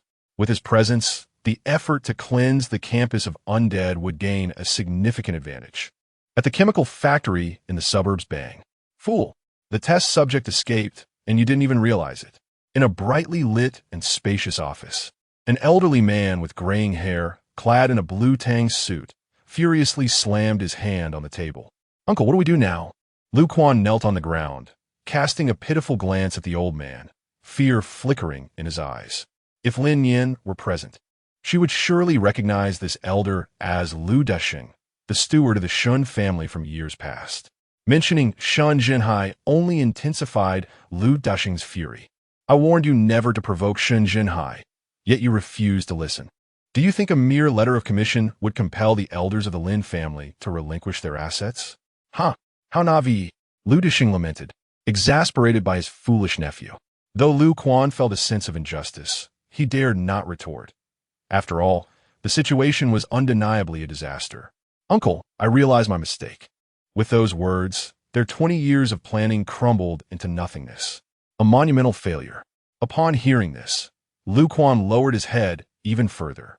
Chairman, it's bad news. At that moment, a young male assistant wearing gold-rimmed glasses burst into the room. What is it? Lu Desheng inquired. Look, the assistant placed the tablet on the table, the screen displaying the chaotic scenes at Lanzhou University. Reporters clamored to report. Fully armed police stood guard, and hospital staff bustled about. The biting incident at Lanzhou University had made headlines across major news outlets. The military had intervened, the incident's intensity garnering widespread attention. The assistant delivered a concise report. Lu Desheng wore a grim expression, a fierce glint flashing in his murky eyes. Notify everyone to retreat, he ordered. Additionally, send a message to headquarters, instructing them to detonate early. Understood. The assistant respectfully took his leave, swiftly masking the surprise in his gaze. Uncle, wasn't the scheduled time 7 days from now? Our evacuation preparations are not yet complete. Food, supplies, weapons, and experimental materials have yet to arrive. Bang! This is all due to your foolishness. Liu Dazeng Kika Liu Quan Fierseli, Kursing Baminli. The biting incident at the 6th Municipal Hospital can still be suppressed for a few days under the pretext of a mental institution. Now that something has happened at Lanzhou University, who dares to suppress it? Moreover, the military has already intervened. If we do not take preemptive action, we need not wait 7 days. In 3 days, headquarters could be exposed. Upon hearing this, Lu Quan fell silent. Indeed, the military of Wagua could not be easily deceived like the National Security Bureau. Should they investigate, it would be a loss beyond measure. What about Mu, Yi, and the others? Li Guowei arranged for a group to enter the shelter in advance. I sent them in to procure some supplies. Lu Quan reported quietly. Lu Quan, cease your underhanded actions. If it were not for the fact that you are my only nephew, I would have disposed of you long ago. Lu Desheng threatened through clenched teeth. Understood, uncle. At the same time, in the National Security Bureau, Shen Mingqi and her mother were imprisoned together. The detention center was cold and desolate, devoid of internet or mobile phones, and lacking food and drink. Accustomed to the outside world, Shen Mingqi gradually became agitated. They could confine her and starve her, but they could not take away her phone or entertainment. During these 48 hours, she had nothing to do but stare at the white walls, the ceiling, and the iron bars, driving her to the brink of madness. "Is anyone there? Let me out!" Shun Mengqi cried out, grasping the iron bars and shouting into the empty corridor. "Mengqi, stop shouting. Be careful with your voice." Chen Weinian coaxed gently. "Go away. It's all your fault. Why did you even give birth to me? You might as well have suffocated me." Shun Mengqi shouted petulantly, shoving Chen Weinian aside. Having grown accustomed to the lavish life of a wealthy heiress, she found herself in the depths of despair as a prisoner, a mere illegitimate child. The disparity was insufferable for her. In truth, she had been living in self-deception all along. At the tender age of 10, she had discovered the affair between Chen Weinian and Lu Quan and had come to understand her true identity. Yet, she clung to disbelief. "Meiqi, how can you say such things? Everything I do is for you," Chen Weinian lamented, collapsing to the ground in a display of feigned fragility. "Spare me your pathetic act. It sickens me. For my sake, do not speak so grandly. You are merely after the Shun family's wealth," Shun Meiqi retorted, unmasking the truth. At this juncture, even if it meant severing ties, she could no longer tolerate Chen Weinian's insincere demeanor. Silence. In the confines of the cell, the mother and daughter had thoroughly turned against one another. Chen Weinian could scarcely fathom that the child she had raised with such sacrifice had transformed into a viper. Shun Meiqi could not even feign interest, her disdain evident as she refused to glance at Chen Weinian any longer. Clang! At that moment, the sound of an iron door creaking open echoed from the corridor. Captain Gao Peng of the National Security 2nd Division strode in with a swagger. "Miss Shun, Mrs. Chun, I have come to escort you," Gao Peng said with a sinister smile, unlocking the cell door. "Where are you taking us?" Shun Meiqi asked, retreating cautiously. An inexplicable chill emanating from the man made her uneasy. "What is the matter? Don't you wish to leave?" Gao Peng replied with a smirk, surveying Shun Meiqi from head to toe as if she were an object on display. In his eyes, the two women radiated like precious gold. Those on the other side had promised him a handsome reward for their safe extraction. With such wealth, he could venture anywhere, no longer confined to the meager salary of a few thousand yuan per month while risking his life. "Are you truly going to let us go?" Gao Peng nodded, turning to exit. "The door is already open." After a moment's hesitation, Chen Weinian grasped Shun Meiqi's hand and stepped out of the cell. "Meiqi, let us hurry," she urged, likely suspecting that Lu Quan had sent someone to rescue them. Upon reaching the hall, the sight before them left the mother and daughter in shock. All the on-duty staff lay slain, their bodies sprawled in pools of blood. The scene was a chaotic tableau of carnage. "Madam, miss," the driver, Xiao Li, who was waiting at the entrance, rushed towards them. "Xiao Li," Chen Weinian exclaimed in astonishment, her eyes brimming with emotion. Lu Quan had indeed not forgotten them after all these years of ambiguous loyalty. As they made to approach, Gao Peng raised a hand to halt them. "What about the promised reward?" he inquired. "Right here." The driver, Xiao Li, hastily tossed the box he held into the air. Chapter 42, Trouble at the Shelter. Money exchanged hand for hand. He had always been a man who recognized only currency. Upon picking up the two individuals, Xiao Li urged, "Madam, let us depart swiftly." Meanwhile, Gao Peng opened the box, a sinister grin spreading across his face as he counted the money. Shun Meiqi walked with trepidation. The thought that Gao Peng had ruthlessly slain everyone in the detention center for a mere sum of money filled her with dread. Such a man was undeniably malevolent and exceedingly brutal. "Wait, the amount of money is incorrect," Gao Peng murmured, a wicked smile curling at the corners of his lips. Shun Mengqi's heart raced with anxiety. As she passed by the glass door, she deliberately glanced at her reflection. In the next instant, her eyes widened in shock, her breath catching her throat. Gao Peng was aiming a gun directly at her head. Without a moment to contemplate, Shun Mengqi instinctively yanked Chen Weinian with all her might. Bang! A gunshot rang out, leaving Shun Mengqi's mind a blank. "Mengqiu!" Chen Weinian had been struck, the bullet piercing through her back, causing her to collapse with a thud. Her eyes brimmed with disbelief, tinged with sorrow. The daughter she had carried for 10 months had shielded her from the bullet. Perhaps this was retribution for her past transgressions. In a moment of unyielding desire, she had clung to Shun Jinhai, committing a grave mistake that resulted in Shun Mengqi's birth. Now, She lay lifeless at her daughter's hands. Thud! Chun Weiniang's eyes widened as she fell straight to the ground, warm blood gushing forth like a fountain. Her life had ultimately been a series of errors. Ah, madam! A deluge of blood instantly stained the ground, and Shun Mengqi, terrified, screamed and fled. Bang! Another gunshot echoed. A sharp pain pierced Xiao Li's chest as he slowly crumpled to the ground. What is the value of credit? Gao Peng scoffed, rising to pursue Shen Mingqi. The little girl was cunning. Such malice at her tender age could not be allowed to persist. Gao Peng, gun in hand, chased after her out of the detention center. Yet he found no trace of Shen Mingqi. He needed to extricate himself from his predicament. Otherwise, he might acquire wealth, but lose his life in the process.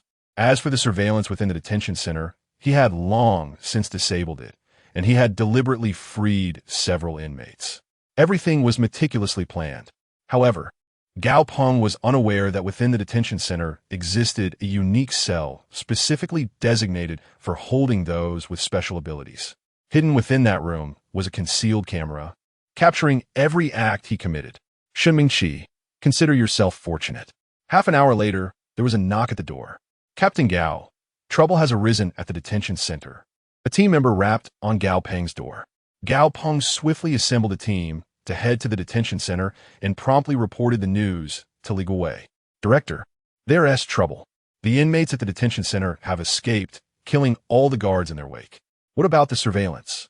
The surveillance has been compromised. With that, Gao Peng hastily ended the call, a smirk of satisfaction curling at the corners of his mouth. Li Guowei, increasingly perturbed, decided to contact Yang Wenkai. Assistant Yang, pull up the footage from the hidden cameras in the detention center. I need to know exactly what transpired tonight. Understood. At Lanzhong University, the entire campus was under lockdown, isolating over 30,000 faculty and students. The military was poised to take control. Luo Chun inquired, what is going on? Brother Chun, Gao Peng has betrayed us. Yang Wenkai replied gravely, turning the computer screen toward Luo Chun. The screen displayed footage of Gao Peng shooting an inmate. What drove him to this? Luo Chun's body radiated a chilling aura of wrath as he gritted his teeth. A scoundrel. Shen Mingqi and her mother were released, with Gao Peng personally opening the door for them. Lin Nian raised an eyebrow upon hearing this. Gao Peng had executed most of the inmates, but had deliberately freed Shen Mingqi and her mother. Who could be orchestrating this? Yang Wenkai cautiously asked Brother Chun. Should we report this to the director? Luo Chun's expression remained grim as he nodded. However, Yang Wenkai found himself unable to reach Li Guowei by phone. Strange. The director just contacted me, Yang Wenkai said, perplexed, as he attempted to call again, but it remained unanswered. Old Li must be at the shelter now, right? Lin Nian softly inquired. Yang Wenkai, try calling Zhong Xiaobai. All right. Beep, beep, beep. The call was finally connected, but a gunshot echoed from the other end. Zhong Xiaobai. The atmosphere in the vehicle grew tense. Sister Nian, several ability users have infiltrated the shelter. A crackling sound interrupted, as if the signal was being jammed. Zhong Xiaobai's voice came through in a fragmented manner, interspersed with static. Where are you? Lin Nian questioned anxiously, as a crisis had unfolded at the shelter.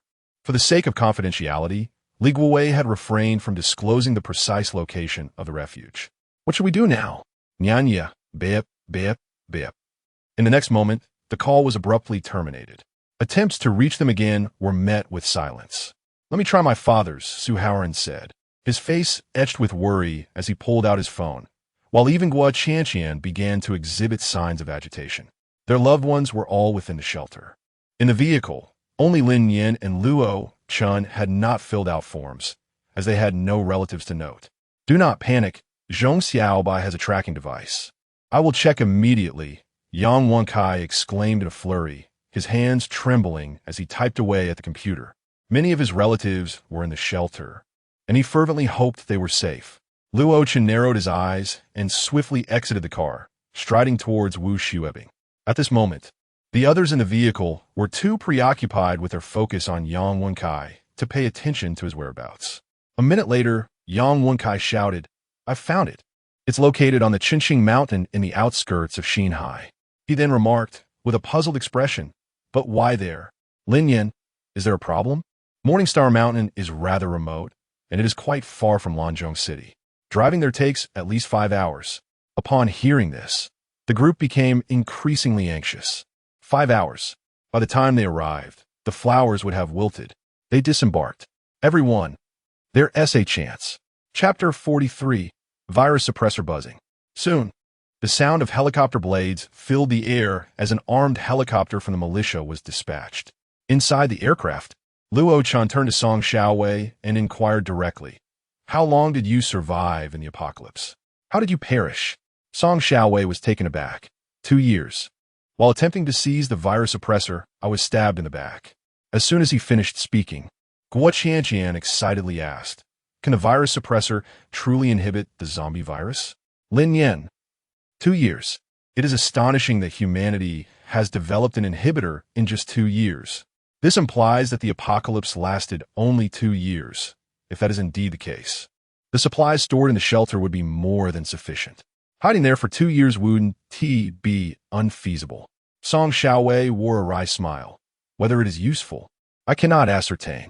All I know is that I spent 2 years tirelessly completing tasks, accumulating crystal nuclei, and exchanged them for an inhibitor at Mingyang Base, only to be eliminated the moment I exited the base. Su Haoran cut to the chase. "So you were just a victim of circumstance." Song Xiaowei. Luo-chan furrowed his brows, grasping the crux. "Are you suggesting that the virus inhibitor existed from the very beginning?" Song Xiaowei looked at the others in disbelief. Countering. "You all didn't know?" The others shook their heads. Guo Qianqian had survived a year in the apocalypse, yet her existence was more miserable than that of a stray dog, continuously exploited with no opportunity to encounter such matters. Lin Nian need not be mentioned further. She has been confined within the villa for 3 months, with all knowledge of the apocalypse gleaned solely from the radio. As for Su Haoran, he is not a reincarnator. This is precisely why Luo-chan is exerting considerable effort to win over Song Xiaowei. The reincarnators in the team are rather inept, having met their demise too swiftly in their previous lives, leaving them with scant knowledge of the apocalypse. Indeed, this encapsulates the state of National Security Team 1. They cannot be deemed true survivors of the end times, with the exception of Song Xiaowei. I had thought they were formidable, but it turns out they are merely an fade. Aware of the circumstances, Song Xiaowei immediately displayed a look of disdain. Lin Nian spoke in a deep voice. "We wish to survive. In our past lives, we were merely ordinary individuals, lacking formidable strength, and struggled painfully in the apocalypse. If even ants strive for existence, I believe we can certainly venture further and live better in this life. Indeed, what was the value of longevity in our previous existence? In this life, we are beyond your reach." Guo Qianqian coldly echoed with an air of arrogance. "Oh, you seem quite familiar. Miss, do we know each other?" Guo Qianqian disdainfully cast a cold glance. "We do not." In their previous life, the two had shared a brief encounter, yet she would never admit to it. At that moment, Yang Wenkai powered on the computer, verifying the information regarding the apocalypse with Song Xiaowei. Their accounts aligned almost perfectly, which left Yang Wenkai with a strong conviction that the cataclysm would commence in the early hours of October 21st. There were still 7 days left. There was ample time. After inquiring with Song Xiaowei, Lin Nian gazed out of the cabin window, resting her chin on her hand, lost in thought. The existence of suppressants at the onset of the apocalypse indicated prior research by someone. Could it be the mastermind behind the 6th Municipal Hospital? Perhaps he too is a reincarnator, aware of the impending apocalypse, thus developing the suppressants in advance to sell at exorbitant prices, reaping substantial profits. Or is it possible that this entire scenario is a grand conspiracy? Someone may wish to annihilate this world, having engineered the zombie virus to usher in the apocalypse. If this is indeed a conspiracy, then who orchestrated it? What advantage would they gain from the world's chaos and disorder, amassing wealth and madness, seeking supremacy, and aspiring for immortality? Lin Nian envisioned numerous scenarios, each more unsettling than the last. After a brief moment, she abruptly lifted her gaze, only to discover the northern sky awash in a deep crimson hue. An ominous premonition suddenly gripped her. Have we arrived at Qinqing Mountain? Young Wenchai, is it possible to reach the director? At that moment, a helicopter began its slow descent, and Luo Chen inquired. Yang Wenkai shook his head in response. Lin Nian softly murmured, will the apocalypse arrive ahead of time? Luo Chen, preoccupied with concerns for Li Guowei's safety, paid her no heed. Guo Qianqian approached, saying, Lin Nian, do not fret unnecessarily. What is destined to come will inevitably arrive. We must do our part and leave the rest to fate. In truth, we are but ordinary individuals.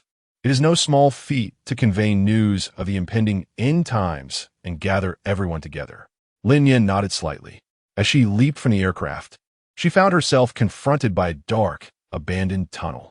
The sound of gunfire echoed, rapid and urgent, before Lin Nian could thoroughly survey her surroundings. A barrage of gunshots erupted from the depths of the tunnel. Luo Chen brandished his weapon and charged swiftly into the darkness, followed closely by the others. At this moment, the Morningstar shelter had fallen. Li Guowei led the national security team in a desperate struggle. Outside the shelter lay a gruesome scene, littered with the mangled corpses of ordinary people who had fled. Blood soaked the ground, creating a scene of utter chaos. Li Guowei felt an overwhelming sense of guilt. His teeth clenched in rage. How could he explain this to the Bureau? Everyone had entrusted their loved ones to him in faith. Yet, it turned out that he had infiltrated the shelter through the traitor Gao Peng's introduction. The spatial ability user, Yin Qi, was responsible for stealing and transporting supplies from within the shelter. By the time Li Guowei discovered the theft, most of the resources had already been pilfered. A fierce battle ensued, plunging the area into disarray. The ordinary people who had entered the shelter fled in panic, while Hu Tao had already surrounded the shelter with dozens of ability users. The reborn were numerous, and Mu Yi's faction was formidable. Those who escaped the shelter were all mercilessly killed. With a resounding thud, Tong Daji, besieged by a group of ability users, was ultimately overwhelmed and kicked aside. His powers depleted, Mu Yi stood triumphantly on Tong Daji's back, declaring, Director Li, to my knowledge, he is your national security team's only capable ability user. If you wish to see him alive, you must come out. Tong Daji, flushed with desperation, shouted, Director, don't come out. Just 5 minutes prior, Li Guowei had painfully sealed the shelter's entrance.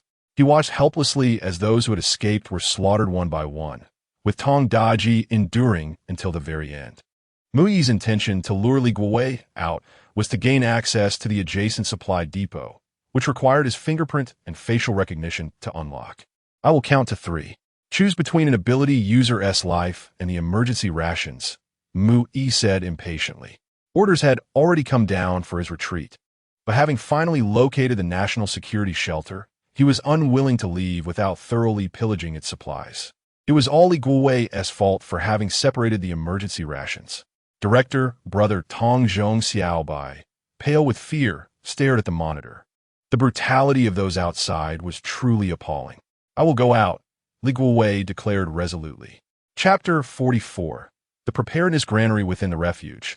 Only a few dozen individuals remained. Li Guowei understood all too well that they would not leave without the provision of the emergency supplies. Director, I will accompany you, Zhong Xiaobai proposed, though trepidation lingered in her voice. Xiaobai, stay here. If you see Luo Chen, inform him that another refuge has been established. Regardless of the circumstances, do not forget our duty, Li Guowei instructed solemnly. As a member of the National Security Bureau, safeguarding the nation and its people was their sacred responsibility. Director, in the next moment, Li Guowei resolutely opened the door of the refuge and stepped outside. Director Li, have you finally mustered the courage to emerge? A mocking voice echoed. Li Guowei raised his gaze to behold a man in his early 20s, proudly standing over Tong Daji. Beside him were Hu Tao and a short-haired woman, while behind them loomed a dozen armed, masked figures poised for action. Surrounding the refuge, a formidable presence could be felt, outnumbered and outmatched. Release Daji, Li Guowei commanded, his tone brooking no dissent. Mu Yi scoffed coldly. Director Li, you truly wield considerable authority, quite imposing indeed. Have you grasped the situation? In an instant, numerous vines surged forth from Mu Yi's feet, swiftly lashing out at Li Guowei. Bang! Li Guowei was sent flying by the vines, crashing heavily to the ground. Crack! One after another, the vines struck Li Guowei mercilessly. In an instant, his skin split and blood splattered. Director, stop. He.S. just an ordinary person. If you have a grievance, direct it at me. Tong Daji shouted in anguish, struggling desperately. Ordinary? He is far from it. A flicker of hatred passed through Mu Yi's eyes as he continued to unleash his fury upon Li Guowei. Li Guowei gritted his teeth, writhing in agony upon the ground. Not a single groan escaping his lips. Suddenly, realization dawned. You? Wang Xingbangis Yujestisom. Li Guowei finally recalled who Mu Yi was.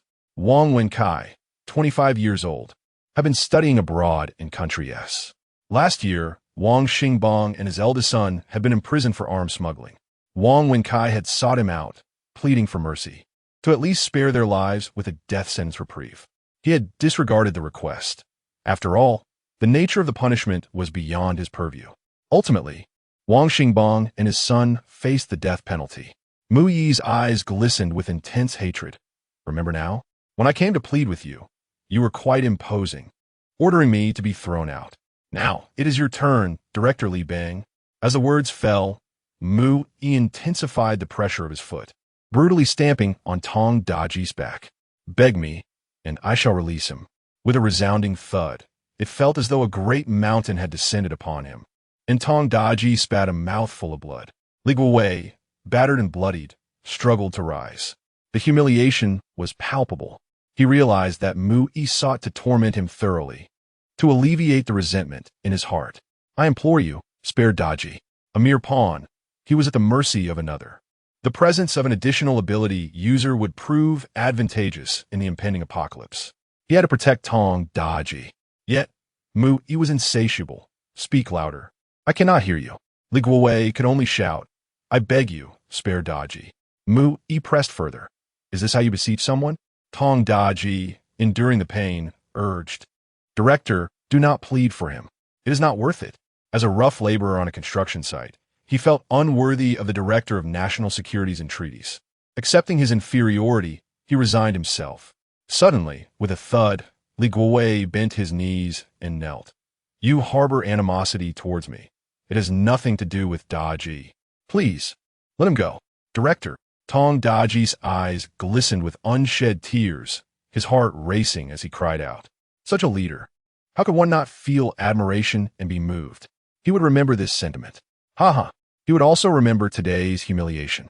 Mu Yi, let us attend to the matter at hand. Yin Shi interjected. Hu Tao nodded in agreement. Indeed, boss, let us secure the supplies first. Upon hearing this, Mu Yi's smile faded. Director Li, you understand what needs to be done, do you not? Li Guowei nodded, rising to walk towards the granary nearby. Oh, the strategic reserves. This is my first time witnessing such a sight. How much is there? 1 ton or 10 tons? Surely more, as it encompasses the entire strategic reserves of Xinhai City. Regardless, Mu Yi has assured us that our share will not be diminished. This is their own doing. Had it not been for the purchasing restrictions, we would not have sought Mu Yi out. Whispers surrounded them, though the speakers remained unseen. These must be the reborn of Xinhai City, Li Guowei sighed. It was a pity they could not unearth them all. With a rumble, the door of the strategic granary slowly opened, revealing countless greedy gazes. Bag after bag of grain filled the warehouse, an entire row dedicated to provisions. Inchi smirked as he approached, collecting them one by one. Daji, are you all right? Seizing the moment while attention was diverted to the grain, Li Guowei stepped aside to assist the injured Tong Daji. Director, thank you, Tong Daji expressed, guilt weighing heavy on his heart.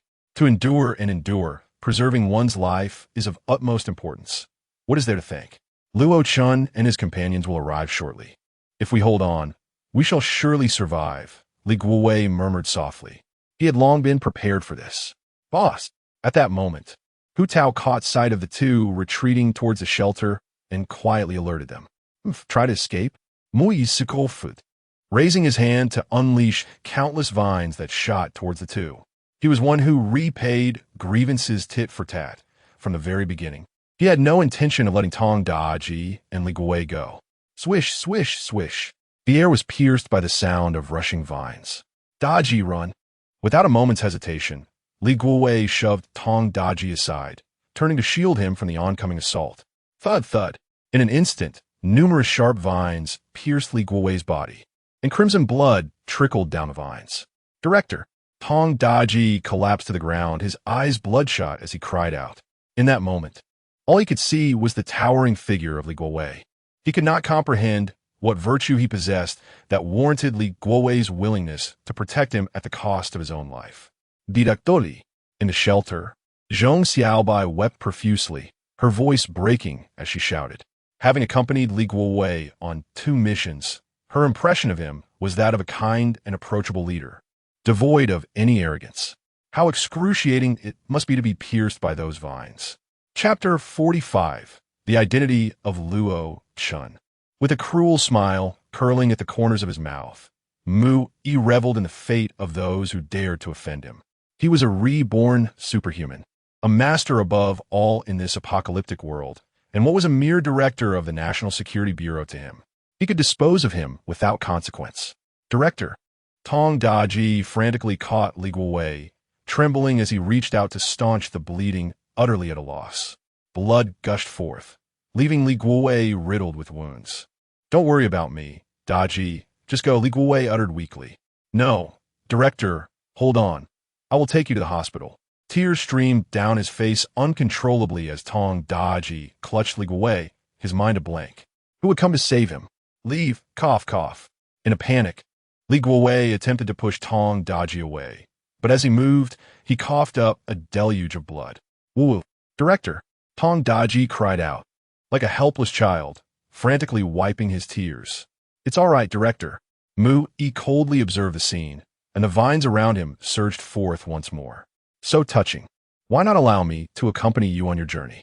Swish, swish, swish. As his words fell, countless vines shot towards Tong Daji once again.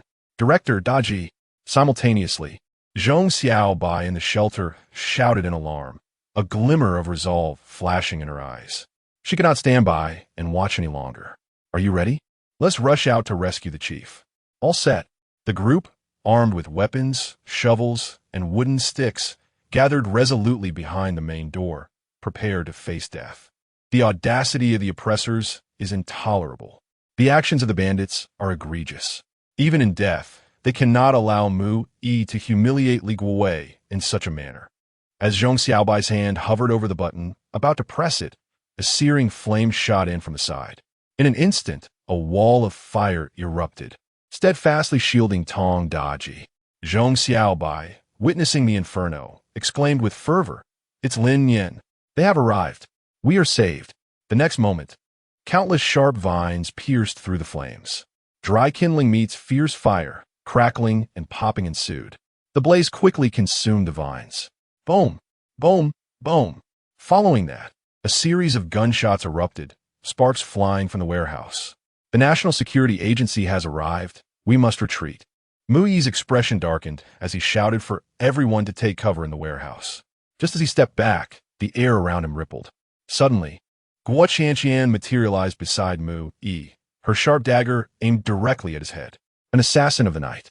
Boss! Hu Tao felt a flash of danger, a sense of crisis washing over him.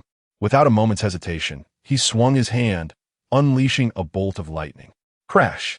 The blade grazed Mu-Yi's cheek, leaving a long, crimson mark. Guo Qianqian was struck by the lightning and was sent flying, landing in a corner of the warehouse. You seek death. A burning pain seared through his left cheek as Mu-Yi glared furiously, sending a vine toward the corner of the warehouse. A glimmer of regret flickered in Guo Qianqian's eyes. She vanished from sight, her assassination attempt thwarted, leaving only retreat as her option. Thud! The vine struck the wall, producing a tremendous sound. Mu-Yi's face darkened, his gaze shadowy as he stared toward the outside of the warehouse. Lin Nian, accompanied by her companions, rushed outside the shelter, her heart tightening in that moment. Surrounding them were the formidable auras of numerous powerful individuals, those endowed with supernatural abilities. Had they inadvertently disturbed a den of these extraordinary beings? At this juncture, the flames that formed a barrier began to dissipate. Luo Chun, witnessing the blood-soaked ground, recklessly dashed towards Li Guowei. Sister Nian, What shall we do now? Su Howren inquired in a hushed tone, his gaze fixed warily on the warehouse. He was oblivious to the circumstances around them, only aware that several supernatural beings lingered within the confines of the warehouse. Lin Nian's expression grew solemn. What can we do now that it has come to this? Even if it means being outnumbered, we must rescue Li Guowei and Tong Daji. There is no question of retreating at this crucial moment. Steeling herself, she continued, "We must press on." Su Howren replied, "If Sister Nian says we must go, then we shall." In an instant, a tremendous surge erupted from Su Howren's chest, rushing towards the warehouse with ferocity. Hu Tao, having suffered a previous defeat, dared not use lightning attacks and instead retreated awkwardly. The tidal wave was colossal. The ability users unleashed their unique skills to evade the impending disaster, while the ordinary people within the warehouse stood defenseless, their weapons proving futile. In the blink of an eye, they were swept away by the torrent, struggling helplessly in the water, calling for aid. "Lord Mu-Yi, please save us. Help!" Mu-Yi stood aloof on a beam of the warehouse, observing the chaos with indifference. To him, the ordinary people were akin to ants, unworthy of his energy to rescue. 2 minutes later, the flood began to recede, leaving the warehouse in ruins, littered with lifeless bodies. Suddenly, a small fireball shot into the chaos, signaling that the battle was about to commence. Meanwhile, outside the warehouse, Luo Chen hurried to Li Guowei's side, his voice trembling as he called out, "Director, how could this happen? When I left, you seemed fine." Cough, cough. Xiao Chun. Li Guowei turned his head slightly, his gaze softening as it fell upon Luo Chen. "You're still here, blaming me, aren't you?" Luo Chen froze, slowly kneeling and reaching out his trembling hand. Li Guowei's abdomen, limbs, and chest bore gaping wounds, each the size of a thumb, blood staining his body. Though not fatal, he faced the peril of excessive blood loss. Who could be so malicious? Xiao Chun. "Dad." Luo Chen grasped Li Guowei's hand tightly, tears streaming down his cheeks. Li Guowei's palm was devoid of warmth, causing Luo Chen to panic. An orphan since childhood, he had been taken in and secretly nurtured by Li Guowei. Li Guowei was strict in his eyes. Their relationship resembled that of a superior and subordinate rather than father and son. Every mission had been a gamble with their lives, and Luo Chen had once doubted whether Li Guowei had adopted him merely as a means to profit, turning him into a tool for killing. Yet last year, Li Guowei had arranged for his retirement from the Special Police, facilitating his entrance into the National Security Bureau and investing his life savings to purchase a villa for him in the city center. However, Luo Chen remained ungrateful, and a rift grew between them. He felt as though his life had been manipulated by Li Guowei all along. "Xiao Chun, I know you think I'm selfish, but as I grow older, I simply yearn for a son to keep me company." Li Guowei's voice faded, his eyes dimming as he explained in a whisper. "I have long envisioned that upon my retirement, I would indulge in fishing, engage in a game of chess, and assist you in caring for the children. Alas, after a lifetime of toil, all I yearn for is to relish the joys of family." In his final moments, Li Guowei's thoughts were predominantly occupied by Luo Chen. "Father, I am so sorry." Luo Chen wept uncontrollably, his eyes brimming with remorse for the time he squandered in his youthful defiance, missing countless opportunities to be with Li Guowei. "Little Chen, in the days to come, no matter how arduous the path, you must strive to persevere." Suddenly, Li Guowei grasped Luo Chen's hand with great intensity, imparting his final words in a fragmented manner. Luo Chen nodded solemnly. In the next instant, Li Guowei released his grip, his frigid hand slipping away from Luo Chen's palm.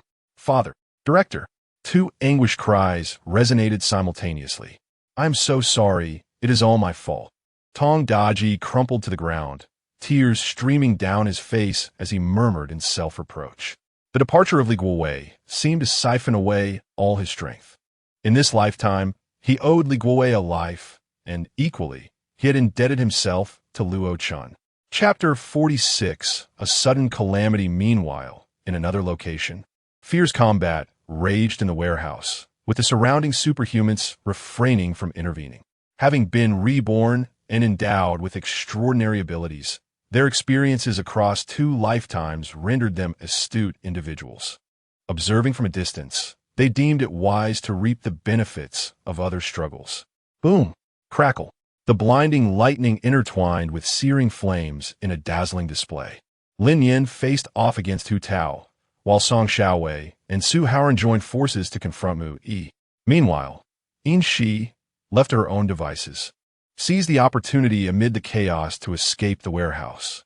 With all the supplies secured within her spatial realm, her successful flight promised to resolve all her troubles.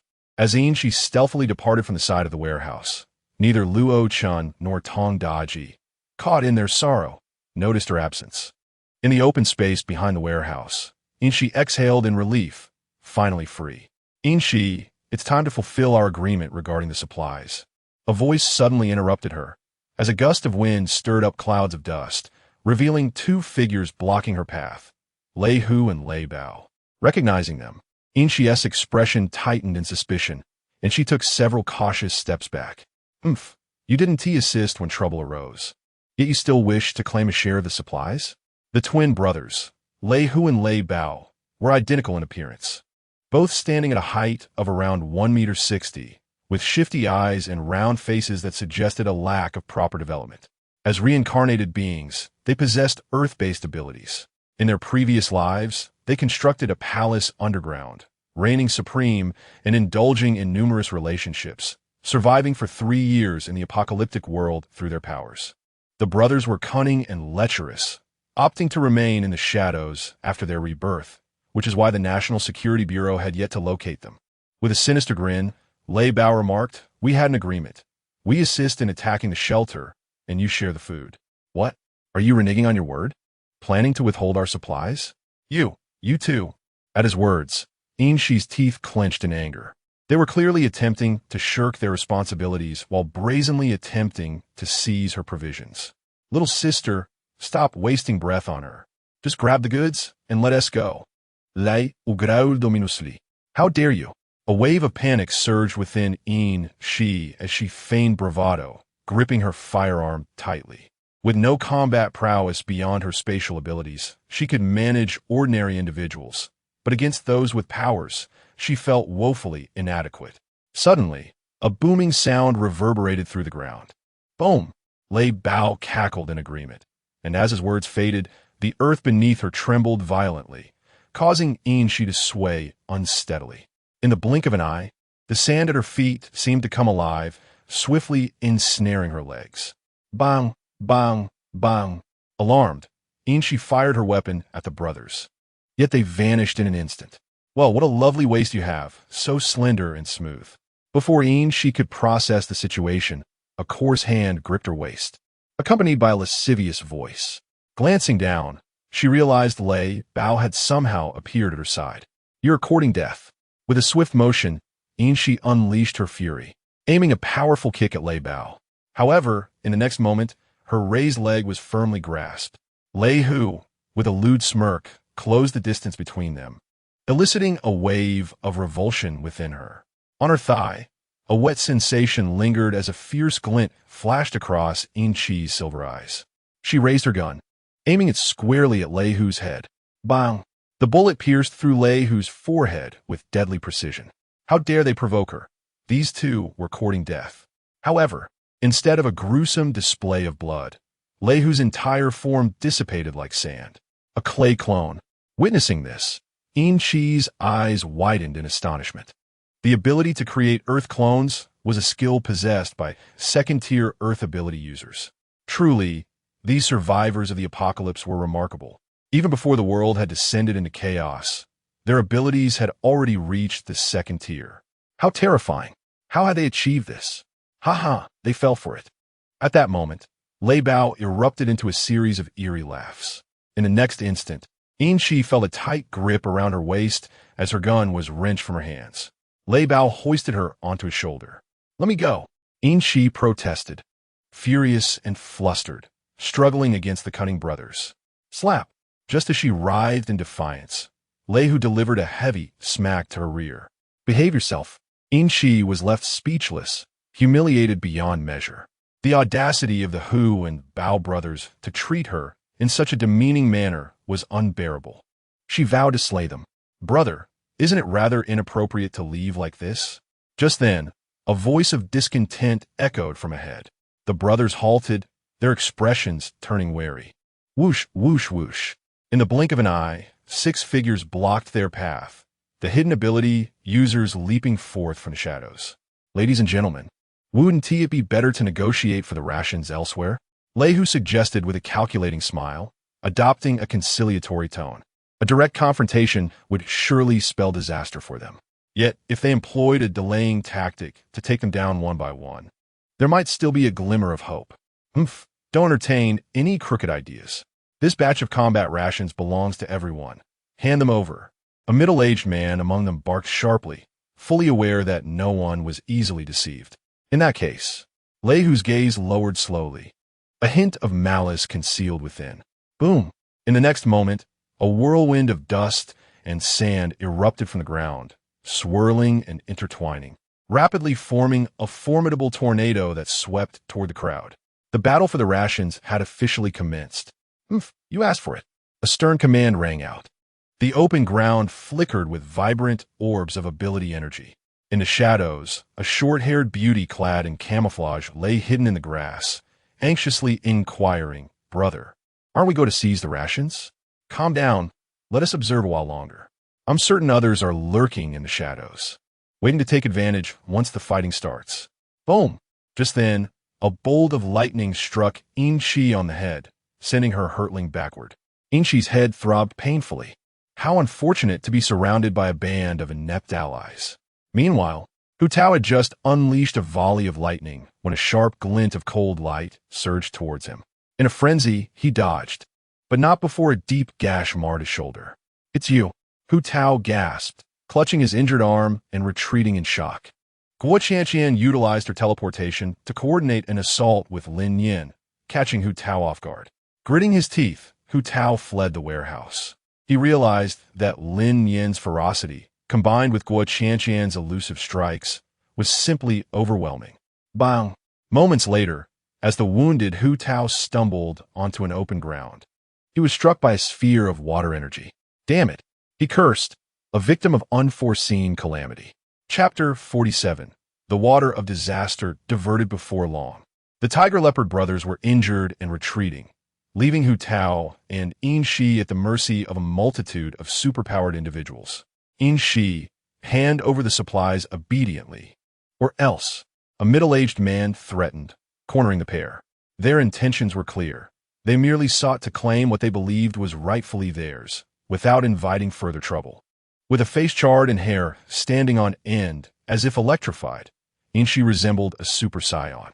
She revealed a gleaming set of white teeth as she spoke. "You shall not lack for supplies, provided you deal with the agents of the National Security Bureau." "Ha!" A burly man spat derisively. You all agreed that there was only one superpowered individual in the shelter. There was no mention of rescue. Now that all these superpowered beings have arrived, what? You think we'll risk our lives for a mere share of rations? At this, voices of dissent arose. But we haven't received a single grain. Anyone can paint grand visions. Who would dare to risk their lives without tangible benefits? In that tense moment, In-Shi's gaze turned venomous as she pointed ominously behind the crowd. She is a spatial ability user. Her space contains billions worth of supplies. Kill her, and all the resources shall belong to you. The crowd slowly turned, a palpable wave of pressure enveloping them, as Lin Nian and Guo Qianqian just reached the open space. Several covetous gazes fell upon Guo Qianqian. Lin Nian's expression grew serious. The individuals before her were indeed the supernatural beings lurking in the shadows. At that moment, one of them spoke up. "Are you suggesting that she possesses resources worth billions? Surely you jest." In-Shi smirked with confidence, asserting, "Absolutely true. Would insider information ever be false?" These supernatural beings were akin to a pack of ravenous wolves, drawing the calamity toward another. Perhaps they still held a glimmer of hope. With this affirmation, the gazes of the group turned towards Guo Qianqian, filled with avarice and fervor. Guo Qianqian felt a chill run down her spine under their scrutiny. Meanwhile, Lin Nian stood unnoticed amidst the throng.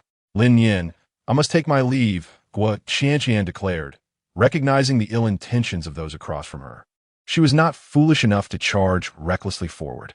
At that moment, she understood that retreat was imperative. In an instant, the air shimmered, and Guo Qianqian's figure flickered, vanishing from sight. Lin Nian. She yearned to flee, but was swiftly ensnared. A thunderous shout echoed. Boom! Whoosh, whoosh, whoosh. In an instant, an array of vibrant energy orbs hurtled towards Lin Nian. Guo Qianqian, you treacherous fool. Lin Nian let out a piercing scream and turned to flee.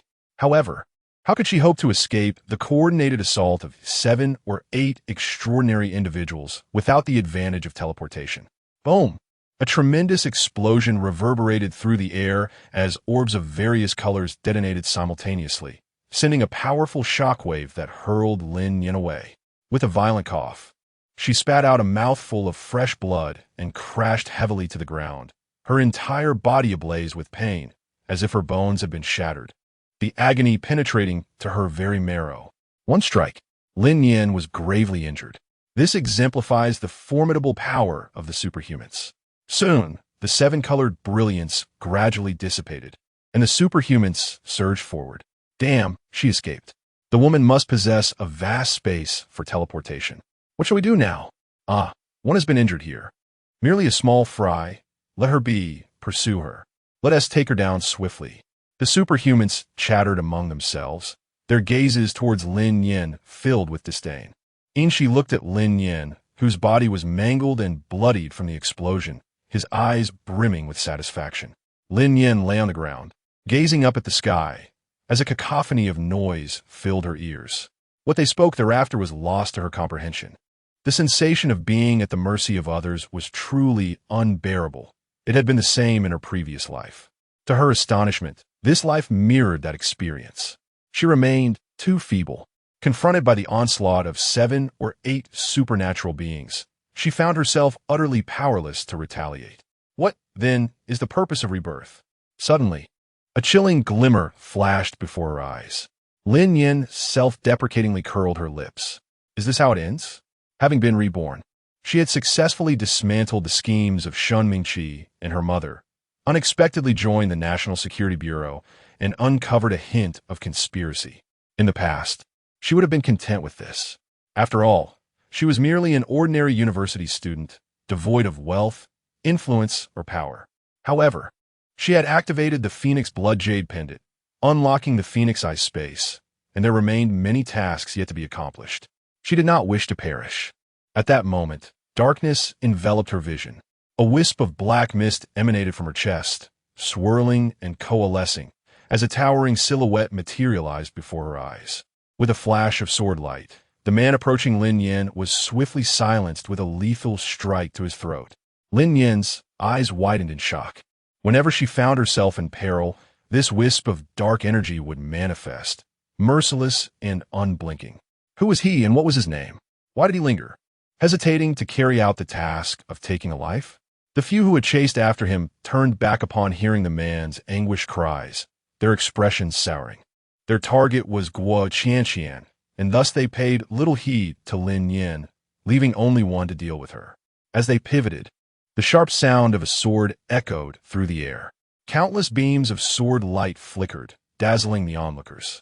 With a sickening squelch, blood erupted across the clearing. Dismembered limbs scattered in all directions, and agonized screams filled the atmosphere. What on earth was happening? Help! The rhythmic dripping of crimson blood fell from the blade, reminiscent of a scene from the alley, yet distinctly different. Instead of a single, fatal strike, he dismantled the assailants who had harmed Lin Nian into pieces, truly, into 8 distinct parts. Each victim bore almost identical wounds, severed arms, dismembered limbs, and torsos cleaved in 2. In mere seconds, the ground was transformed into a river of blood, the air thick with the metallic scent of carnage, evoking an inferno of human suffering. Such brutality rendered the crime scene nothing short of a macabre tableau. The ability's user hidden in the grass was so terrified that he forgot to breathe, remaining utterly still. Never had he witnessed such a gruesome spectacle. Hu Tao screamed in terror, murder! In the next heartbeat, a blinding bolt of lightning shot down toward Lin Nian. A low, cold snort reverberated through the air. The cloaked figure raised his gaze slightly, and a formidable surge of energy erupted from him, drawing the descending lightning into his very being. Lin Nian gazed in bewilderment, her eyes brimming with disbelief. It was simply too surreal. Not only did he possess extraordinary swordsmanship, but he could also harness lightning? In the next instant, Lin Nian involuntarily shivered as the temperature around her plummeted. Within a mere breath, a thick mist of ice enveloped the area, obscuring her vision. Crack! Faintly, Lin Nian discerned the sound of something shattering. They were doomed. The figure in black sheathed his sword and slowly crouched down, gently lifting Lin Nian into his arms. In that fleeting moment, she felt as though she had plunged into a frigid abyss, trembling uncontrollably. "Who are you?" A soft voice whispered in her ear. "Did you not already know?" Chapter 48. The material emerges Lin Nian. Is that the little boy, Qian Hao, who appeared in her dreams? "What do you intend to do?" "To protect you, ensuring that no one can harm you." The voice of the man in black was frigid, devoid of any emotion. Yet Lin Nian could sense the unwavering determination behind his tone. Lin Nian was beset by a multitude of questions. "Why do you reside within my body?" At that moment, the cloaked figure slowly raised his hand, resting it upon Lin Nian's chest. The dark runes on his left cheek gradually transformed into a vivid crimson. In the next instant, a warm current flowed into Lin Nian's being. Lin Nian felt enveloped in a warm embrace, akin to being immersed in a soothing hot spring. An unparalleled sense of comfort washing over him. Was he healing her wounds? "Nian Nian, I await you." Lin Nian's eyes widened in astonishment, the familiar voice and words resonating in her mind. In her previous life, just before closing her eyes, she had heard this very voice. Could it be him? Before Lin Nian could fully comprehend, her body suddenly plummeted downwards. His pain. Lin Nian caressed her aching bottom, raising her gaze in dissatisfaction. The icy mist surrounding her gradually dissipated, and the figure cloaked in black vanished without a trace. It was evident that he had once again infiltrated Lin Nian's very being. Lin Nian grumbled as she rose to her feet, not even a word before leaving. How oblivious I was. It dawned on her that, against all odds, her grievous wounds had miraculously healed. Goodness, this is truly astonishing. Lin Nian, filled with joy, gently caressed her body. Her arms had returned to their original state. Apart from the remnants of bloodstains on her skin, there was not a single trace of injury upon her. It was nothing short of a miracle. How on earth had he accomplished this? Just then, Lin Nian suddenly shivered, sensing two piercing gazes fixed intently upon her. Lin Nian raised her gaze. In the next moment, she stood frozen in place. In the corner of the open space, two humanoid ice sculptures stood rigidly. Their eyes were filled with terror. It was Hu Tao and Yin Xiang, the power of ice. Lin Nian furrowed her brows, advancing step by step towards the two individuals. She should have anticipated that the man in black possessed not only formidable swordsmanship, but also extraordinary abilities. Approaching the two frozen figures, she curiously reached out to poke Hu Tao's cheek. Were they truly frozen? What magnitude of power was required for such a feat? Was it a level 7-8? Or perhaps the legendary Imperial level? Crack! At the very moment Lin Nian's fingertip made contact with the ice sculpture, a small fissure gradually appeared. Boom! The ice sculpture shattered into fragments, taking the adjacent Yin Shi along with it. Goodness, it shattered. Lin Nian was taken aback and retreated several steps. How could it shatter with just a gentle poke? And what about Hu Tao and Yin Xiang? Bang! In the next moment, a burlap sack filled with rice materialized above the pile of ice debris. Following that, a series of resounding pops echoed as countless supplies erupted like popcorn, scattering in all directions. Lin Nian clasped her head tightly, swiftly evading the impending danger. She certainly did not wish to be struck. Before long, the entire open area was heaped with supplies, resembling a miniature mountain. Lin Nian, upon the demise of a spatial ability user, all the resources contained within the space will burst forth. It turns out to be true. Could this be considered a reward for surviving a catastrophe? If so, she shall not be modest. Lin Nianshuang's eyes sparkled as she rushed towards the supplies. With a swift motion, she touched the numerous bags of grain. drawing them into her space. She dashed forward, discovering crate after crate of weapons. Subsequently, she encountered an array of daily necessities: toothpaste, toothbrushes, shower gel, shampoo, soap, sanitary napkins, towels, bath towels, perfume, cosmetics, all neatly packed in boxes. These items were meticulously prepared by Shi for herself.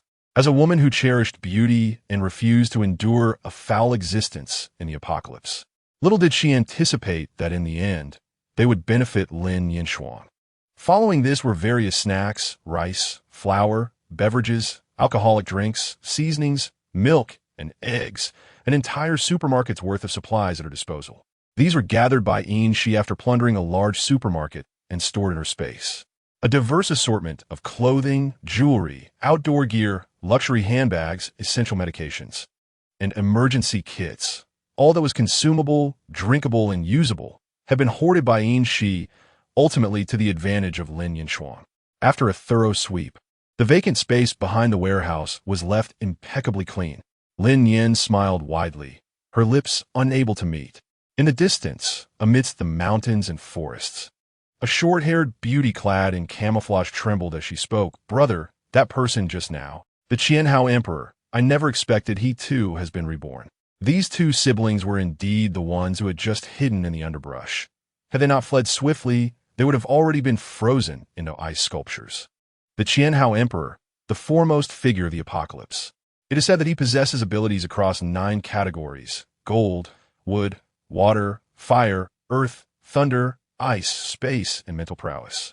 He is the sole individual in the apocalypse to wield all abilities, with his power reaching the imperial level.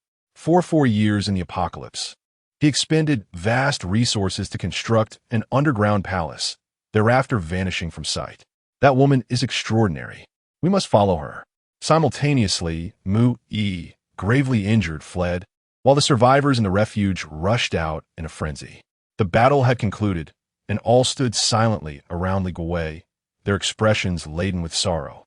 The director, who had always considered the welfare of the people and devoted himself to preventing the onset of the apocalypse, had departed just like that. Zhong Xiaobai wept softly, her eyes brimming with guilt. Not long ago, Li Guowei had smiled and promised him a grand feast. Who could have imagined that in an instant? Guo Qianqian, Su Haoran, and Song Xiaowei stood together, enveloped in silence. Luo Chun, in a state of shock, clutched Li Guowei's lifeless body tightly. The air was thick with a palpable sorrow. When Lin Nian arrived, the scene was enveloped in silence. Through the crevice, she glimpsed a blood-stained hand, weakly hanging down. Lin Nian's heart tightened. At the onset of the fierce battle, she only witnessed Li Guowei sustaining injuries. Lin Nian sprinted forward. "Lin Nian, Sister Nian." The director, upon seeing her approach, the crowd instinctively parted, granting her passage. "Old Lin Nian called out with a trembling voice. Li Guowei lay quietly in Luo Chen's embrace, his face ashen, devoid of any breath. "Lin Nian, how could this be?" She simply could not come to terms with the fact that Li Guowei had passed away just like that. "Old Li, please wake up. Did you not wish to see the Eye of the Phoenix? Allow me to show it to you." Lin Nian walked forward step by step, her footsteps heavy. Lin Nian is a member of our National Security Bureau, which is akin to her family. Who would dare to bully her? The sound of Li Guowei's domineering defense of her echoed in her ears. Lin Nian's eyes reddened, and 2 streams of warm tears flowed down her cheeks uncontrollably. During her time in Linjia village, she felt profoundly moved, for it was the first instance in which she was truly protected by someone.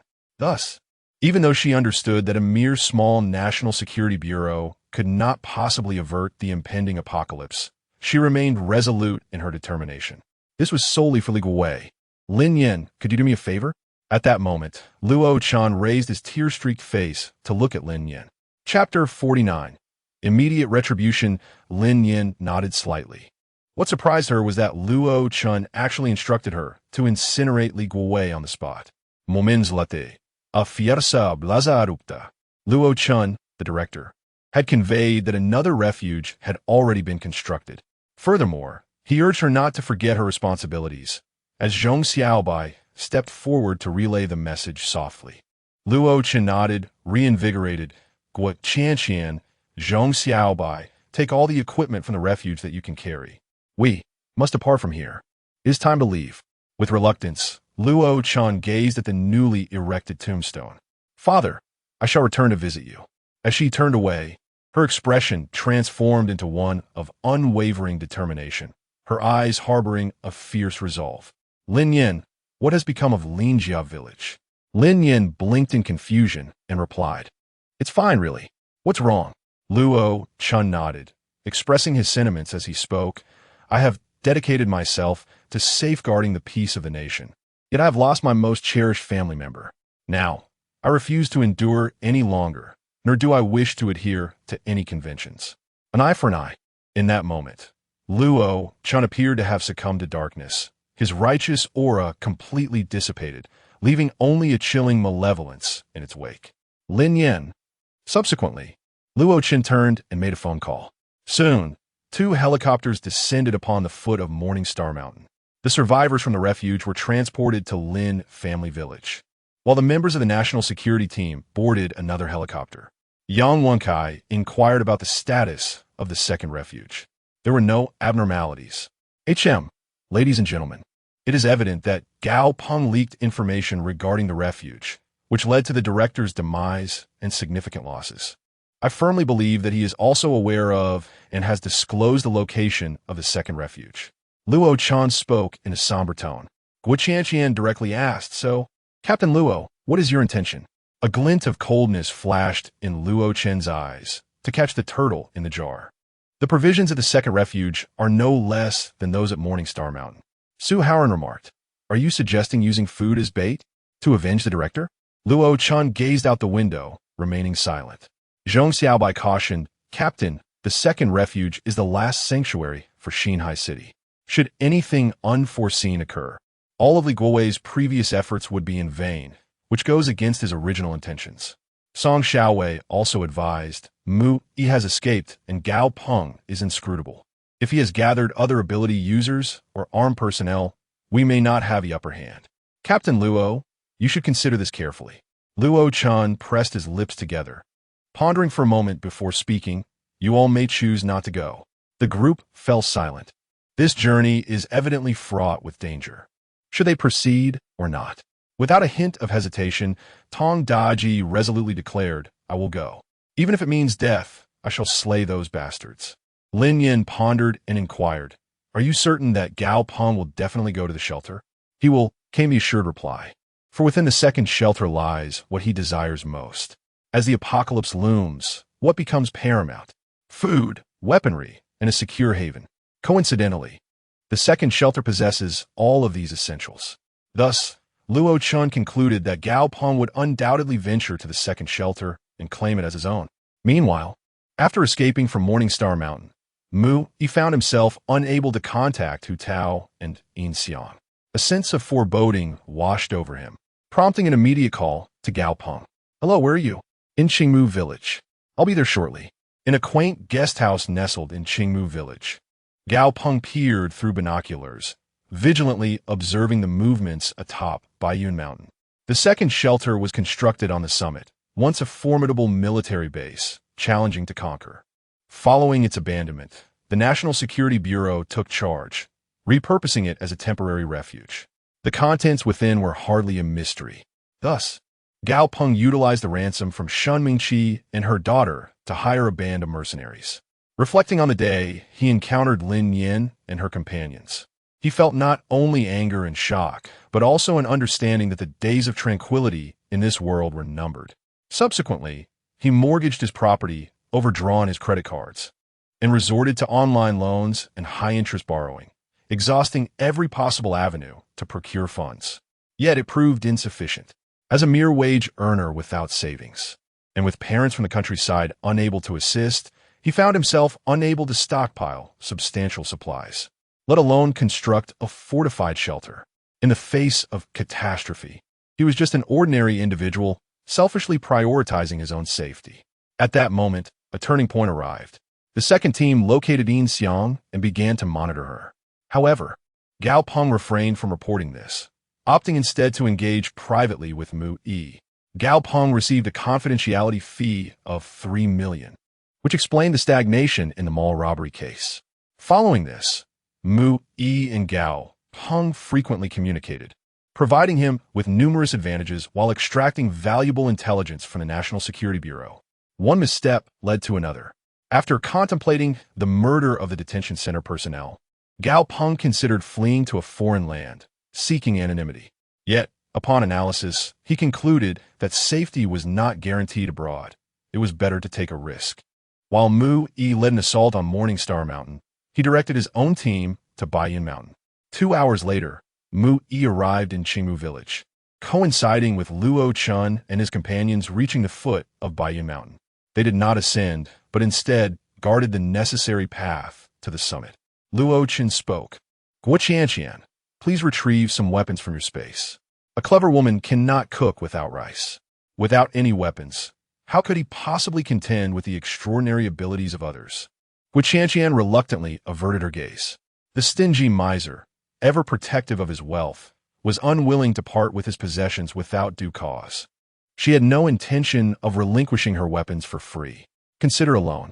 Very well, but do remember to return it. With Luo Chen's assurance, Guo Qianqian generously opened her arsenal, equipping him with submachine guns, pistols, sniper rifles, bulletproof vests, grenades, and daggers, fully prepared for the impending confrontation. Lin Nian discreetly handed Luo Chen a hefty machete. Though somewhat rusted, it was remarkably sharp, unearthed from her spatial realm. He took life, while she supplied the instrument. Their attitudes spoke volumes. Brother Chun, the surveillance cameras have been installed at the foot of the mountain.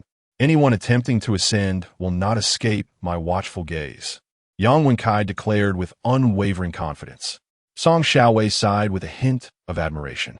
The otherwise unremarkable Yang Wenkai proved to be a master in the art of camera placement. His defenses were both subtle and difficult to detect, showcasing a cunning disguise that should not be underestimated. Chapter 50. A unified effort. The team was assembled in impeccable order. This marked the first full-scale operation since the establishment of the National Security Team. Half an hour later, a squad of armed personnel ascended the mountain via a narrow path, led by Mu Yi and Gao Peng. Among them, a bald man stood out conspicuously. Even the dense foliage could not shield the gleam from his head. Lin Nian and the others held their breath, remaining motionless, poised for the moment of encirclement. Just then, Mu Yi seemed to sense something amiss and raised a hand to signal a halt. Gao Peng, perplexed, inquired, "What is it?" Mu Yi's expression darkened with suspicion as he remarked, "This forest is eerily quiet. Unusual occurrences often herald danger." Upon hearing this, Gao Peng immediately became alert. At that moment, a gunshot reverberated through the woods, a bullet hurtling directly toward Gao Peng. Confronted with Li Guowei's animosity, Luo Chun lost his composure. In an instant, Mu Yi, swift as lightning, yanked Gao Peng aside. A soft sound echoed as a bullet struck one of the armed personnel behind Gao Peng, blood gushing forth, staining the ground a deep crimson. "There's an ambush. Retreat quickly," Mu Yi shouted, turning to flee like a startled bird. The bald-headed group, bewildered, joined the frantic rush. They had no time to ponder the presence of an ambush, instinctively following the flight. Gunfire erupted behind them. In an instant, from mercenaries fell, all of whom were his comrades, resulting in a significant loss. To hell with running. Engage them. At the bald man's command, the mercenaries halted, frantically seeking cover behind bushes and tree trunks, firing erratically ahead. Yang Wenkai crouched in a low spot, fixated on his computer, whispering into his earpiece, "Chengge. At 10 o'clock, there's someone hiding in the bushes." "Got it." A gunshot rang out, the bullet striking the target squarely in the head. To the right, behind the third tree. At that moment, the cameras Yang Wenkai had set up came into play. Hearing the barrage of gunfire behind him, Mu Yi felt a surge of anxiety. He had intended to redeem himself, yet found himself ensnared in a quagmire. Suddenly, a chilling wind swept through. A sense of foreboding gripped Mu Yi as, before he could react, a searing flame shot from the side, striking his shoulder with a force that nearly shattered his bones. The tremendous impact sent Mu Yi flying backward. "Mu Yi!" Gao Peng exclaimed, gripping his weapon in alarm. In the next moment, a fierce wind swept by, Guo Qianqian appeared out of thin air behind Gao Peng, the icy muzzle of her gun aimed at his head. A gunshot echoed. Simultaneously, a vine shot forward with remarkable speed. Gao Peng was left speechless. The muffled gunfire erupted near his ears, causing him to lose control. He collapsed to the ground, his gaze frantically scanning the desolate woods. A severed vine lay on the ground, and a nearby tree trunk had been pierced by bullets. It was Mu-Yi who had saved him. However, where are those who attacked him?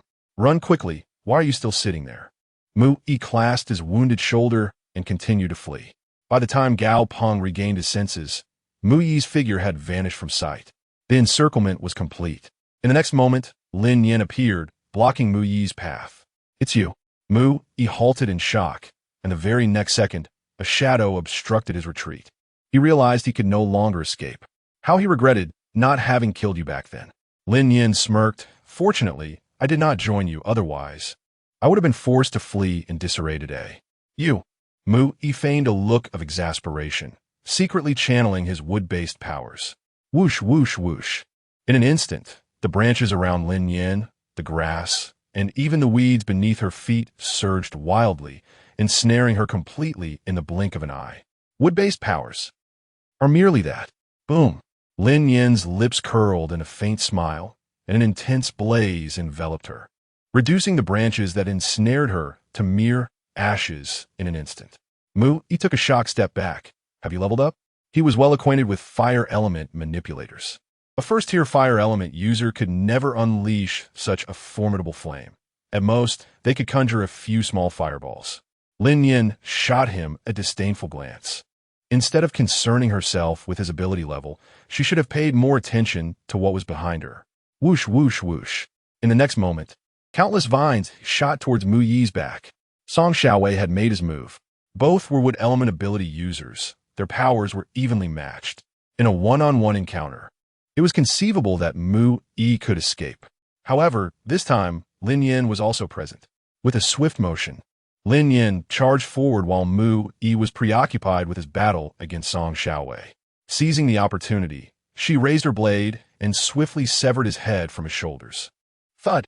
Crimson liquid splattered across the ground, and Mu-Yi's eyes widened in disbelief. He had been killed just like that. Such a swift strike. Song Xiaowei retracted his ability, unable to suppress a feeling of admiration, a tinge of greed blossoming within him. He wondered how Guo Qianqian was faring. Bang, bang, bang. Meanwhile, on the other side, against the elusive Guo Qianqian, Gao Peng found himself utterly defenseless, engulfed in terror. He never knew when she would appear behind him, ready to shoot.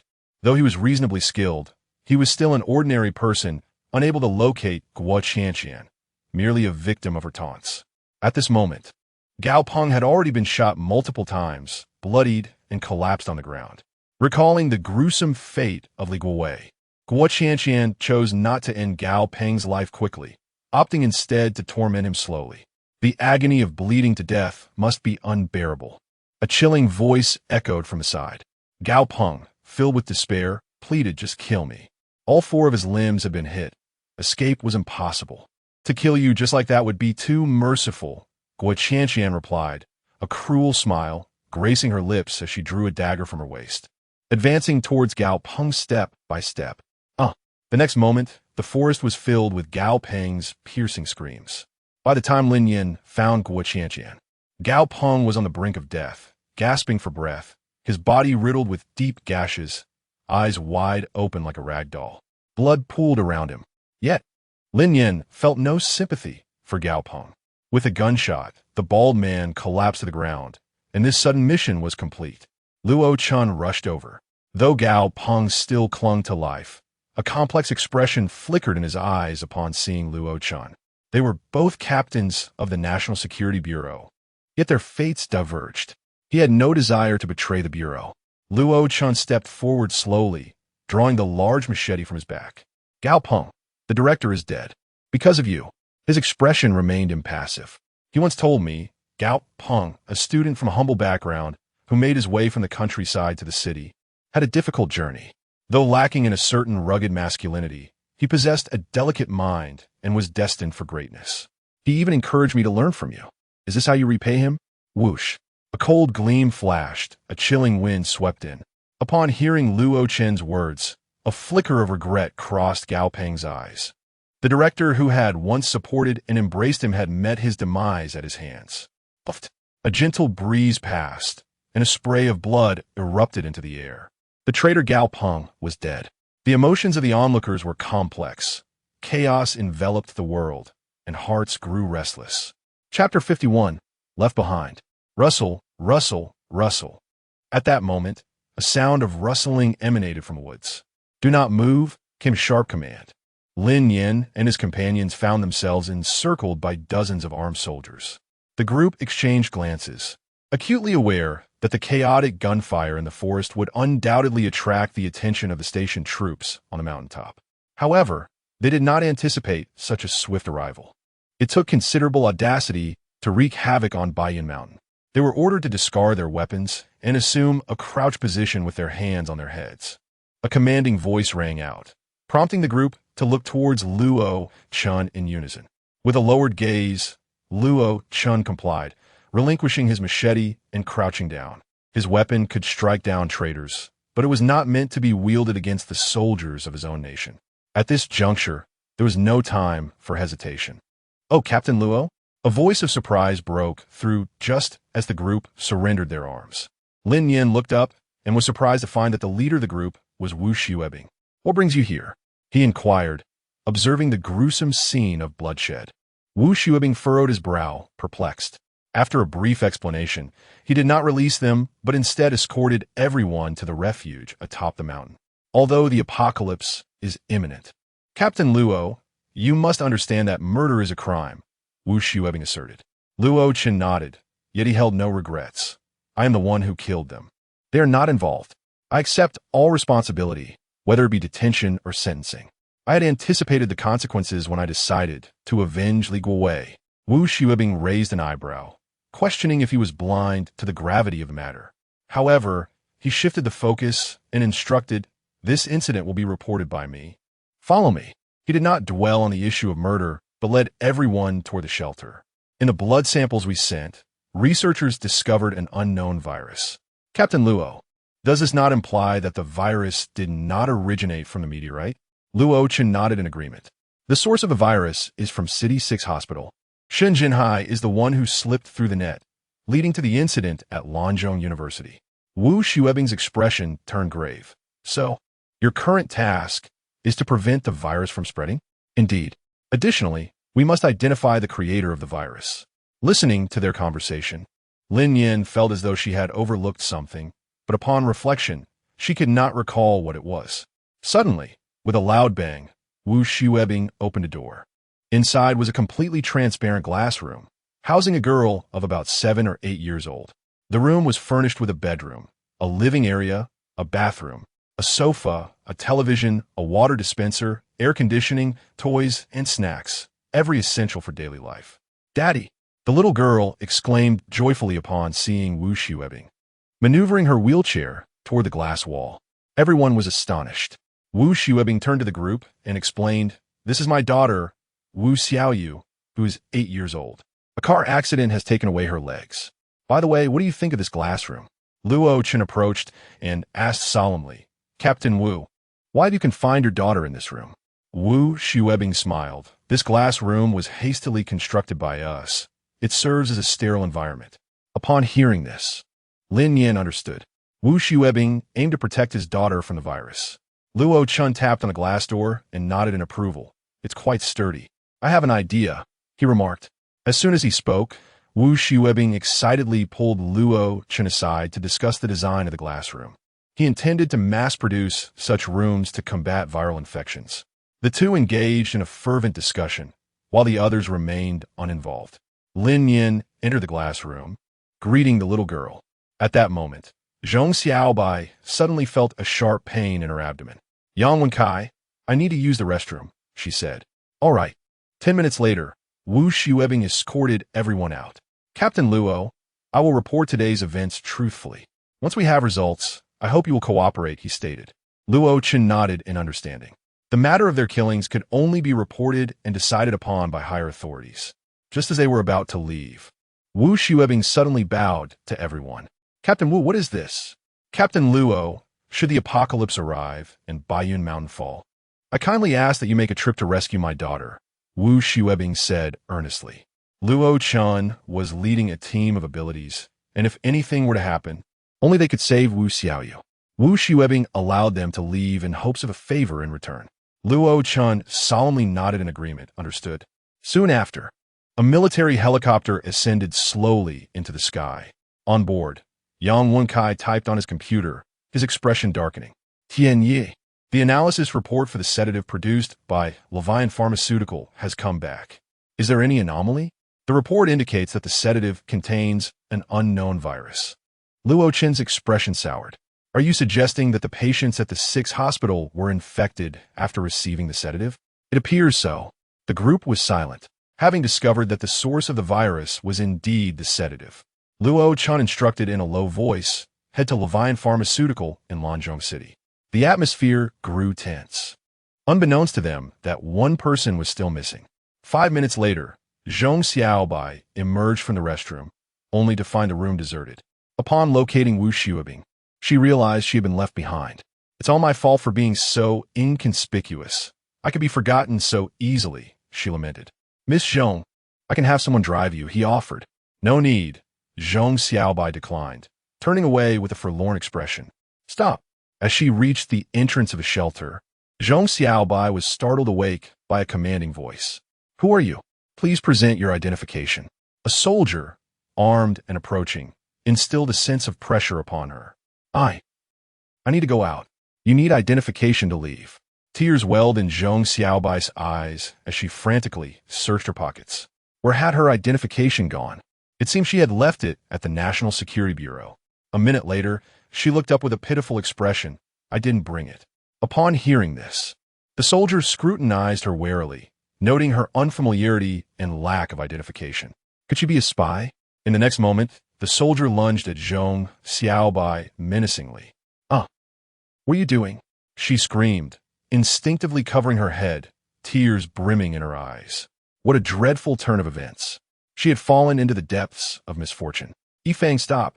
At that moment, Wu Xuebing glanced towards the entrance and promptly intervened. However, it was too late. Bang! Zhong Xiaobai was knocked to the ground. Crying out in pain, Yifeng swiftly pinned her down, restraining her arm. Tears streamed down her face as she tasted the dust, her arm feeling as though it might break. Wu, let go. Why so rough? Quickly, Wu Xuebing jogged over, commanding loudly. Yifeng, with a look of grievance, released Zhong Xiaobai. Captain, she doesn't have her identification. Wu Xuebing shot him an irritated glance and politely helped Zhong Xiaobai to her feet. Miss Zhong, are you all right? It's all a misunderstanding. This individual is from the National Security Bureau. I brought her in. Didn't you notice? Wu Xuebing scolded sternly. Another guard hurriedly explained, Captain, the squad leader just changed shifts. Then why didn't you remind him? The captain retorted. The guard lowered his head, mumbling quietly. I thought I'd let him meet a beautiful woman since he is still single. Who would have guessed he would tackle her directly? Yifeng. Zhong Xiaobai. You're far too meddlesome. Run 10 kilometers as punishment, and no dinner until you finish. Wu Xuebing scolded angrily, truly embarrassed by the situation. He then turned to Yifeng. You too. Zhong Xiaobai, feeling somewhat sympathetic, suggested, just consider it a minor fall. Don't you think, Miss Zhong? Wu Xuebing ordered immediately. There was no choice. Their team had far too many single men. Kid, don't let his good intentions go to waste. Chapter 52. The Great Explosion Green Harmony Pharmaceutical Factory. When Lin Nian and her companions arrived at the pharmaceutical factory, they were greeted by a scene of utter chaos. The workers, machinery, office computers, and laboratory equipment had all vanished, leaving behind nothing but an empty shell. Medicine packaging and documents lay scattered across the floor, while white sterile garments were discarded haphazardly. Yang Wenkai remarked, Where is everyone? Could it be closed? It seems to have been shut down in a hurry. Indeed, Guo Qianqian pondered, stroking her chin. It is rather suspicious for such a large factory to simply cease operations without warning. Could it be that they received a tip-off and fled? Luo Chun surveyed the surroundings, urging everyone, let us search for the warehouse. I need to ascertain whether the tranquilizers produced here have been taken. As they entered the factory, an inexplicable sense of unease welled up within Lin Nian. She felt as though something foreboding was about to transpire. It was an instinctive feeling. Before parting ways, Lin Nian softly cautioned, "Everyone, please be vigilant and cautious." Su Haoran dismissed her concern as he strolled toward the office building. "Nian Jia, it's just an empty factory. There's no need to be anxious." Luo Chun, with genuine concern, inquired, "What is wrong? Are you feeling unwell?" "No, it's just..." Lin Nian shook her head. She could not articulate her feelings. Yet an unsettling anxiety compelled her to leave this place. Was there truly any danger in an empty factory? Sensing her unease, Luo Chun thoughtfully brought over a chair. "You've been running around these past few days. You must be weary. Please take a moment to rest here," he said with a gentle smile and warm eyes. Lin Nian nodded slightly. As she watched the crowd disperse, she surveyed her surroundings. She found herself in the production workshop, the very heart of the pharmaceutical factory. The Green Rhythm Pharmaceutical Company boasted several such workshops, this particular one dedicated to the manufacture of cold remedy capsules. After scanning the area, Lin Nian discerned no suspicious elements, and thus closed her eyes for a brief respite. Tick-tock, tick-tock. Suddenly, Lin Nian opened her eyes, for she had heard a faint dripping sound. Odd, where could the water be leaking from? In the next moment, she straightened her posture and listened intently. The sound seemed to emanate from a machine behind her. She rose and approached the machinery, circling it several times, until ultimately, at the very bottom, she discovered a tiny hole for which water was seeping out. Lin Nian furrowed her brow. Something was amiss. The workshop was filled with machines for capsule production. So how could there possibly be water? Moreover, all the machinery from the entire pharmaceutical factory had been removed, leaving only this solitary machine behind. Could it be broken? She crouched down, intent on examining the underside of the machine. Suddenly, a faint clicking sound echoed, causing Lin Nian's heart to race. She looked up and saw that on the opposite side of the machine, a metal panel was slowly sliding open, revealing a dark, gaping void. Lin Nian's pupils contracted sharply. Within them was a cylindrical object filled with a pale blue liquid, in which piercing red light flickered incessantly. Lin Nian recognized it clearly. It was undeniably a time bomb. The numbers on the device were rapidly counting down. 10, 9, 8. With each decrement, it felt as though they were thumping upon Lin Nian's heart, causing her breath to catch in her throat. Lin Nian turned and fled, simultaneously pressing the earpiece to notify everyone. There's a bomb. Evacuate quickly. Beep, beep, beep. Before Lin Nian could escape the workshop, a thunderous explosion erupted, shattering the entire facility into ruins. A powerful shock wave surged forth, causing the glass outside the workshop to splinter into fragments. A pale blue liquid scattered wildly, transforming into billowing clouds of smoke amidst the colossal detonation. At the same moment, atop the Xianhai Lu Group building, Lu Tianguang leaned on his cane, standing before the floor-to-ceiling window, gazing into the sky. As he witnessed the thick smoke rising ominously, a glimmer of madness flickered in his murky eyes. It has begun. Our world has finally arrived.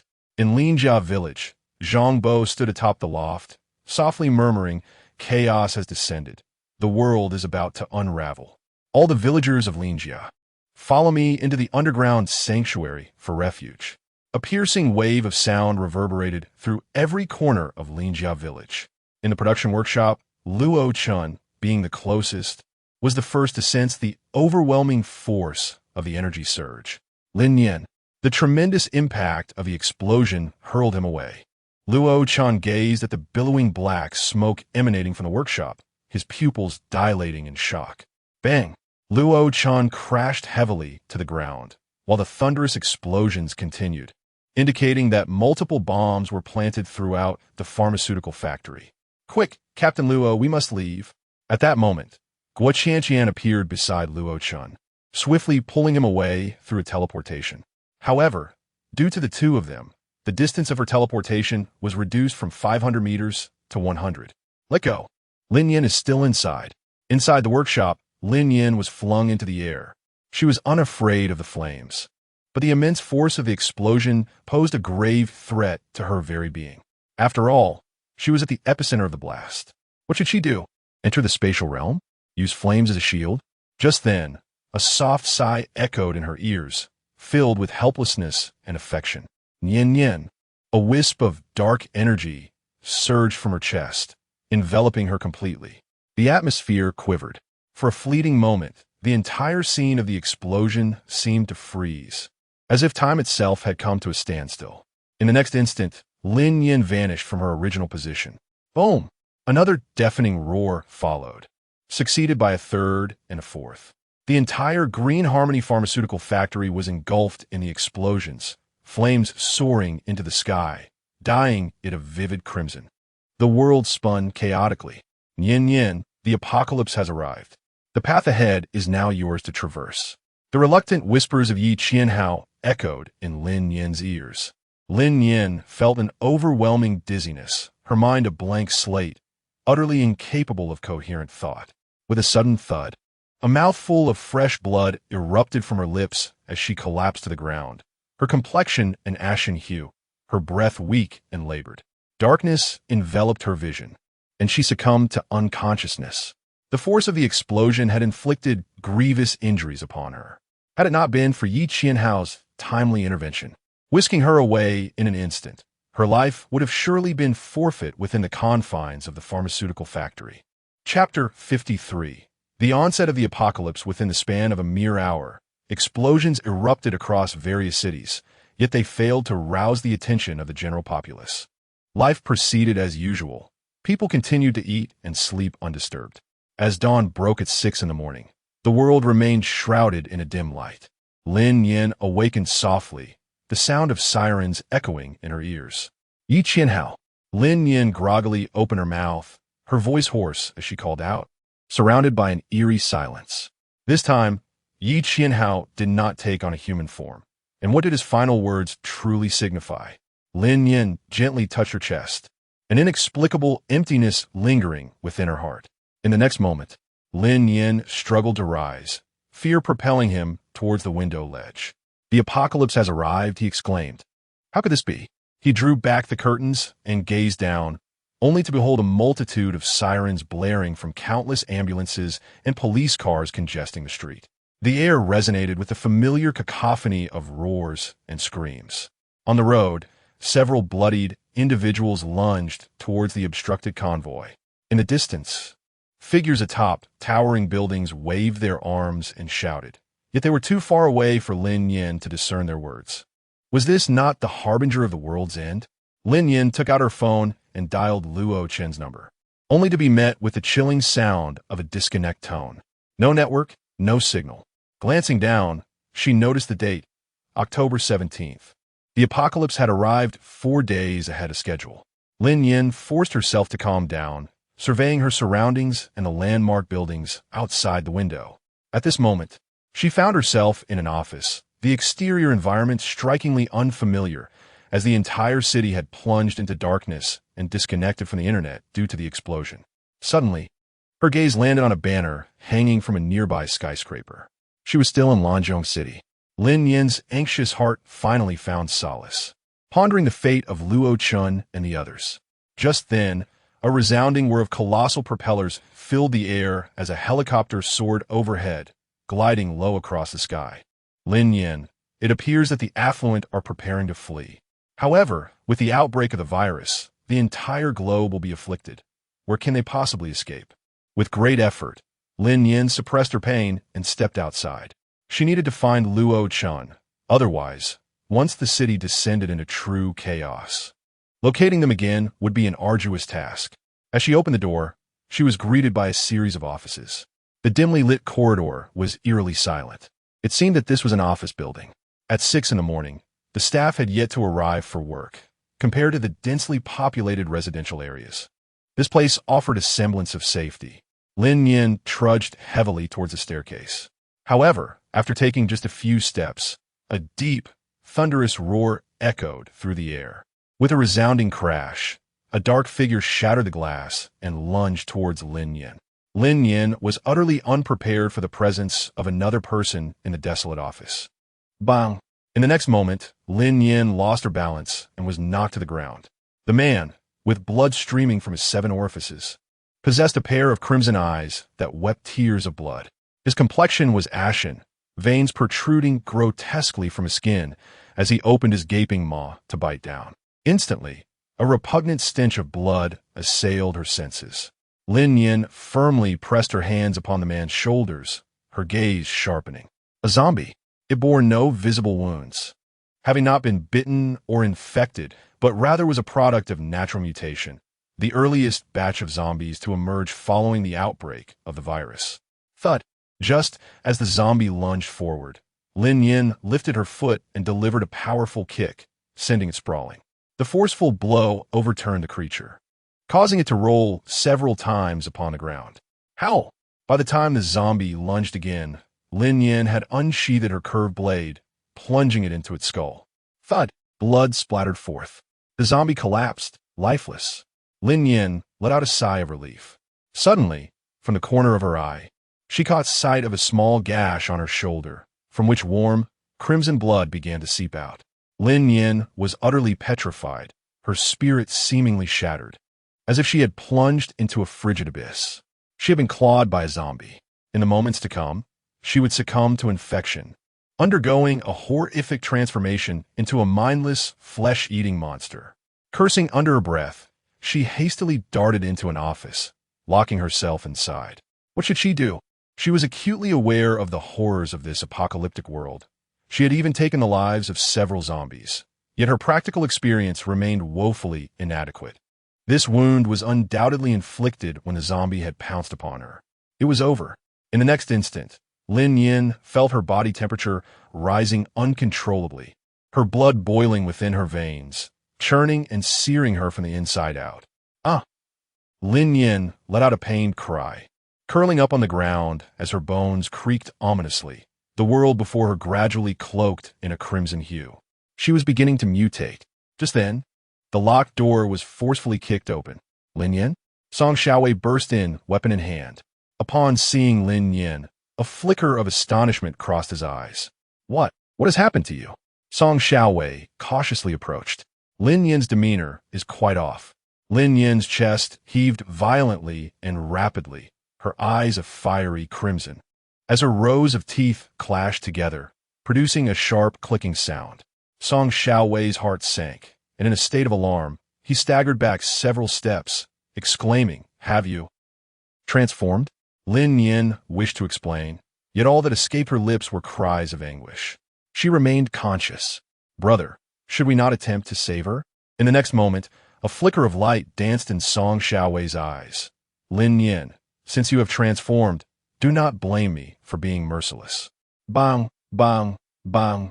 Song Xiaowei raised his gun and, without hesitation, fired at Lin Nian. Lin Nian instinctively darted away, evading her pursuers. In that moment, she discovered her extraordinary speed and lightness, akin to that of a feline. With a delicate leap, she ascended to a distant windowsill. With a push from her feet, she sprang onto a table. Her agility surpassed even that of practiced lightness techniques. As a barrage of bullets was exhausted, Song Xiaowei found himself unable to target Lin Nian. Aware that she was an ability user, he recognized that her transformation had rendered her far more formidable than the average zombie. Doubt began to creep into his mind. With a swift motion, a vine shot toward the curved blade on the ground. After grasping the weapon, Song Xiaowei retreated hastily, declaring, "Lin Nian, take care of yourself. You will find no use for this blade. It is better suited for me." With that, he abandoned Lin Nian and fled. During their time at the pharmaceutical factory, he had been in the adjacent production workshop. When Yi Qianhao activated his teleportation, he inadvertently brought Song Xiaowei along. As for the reason behind not bringing Luo Chun, Lin Nian did not pursue Song Xiaowei, but instead descended slowly to the ground. The human heart is treacherous. Song Xiaowei had been compelled to join the National Security Team 1, and now, with the advent of the apocalypse, he could easily choose to go solo. However, he had not anticipated this turn of events. It is what it is. Lin Nian sighed softly. In such circumstances, if she were to witness her teammate's transformation, she would undoubtedly aim her weapon at him. However, Having her weapon taken from her felt rather unethical. Whoosh. Subsequently, Lin Nian navigated through the corridor, seeking refuge in a different office. Soon after, her consciousness plunged into the space. She was uncertain as to why the transformation had occurred, yet she still retained her awareness. At this moment, the only salvation lay within the spring water of the space. It was worth a try. Chapter 54, A Master of Household Management. Entering the space, Lin Nian raised her head and beheld the misty sky, now suffused with a haunting shade of crimson. Lin Nian, if she were to perish, the space would shatter alongside her. Similarly, if she were to become infected and mutate, the space would encounter problems as well. It is not surprising. Lin Nian parted the dense mist and made her way towards the shimmering emerald spring. Time seemed to elapse unnoticed as Lin Nian, immersed in the spring water, finally opened her eyes. She felt an overwhelming sense of comfort and vitality. The once blood-red sky above had long since dissipated. Without the need to exit the space, Lin Nian realized that the virus within her body had been washed away or broken down by the miraculous spring water. How truly wondrous this water is! Lin Nian rose to her feet, joyfully retrieving the garments lying nearby. Unaware of a wisp of dark mist gently swirling in the spring water, she departed. As Lin Nian left, that dark tendril emerged from the water, suffused with a hint of crimson. Yi Qianhao thought to himself, what a predicament. He had merely sought to heal his wounds in the spring, but inadvertently witnessed what should have remained unseen. A coupling bath. The mere thought ignited a rush of blood through Yi Qianhao's veins, prompting him to hurriedly submerge himself once more. As she traversed the desolate expanse, Lin Nian pondered whether she ought to procure a vehicle for her journey. Suddenly, she came to a halt. Her weapon had been seized by Song Xiaowei, and venturing out unarmed seemed perilously unwise. Subsequently, Lin Nian began to excavate with a military-grade shovel from her spatial storage. In a corner of the wasteland, she unearthed a trove of provisions, daily necessities, and various sundries. Lin Nian had no time to examine her surroundings, fully engrossed in her excavation. However, weapons are not easily unearthed at will. Fortunately, fortune smiled upon her today. Lin Nian excavated for 2 hours within the confines of a spatial realm, ultimately unearthing a spear. The spearhead was remarkably sharp, although the shaft was severed halfway. This did not hinder her usage. On the contrary, for the petite Lin Nian, such a length was perfectly adequate. Meanwhile, as night fell and the clock struck 10, a vehicle entered Xinhai City, only to be confronted by the aftermath of a severe car accident. A throng of panicked individuals surged in the opposite direction on the roadway. Zhong Xiaobai, groggy, blinked awake. Their car was ensnared in traffic, and the air was tinged with distant screams. Zhong Xiaobai turned to peer ahead. A vehicle, belching black smoke, had its door flung open, revealing a man slumped within the driver's seat, his body convulsing, blood gushing forth. A jolt of alarm surged through Zhong Xiaobai, eyes widening in disbelief. No, it couldn't be. At that moment, a bloodied woman, teetering on 10-centimeter heels, dashed towards them with a rapid clatter. With a resounding crash, she collided with the windshield. Zhong Xiaobai gazed in horror at the disfigured visage.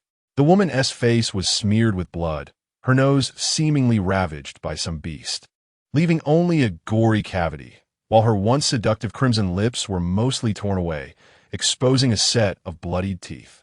The woman's teeth scraped relentlessly against the glass, producing a jarring screech.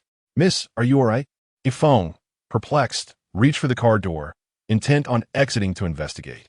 "Don't move," Zhong Xiaobai exclaimed, her voice trembling. "Stay inside. They have mutated. What are you babbling about?" "Mutated?" Yifeng's mouth fell shut as he widened his eyes in disbelief. "You mean zombies?" Zhong Xiaobai nodded gravely. "Damn, the virus has broken out. What has happened at Baiyun Mountain?"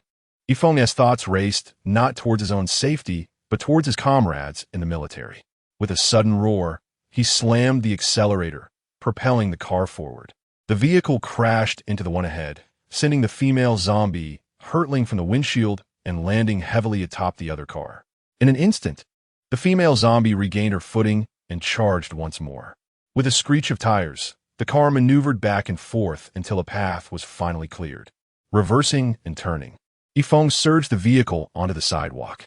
"What are you doing?" Zhong Xiaobai screamed in protest. Yifeng's expression remained resolute. "Are you out of your mind? There's zombies everywhere. The roads must be blocked." Zhong Xiaobai shouted in disagreement, but Yifeng remained unfazed. "Fine," she relented. "What do you propose?" Upon hearing the words, Yifeng was momentarily taken aback. Indeed, how had he not considered this? While driving, he hastily fished out his phone, only to find that Wu Xuebing's number was perpetually unreachable. "Answer the phone, Captain," Yifeng exclaimed in a state of panic. The next instant, a loud crash resounded as the vehicle collided violently with the surrounding wall. Thick black smoke billowed forth, rendering the car utterly inoperable. Zhong Xiaobai remarked, "This is dire." Behind them, the female zombie resumed its relentless pursuit, leaping onto the vehicle. "Get out," Yifeng commanded decisively, seizing a golf club from within the car. Wu Xuebing had few hobbies, but his passion for golf was unparalleled. "Here, take this for self-defense," Yifeng said, handing the club to Zhong Xiaobai before swiftly exiting the vehicle. Zhong Xiaobai felt tears welling up. As a delicate and fragile woman, even if she could wield the golf club, she knew it would not suffice to vanquish a zombie. She longed for Captain Luo and Lin Nian. Suddenly, with a roar, the female zombie lunged at Yifeng as he stepped out. With a swift motion, Yifeng swung the club, the metal head striking the zombie's skull with a resounding thud. The creature's head exploded in a gruesome display, blood splattering everywhere as it was sent hurtling backward. Truly, a commendable display of martial prowess. "What are you waiting for? Hurry up and get out," Yifeng yelled impatiently, his eyes filled with disdain. She was indeed a burden, yet he could not abandon Zhong Xiaobai to flee alone. Trembling, Zhong Xiaobai opened the door and exited the vehicle. Together, they bolted in opposite directions. Not far into their escape, Zhong Xiaobai caught sight of a hotel across the street, adjacent to which was a large supermarket. At that moment, the supermarket's doors were firmly shut. Grabbing Yifeng, she urged him to run towards it. "What are you doing?" he questioned. "We need to find a place to hide." Arriving at the supermarket, Zhong Xiaobai peered through the glass, her eyes widening at the array of supplies within, rendering her momentarily immobilized. She was indeed a resourceful woman, and this was the perfect opportunity for a zero-cost shopping spree. With determination, she swung the golf club forcefully against the supermarket's glass, yet her feeble strength proved insufficient. The glass remained unscathed, not even a crack appearing. "Yifeng, seek it. Let me handle this." With a tremendous crash, the supermarket's glass shattered, and Zhong Xiaobai, brimming with excitement, rushed inside. "Hey!" Yifeng began to call out, bewildered by the turn of events. He was well aware that shattering the supermarket's glass was illegal. However, driven by an inexplicable impulse, Zhong Xiaobai acted. "Wow, so many supplies." As he beheld the dazzling array of goods, Zhong Xiaobai joyfully exclaimed, extending his arms and eagerly looting the shelves. "Chocolat, biscuits, chips, instant noodles, rice, lingerie, slipper, toothpaste, toothbrush." All were items of great utility. Everything was drawn into his space without costing a dime. The exhilaration was simply overwhelming. "Hey, what are you doing? There are cameras here." Yifeng, perplexed, called after Zhong Xiaobai, attempting to offer a warning. Each time Zhong Xiaobai touched a shelf, its contents vanished inexplicably. It was utterly bizarre. He had heard from the captain that individuals from the National Security Bureau possessed extraordinary abilities. So, was this Zhong Xiaobai's power? In this apocalyptic era, what good were surveillance cameras? The police were too preoccupied with their own survival. Yifeng gazed, mesmerized, at the playful and charming woman before him. She was dazzlingly captivating. "You are also from the National Security Bureau. How can you flout the law?" Yifeng muttered his discontent quietly. "You simpleton," Zhong Xiaobai retorted as she continued to gather supplies. In this post-apocalyptic world, these materials have become ownerless. Rather than allowing others to claim them, we might as well take them ourselves. Who knows, these supplies might save more lives in the future. Yifeng was momentarily taken aback. Upon reflection, her reasoning seemed sound.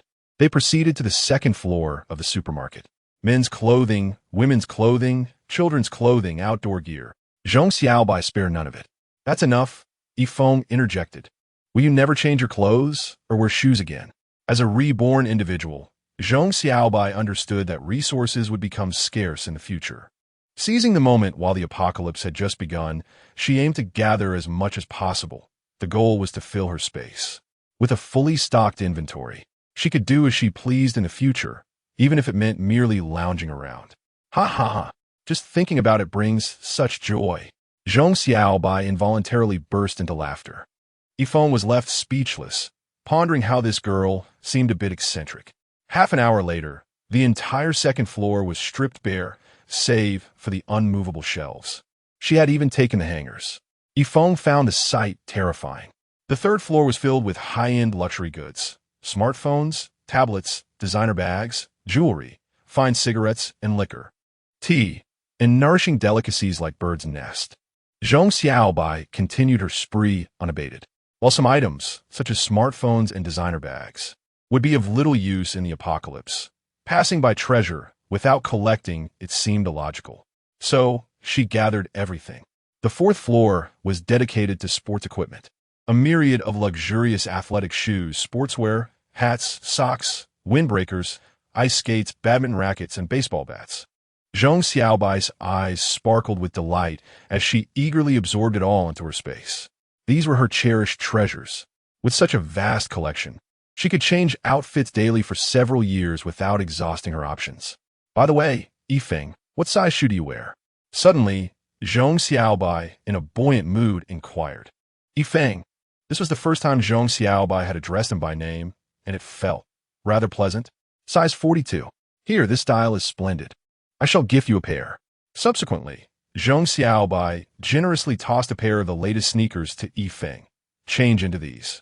The shoes you are currently wearing are utterly unattractive.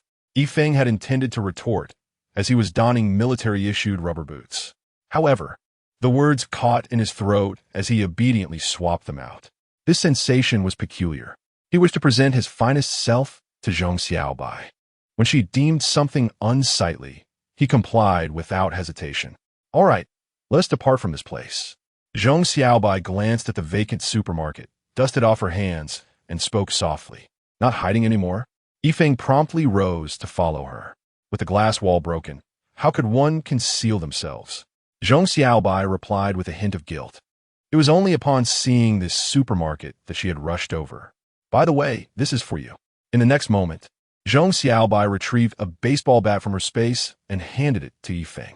This will be more convenient for you. You must protect me.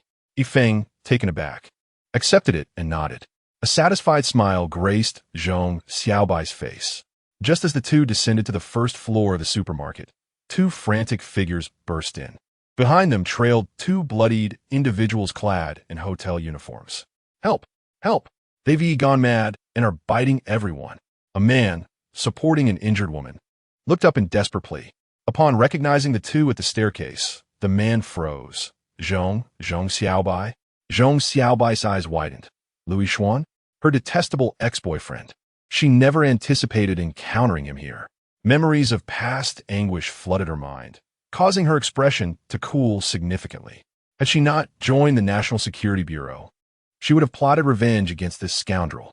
In retrospect, it seemed utterly unnecessary. Someone like him wasn't worth her time.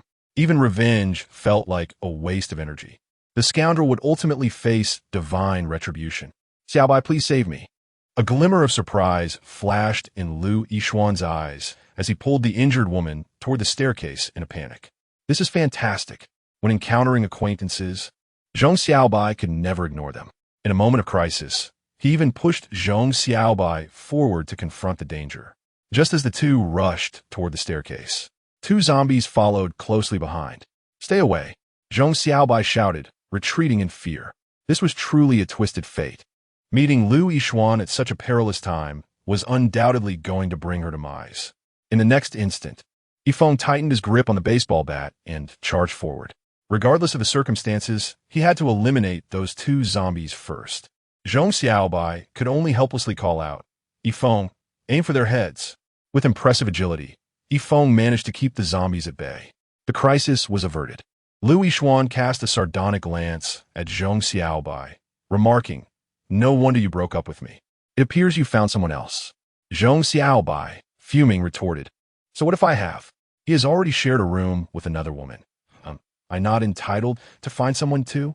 Ugh, what a scoundrel." Lu Yixuan looked at her with disdain. In a swift motion, Zhong Xiaobai lifted her foot and delivered a powerful kick between his legs, followed by a heavy punch to his face. "Ah!" Lu Yixuan cried out in pain, his head tilting as he lost his balance, collapsing onto the woman beside him. After the altercation, Zhong Xiaobai quickly retreated several meters. She had undergone training too.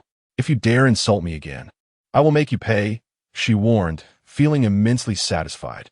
After a few days of practice at the National Security Bureau, she never anticipated it would prove so useful, specifically, a self-defense technique against scoundrels. "You!" Lu Yixuan glared at her with malice. "Ah, Yixuan, it hurts." At that moment, the woman beneath him cried out in agony, trembling all over, her veins bulging on her forehead. "Shut up!" Lu Yixuan barked impatiently. "It was just a minor pressure. Why are you making such a fuss?" Yesterday, the woman had begged him for the very same thing, yet today she was being so dramatic.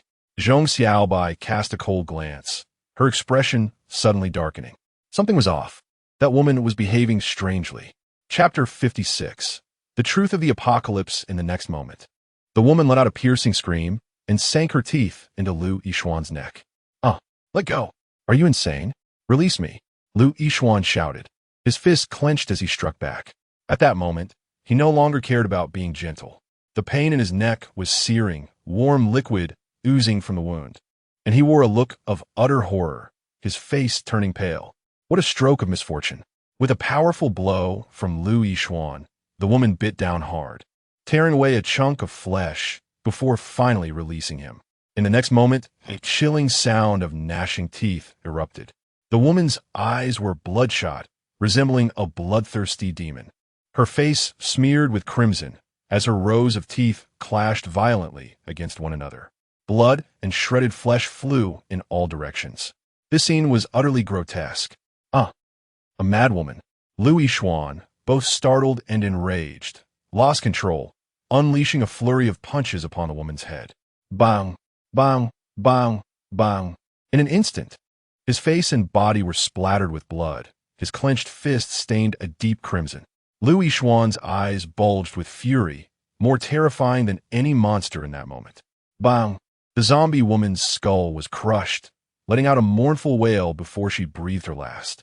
However, Lu Yixuan, still consumed by rage, did not cease his assault. Only when her head had been reduced to a puddle of viscous gore did he pause, panting heavily. "Xiaobai, save me. I didn't mean to kill her." Upon awakening, Lu Yixuan abruptly turned his head, casting a desperate glance towards Zhong Xiaobai. "Don't come any closer." Witnessing Lu Yixuan's brutal side, Zhong Xiaobai retreated in terror. He was terrifying. I knew you were a wretch, turning a blind eye to death. Then let us perish together." Lu Yixuan trembled, his expression fierce, madly charging towards Zhong Xiaobai. As she stepped back, memories of training flooded her mind. Straight punches, violent knee strikes, shoulder throws, grappling techniques. The practical martial arts that Luo Chun had imparted to them. Trembling with fear, Zhong Xiaobai executed a powerful knee strike to his abdomen as he lunged at her. Buheli numero. A mouthful of blood spewed forth. Lu Yixuan doubled over in pain. "Wretched woman, you seek death." His slurred curses dripped with malice as he raised his gaze, astonished that Zhong Xiaobai had learned to resist after just a few days. At that moment, bang, Lu Yixuan's head was struck with a heavy blow, rendering him powerless as he collapsed. Yifeng had dispatched 2 zombies and rushed over. Upon seeing Zhong Xiaobai trembling in fear, her face pale yet stubbornly biting her lower lip to hold herself together, a pang of sympathy welled up in his heart. "It's all right now." Yifeng quickly approached and enveloped Zhong Xiaobai in his embrace. "We must leave. He is on the verge of mutation." Meanwhile, on the other side, after the workshop explosion, Luo Chun seemed to have gone mad as he rushed towards the ruins. "Lin Nian," he shouted desperately, digging through the debris with his bare hands. "Luo Chun, it's futile." If Lin Nian was inside the workshop, Guo Qianqian urged with a pained expression. Such a powerful explosion. Lin Nian Wu Ti had been able to escape. She was either blown to countless fragments or buried beneath the collapsed ruins. Silence. To live is to be seen by others. To exist is to be acknowledged. Lin Nian, Luo Chun, with reddened eyes, shouted fervently, his hands never ceasing their frantic movements. After a while, Tong Daji and Su Haoran emerged from the office building. They were far from the workshop, but the explosive shock wave had caused the building to tremble violently. Fortunately, it had not collapsed. Upon understanding the situation, Tong Daji pursed his lips and silently assisted in clearing the debris. Whatever Luo Chun wished to accomplish, he supported wholeheartedly, without concern for personal gain or questioning the reasons behind it. This was his debt to Luo Chun. 3 hours later, even as Luo Chen's fingers bled, he could not unearth Lin Nian from the ruins. "Brother Chun, it's bad." At that moment, Yang Wenkai, clutching a computer, exclaimed anxiously. Across major cities nationwide, explosions of varying degrees had erupted simultaneously. The zombie virus had broken out. Yang Wenkai gazed at the horrifying videos on the screen, uttering words of despair. 8 o'clock, 8:30, 9:10. Videos of bloodshed and injury were rampant online. At this, Luo Chen shuddered. An early outbreak? Wasn't there still 4 days left? How could this be? Luo Chen muttered to himself, disbelief etched across his features. Yet the truth was undeniable. The zombie virus had indeed emerged. The meteors that the reincarnators spoke of had not fallen, but had instead exploded. Where had things gone awry? Had the reincarnators lied? Or was someone deliberately spreading false information? Guo Qianqian was equally perplexed. In her previous life, she had indeed witnessed countless red dots plummeting towards the ground, those dense red dots symbolizing meteors. After that, the zombie virus had spread. Indeed, just moments ago, researchers had discovered that 4 days hence, a meteor shower would descend upon the northern desert. Yang Wenjai spoke graphically. Thus, in her previous life, meteors had indeed fallen, but the virus was not carried by them. Instead, it was malicious individuals who had exploited the meteor shower to deliberately disseminate the zombie virus. This was the grim truth of the apocalypse, which Qianqian thought in horror. Yang Wenkai, inform Captain Wu to prepare a response plan. Understood. Simultaneously, Luo Chun personally placed a call, ordering all personnel of the National Security Bureau to enter emergency shelters. The Bureau had rescue helicopters. Everyone should muster their spirits. Save as many as possible. Luo Chun spoke with a heavy heart, his gaze sorrowfully fixed upon the ruins before him. Beneath this rubble lay the one he cherished most. Yet, time did not permit him to recover Lin Nian's body. "I will not go." Su Haoran, who had not paused for breath, stubbornly refused. He intends to dig for Lin Nian here. What if Lin Nian is still alive? The fate of others is of no concern to him. The only person he wishes to save is Lin Nian. Su Haoran, stop messing around, Guo Qianqian gently advised. After finishing a call, Yang Wenkai remarked with a peculiar expression, "Haven't you noticed that a few people are missing?" The group fell silent. It seems that Song Xiaowei is nowhere to be found. Indeed, where's Zhong Xiaobai? Guo Qianqian exclaimed, belatedly realizing. "We left her behind on Baiyun Mountain." Guo Qianqian. "This is awkward. It took so long to get up." Zhong Xiaobai. "I'm just a mere shadow." Feeling dejected, she lamented. "Woe is me." Luo Chan spoke in a deep voice. "Let us go." Ultimately, Su Haoran was forcibly pulled away by Tong Daji. The mere thought of Lin Nian being dead, of never seeing her again, filled Su Haoran with profound sorrow. Chapter 57. Breaking out of the city soon, a black sedan sped out of the pharmaceutical factory. As they raced ahead, Luo Chun observed that the road conditions were deteriorating rapidly. With a screech, the vehicle came to a sudden halt. Moments later, they were forced to stop as several large trucks had overturned ahead, completely blocking the road. The cacophony of blaring horns and shouts filled the air, creating a scene of chaos. Yang Wenkai hurriedly opened his laptop, searching for alternative routes. Just then, a series of knocks echoed against the car window. Su Haoran instinctively pressed the button to lower the window. A fashionable young woman, supporting a bent-over man with one arm, while clutching her phone with the other, appeared, her expression fraught with urgency. "Handsome, could you please help? My husband suddenly has severe stomach pains, and I can't get through to emergency services. The road ahead is blocked. Could you assist in taking him to the hospital? She implored, speaking rapidly and glancing at Su Haoran with desperation. Saving a life is as urgent as putting out a fire. Come, get in the car, Su Haoran readily agreed, preparing to open the door. In the next moment, a slender hand pressed against his arm. What is wrong with your husband? Guo Qianqian asked the woman, her tone laced with caution. He suddenly has a stomach ache, the woman stammered, her expression momentarily startled. Guo Qianqian's gaze fell downward, noticing blood seeping between the man's fingers as he clutched his abdomen. This was no mere stomach ache. There was evidently a gaping wound. Something was amiss. Quick, roll up the window, Guo Qianqian shouted. However, Su Haoran frowned in discontent, glaring at Guo Qianqian. Why are you like this? She is just asking for a ride. If it were Lin Nian, he would have undoubtedly complied without hesitation.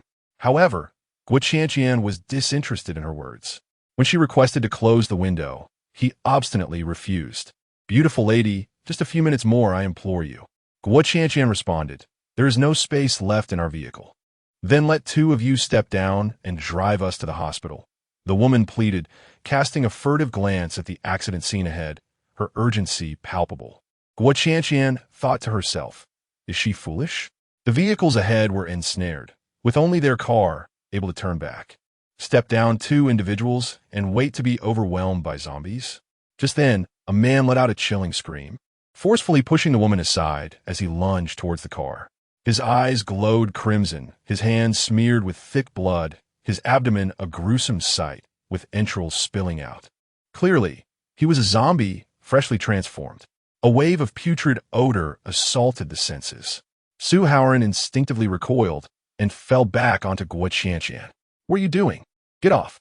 In the confined space, Guo Qianqian angrily shoved Su Haoran.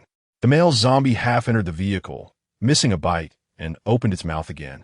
Its bloodshot eyes fixated on Su Haoran's most vulnerable spot, ready to bite down. What are you aiming for? Su Haoran shrieked in terror, cold sweat trickling down his back. This was not merely a life-threatening situation. It jeopardized the continuation of the Su lineage. Bang! In the next moment, a deafening sound echoed as the male zombie's head was struck violently, sending him flying. At this critical juncture, Tong Daji delivered a powerful punch. As a metal element ability user, his strength was formidable. Husband, are you all right? The woman, who had fallen to the side, screamed as she scrambled to her feet and dashed towards the male zombie. Hey, don't go. Su ahora urgently kościen. Yet, the woman paid no heed, cursing as she ran. It's just a ride. If you don't want to help, that's fine. Why resort to violence? I'll call the police. You lunatics attacking my husband. Just wait. I will ensure you go bankrupt. As she rushed to the male zombie's side, the next moment she was tackled to the ground, bitten on the neck. Husband, she screamed, her cries instantly attracting the attention of several figures ahead. It is said that the unfortunate often bear their own faults. Chaos ensued. She was aware of the predatory creatures ahead, and yet, with her husband already attacked, she concealed the truth, only yearning for a free ride. Her actions would endanger both herself and others. As the crimson blood splattered across the ground, the woman writhed in agony, and Su Haoran swallowed hard, paralyzed by fear. As the horde of zombies charged forth, Luo Chen's expression grew grave, his brow furrowing in concern. The apocalypse had truly arrived. Chenggu, we've located them, spoke the individual in the passenger seat.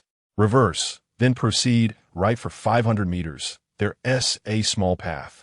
Boom! Before the words could fully escape his lips, Luo Chen pressed the accelerator, swiftly retreating. The ominous mass of zombies surged behind them, relentlessly pursuing their vehicle. Fortunately, Yangwen was more adept than any navigation system, deftly steering through narrow streets and alleyways. An hour later, they burst forth from the city limits. At 8 in the evening, the vehicle arrived at the National Security Bureau. The air was thick with a pungent metallic scent of blood, and the entire bureau lay shrouded in darkness and silence. The moment Luo Chen disembarked, he sensed something was amiss. This blood scent was overwhelmingly potent. He had explicitly instructed the personnel at the bureau to escape to the shelters, How could this be? Ah, Brother Liang, don't bite me. Suddenly, a piercing scream resonated from within the experimental building. Quick, Luo Chun shouted, racing into the dimly lit corridor of the lab. The lights were off, casting the space into utter blackness. At the far end of the hallway, faint flickers of light could be discerned. With a click, Luo Chun groped for the corridor light switch. The area illuminated before him, revealing faint cries and howls in the distance. Hood, hood, hood. A group hastily rushed towards the source of the sounds. At the corner of the corridor lay a pool of blood, where a man in a lab coat was viciously gnawing on Wang Tung. Exhausted, Wang Tung tilted his head, his eyes filled with despair and agony. In the next moment, Luo, Captain Luo, save me. Wang Tung caught sight of Luo Chun, a flicker of hope igniting within his gaze. Boom! Without needing a command from Luo Chun, Su Haoran summoned a colossal surge of energy, piercing through the zombie's skull. Luo Chun was taken aback, despite having previously alerted the National Security Bureau. How could it have fallen into chaos? Captain Luo, we didn't team manage to evacuate in time before someone mutated. Everyone had to flee towards the experimental building. But Wang Peng spoke with terror etched across his face. Just hours prior, everyone had gathered, preparing for evacuation. In that moment, someone from the crowd lunged at their neighbor without warning, plunging the scene into utter chaos. More and more individuals transformed, chasing and tearing at the living. He had followed the throng into the experimental building, believing he would find safety, only to discover that his companions too had succumbed to mutation. The darkness of human nature was magnified in that moment. Trust among comrades evaporated. Before the zombies could strike, they aimed their guns at their former colleagues. This was nothing short of hell on earth. Trust has become a mere illusion. Everyone appears as a monster, and madness pervades. After hearing Wang Peng's words, Luo Chun felt an overwhelming sorrow. He had never experienced the apocalypse and was unaware that in the aftermath, the greater the number of people, the more perilous the situation became. Captain Luo, please end my life. I do not wish to become a monster. Subsequently, Wang Peng trembled, softly beseeching. Chapter 58. A visitor Luo Chun maintained a stoic demeanor, hesitating to take action. Wang Peng, lying on the ground, clenched his teeth in agony, his dark eyes wide open, bloodshot with crimson veins. Captain Luo, I implore you to care for my family. Please do it. His consciousness began to fade, yet he mustered the strength to voice his final request. He understood that he was beyond salvation and did not wish to transform into a monster that could harm Luo Chun and the others. The crowd remained silent, recognizing his unwavering courage. In the next moment, Guo Qianqian spoke coldly, her indifference evident as she raised her pistol. With a resounding bang, Wang Peng's head was violently shattered, blood and viscera splattering across the ground. Gagging at the horrific sight of his former colleague's demise, Yang Wenkai turned his head away. Chingu, if I were to mutate, could I? Before he could finish, Luo Chun interjected, if I were to mutate, you would put me down with a single shot. Yang Wenkai realized that his resolve was not as strong as Luo Chen's, yet he truly wished to avoid such a gruesome fate. It was too tragic. The National Security Bureau had fallen. An hour later, a helicopter slowly ascended, heading towards Linjia village. On board, Guo Qianqian could hardly contain the smile playing on her lips. She had not anticipated the wealth of the National Security Bureau. Just the rescue helicopters alone numbered 3, all of which she had stowed away in her space. Not to mention the other weaponry. This is a windfall, she mused. Joining the National Security Bureau certainly had its advantages. The government's military resources were not easily attainable, even with ample funds. As for the future, with supplies in hand, who could predict what lay ahead? Meanwhile, Lin Nian emerged from the spatial realm. The morning sunlight streamed through the window, illuminating the entire office. A full night had passed since the cataclysmic explosion, and the streets resonated with the piercing screams of the populace and the guttural howls of the undead. The city had awakened, plunging into utter chaos. An elderly individual, out for an early morning dog walk, was ambushed before he could comprehend the situation. A young commuter, boarding the bus for work, found himself unable to disembark. The roads were ensnared in congestion. All around, Frenzied creatures pursued and savaged their victims. In every corner of the city, violent and bloody incidents erupted with each passing moment. Lin Nian found it peculiar that the government had not issued an emergency alert. Upon further contemplation, she soon grasped the reason. The cataclysmic explosion had occurred between 4 and 5 o'clock yesterday afternoon, releasing a virus into the atmosphere. Individuals who became infected would only exhibit mild symptoms, such as coughing and fever. Furthermore, the mutation period was unpredictable, varying from person to person. Some individuals experienced rapid mutation, while others were slower, and there were those who might not mutate at all.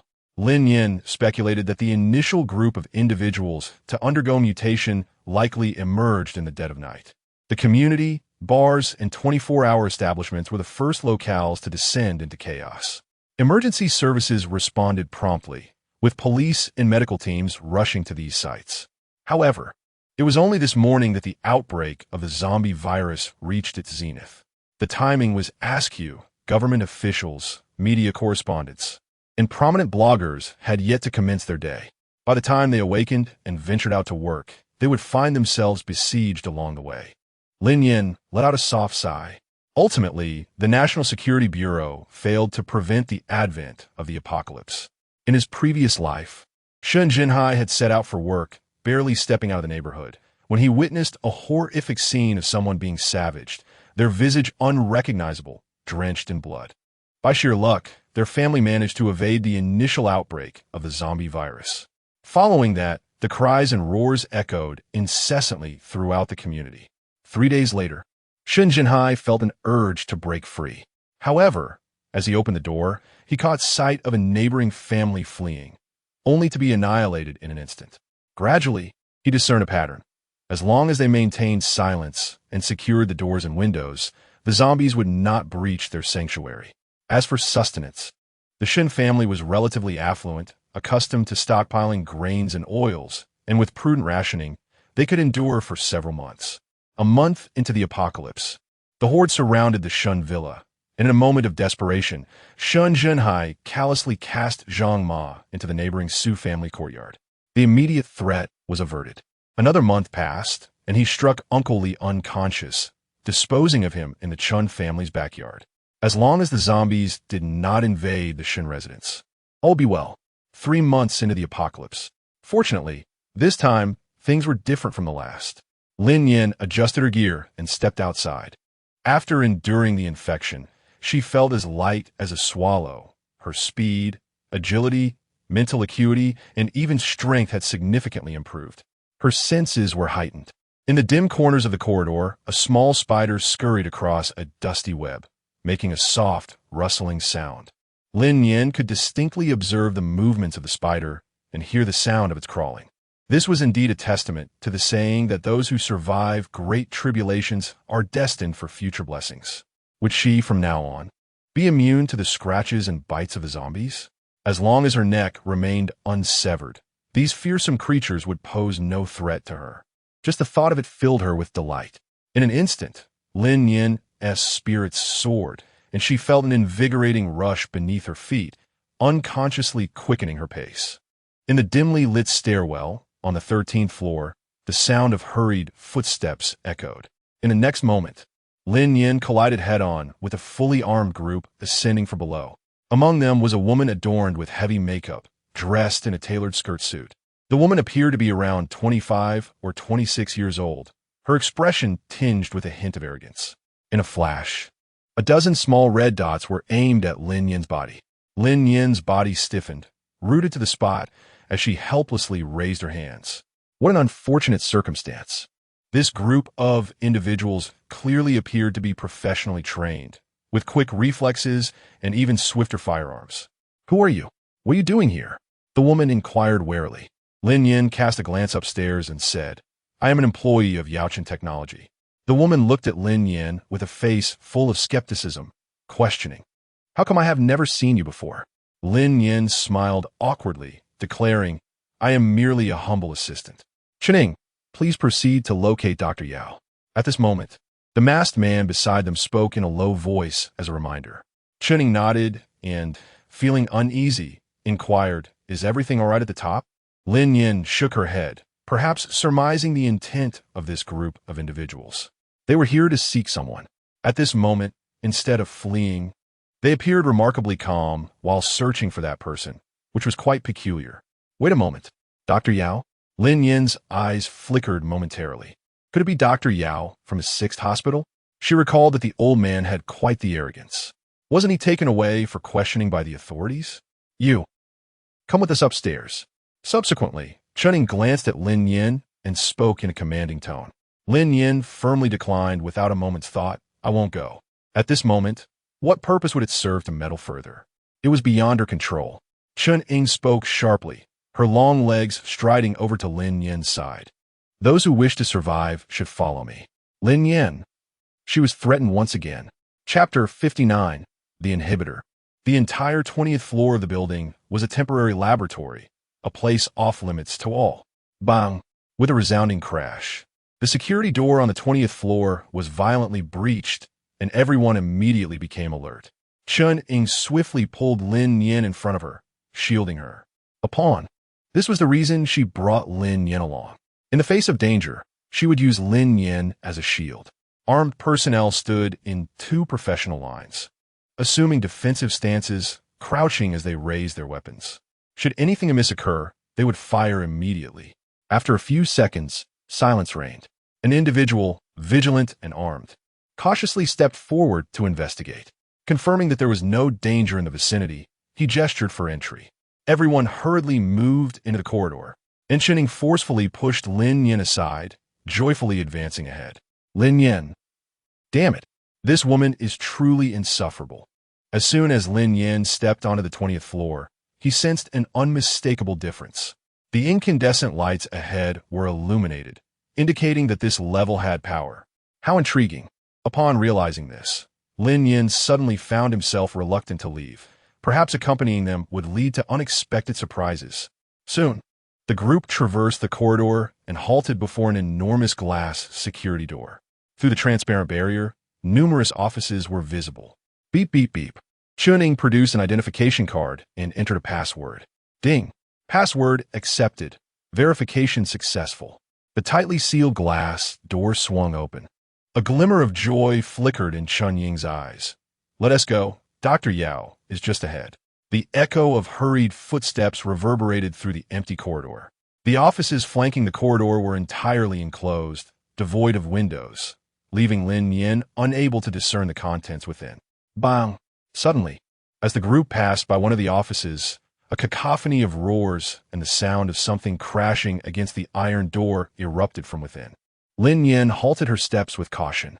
The roars emanating from within resembled the frenzied cries of a wild beast, stirring a sense of unease within her.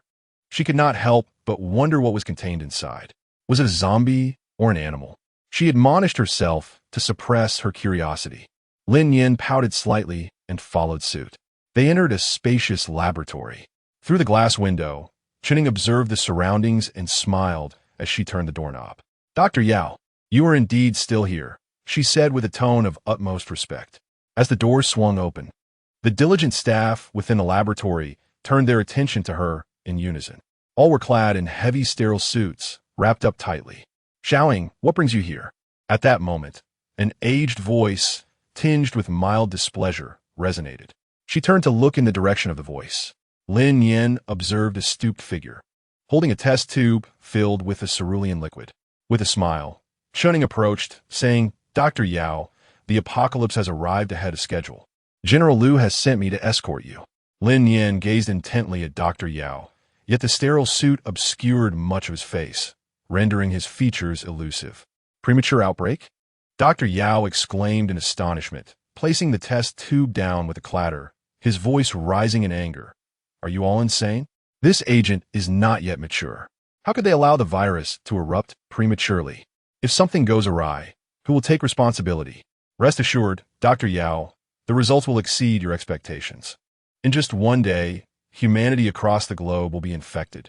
Despite Dr. Yao's fury, Chun-Ying maintained her serene smile. Dr. Yao, it is time to don the suppressant and depart with me. At these words, Lin Nian, who had been hiding in the shadows, felt a jolt of realization. The suppressant? Was it the zombie virus suppressant mentioned by Song Xiaowei?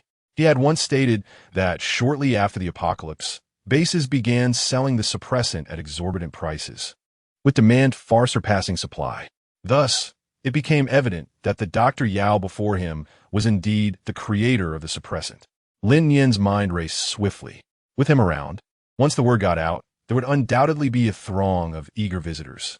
After all, possessing a suppressant was tantamount to having a second life. Unexpectedly, following Chuning up here had allowed her to stumble upon a golden opportunity. After a moment's contemplation, Dr. Yao nodded and turned to open the laboratory safe. Inside lay a plethora of documents, a preservation box containing the suppressant, a plethora of luxurious jewelry, gold bars, and a firearm. Dr. Yao meticulously packed everything from the safe into a large suitcase. Just before leaving, he approached the control panel and discreetly pocketed a small chip. "Let us depart," he declared, having prepared everything for the exit. At that moment, his gaze fixated intently on Lin Nian.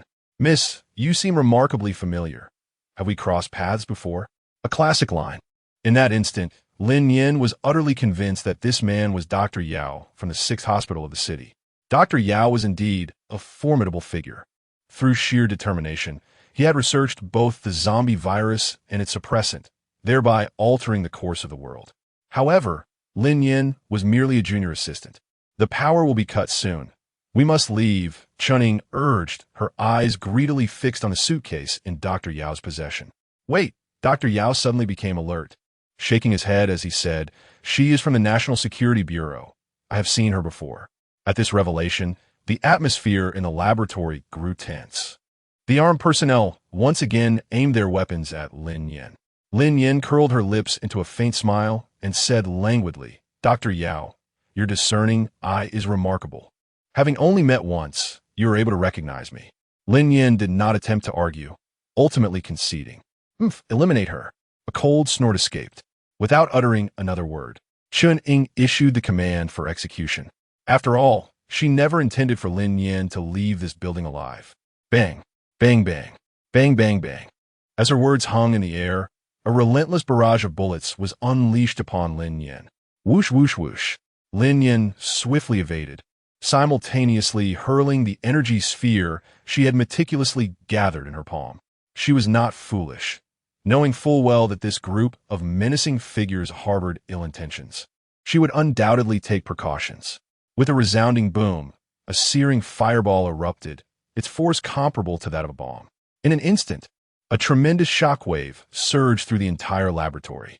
Glass apparatus shattered into countless fragments, and the armed personnel were sent sprawling like kites with severed strings, scattering chaotically. The laboratory was instantly thrown into disarray, with everyone crouching and shielding their heads in a desperate attempt to evade the chaos. Lin Nian curled her lips into a cold smile and dashed forward without hesitation. Whoosh! Ah, the suitcase! In the next moment, Dr. Yao exclaimed in surprise as the large leather suitcase in his hand was snatched away. Lin Nian had torn apart Dr. Yao's pocket, revealing the vibrant red underwear he was wearing. Dr. Yao, filled with embarrassment and rage, covered his thigh and stammered, You. After collecting the chip and suitcase, Lin Nian swiftly exited the laboratory. Goodbye, everyone. The power is about to cut off. She surmised that once the power was lost, the monsters lurking in the office would emerge. She had no time to waste. Stop her! Chuning shouted frantically, disregarding the sparks flying around, and hurried after her. The armed personnel she had brought along had all been incapacitated by Lin Nian, lying on the ground and wailing in agony. Bang! At that moment, the corridor darkened. The power had gone out. In Chapter 60, Zombie Dogs, Lin Nian had just dashed through the glass security door. With a screech, she came to an abrupt halt, a wicked smile curling at the corners of her lips. Regardless of whether the Lu mentioned by Chuning was Lu Quan or not, that nefarious doctor, Yao must not be allowed to live. In the next instant, Lin Nian swiftly closed the glass door behind her. Bang! Then, with a powerful punch, she shattered the keypad lock on the door. Sizzle. Now, with the lock destroyed, it had automatically locked, preventing anyone inside from escaping. You wretched girl, open the door. Chuning, having reached the glass door, screamed in fury, her face contorted with rage as she pounded on the door. I should have killed her when I had the chance. That woman pretended to be harmless and betrayed us at a crucial moment. If I ever catch you, I'll skin you alive." Listening to Chun Ying's curses, Lin Nian elegantly turned and vanished into the shadows of the corridor.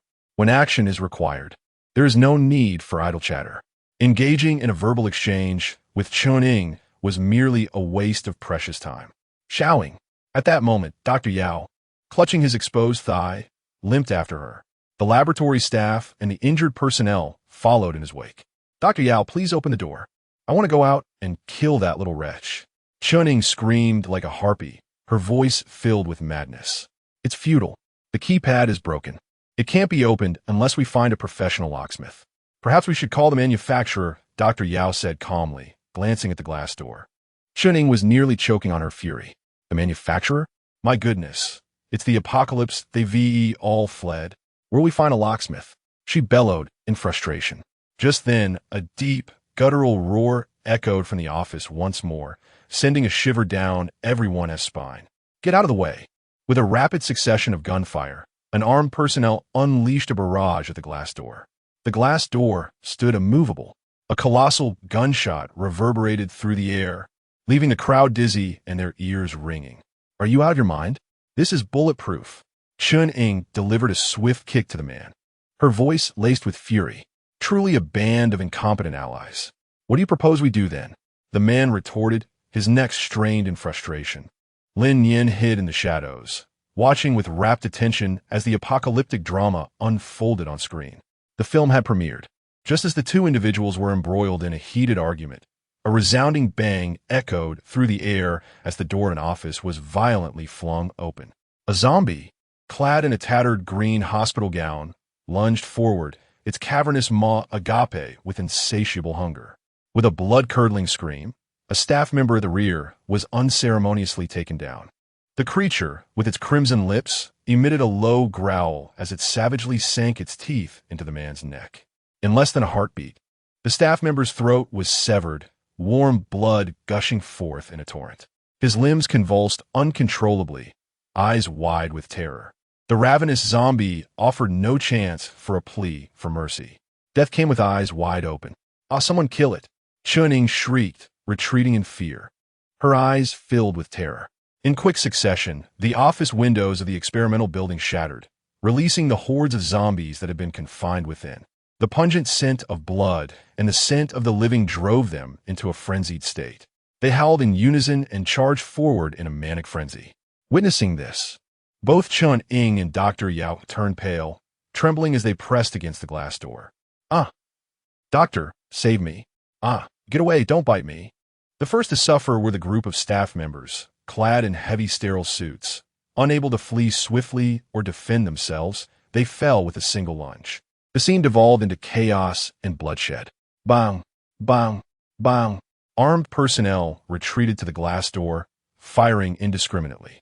Lin Nian observed the zombies that emerged, all of them intact, without any signs of bites. This indicated that these creatures were entirely the result of natural mutation. Astonishingly, this building housed a multitude of mutated zombies. It appeared that the research institute was not confined to just the 6th hospital of the city. There were likely similar establishments in Lanzhong City, and perhaps across the entire nation. It was only due to the emergence of the reborn in Xinhai City that the 6 hospital secrets were brought to light. A single thread pulled can set the entire fabric in motion.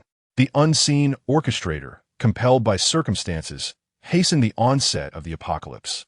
Lin Nian thought in shock, now completely convinced that this was an elaborate conspiracy intricately linked to Lu Quan. In her previous life, the emergence of reincarnators had not occurred. Everything unfolded according to the original scheme. As the meteor shower descended, abandoned factories across the globe detonated simultaneously. There were no casualties, and the world's attention, along with trending topics online, remained fixated on the meteor shower.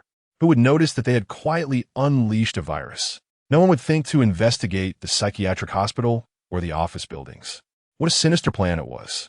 Having grasped the entirety of the situation, Lin Nian gritted her teeth, determined to unearth the puppet master behind it all and bring them to justice. Just then, a chilling scream pierced the air. As Chuning cried out in despair, "Help, don't bite me." Lin Nian slightly raised her gaze, and what met her eyes was a scene reminiscent of hell on earth. Blood splattered across the glass door, the floor, and the white walls, while the zombies clawed and flailed about like a frenzied horde, lunging towards their final feast. Ah! A piercing scream echoed as Dr. Yao was engulfed by the swarm of the undead. Lin Nian turned away coldly. Upon exiting the building, chaos reigned in the streets. Lanzhong City was succumbing to turmoil. Everyone was desperately fleeing, and the entire transportation system had ground to a standstill. Lin Nian gripped her spear tightly, deliberately choosing the secluded alleys to make her escape. As long as the zombies did not breach Linjia village, it was still feasible to transform the village into a fortified sanctuary. As for the mutated villagers within, a fierce glint flashed in Lin Nian's eyes at this thought. They must be eradicated. Just then, a feeble cry for help echoed from ahead. An elderly woman, her hair as white as snow, lay sprawled in the alley, a pool of fresh blood staining the ground beneath her. The old woman was covered in blood, struggling to extend her hand in a plea for assistance. She had not undergone mutation. Her pallor was simply a reflection of her dire state. "Young lady, please save me. I beg you." Lin Nian's gaze sharpened. There were no zombies in the vicinity. How had the elderly woman sustained her injuries? Had she fled to this place? The sound of footsteps echoed. Lin Nian approached the elderly woman with cautious steps. Her intent was not to render assistance. Rather, the injured lady lay in the alleyway she was compelled to traverse. In a world ravaged by the apocalypse, notions of kindness and goodwill were but empty notions. The moment she bent down to help, she would likely find herself at the mercy of a zombie in the blink of an eye. Crack, crack, crack. The closer Lin Nian drew to the woman, the more distinctly she could hear the faint sound of gnawing and grinding. How peculiar. What could be producing such a noise? Chapter 61. Successful upgrade. Just then, a low growl echoed through the air. The elderly woman's features contorted in agony as her body twisted and trembled, curling in upon itself. In her movement, her bloodied abdomen was revealed. It appeared swollen, reminiscent of a woman 6 months into her pregnancy. Beneath the stained fabric, something writhed slowly. "Ah, it hurts. Help me, please." The elderly woman cried out in pain, her hands frantically clawing at her belly. Lin Nian maintained a safe distance from the elderly woman, and upon witnessing this scene, she decisively halted her steps. It was exceedingly eerie. What could have assailed this old lady? A sudden tearing sound echoed through the air. A head, roughly the size of a fist, abruptly emerged from her abdomen. Lin Nian was taken aback. The creature's fur had nearly completely fallen away, leaving its smooth head smeared with dark purple blood. Its eyes were clouded and bloodshot, revealing menacing fangs as it eagerly gnawed, crimson liquid continuously oozing from between its teeth. It was a zombie dog. Lin Nian had heard of the viral outbreak, one that spared no creature, not even the smallest of animals. Tiny beings such as flies, mosquitoes, ants, cockroaches, and mice succumbed to the relentless onslaught of the virus, most meeting their demise in a violent explosion of their fragile forms. Yet, larger animals, such as cats and dogs, when bitten by the undead, faced a grim fate of infection and mutation. Lin Nian furrowed her brows, never expecting to encounter such a creature. Animals, in their living state, are already more ferocious and agile than humans. Thus, in their mutated form, they are naturally more formidable than zombies. Just as Lin Nian contemplated her strategy, the zombie dog bared its fangs and lunged towards her with unbridled eagerness. As it departed, the elderly woman's abdomen immediately slackened, her internal organs a grotesque mess, torn and mangled. With a resounding crash, a large pool of blood mixed with entrails spilled onto the ground, her shattered insides flowing freely. The elderly woman succumbed to her injuries. At that moment, a sharp sound pierced the air, accompanied by an overwhelming stench of blood that assaulted her senses. Lin Nian swiftly sidestepped, thrusting the spear in his hand towards the darting figure. The zombie dog was pierced in the abdomen, lifted high into the air, struggling desperately, its eyes ablaze with a bloodthirsty glint as blackish purple blood cascaded down the spear. In the next moment, The zombie dog contorted in a self-destructive manner, causing the spear to slice through its belly, and it crashed to the ground. A chunk of undigested flesh plummeted from its body, splattering blood everywhere. As the zombie dog rose again, it was met with a sharp blade. With a sickening sound, its head severed from its body, rolling to the ground. The decapitated head tumbled and came to rest at Lin Nian's feet. Yet, even in such a state, the zombie dog remained tenacious, baring its teeth and lunging towards Lin Nian. A resounding thud echoed. Lin Nian lifted her foot and crushed the dog's head beneath it. "How dare you challenge me?" The brain matter splattered and blood sprayed everywhere. The zombie dog was utterly vanquished. Lin Nian gritted her teeth and remarked. It startled her. This mutated canine was excessively brutal. Just then, a blinding light flashed past.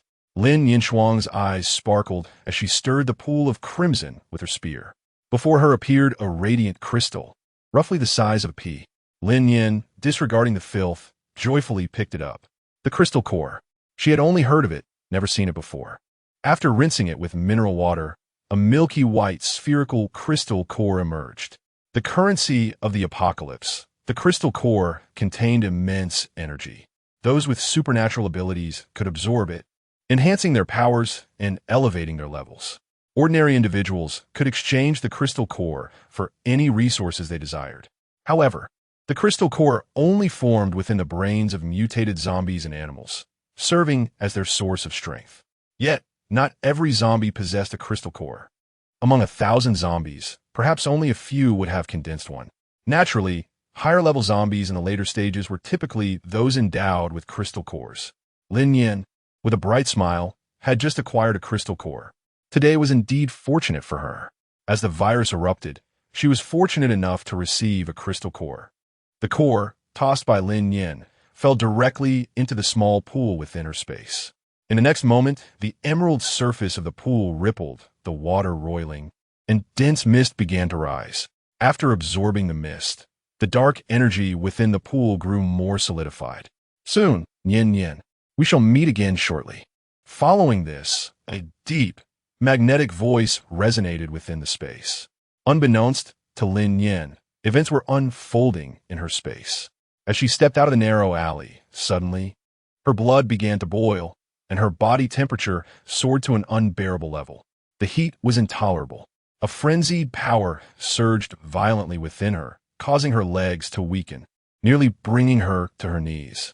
What on earth is happening? Lin Nian swiftly glanced around, supporting her scalding body as she shattered the glass of a seed and pesticide shop and slipped inside. The shop was cluttered with an array of iron farming tools, seeds, pesticides, and fertilizers. Beneath the counter, Lin Nian sat cross-legged, focusing her mind to attune to the surging energy within her. Bang! Thud! Dantian! Lin Nian's mind stirred. Was this surge of energy attempting to penetrate her dantian, just like in a martial arts novel? Contemplating this, Lin Nian endeavored to guide the energy through her meridians, slowly leading it into her dantian. Boom! It was accomplished. Moments later, Lin Nian opened her eyes. Her aura had significantly intensified, her eyes gleaming with brilliance, and her body was filled with a tremendous force. She had ascended. Lin Nian's expression brightened with a hint of excitement. In her previous life, she was merely an ordinary person, where the mastery and enhancement of her abilities required painstaking effort over time. Fortunately, by sheer happenstance, she had managed to level up. However, as Lin Nian pondered further, she sensed something amiss. She had not absorbed the crystal core. Instead, she had merely cast it into her space. How then had she suddenly achieved this upgrade? Casting a glance around her surroundings, she realized that it was not the opportune moment to delve into her space. Suppressing the doubts that lingered in her heart, Lin Nian deftly slipped out. Regardless of the circumstances, an upgrade is always a welcome development. As she surveyed the dazzling array of goods, a thought struck her. Passing by the treasure trove, how could she leave without taking something? After all, a moment's delay would not matter. Although the items in the shop were neither food nor drink, one could never tell when they might come in handy. With a swift motion, Lin Nian lunged towards the supplies, her petite hand reaching out as a multitude of resources were drawn into her space. Lin Nian felt that her extraordinary ability was indeed quite convenient. Within less than 3 minutes, she had filled her entire shop with goods. Remarkably, 2 of those minutes were spent merely traversing the aisles. It was exhilarating. After completely emptying the store, Lin Nian stepped outside and caught a glimpse from the corner of her eye.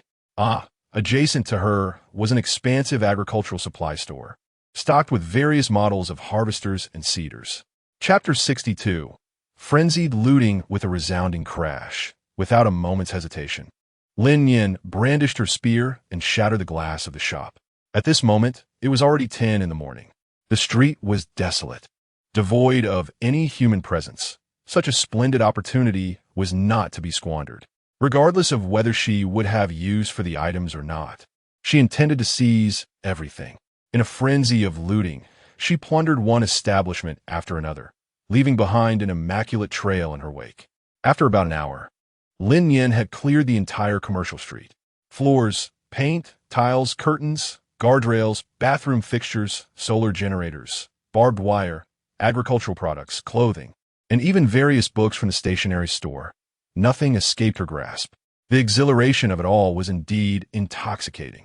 As she passed by the security booth, a man clad in a security uniform suddenly leaned out of the window, half of his body protruding, lunging towards Lin Nian with a menacing snarl. His face was pale as death, and his crimson eyes were filled with madness, blood staining his chin. With a guttural growl, the security zombie opened its mouth, blood trickling from the corners. Its foul-smelling maw was stuffed with a half-chewed intestine, and its blood-red teeth were caked with bits of flesh. Lin Nian was taken aback, gripping the spear tightly as she thrust it forward. With a piercing sound, the sharp tip of the spear plunged directly into the skull of the security zombie. In an instant, blood erupted in a spray. Lin Nian cast a sidelong glance. Within the guard booth, a solitary bed cradled a grotesquely mangled corpse. The door to the booth securely locked. It is not difficult to envision that 2 security guards, tasked with overseeing the commercial street during the night shift, faced an outbreak of the zombie virus. One of them succumbed to mutation. Tragically, the other was bitten in his slumber and met a grim fate. As for the reason why the bitten individual did not undergo mutation, it remains a mystery. Lin Nian took a closer look and felt a sudden churn in her stomach. The man's head had a gaping wound, resembling a dark abyss, utterly hollow. Alas, what an unfortunate sight! Lin Nian muttered a curse under her breath as she forcefully withdrew the spear. Minutes later, a striking red sports car raced down the sidewalk, effortlessly sending any approaching zombies flying. It barreled forward, careening through the treacherous terrain. Fortunately, the quality of the red supercar was commendable, with a robust exterior and sturdy bumpers. Even after colliding with several barriers, the vehicle remained intact. As dusk settled, the car came to a halt on a suburban road. The night was the domain of the undead, where even the faintest sound could incite their restless agitation.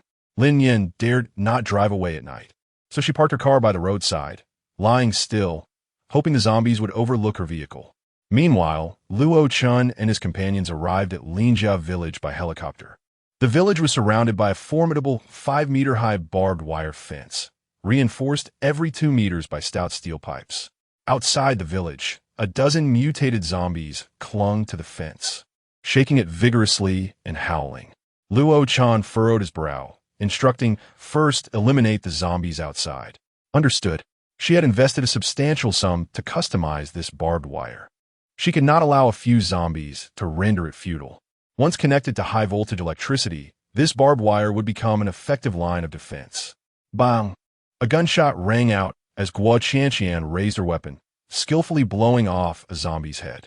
In just a few days, her marksmanship had improved remarkably. The thrill of a successful headshot was exhilarating. Upon seeing the living humans not far away, the zombies' eyes ignited with a frenzied light as they charged excitedly towards the group. Food. Fresh, living food. Charge. Boom. In the next moment, a massive torrent surged forth. Su Haoran scoffed. "It seems you're the only one capable of killing zombies." Guo Qianqian retorted, feeling exhausted by his incessant sarcasm ever since he had been forcibly removed from the pharmaceutical factory. Only Lin Nian seemed able to rein him in. Thud! A colossal wave swept through, instantly engulfing the horde of zombies. Su Howard had intended to drown them all. However, as the flood receded, the mutated zombies emerged. Having merely taken a few gulps of water, Su Howard was left speechless. "Did you intend to give the zombies a bath?" he exclaimed, flustered. "What's wrong with that? They're filthy. They need a wash," he defended, though he knew that relying solely on a torrent would not eradicate the zombies in this apocalypse. It appeared he would need to devise other methods of attack. Boom! Just as the two were bickering, a golden flash shot out. Bang! Bang! Bang! With solid strikes. Tong Daji, harnessing his golden elemental powers, smashed a zombie's head with a punch. In no time, the horde was dispatched. "You're ineffective. It's still Brother Tong who gets the job done," Guo Qianqian remarked, raising an eyebrow. Su Howard's face flushed with frustration. "All right, let us head inside," Luo Chun interjected, stepping forward to break the tension between the two. A few individuals entered Linjia village, which was surprisingly tranquil. A sense of strangeness enveloped the air. Where could the villagers have gone? Could they have all transformed into zombies? Guo Qianqian voiced her confusion, her eyes scanning the surroundings incessantly. "Suodan chukid sofdi. Are you foolish? If they had become zombies, could they possibly escape? They must be hiding." Yang Wenkai nodded in agreement. After the village was surrounded, the sole exit had been sealed, and they had entered by climbing over the barbed wire. As for the villagers, they were undoubtedly trapped inside. Luo Chun stated gravely, "Let us search for any surviving villagers." However, after a thorough search, not a single soul was in sight, not even a zombie. Every household had its doors wide open, with daily necessities, food, and even domesticated poultry left behind. It was as though the entire population of the village had vanished into thin air. The group was engulfed in bewilderment. Guo Qianqian proposed, could it be that they received news in advance and left collectively? Luo Chun's expression remained solemn. The survivors at the shelter are also missing. Moreover, look at the area beyond the barbed wire. He pointed towards the construction site outside.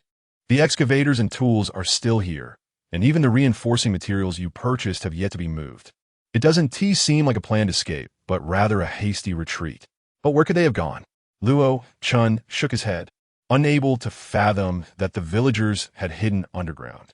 Just then, Su Howard's keen ears picked up a faint dragging sound. "What should we do now?" "Quiet," he urged. Chapter 63. The breathing trees swish, swish, swish. Guo Qianqian turned her head, glaring at Su Howard in annoyance. "Will you ever be done? Every time I speak, you retort. It's both childish and tedious. And now you want me to be silent? Be careful." In the next moment, Su Howard leaped forward, tackling Guo Qianqian to the ground, pinning her beneath him. "What are you doing?" Guo Qianqian pushed against him fiercely, her anger boiling. "Don't move." Su Howard's gaze was fixed upward. Following his line of sight, Guo Qianqian's eyes widened in terror. Above them, dark, gnarled branches and vines seemed to come alive, stretching from the back mountain towards the entrance of the village, as if intent on enveloping the entire area. Creak, crackle, bark. On the ground, countless long branches had inexplicably sprouted, their dense limbs climbing up walls, rooftops, and fences. Upon encountering a living creature, the wildly growing branches swiftly enveloped it. Several tendrils sprouted from the very spot where Guo Qianqian had just stood. Fortunately, Su Howard promptly tackled her to the ground. Tong Daji, with remarkable agility, rushed forward and uprooted the branches. Guo Qianqian realized that it was indeed Su Howard who had saved her life. Soudain, a défini explosion ressounded. Inside the henhouse, the chickens and ducks ensnared by the creeping vines erupted without warning, reducing them to a grotesque puddle of flesh. Feathers filled the air, while blood and bits of meat splattered onto the ground. In the next moment, a bizarre spectacle unfolded.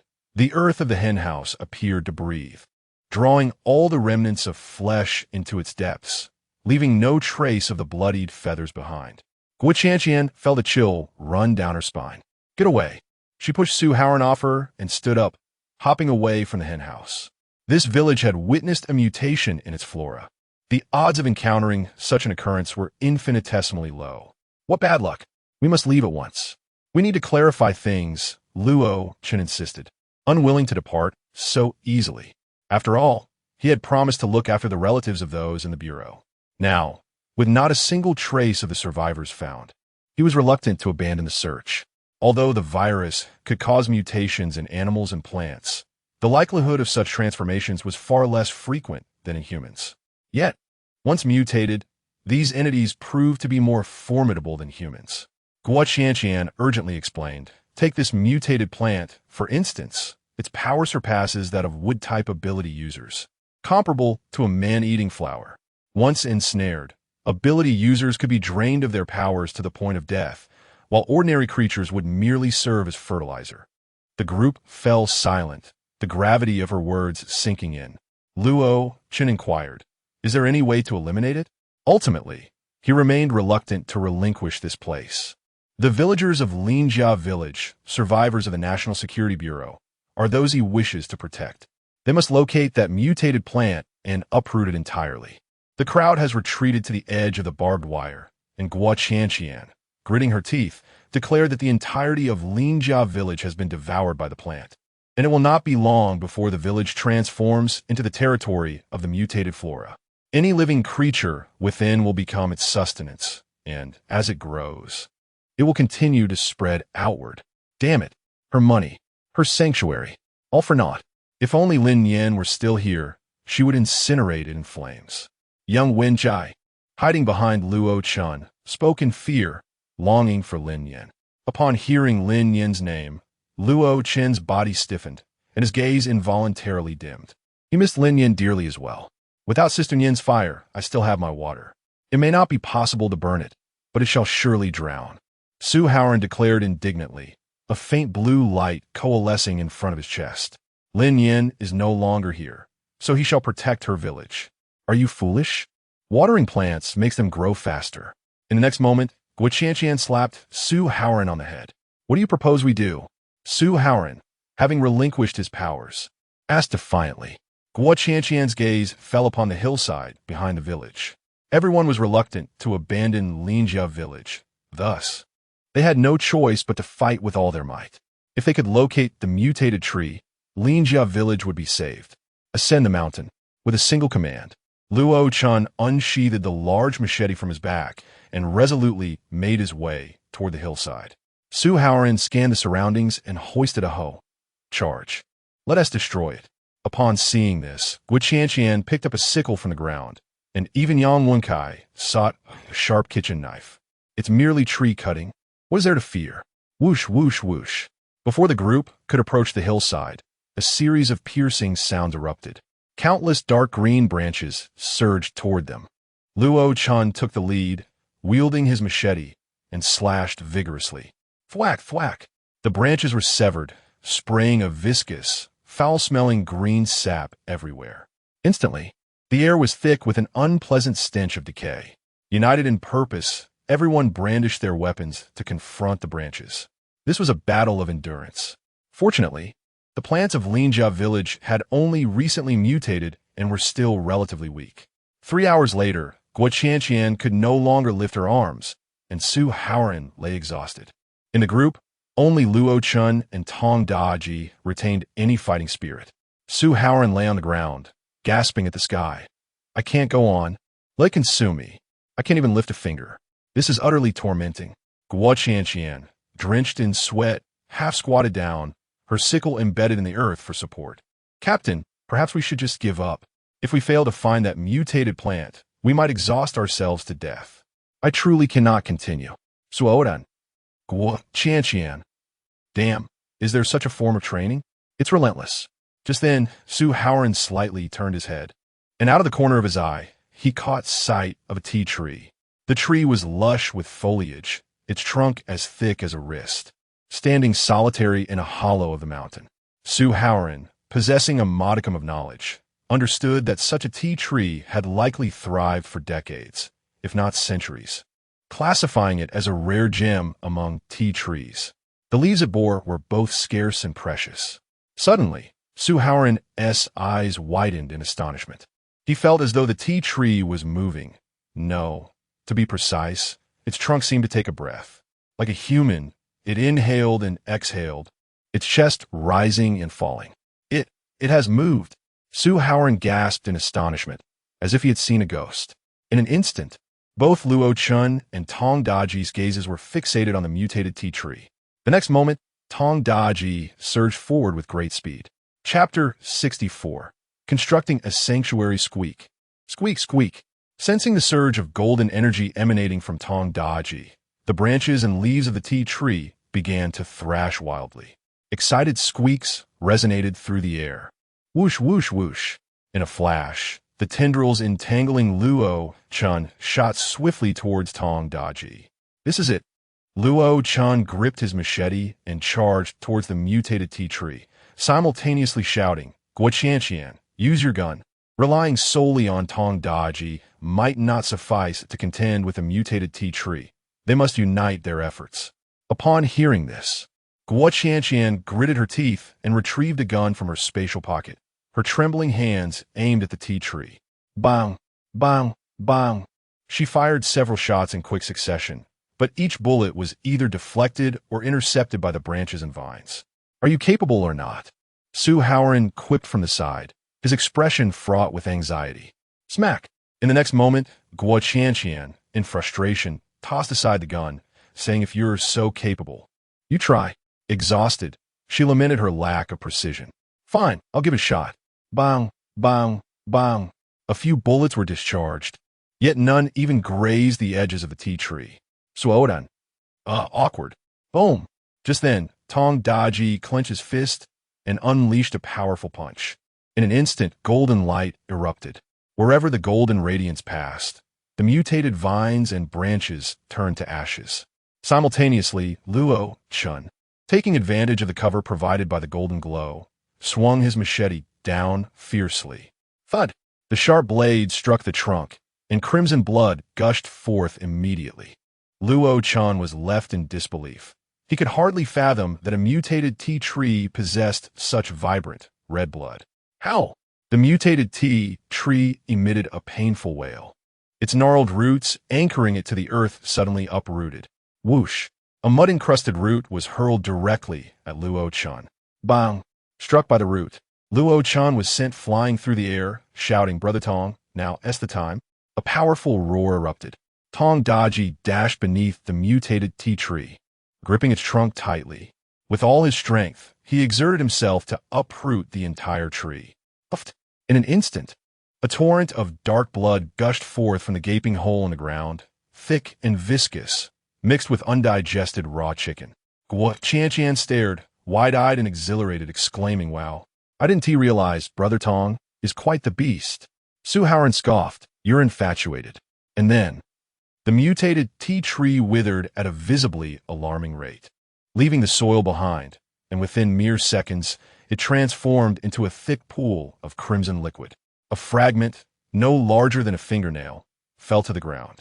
Simultaneously, the vines and branches that enveloped the village began to decay rapidly. "Wow, is this the legendary fragment of extraordinary power?" exclaimed Guoqianqian, her excitement palpable. However, the fragment was tightly clutched in Tong Daji's hand. "What is the purpose of this fragment?" Guoqianqian explained. "This fragment contains the energy of the mutated tea tree, yet it has not formed a crystal nucleus. It is indeed a precious item. It is said that consuming this fragment can awaken extraordinary abilities in ordinary individuals." Su Haoran countered, "Isn't it better to directly consume the crystal nucleus?" Guoqianqian shook her head. "The crystal nuclei of zombies or animals can enhance extraordinary powers, but to activate them, only the plant crystal nuclei will suffice.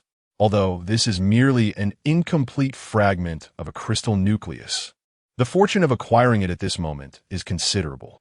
After all, activating extraordinary abilities earlier allows for swifter advancement." The group comprehended her words.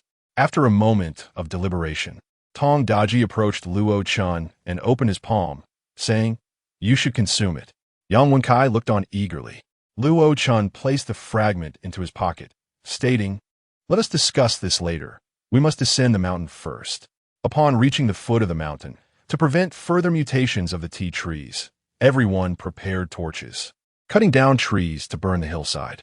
Only through such measures could Linjia village ensure its safety. Shortly thereafter, Zhong Xiaobai arrived at Linjia village with Yifeng. Captain Luo, Brother Tong. Zhong Xiaobai joyfully waved her hands, completely forgetting the prior events. Living without burdens allows one to exist effortlessly. Having been troubled by the thought of being left behind by her comrades, she found solace in letting it go. Zhong Xiaobai, little Bai. The sight of Zhong Xiaobai safe and sound brought great joy to the others. Before long, the tea trees on the mountainside were entirely incinerated, billowing black smoke and flames reaching the sky. The villagers who had taken refuge in the underground chamber emerged earlier than expected. Fortunately, none of the survivors hiding in the chamber had mutated. The villagers gazed mournfully at their painstaking efforts reduced to ashes, all shaking their heads in despair. Lin Nian curled up within the confines of the vehicle, her senses heightened, daring not to even close her eyes. As night descended, a cacophony of rustling sounds enveloped her surroundings. In the darkness, countless pairs of crimson eyes flickered like specters of the night, incessantly swaying towards the sleek automobile. In this perilous moment, a thought sparked within Lin Nian. With a swift motion, she vanished from the car, entering the realm of space. This time, it was not merely her consciousness that transcended into the void, but her very being that sought refuge within this otherworldly dimension. Lin Nian. I never expected that she could traverse this space so freely. How delightful that must be! Lin Nian exclaimed with excitement. This was the true golden finger. In the future, should danger arise, she could simply retreat into her space, rendering herself untouchable. This was indeed a genuine, life-saving secret. After the exhilaration subsided, Lin Nian gazed upon the towering, chaotic pile of supplies, her brow slightly furrowed. It was high time to cultivate her space. Subsequently, Lin Nian commenced the division of her territory. The vast expanse of desert would serve as her dominion. The dwelling, surely, could not be too humble, while a grand villa might be out of reach. A cozy wooden cabin would suffice. She also needed to establish a breeding farm. The mere fact that she could enter this space indicated its capacity to sustain life. Areas for cultivation, a training ground, a kitchen, a quaint garden, a parking lot, and a lawn. All these were essential. As for time, she harbored no concerns. The temporal flow within the space was exceedingly prolonged, allowing her to leisurely construct her sanctuary. After a thorough examination, Lin Nian drove a tiller through the desert, the machine rumbling with a thunderous sound. Despite the cacophony, her spirits soared with exhilaration. Having spent 80 hours within the confines of her space, she not only unearthed several complete weapons, but also planted corn, sweet potatoes, sorghum, and potatoes, though she remained uncertain if they would thrive. With a swift motion, she exited the space and nestled back in her vehicle, a beam of sunlight streaming through the window. Lin Nian. In other words, she entered the space from a certain location and exited while remaining in the same place. Moreover, her time limit for entering the space is also restricted, with a maximum of 80 hours, equivalent to 8 hours in reality. Lin Nian pondered, contemplating the peril of being caught unawares by others lying in wait. It was crucial to keep her lips sealed and her secrets guarded. She could not allow anyone to uncover this vulnerability, otherwise it would spell disaster. Restarting the engine, Lin Nian sped toward the direction of Xinhai City. Chapter 65. The zombie mouse on the second day of the apocalypse. The roads had succumbed entirely to chaos. The highways were strewn with vehicles in disarray, creating a haphazard blockade. Accidents were rampant, frequently leading to traffic jams. Moreover, a horde of zombies with their gaping maws lunged and chased after passing vehicles. Lin Nian was compelled to frequently alter her route and finally arrived at the outskirts of Xinhai City just before sunset. At that moment, a tall man clad in a blood-stained tracksuit came rushing from a nearby intersection. "Help, help me!" he cried. Behind him trailed a vast horde of bloodthirsty zombies, densely packed and obstructing the entire street like a relentless tide. "Goodness, brother, please don't bring disaster upon us." Lin Nian let out a startled cry. There was no time to reverse and escape. Should she seek refuge in the space? Perhaps when she emerged again, she would find herself amidst a horde of zombies. It was unclear what transgression the man had committed to incite such a multitude of the undead in pursuit. In the next instant, Lin Nian abandoned the vehicle, her figure flickering as she swiftly darted into the adjacent farmer's market. The man, witnessing this, felt a fleeting surge of fear in his eyes, yet he continued to run forward. He would rather be pursued by the zombie swarm than take shelter in the market. The dimly lit market echoed with growls. As Lin Nian stepped inside, a piercing roar echoed, accompanied by an overwhelming stench of blood that assaulted his senses. A corpulent man lunged at Lin Nian from the side. His entire body was enveloped in a ghastly grayish hue, with his abdomen grotesquely torn open, exposing entrails that twisted together like a frayed rope, swinging ominously. His face was a gruesome mask of flesh and blood, rendering his features unrecognizable. In such a harrowing environment, the sudden emergence of a zombie more terrifying than any specter would surely send shivers down anyone's spine. Lin Nian turned sideways, thrusting the spear forward with precision. Zombies are not inherently terrifying.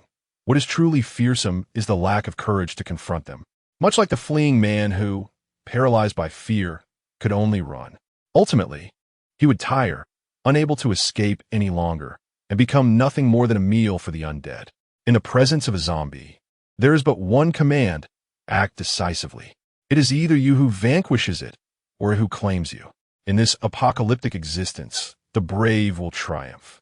Charge forth. With a swift motion, the spear pierced directly into the zombie's skull. After a brief struggle, no core was found within. Lin Nian withdrew the spear. Woof, woof, quack, quack. The zombies collapsed, and from within a room designated for the slaughter of live chickens and ducks, a cacophony of barking and the terrified cries of poultry echoed. A surge of joy coursed through Lin Nian's heart.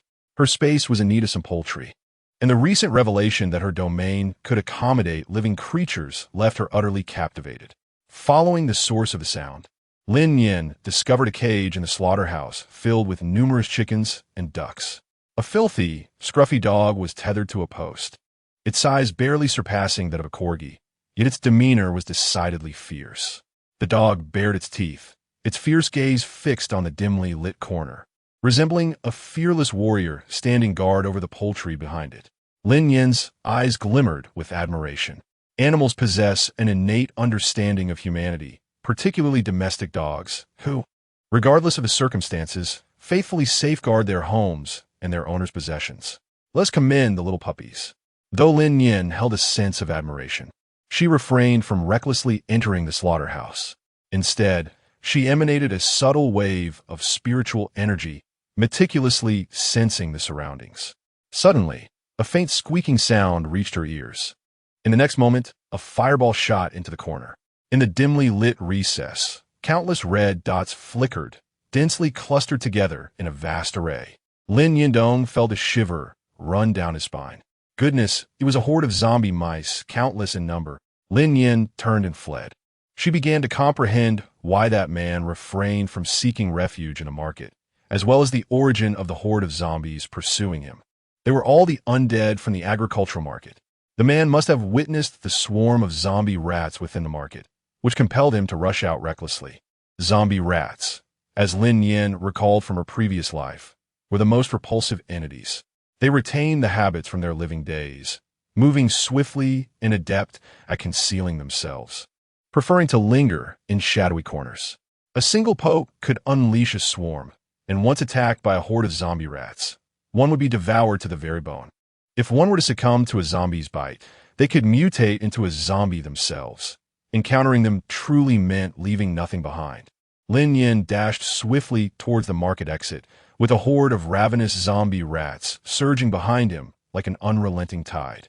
The scene was utterly horrifying. The swarm of rodents squeaked and screeched, their eyes glinting with a predatory gleam, yet they dared not venture a single step beyond the confines of the market. Lin Nian halted in astonishment, taking a closer look. It turned out that the zombie mice had an inherent fear of sunlight, even in their former lives. And after their mutation, their aversion to light had intensified. Whenever sunlight illuminated their forms, they instinctively fled, retreating into the shadows. Lin Nian. Fearing light and fire is indeed the most prudent course. Boom! In the next moment, a fireball hurtled towards the market entrance.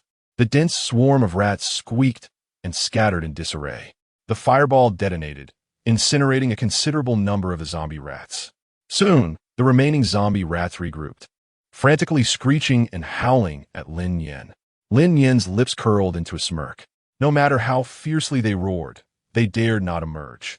It was akin to battling a monster trapped in a corner. As long as one unleashed relentless attacks, even the mightiest of bosses could be vanquished, for their assaults were utterly incapable of inflicting harm upon her. Boom, boom, boom. Lin Nian unleashed a flurry of fireballs, and after dealing with this wave of monsters, she intended to gather the chickens and ducks into her spatial realm. Soon, a significant portion of the zombie rats had been exterminated. Just then, from the congested queue of vehicles outside the market, several mangled zombies suddenly leapt forth, lunging towards Lin Nian from behind. Sensing the fluctuations in the air and the overwhelming stench of blood, Lin Nian immediately unleashed her formidable fire-based abilities. Having already been bitten once, she would not allow the zombies to catch her off guard again. With a swift movement akin to a being of flames, Lin Nian darted to the side, brandishing her spear. Thrust and retract. One zombie was dispatched with a single strike, and a sweeping motion felled 2 or 3 more. Armed with a weapon that felt just right in her hands, and bolstered by her abilities, Lin Nian found it utterly effortless to combat the zombies, akin to slicing through cabbages. The diminutive zombies were easily subdued. As Lin Nian engaged in battle with the zombies, a dark shadow suddenly darted out from the market, revealing a creature with razor-sharp teeth that opened wide and sank its fangs into Lin Nian's calf. Boom! Simultaneously, the flames surrounding Lin Nian incinerated the zombie rat. Damn! There truly are those who fear nothing. A moth drawn to the flame, even in its final moments, it sought to take a bite out of her. Lin Nian was rendered speechless. With the undead mouse leading the charge, the rest of the rodent horde erupted into chaos, shrieking as they scurried in all directions, lunging towards Lin Nian with ferocious intent. It appeared as though they were driven by an insatiable hunger, unwilling to relinquish the vibrant prey before them. Even in the face of scorching sunlight and searing flames, Lin Nian understood that if this continued, her demise was inevitable. In the next moment, she summoned every ounce of her extraordinary abilities. With a thunderous roar, a searing inferno erupted, resembling a tempest that surged towards the horde of rats. Countless sparks danced within the whirlwind, ruthlessly incinerating the engulfed zombie rat swarm into mere ashes in an instant. The crisis was averted. Lin Nian's feet trembled as she made her way once more to the agricultural market. It was time to reap the rewards of her efforts. This recent experience of being bitten only served to confirm her suspicions. Her body was immune to the zombie virus. Chapter 66. Lin Nian returns having gathered the live chickens and ducks from the market. Lin Nian casually took possession of a fierce local dog. Initially, she had intended to collect the neighboring chickens and ducks as well, but to her dismay, no matter how hard she tried, those live fowls would not be absorbed into her space. After some contemplation, Lin Nian realized that her spatial abilities had certain limitations regarding the quantity or weight of living creatures. At present, her power level was at the 2nd tier, allowing her space to accommodate roughly 200 pounds of living beings. Any more than that would exceed its capacity. With further advancement, she believed she could house a greater number of creatures. Ultimately, Lin Nian relinquished her pursuit of the market's resources and turned to leave. The sky was darkening. Although she possessed immunity to the zombie virus, she could not withstand the relentless onslaught of hordes of zombies. A single bite from one of them could swiftly transform her into nothing more than a skeleton. Even if she did not become a zombie, her life would be forfeit. Upon exiting the agricultural market, Lin Nian nonchalantly chose a pickup truck and set off in the direction of Linjia village. By the time she arrived, night had fallen, leaving only a faint glimmer of twilight lingering on the horizon. The outskirts of Linjia village are adorned with towering barbed wire, where numerous zombies roam restlessly in proximity. These creatures are the former villagers, clad in simple garments. Suddenly, a resounding roar echoes through the air. Upon hearing the sound of the engine, the zombie villagers rush towards the vehicle with fervor. In the village of Linjia, Luo Chun consumed the fragments of the crystal core, and instantly felt an unbearable heat enveloping his entire being, as a torrent of chaotic energy relentlessly assaulted his body. Ah! Moments later, he cried out in agony, his vision blurring and sweat pouring down him like rain. The pain was akin to being torn apart. He felt he could no longer endure it. Guo Qianqian had not informed him that the act of devouring the fragments and awakening his extraordinary abilities had only a mere 1 in 10,000 chance of success. Many had perished, unable to withstand the excruciating process of activation. Just as Luo Chun contemplated surrendering, a sudden, fervent voice from outside broke through his despair. It was Su Haoran. "It's Lin Nian. Quickly, shoot the arrow. Save Lin Nian." Upon hearing her name, Luo Chun instinctively opened his eyes, his consciousness sharpening. Outside the village, at a crucial moment, the pickup truck ran out of fuel, halting at the entrance to the village. Lin Nian found herself encircled by a horde of zombies. Alas! Next time I hitch a ride, I must remember to inspect the fuel tank first. Lin Nian gritted her teeth and spoke. Ultimately, it was due to her insufficient experience in surviving the apocalypse. A loss teaches wisdom. From now on, she must remember this lesson. Lin Nian gripped the spear tightly, poised to disembark and confront the horde of zombies. Suddenly, a thunderous roar echoed through the sky as dark clouds gathered ominously, and a blinding bolt of lightning struck down with ferocity. Goodness gracious! Lin Nian muttered a curse under her breath, instinctively preparing to retreat into the confines of her space. What wrong had she committed to deserve such a fate? At that moment, a familiar figure suddenly emerged atop the village's watchtower. It was Su Haoran. "Sister Nian," Su Haoran exclaimed, excitedly waving his arms and shouting with unrestrained enthusiasm, as endearing as ever. In that fleeting distraction, a bolt of lightning descended from the heavens. With a resounding crack, it struck the ground beside the vehicle, releasing a blinding flash of light.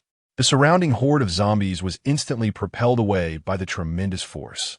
A charred aroma of grilled meat permeated the air. Following that, successive bolts of lightning fell until the surrounding undead were reduced to mere ashes, at which point the celestial display finally ceased. Witnessing this astonishing spectacle, Lin Nian's eyes were filled with skepticism. How peculiar. There were no lightning-wielding abilities within their team.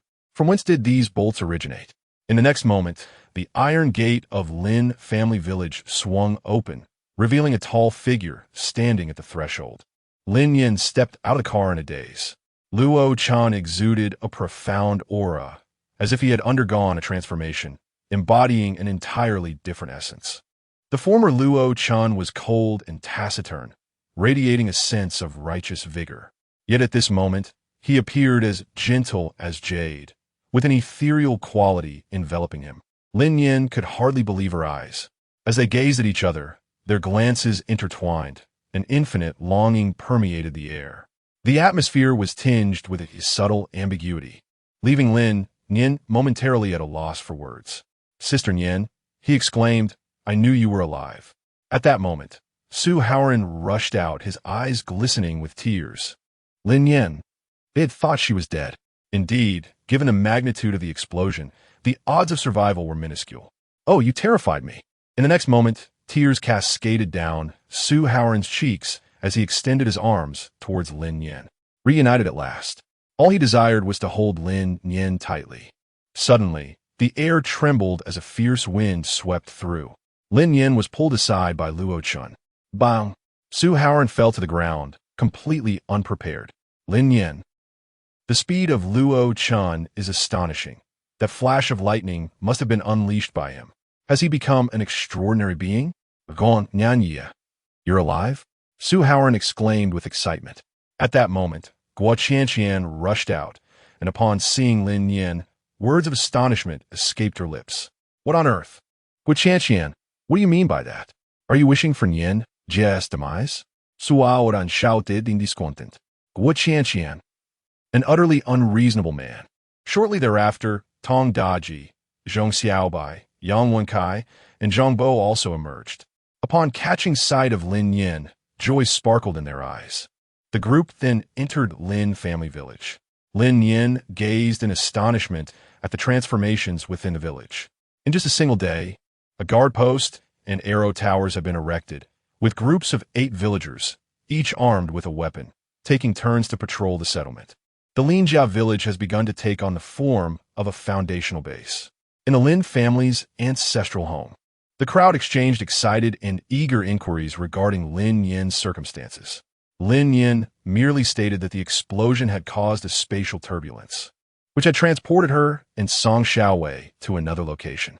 By the way, where is Song Xiaowei? Upon hearing this, Tong Daji inquired with a sense of confusion. Lin Nian let out a soft sigh as she recounted how Song Xiaowei had seized her curved blade and attempted to take her life. The treachery was particularly vile, taking advantage of Lin Nian's moment of weakness. What a true ingrate, a wolf in sheep's clothing, unworthy of the care bestowed upon him. In hindsight, Lu Quan should have been contracted to eliminate him from the start. I have come to see clearly that he never genuinely wished to join the National Security Team 1. Now, with the apocalypse upon us, should I cross paths with him again, I shall ensure his demise, the traitor.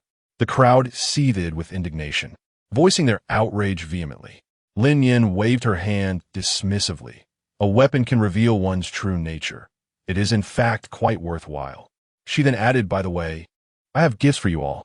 Subsequently, Lin Nian removed her backpack and poured out a collection of cold weapons, daggers, short blades, pointed knives, long swords, spike clubs, hidden swords, miniature crossbows, and curved sabers. These weapons were unearthed from her space, glistening and sharp after being purified by spring water. Each of you may choose one for self-defense. Good things are meant to be shared, and Lin Nian was never one to be stingy with her friends. She wished to convey that exquisite armaments need not be seized. As long as she possessed them, she would gladly offer them. Chapter 67. Journey to Baiyun Mountain. Thank you. Lin Nian, I shall not be modest. Guo Qianqian stepped forward and selected a suitable dagger, while Zhong Xiaobai opted for a hidden sword. Tong Daji chose a short blade, as close combat weapons suited him perfectly. As for Su Haoran, he selected a miniature crossbow, capable of surprising foes with pinpoint accuracy. Each person now possessed their own unique weapon. Luo Chun conversed with Lin Nian late into the night, discussing future plans and strategies for developing Lin family village. They engaged in deep dialogue for quite some time. It's getting late. You should rest, Luo Chun softly suggested, rising to take his leave. Lin Nian, thank you for being alive. Losing her had taught him the value of cherishing what truly mattered. This loss had illuminated Luo Chun's innermost feelings. Without Lin Nian, he felt like a mere shell of a man, devoid of spirit. With her presence, life regained its purpose. At the very least, he had someone with whom to deliberate on matters. Lin Nian nodded slightly. Miss, this is the room you previously occupied. Should you require anything, do not hesitate to summon me. Uncle Zhang stood quietly behind Lin Nian, waiting until Luo Chun had departed before he bowed and withdrew. Lin Nian suddenly called out to him, extending the remaining longsword. This is for you. To her surprise, Zhang Bo was also an ability user. Thank you, miss. Please take care and rest early. Accepting the sword, Zhang Bo bowed and retreated. After closing the door, Lin Nian focused her thoughts and re-entered the space. The poultry within were ravenous, restlessly pacing in their cages. Even the native dog merely rolled its eyes at her arrival, displaying a lack of energy. Lin Nian suddenly recalled that several hours had passed outside, while a whole day had elapsed within the confines of her space. Establishing a farm was indeed a commendable idea. However, she was genuinely concerned about the potential starvation of her poultry. After all, she could not access the space at any moment. Contemplating this, Lin Nian surveyed her surroundings, realizing she needed to devise a long-term solution. In the distance, lush green grass flourished. The crops she had planted had sprouted and were thriving remarkably well. Lin Nian nodded in satisfaction. Indeed, this space is quite extraordinary. Without photosynthesis and irrigation, the crops continue to thrive remarkably. If placed outside, it would be considered a land of abundant fertility. Suddenly, an idea struck Lin Nian. She could cultivate some vegetation on the farm and scatter seeds of grass. This way, even if she couldn't promptly enter the space, the poultry wouldn't starve. The meat of free-range chickens and ducks is particularly tender. Thus, Lin Nian spent an entire day within the space. The next morning, there was a gentle knocking. Luo Chen's face was etched with concern. Lin Nian, are you awake? Have you perhaps slept too soundly? With worry etched on his features, Luo Chen focused intently, sensing the atmosphere within the room. In the next moment, a flicker of panic crossed his eyes. There was not a single trace of life in the room. Where is Lin Nian? Where has she gone? Could it be that she has already risen? Yet, he did not see anyone in the village. The pangs of uncertainty rendered Luo Chen exceedingly sensitive. He raised his hand, preparing to push the door open. Creak! In the next moment, the door swung open, and Lin Nian greeted him with a smile, saying, Luo Chen, good morning. Luo Chen wore an expression of disbelief, exclaiming, You are in the room? Lin Nian retorted, If I'm not in the room, where else could I possibly be? Luo Chen responded with a perplexed silence. How strange it was. Just moments ago, there was indeed no presence within the room. Could it be that his perception had faltered? Despite having spent an entire night without rest, Lin Nian felt no hint of fatigue, but rather an invigorating vitality. Was it not said that they were to visit Betrayal Mountain today? Let us proceed. Adjusting her attire, Lin Nian stepped out of the room, while Luo Chen attentively noticed that her shoes were speckled with a bit of mud. Where did Lin Nian go last night?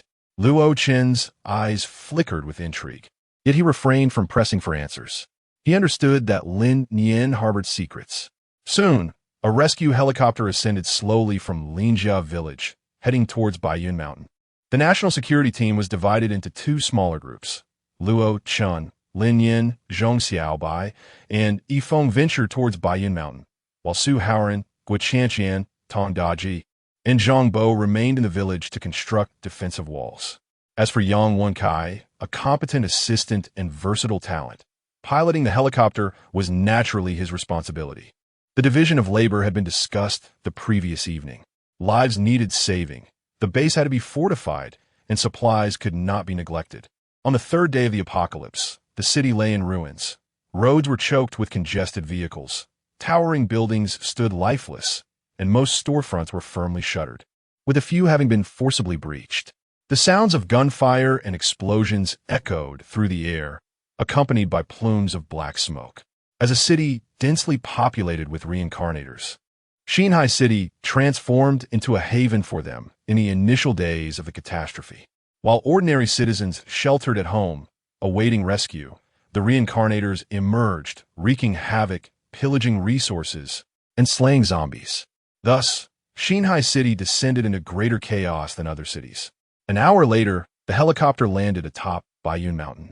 Yifeng, visibly anxious, was the first to leap from the aircraft, concerned for the fate of his comrades. Upon touching the ground, a bloodied zombie lunged from the underbrush, clad in camouflage. With a gaping wound at its throat, its flesh grotesquely exposed and darkened with coagulated blood. This gruesome sight indicated that Betrayal Mountain had fallen on the very first day of the apocalypse. In a moment of vulnerability, Yifeng was tackled to the ground by the zombie. As he recognized the figure pinning him down, his eyes reddened, and he shouted, Lazy, it's me. Oh, me, Yifeng.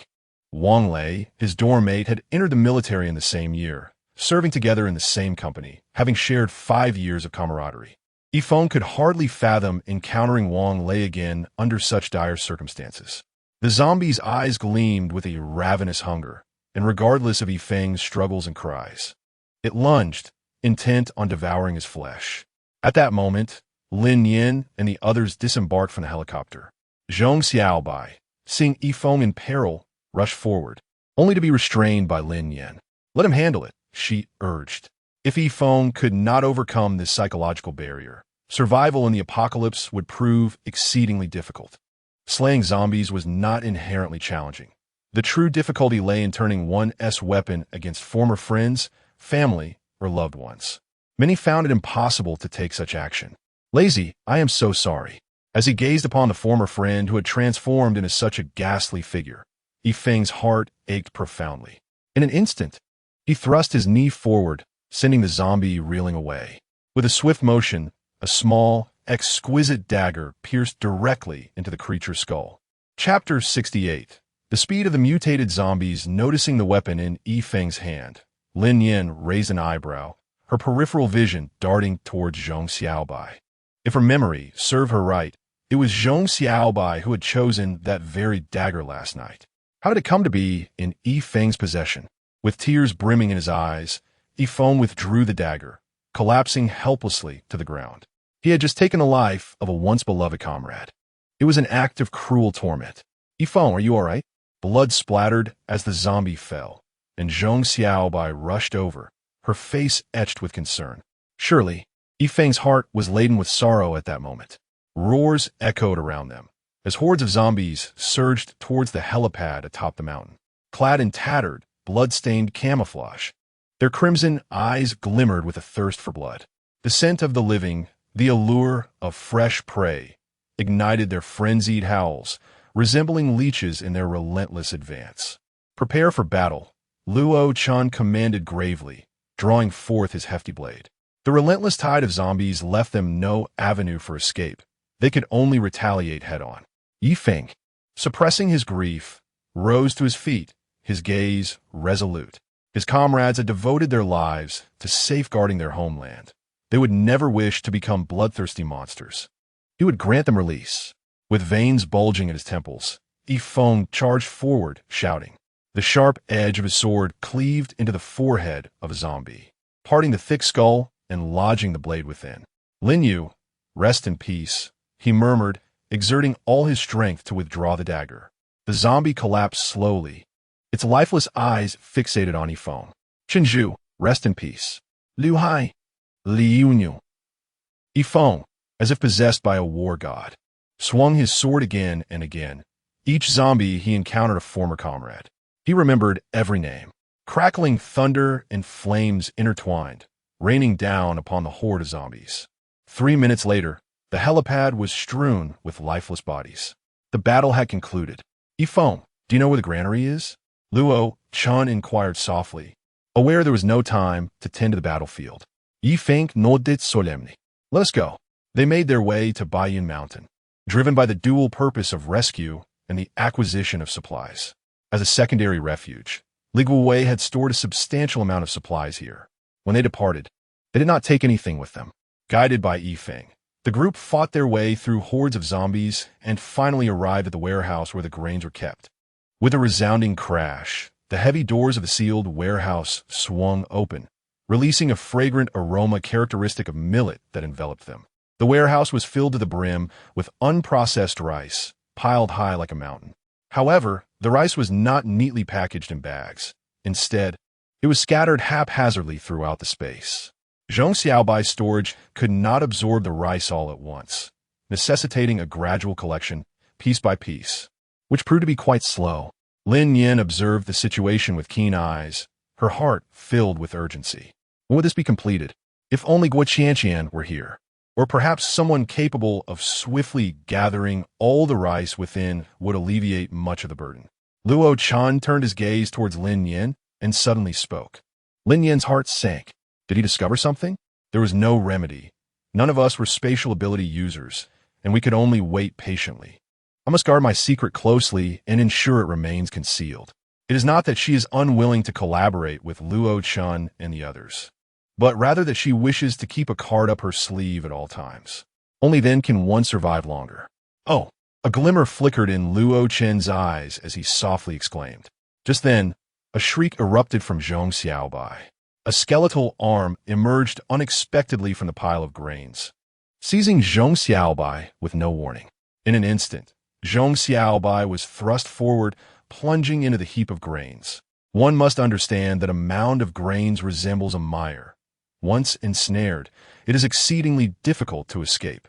The more one struggles, the deeper one sinks.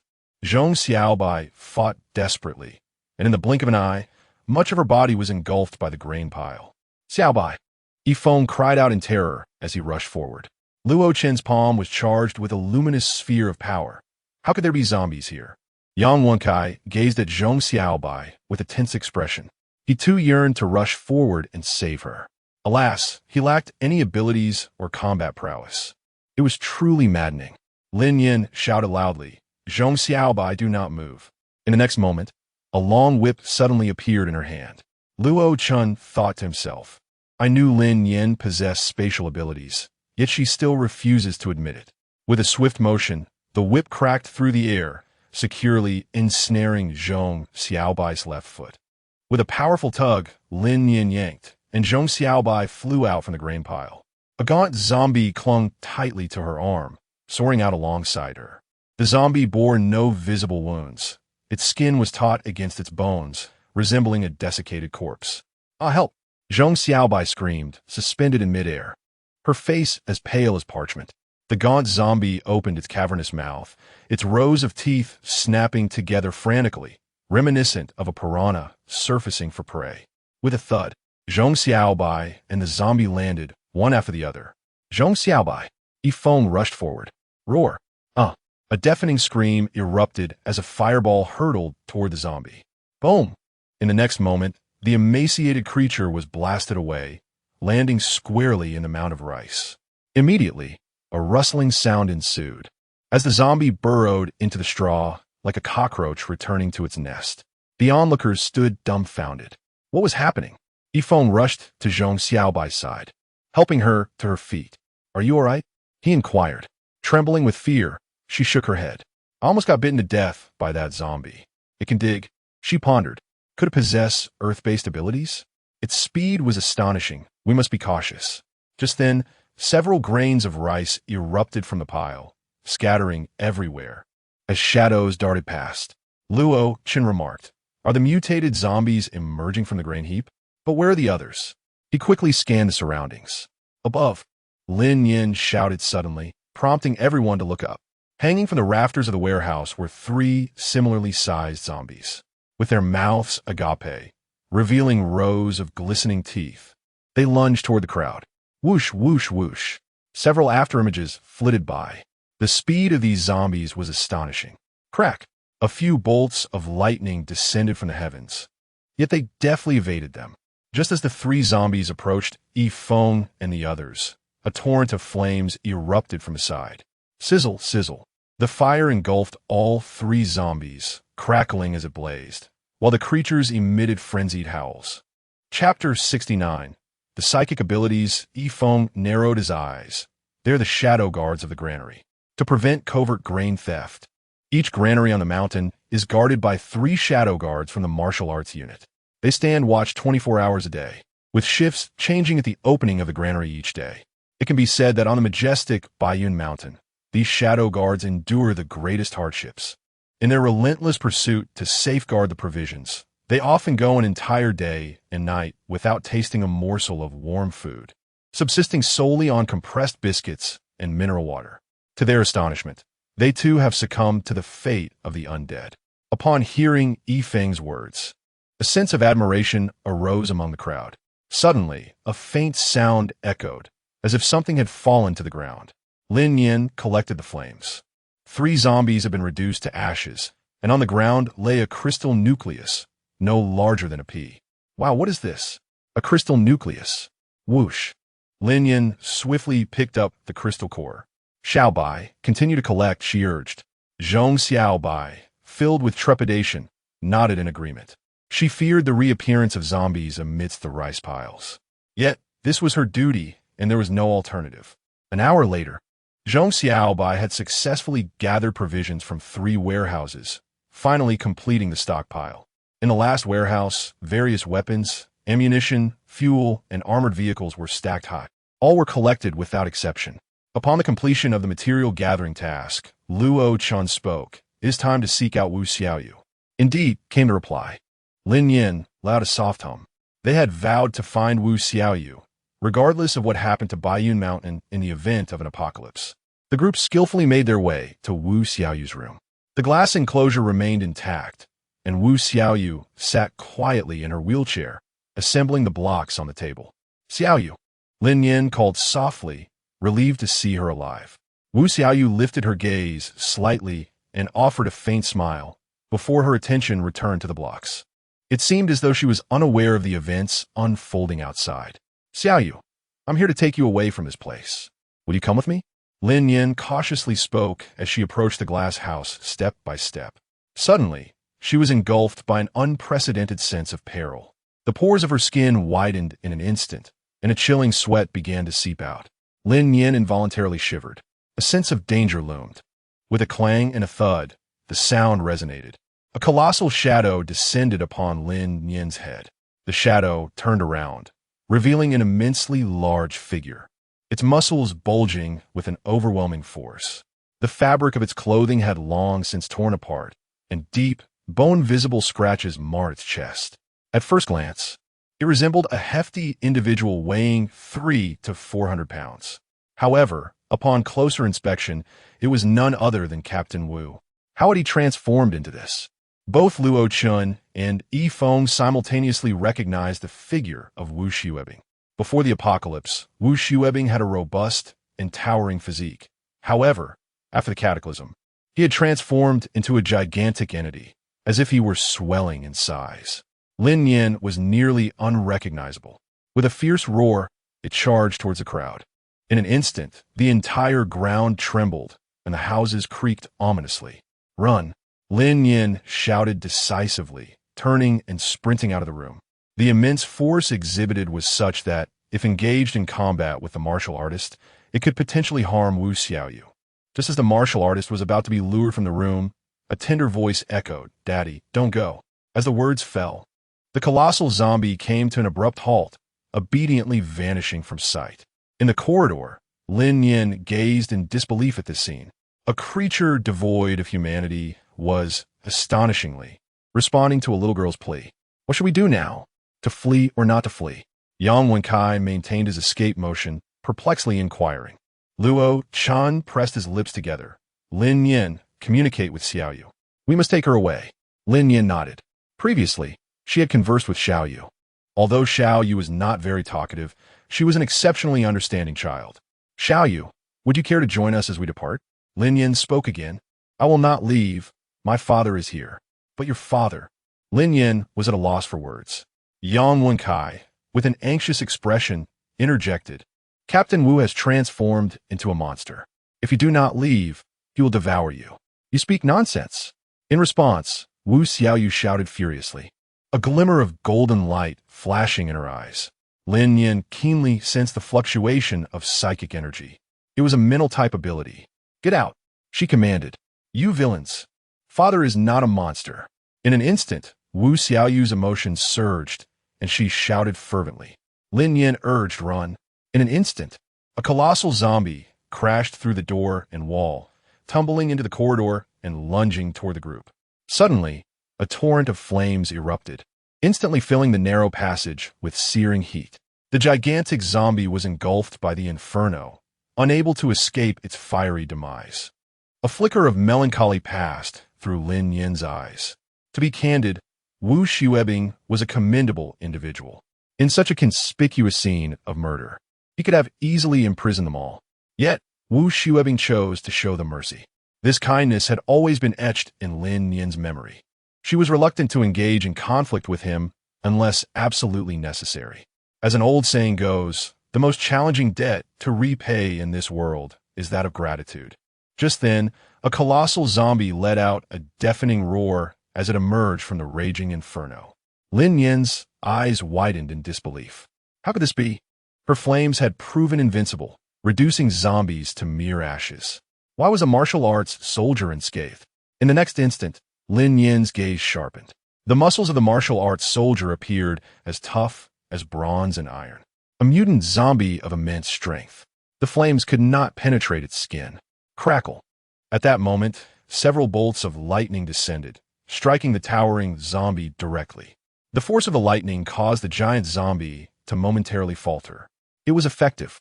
However, given that Luo Chan was only at level 1, the damage inflicted was minimal. In the following second, Luo Chan gritted his teeth, tightening his grip on the hefty cleaver.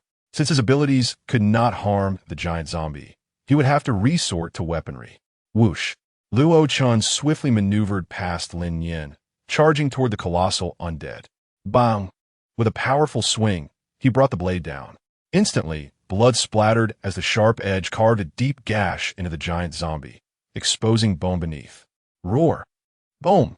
The giant zombie let out a fearsome roar, resembling a titan as it clenched its fist and swung towards Luo Chen's head. Whoosh. Luo Chen quickly dodged. Xiao Yu. Stop. Do you wish for Captain Wu to perish beneath Luo Chen's blade? Lin Nian shouted into the room.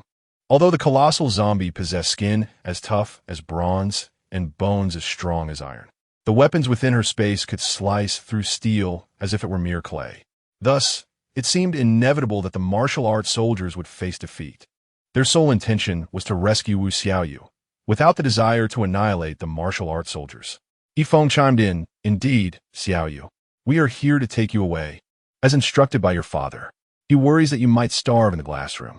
However, Wu Xiaoyu is ungrateful, seemingly possessed. Get lost, just go away. You don't need to concern yourselves with me. I want to be with my father. Chapter 70. Puppet Technique. Just as Wu Xiaoyu was screaming, Luo Chen thrust his large blade forward, piercing through the chest of the martial arts soldier. Captain! Father! Two cries echoed. Martial Captain, I'm sorry.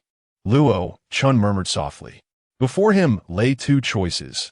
Either abandon Wu Xiaoyu and retreat, or slay the martial arts soldier and take Wu Xiaoyu away. Remembering the martial arts soldier's instructions, Luo Chen could only act with a heavy heart. Ah, you wicked fiends! Thick! Dark red blood began to drip slowly as Wu Xiaoyu in the glass room's eyes widened with fury, her body erupting with immense supernatural power. Boom! Boom! Boom! The tremendous energy shattered the glass room, sending shards and debris flying in every direction. This is bad. Wu Xiaoyu's body could not withstand such overwhelming force. Xiaoyu, cease at once. Lin Nian let out a startled cry. Such immense energy, equivalent to a third-level supernatural ability, wreaked havoc, inflicting damage upon them while simultaneously threatening to shatter Wu Xiaoyu's meridians. Inflicting harm upon the enemy while sustaining one's own injuries, a perilous predicament indeed. Suddenly, a fierce whirlwind erupted, drawing every object in the room into its tempestuous embrace. The formidable gale surged toward the corridor. Good heavens! We must flee. How could such colossal power reside within this young girl? Yang Wenkai shouted in alarm as he rushed forward, the wind stinging his eyes and causing him to stumble against the wall. Xiaoyu, please cease this at once. Yifeng cried out in desperation. At that moment, blood trickled from Wu Xiaoyu's 7 orifices. If this continued, she would surely meet a tragic end. Just as everyone was at a loss for what to do, a towering figure charged into the tempest, heading straight for Wu Xiaoyu. Bang! Bang! Wu Xiaobing was hurled away by the whirlwind, yet he remained undeterred, rising once more to sprint toward the room. Dad? As the storm subsided, the debris that had been swept up lay strewn across the floor. Wu Xiaobing reached Wu Xiaoyu and enveloped her tightly in his embrace. Witnessing this, everyone felt a tightening in their chests.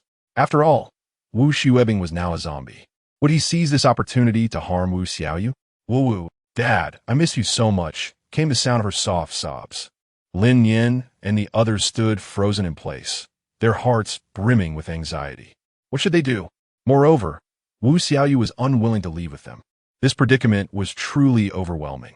After a few moments, Wu Xiaoyu's sobs ceased, and Wu Xiaobing slowly turned his head, his crimson eyes fixating on Luo Chen. In Lin Yan's eyes, gratitude was reflected. How could this be? The martial arts soldier was clearly a zombie. How could it possess human emotions? In the next moment, the martial arts soldier reluctantly released Wu Xiaoyu and violently shattered the wall. It fled. Wu Xiaoyu then fell unconscious. Young Wenjai inquiret, Tengu. Aren't you going to pursue it? Luo Chen gazed at the receding figure and slowly replied, No need to chase. Let fend for itself. Subsequently, Lin Nian lifted Wu Xiaoyu, and the group departed from Baiyan Mountain. On the plain, Luo Chen gazed at the unconscious Wu Xiaoyu and curiously asked, Lin Nian, what exactly is Xiaoyu's supernatural ability? It is spiritual power, or rather, her ability is control, commonly referred to as puppet mastery. Upon hearing this, Zhong Xiaobai leaned closer, intrigued. She can control zombies? Lin Nian nodded affirmatively. Based on Wu Xiaoyu's reaction, it was evident that she had long known of the transformation of Wu Xiaobing. Unwilling to accept this reality, she sought to remain by his side, thereby exerting control over him. Ultimately, Wu Xiaoyu lost control, nearly succumbing to madness. and Wu Xuebing broke free from her grasp. Regardless of whether Wu Xuebing retained any consciousness, their promise had been fulfilled. The mission at Baiyin Mountain was thus successfully accomplished. On the fourth day of the apocalypse, the number of mutated zombies surged, and many humans gradually awakened their latent abilities. Reborn individuals and those endowed with powers surged onto the streets, wielding weapons to combat the undead, scavenging for supplies, and vandalizing stores. Meanwhile, ordinary people could only huddle in their homes or vehicles, awaiting rescue. In the previous life, the government and national institutions had completely collapsed, offering no semblance of aid. The affluent and influential had long devised means to escape the urban chaos, seeking refuge in relatively safe mountainous regions or establishing makeshift shelters. These temporary sanctuaries were merely precursors to bases and did not provide genuine safety. In the early days of the apocalypse, the fortunate survivors who managed to escape possessed some supplies and wealth. However, upon venturing into the streets, they discovered that survival in this new reality was far more arduous than anticipated. Loved ones, friends, and companions who had escaped together either perished or transformed. At such a moment, people instinctively sought the warmth of companionship, gravitating towards larger shelters. The majority would willingly enter these havens, even if it meant surrendering all their possessions. Yet within a day or two, the leaders of these shelters would abscond with all the gathered resources, leaving behind a disoriented crowd. Such events have been recounted by a certain blogger on the airwaves, as he too had fallen victim to such deceit. However, this time was different. From the fourth day of the apocalypse onward, Lin Nian and Luo Chun divided into two teams, piloting rescue helicopters to search for survivors throughout Xinhai City's various communities. The rescued survivors were systematically arranged in a tent area for isolation. Any individual exhibiting signs of mutation would be swiftly neutralized by the guards. By the seventh day of the apocalypse, the first batch of survivors had completed their isolation and officially entered Linjia village. Luo Chun exhibited great leniency towards these survivors, distributing food daily without requiring any form of payment, which felt akin to paradise amidst the apocalypse. However, as the number of survivors swelled, Linjia village became overcrowded. The resources gathered in the early stages were rapidly depleting. If this continued, Linjia village would inevitably be overwhelmed by the influx of survivors. On the 10th day of the apocalypse, Luo Chun convened an urgent meeting. "What are your thoughts regarding the survivors?" he inquired. "This is not a rescue operation. It has become a breeding ground for parasites." After several days of observation, Luo Chun recognized that the pre-apocalyptic rescue model was ill-suited to the current circumstances. He did not voice any objections but listened quietly. In the future, the number of survivors will continue to increase, even if we possess emergency provisions. They will not sustain us for long. After all, one cannot merely consume without replenishing resources. Su Haoran, unusually in agreement with Guo Qianqian, spoke softly. Lin Nian nodded in agreement. Luo Chun inquired, "Do you have any good solutions?" Guo Qianqian replied coldly, "Cease the rescue efforts and shelter the survivors." "No." Luo Chun immediately countered, "We cannot halt the rescue." This was the very intention behind the establishment of the National Security Team by the director. Frustrated, Guo Qianqian retorted, "Then what do you propose?" They are on the brink of exhausting their supplies. They can scarcely concern themselves with the lives of others. Luo Chun pondered. There is a vast expanse of fertile land on the back mountain. We could have the survivors cultivate crops, thereby achieving self-sufficiency. We need only to endure for 2 to 3 months. Chapter 71. Land contamination. No one opposed this notion. The ability to grow food was undoubtedly the most favorable outcome. Every situation possesses dual aspects. In the apocalypse, many bases considered ordinary people a burden. The more individuals there were, the quicker resources dwindled. However, upon reflection, human labor is an indispensable asset in this world. With ample land, the greater the population, the more food could be cultivated, leading to increased yields. If this strategy were to succeed, the annual harvest of a single ordinary person could sustain 3 individuals. Thus, it indeed appeared to be a long-term solution. Since there are no objections, we shall commence implementation tomorrow. apart from the labor required to construct basic defensive structures. All survivors under the age of 14 and over 60 shall ascend the mountain. Guo Qianqian nodded. Yes, let the elderly and children be responsible for cooking. It would be a collective effort. Luo Chan firmly believed that no matter how daunting the task, with unity and determination, they could surmount any challenge. The first batch of crops had matured, and she had not been idle these past few days, entering the space every night to harvest the produce. Although time in the space was prolonged, she was but one person with two hands. Despite her speed, she could only gather a limited quantity of food. Lin Nian, she is now a true farmer, spending her days immersed in the fields, digging, raising pigs, fertilizing, irrigating, weeding, spraying pesticides, and harvesting. The tasks are endless. The work never ceases. At this moment, Lin Nian feels compelled to voice a thought. Who says having more people brings trouble? She would gladly welcome more hands to liberate her own. The next morning, the villagers of Linjia, numbering in the thousands, ascended the mountain with their hoes in hand. A grand procession. They toiled the earth, cultivating and planting with fervor, fully aware that idleness would find no sustenance in any corner of the world. As ordinary individuals, their worth dictated their survival. The day slipped away in the blink of an eye. Seeds were sown, awaiting the moment they would sprout, flourish, and bear fruit. Yet, that night, Lin Nian was still occupied within the space. Ah, help! A piercing scream rent the night air, causing Lin Nian to startle and promptly exit the space. Woof, woof, woof. Help, help! There's a monster. A cacophony erupted, mingled with cries for assistance. Upon hearing this, Lin Nian's heart tightened, and she quickly opened the door. In the distance, thick, robust vines surged forth like colossal serpents, racing through the darkness. The speed of these vines was astonishing. Wherever they passed, houses collapsed, the earth cracked, and chaos ensued. What on earth is this? Lin Nian's complexion changed dramatically. She had never witnessed such a bizarre scene. Suddenly, a piercing scream echoed through the air as a survivor was ensnared by a vine, swiftly dragged away. Quick, run! They urged. A monster! There's a monster! The villagers, gripped by panic, scattered in all directions. Lin Nian took a deep breath, gripping her spear tightly as she charged towards the vines. She could unleash a fiery assault, yet the vines were ensnaring the villagers, and such an attack would likely harm them.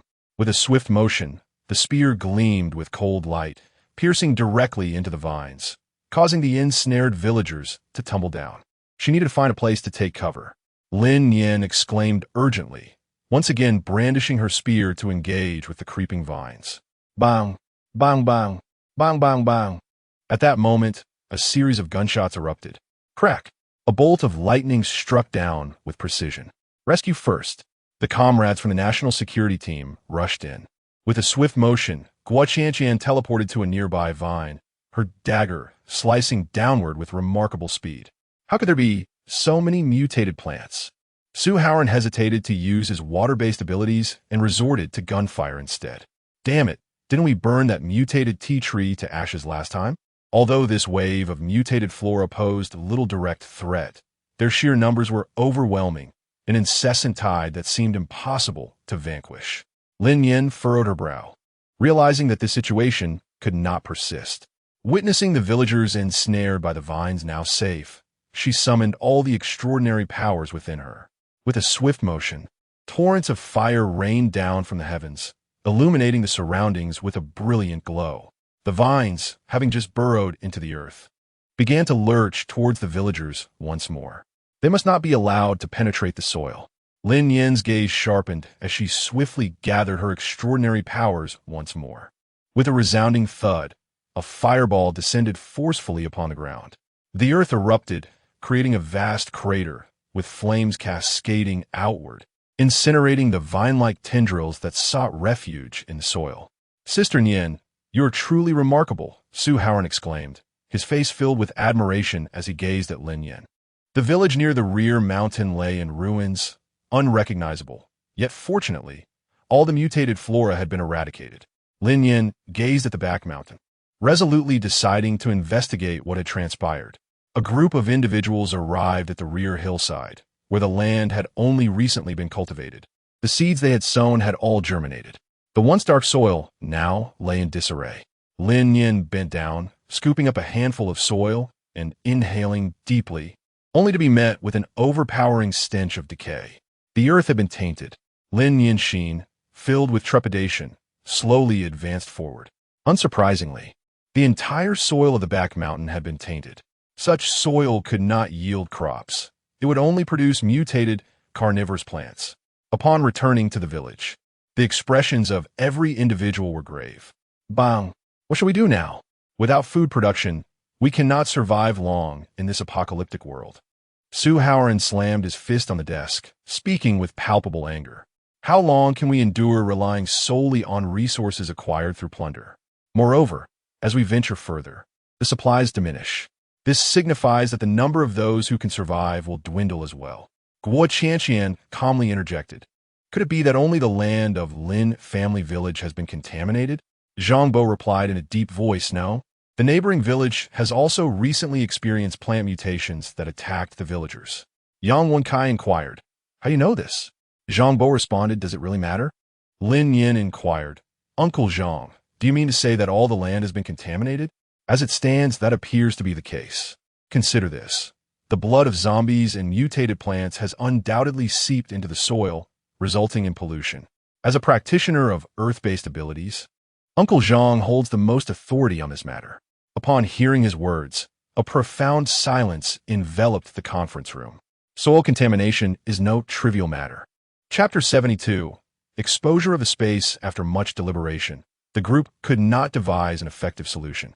They were left with no choice but to cease all agricultural activities. As anticipated, in the ensuing days, during numerous rescue missions, they encountered mutated plants. This serves as irrefutable evidence that the entire nation's land has been thoroughly tainted. The ramifications of this are far more severe than those of water resource pollution. With no agricultural yield, the survivors across the globe will inevitably face a crisis of food scarcity. Half a month into the apocalypse, most residents of the city had fled the urban areas. Some had joined other bases, while others remained perpetually on the run. In Linjia village, the looming crisis of food scarcity had become increasingly dire. In a community of thousands, even if each person consumed merely one meal of plain rice daily, the depletion of resources was staggering. If this trend continued, soon they would be unable to afford even kanji. In the conference room, Su Haoran expressed his anxiety fervently. A flicker of unusual emotion crossed Guo Qianqian's eyes as she suggested, perhaps we should retreat. In her possession were still some supplies, sufficient for her alone, or perhaps a handful of others to endure for 2 or 3 years. She could not be deemed selfish. After all, one must prioritize their own survival in dire circumstances. In such a situation, it was simply untenable to sustain so many lives. Self-preservation took precedence. Zhong Xiaobai wavered, stating, Captain, I concur with Guo Qianqian's perspective. At this rate, we will perish from hunger within a month. Upon hearing this, Luo Chen's lips pressed tightly together, his expression grim. Was all their prior effort destined to be in vain? What then was the purpose of their mission to rescue survivors? Had they foreseen such an outcome? It would have been better to allow those individuals to fend for themselves rather than abandon them now. 1 minute later, Guo Qianqian, growing impatient, remarked, Captain Luo, you need to make a decision. We are endowed with abilities that should allow us to thrive in this apocalypse. Survival should not be an issue for us. Are you truly willing to let those people drag us down, even to the point of our demise? She retorted vehemently. Luo Chun, feeling overwhelmed, replied, no one is forcing you to stay. Fine, let it be known that I am foolish for wanting to endure this suffering alongside you. I could leave, couldn't I? Guo Qianqian shouted in frustration. As tensions escalated, Lin Nian interjected calmly. Enough, let us cease this bickering. I will devise a solution regarding the land. Guo Qianqian's ire flared anew, targeting Lin Nian. What can you possibly propose? At this, Su Haoran stood up defiantly, his protective instincts ignited. Guo Qianqian, why are you yelling at Nian? She has done nothing to provoke you. Guo Qianqian's anger diminished significantly, and she begrudgingly sat back down. In truth, Lin Nian had already conceived a few ideas and gently urged, let us endure for a few more days. I will find a way. Despite the collective skepticism, the group nodded in reluctant agreement. Upon exiting the conference room, Lin Nian promptly headed towards the back mountain, unaware that several followers trailed behind her. As she examined the soil once more, her brow furrowed increasingly. This earth was indeed unsuitable for cultivating food. Suddenly, with a swift motion, everything changed. Lin Nian vanished in a thin air. Oh no! Where did Sister Nian go? Upon witnessing this, Su Haoran, who was hiding at a distance, exclaimed in shock. Luo Chun, with a puzzled expression, surveyed the surroundings. Vanished in a thin air? Where has Lin Nian gone? Guo Qianqian was taken aback for a moment before speaking. I didn't expect Lin Nian to be so deeply concealed. Su Haoran turned, puzzled. What do you mean? Country bumpkin. Lin Nian possesses a space, and it is one capable of accommodating living beings. That is an extraordinary space, Guo Qianqian explained with a hint of envy. Although her own space was sufficiently vast and endowed her with the ability to teleport, it could not harbor living creatures. It was merely a mobile storage warehouse. In comparison to Lin Nian's space, hers paled in insignificance. Su Haoran quickly grasped the implication. Then, did Lin Nian bring our weapons from that space? Guo Qianqian shot him a glance of disdain. What do you think? Is there still a place to manufacture cold weapons? Besides, those weapons clearly bear the marks of age. Luo Chun. Of ancient origins? Guo Qianqian had not mentioned it, but he had yet to notice. The batch of cold weapons that Lin Nian produced was composed of materials identical to those of the cold weapons she had previously had Yang Wenkai appraise. Several minutes later, a swift sound pierced the air. Lin Nian reappeared at the original spot, as if she had never left.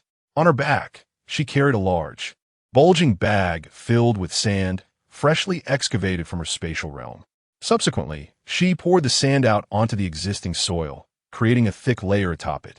In the next moment, a vibrant green corn seedling appeared in her hands. She wished to experiment, covering the soil on the back mountain with the sand from her space to ascertain whether it could facilitate the plant's normal growth. If successful, it would be ideal. If not, she would have to laboriously cultivate crops on a larger scale within her spatial realm. Just as Lin Nian bent down, she suddenly sensed a presence. Who could it be? A sharp command rang out. Lin Nian turned around, scanning her surroundings with vigilance. Nianjia, called out Lin Nian. In the next moment, several familiar figures emerged. Upon seeing them, Lin Nian awkwardly glanced at the corn seedling in her hand. Oh no, the secret was exposed. It was too late to hide now. Nianjia, I'm here to help you. Su Haoran stepped forward, snatching the seedling from Lin Nian's grasp, squatting down to dig the soil and plant it. Do you even know how to plant? You're all over the place. Guo Qianqian scolded as she ran towards Su Haoran. Luo Chun stared intently at Lin Nian. Is this the solution you envisioned? Lin Nian nodded slightly, surprised to discover that there was actually sand in your space. Lin Nian, her space resembled a vast desert. What significance did the sand hold? Beneath it lay ancient weapons. Nianjia, I've planted them well. Allow me to water them. In no time, Su Haoran had successfully sown the corn seedlings, pouring a stream of water directly onto the sandy soil. Should the plants undergo mutation, they would flourish rapidly upon receiving water. However, the water was absorbed by the sand, and the corn seedlings exhibited no discernible changes. Su Haoran's expression brichten et Nianjia. Has it succeeded? Are you foolish? In just a few minutes, can anything be discerned? We must at least wait until nightfall, Guo Qianqian retorted coldly. Undeterred, Su Haoran squatted beside the corn seedlings. Humph. I shall remain here to await the outcome. To validate Lin Nian's notion, Su Haoran spent a full night on the back mountain. The following morning, Nianjia, it has worked. Su Haoran's jubilant shout echoed throughout the village, nearly prompting the sound of drums and gongs. Soon, a crowd gathered on the hillside. Chapter 73. The rescue radio, the corn seedlings, having survived the night, had not mutated but had slightly grown. This was a beacon of hope for everyone. They surrounded the tiny plant, their gazes fixed upon it with unwavering attention. Indeed, it hasn't mutated, it is thriving. Should we encircle it for protection? A key subject must be safeguarded and monitored vigilantly. Another day passed, and the corn seedlings continued to show no signs of mutation, growing robustly. The oppressive atmosphere in the village gradually lifted, and all awaited with bated breath. As the sun set, Lin Nian walked through the village with Luo Chun. Regardless of whether the back mountain can yield crops, the defensive works of Linjia village must not cease. Lin Nian gently reminded. Lin family village does not belong to him alone. It is a shared sanctuary, particularly for Lin Nian, who regards it as her maternal home. In terms of fortifications, they have only reinforced the perimeter with barbed wire and connected it to a high-voltage power supply, which currently keeps the zombies at bay. However, such defenses are insufficient for long-term habitation. Lin Nian pondered for a moment. Establishing a control room in the village, allowing Yang Wenkai to connect the radio, local area network, and surveillance cameras. It was imperative for them to comprehend the situation outside. As for defensive structures, a buffer zone could be constructed behind the barbed wire, equipped with traps within it. Thus, even if the zombies breached the barbed wire, the traps and buffer zone could withstand an assault for a while. Regarding the village's construction, she entrusted him to manage it. In her previous life, a blogger on the radio had mentioned that his established base included a buffer zone. On one occasion, when his base faced a horde of zombies, the traps in the buffer zone played a significant role. Upon hearing this, Luo Chen nodded in agreement. Everything was progressing in an orderly manner. 1 month into the apocalypse. For half a month, Lin Nian busily transported sand and soil, covering the entire contaminated earth of the back mountain. Subsequently, the villagers ventured to the back mountain once more, attempting to cultivate crops again. This time, no unforeseen incidents occurred. Among all the lands in the world, it seemed only the back mountain of Lin family village could yield crops. At this point, they remained unaware of the immense value of this back mountain. With the villagers cultivating food, Lin Nian ceased expanding the arable land and instead transformed the entire barren expanse into a grassy meadow. She intended to establish a grand livestock farm, simplifying her efforts without the need to toil in the fields. As for the supervision of the poultry, that task was left to the local stray dog. Lin Nian named it My-Z within space. Lin Nian constructed a wooden cabin against the mountainside, adjacent to a cascading waterfall, amidst verdant hills and crystal-clear waters, creating a picturesque scene. Seated before the cabin, she brewed tea by the fireside, surveying her domain, where lush grass carpeted the ground and flocks of chickens and ducks roamed freely. Such days were undeniably delightful. A month had passed, and within her space, the chickens and ducks had laid eggs, which hatched into a lively brood of chicks and ducklings. Her realm could accommodate this burgeoning life, indicating that while there were limitations on the number of living beings allowed into her space, once they entered, their proliferation was unrestrained. Thus, her farm would continue to expand. At that moment, the loud call of Yang Wenkai echoed through the air. Lin Nian hurriedly exited the space. Knock, knock, knock. Lin Nian, are you there? Yang Wencai's anxious voice echoed from outside the door. Ever since the control room was established, Yang Wenkai had been spending all his time inside, rarely venturing out. Lin Nian was filled with confusion. Even if there was a distress signal, he ought to inform Luo Chen first. Why would he come to seek her out in person? Yang Wen then spoke up. It is a distress signal issued by Xinhai University. I recall that both you and Zhong Xiaobai are affiliated with Xinhai University. Do you wish to go? Upon hearing this, Lin Nian did not ponder for long and nodded. Let us go and take a look. What about Luo Chen? He noticed you were resting, so he did not summon you. Lin Nian. He wished for Lin Nian to rest more, which is why he refrained from calling her.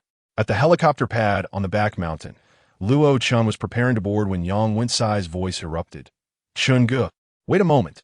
Luo Chen turned around and immediately spotted Lin Nian, her gaze displeased as she glared at Yang Wenkai. This person is truly meddlesome. Lin Nian, why don't you take a little more time to rest? Lin Nian smiled and inquired, aren't we headed to the school? Let me guide you. Before the apocalypse, both Lin Nian and Shun Mingqi were students at Xinhai University, a place she knew intimately. Buzzing sounds filled the air as the helicopter approached.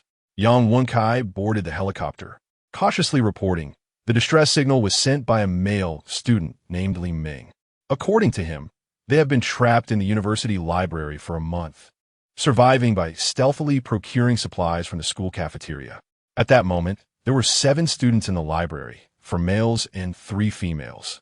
As for other areas of the university, he could not ascertain if any survivors remained. Upon hearing this, Lin Nian nodded and remarked, "Indeed. The cafeteria is adjacent to the library. Given the large student population, it is plausible that they have managed to survive by pilfering from the cafeteria." The dome-shaped library provided a suitable landing spot for the helicopter on its rooftop. This rescue mission should not prove too arduous. Luo Chen added, "Regardless, we must investigate.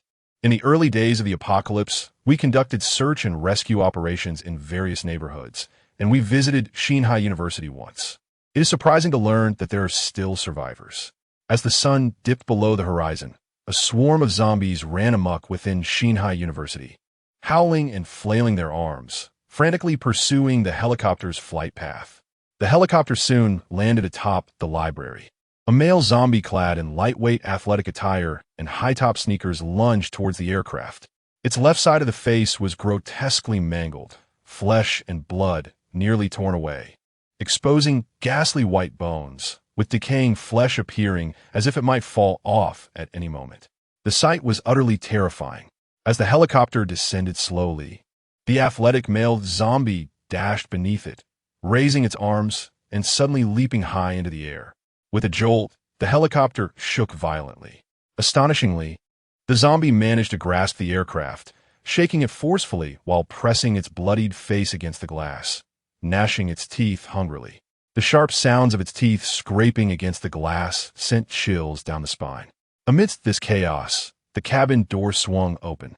With a resounding bang, Guo Qianqian raised her gun and shot the zombie in the head, the bullet piercing through its left temple. Instantly, a thick, viscous liquid splattered against the glass. Chapter 74, Level 3 of Space. Boom! The helicopter descended onto the rooftop, instantly reducing the zombie to a pulpy mass. At that moment, the other zombies on the terrace howled and surged forward. Lin Nian, perplexed, remarked, "If the rooftop has fallen, then surely the library has also been breached? There are zombies on the library's rooftop. They could not have leaped up there, but must have broken through from the top floor via the staircase." Yet, Yang Wenkai clearly stated that the person in distress is within the library. Luo Chen replied gravely, "Let us first eliminate these zombies." As his words echoed, several blinding bolts of lightning struck the rooftop. Immediately thereafter, a torrent of water erupted forth. The zombies on the rooftop trembled violently, their advance abruptly halted. A pungent scent of charred flesh enveloped the air. Without Lin Nian's intervention, the combination of water and lightning abilities swiftly annihilated the zombies on the rooftop. A noxious black smoke billowed, leaving behind a scene littered with the charred remains of the undead. Bang, bang, bang. "Brother Chun, the iron door to the rooftop has been locked from the outside." Yang Wenkai rushed to the door, shaking it vigorously, but it would not budge. "Lin Nian, come quickly." At the same moment, Guo Qianqian approached the water tank on the rooftop and gasped in horror. Behind the enormous tank lay a gruesome sight. The ground was soaked with dried blood. Scattered about were shattered bones, tangled hair, bits of flesh, and broken fingernails. "This is..." Yang Wenkai said, a look of fear spreading across his face as he recoiled several steps. Lin Nian spoke in a hushed tone. "These are the unfortunate souls consumed by the horde of zombies. Typically, if someone is bitten and succumbs to the infection, they will undergo a transformation. However, if they encounter a ravenous group of zombies and are devoured before they can mutate, such a scene will ensue." Reflecting on the locked iron door, the answer became evident. This individual had lured the zombies from the library to the rooftop, while his companions had secured the iron door from the outside. In this manner, the library was rendered temporarily safe. Upon grasping the entire situation, Yang Wenkai felt a profound respect. He truly was a figure worthy of admiration, sacrificing himself for the sake of others. Yet, Lin Nian found herself perplexed. Could there truly exist such selfless individuals in this world? "Let us descend first," she suggested. Luo Chen approached the iron door and forcefully kicked it open. With a resounding crash, the door collapsed. "Let us search floor by floor," he declared. After checking his equipment and turning on his flashlight, he began his descent. 7th floor, secure. 6th floor, secure. 5th floor. Suddenly, a pale zombie face loomed before them at the safety door. A female zombie clad in a strappy dress was violently battering the door to the safety passage. The safety door was locked, leaving only a narrow gap. Thud, thud, thud. This zombie seemed to have been trapped in the safety passage for quite some time, as bloodied handprints covered the glass of the door. Upon sensing the presence of the living, her crimson eyes sparkled with excitement, intensifying her frantic assault. Another trapped zombie. Yang Wenkai murmured softly. Should we enter? Just then, Lin Nian detected faint sounds from below, as if someone were speaking. In the next moment, she turned and descended further. There are survivors downstairs. Yang Wenkai, filled with skepticism, hurried after her, asking, Lin Nian, how do you know this? Lin Nian. Of course it was heard. She does not possess the powers of clairvoyance, so it cannot be something she saw. On the 4th floor of the library, the security door remained firmly locked. However, faintly, one could discern sounds emanating from within. It resembled the sound of a quarrel. Bang, bang, bang. Is anyone there? Open the door. We are the rescue team. In the next moment, Yang Wenkai struck the security door with considerable force, and the sounds from within abruptly ceased. Lin Nian chided softly, What are you doing? Yang Wenkai turned with an expression of innocence. I'm trying to get those inside to open the door for us. Otherwise, how shall we enter? Guo Qianqian rolled her eyes in exasperation. Are you foolish? Such loud noises will attract the zombies. Before Guo Qianqian could finish her warning, the stairwell echoed with the chilling growls of the undead. Following that, a cacophony of disordered footsteps approached. The zombies below, drawn by the resounding thuds against the door, began to rush toward the 4th floor. Guo Qianqian exclaimed in anger, What a useless teammate. Hurry and think of a way to open the door. Yang Wenkai muttered in dismay. But the zombie locked upstairs is also banging on the door. Why hasn't Tia attracted any of them? That is entirely different. The zombie does not emanate the scent of the living. Even if it draws some zombies, they would soon lose interest. We, however, are food, Guo Qianqian explained impatiently. The tremendous noise would indeed capture the zombies' attention, while the scent of the living in the air would incite their frenzy. Just then, a shadow darted up the stairwell with remarkable speed.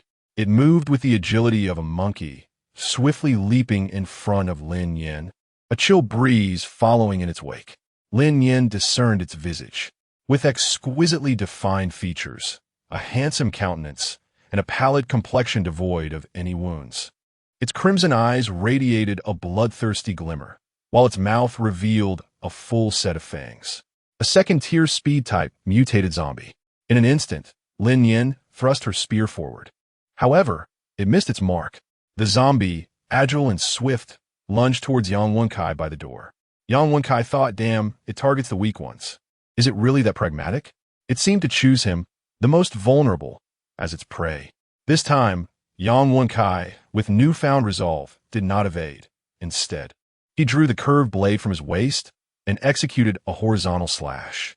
The curved blade, a gift from Lin Nian, struck with precision. A soft thud resonated as the blade cleaved into the zombie's forehead, lodging itself within the crevice of its skull. Black blood sprayed forth, and the zombie's forward momentum abruptly halted. The onlookers were taken aback, marveling at the accuracy of the strike. The zombie lay there, eyes wide open in death. A second-tier mutated zombie had been unexpectedly slain by an ordinary man. If its fellow zombies were to witness this, they would surely be left in disbelief. Yang Wenkai stoat momentarily stunned. Was it truly this simple to vanquish a zombie? Unbeknownst to him, the ease with which he had dispatched the creature was due to the exceptional nature of the curved blade he wielded. Suddenly, the blade trembled violently in his grasp, propelling the lifeless zombie away. Amidst the splattered blood, a glimmering crystal core soared through the air, heading straight for Lin Nian. Lin Nian instinctively extended her hand to catch it, and in an instant, the crystal core vanished from sight. Suddenly, Lin Nian felt as though something within her body had erupted. The crystal core was absorbed by the space, leading to an elevation of the spatial realm. Lin Nian's abilities had ascended to the 3rd level. This time, the energy surged through her meridians and flowed smoothly into her dantian. In an instant, the transformation occurred. Lin Nian, have you leveled up? Guo Qianqian whispered, while the others gazed at Lin Nian with skepticism. Just moments ago, A flash of light had flickered, and Lin Nian's aura had become significantly more robust. Is it possible for a supernatural being to upgrade in such a brief span of time? Suddenly, a horde of zombies surged up the staircase, a relentless tide blocking the entire stairwell. Luo Chun, you open the door first. With no time for explanations, Lin Nian positioned herself at the staircase entrance and unleashed a torrent of scorching flames. The third-level fire was immensely powerful, akin to an inferno of 1,000 degrees. Anything caught in its embrace would be reduced to ashes in an instant. Meanwhile, in the safety corridor, no one emerged to unlock the door, leaving Luo Chun with no choice but to force it open. Let us go. He kicked the safety door open and was the first to rush inside. Upon hearing Luo Chen's voice, Lin Nian extinguished the flames, her gaze sweeping over the room, revealing a flicker of disappointment. Despite vanquishing numerous zombies, not a single crystal core had dropped. This door is still functional. Once everyone had entered, Guo Qianqian retrieved a heavy iron chain and secured the safety door once more. The fourth floor of the library housed the administrator's lounge and office. The dimly lit corridor featured tightly shut doors on either side as the group cautiously advanced forward. Suddenly, Lin Nian detected a faint sound of breathing emanating from ahead. Lin Nian cast a glance towards the crowd. With a resounding thud in the next moment, Luo Chun swiftly advanced a few steps and forcefully kicked open the door to the staff lounge. Simultaneously, a heavy baseball bat descended from one side of the room. Luo Chun nimbly evaded and seized the bat, yanking it with great force. A disheveled man was violently pulled out, crashing to the ground. In an instant, a gleaming machete poised itself precisely against the man's nape.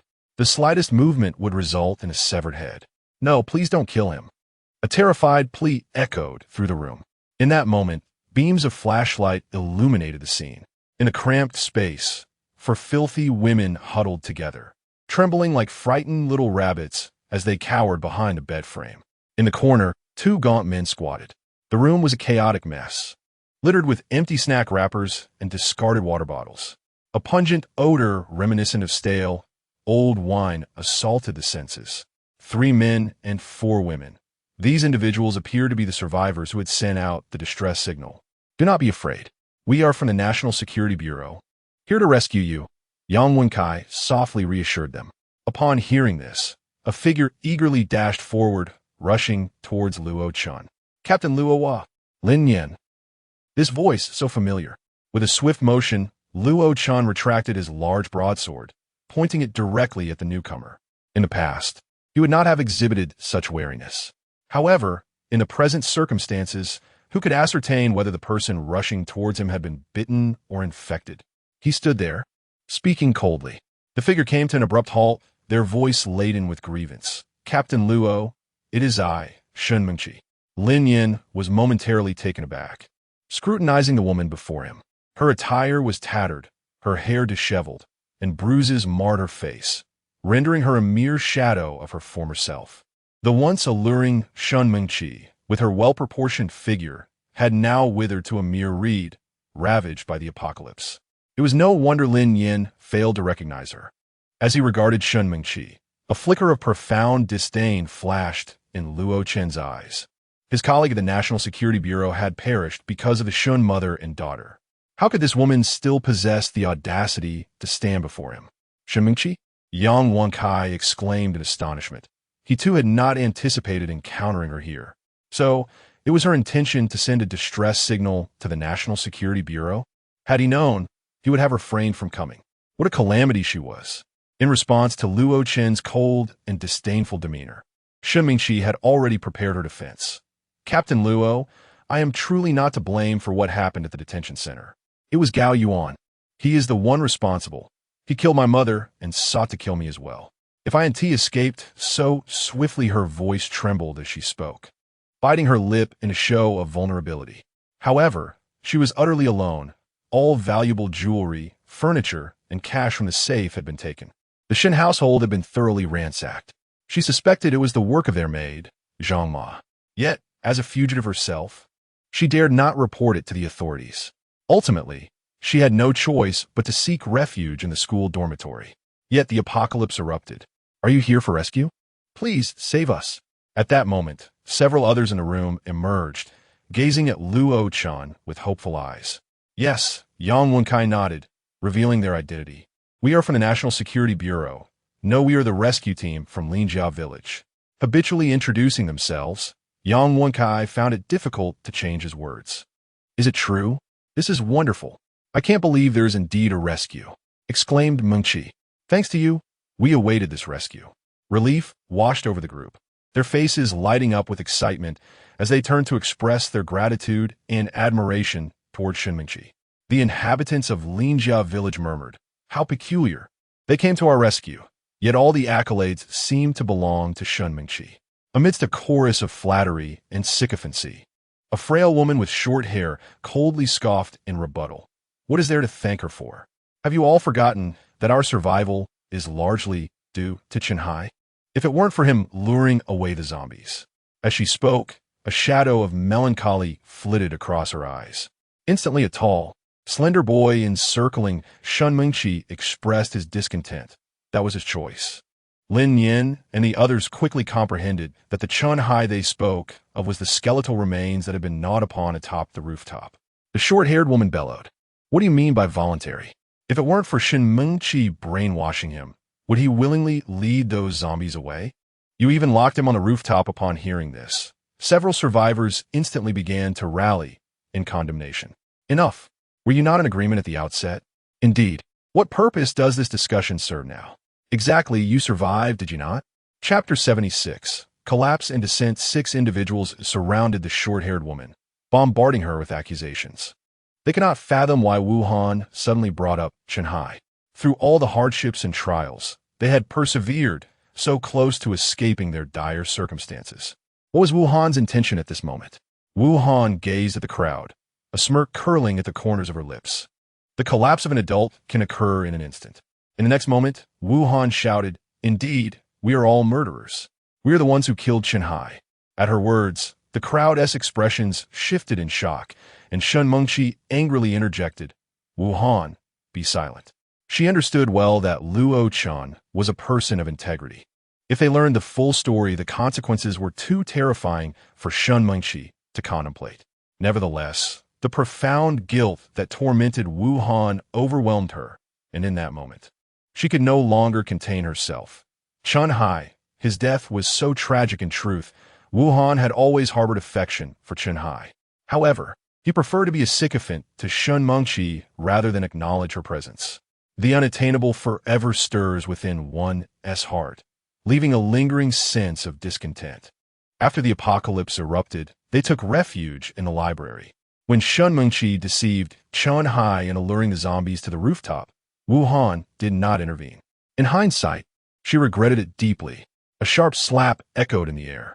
Shenmingqi turned, striking Wuhan with a backhand, seizing her collar, and venomously warned, "Shut your mouth. If we can't escape, do you believe I want to feed you to the zombies?" Nearby, another girl, trembling, tugged at Wuhan, her eyes pleading, "Wuhan, please stop talking." Su Haoran then derisively remarked, "What a bunch of miscreants. So, have you all conspired?" The next moment, her dark eyes widened in shock as she exclaimed, "Lin Nian." Each time Luo Chen appeared, Shenmingqi's gaze was solely for him. Thus she failed to notice the others behind him. Lin Nian donned a crisp and efficient combat uniform, her long hair elegantly coiled atop her head, exuding an aura of vibrancy and elegance. Yet, when she met Lin Nian's gaze, Shenmingqi's eyelids fluttered, and she instinctively averted her eyes. For the first time, Shenmingqi felt a pang of inferiority in Lin Nian's presence. Bereft of her parents' protection, she felt utterly insignificant. Her life had been fraught with hardship. Why should it be so? Why did Lin Nian seem to thrive while she languished? It was evident that Lin Nian was not more beautiful than her, nor was she more intelligent.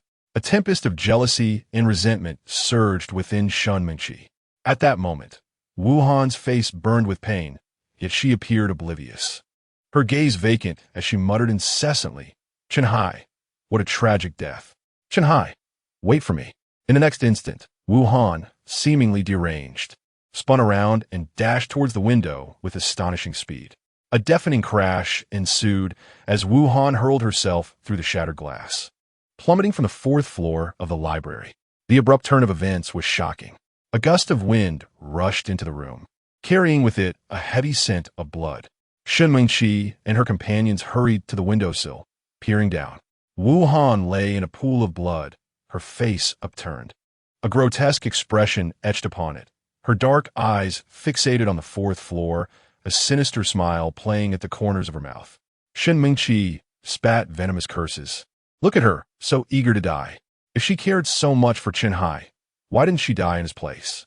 Mingqi, stop it, came a shout.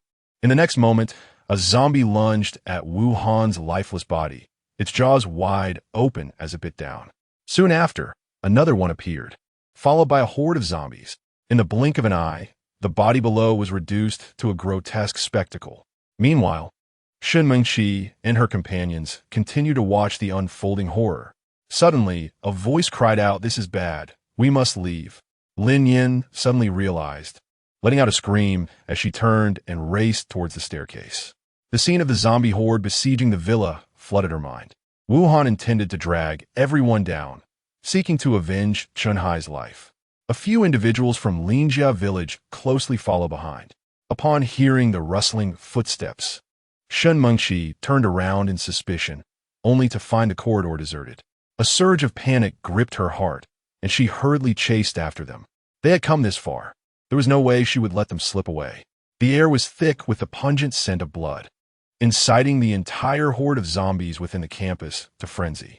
Swarming like a tide, the ravenous undead surged toward the base of the library.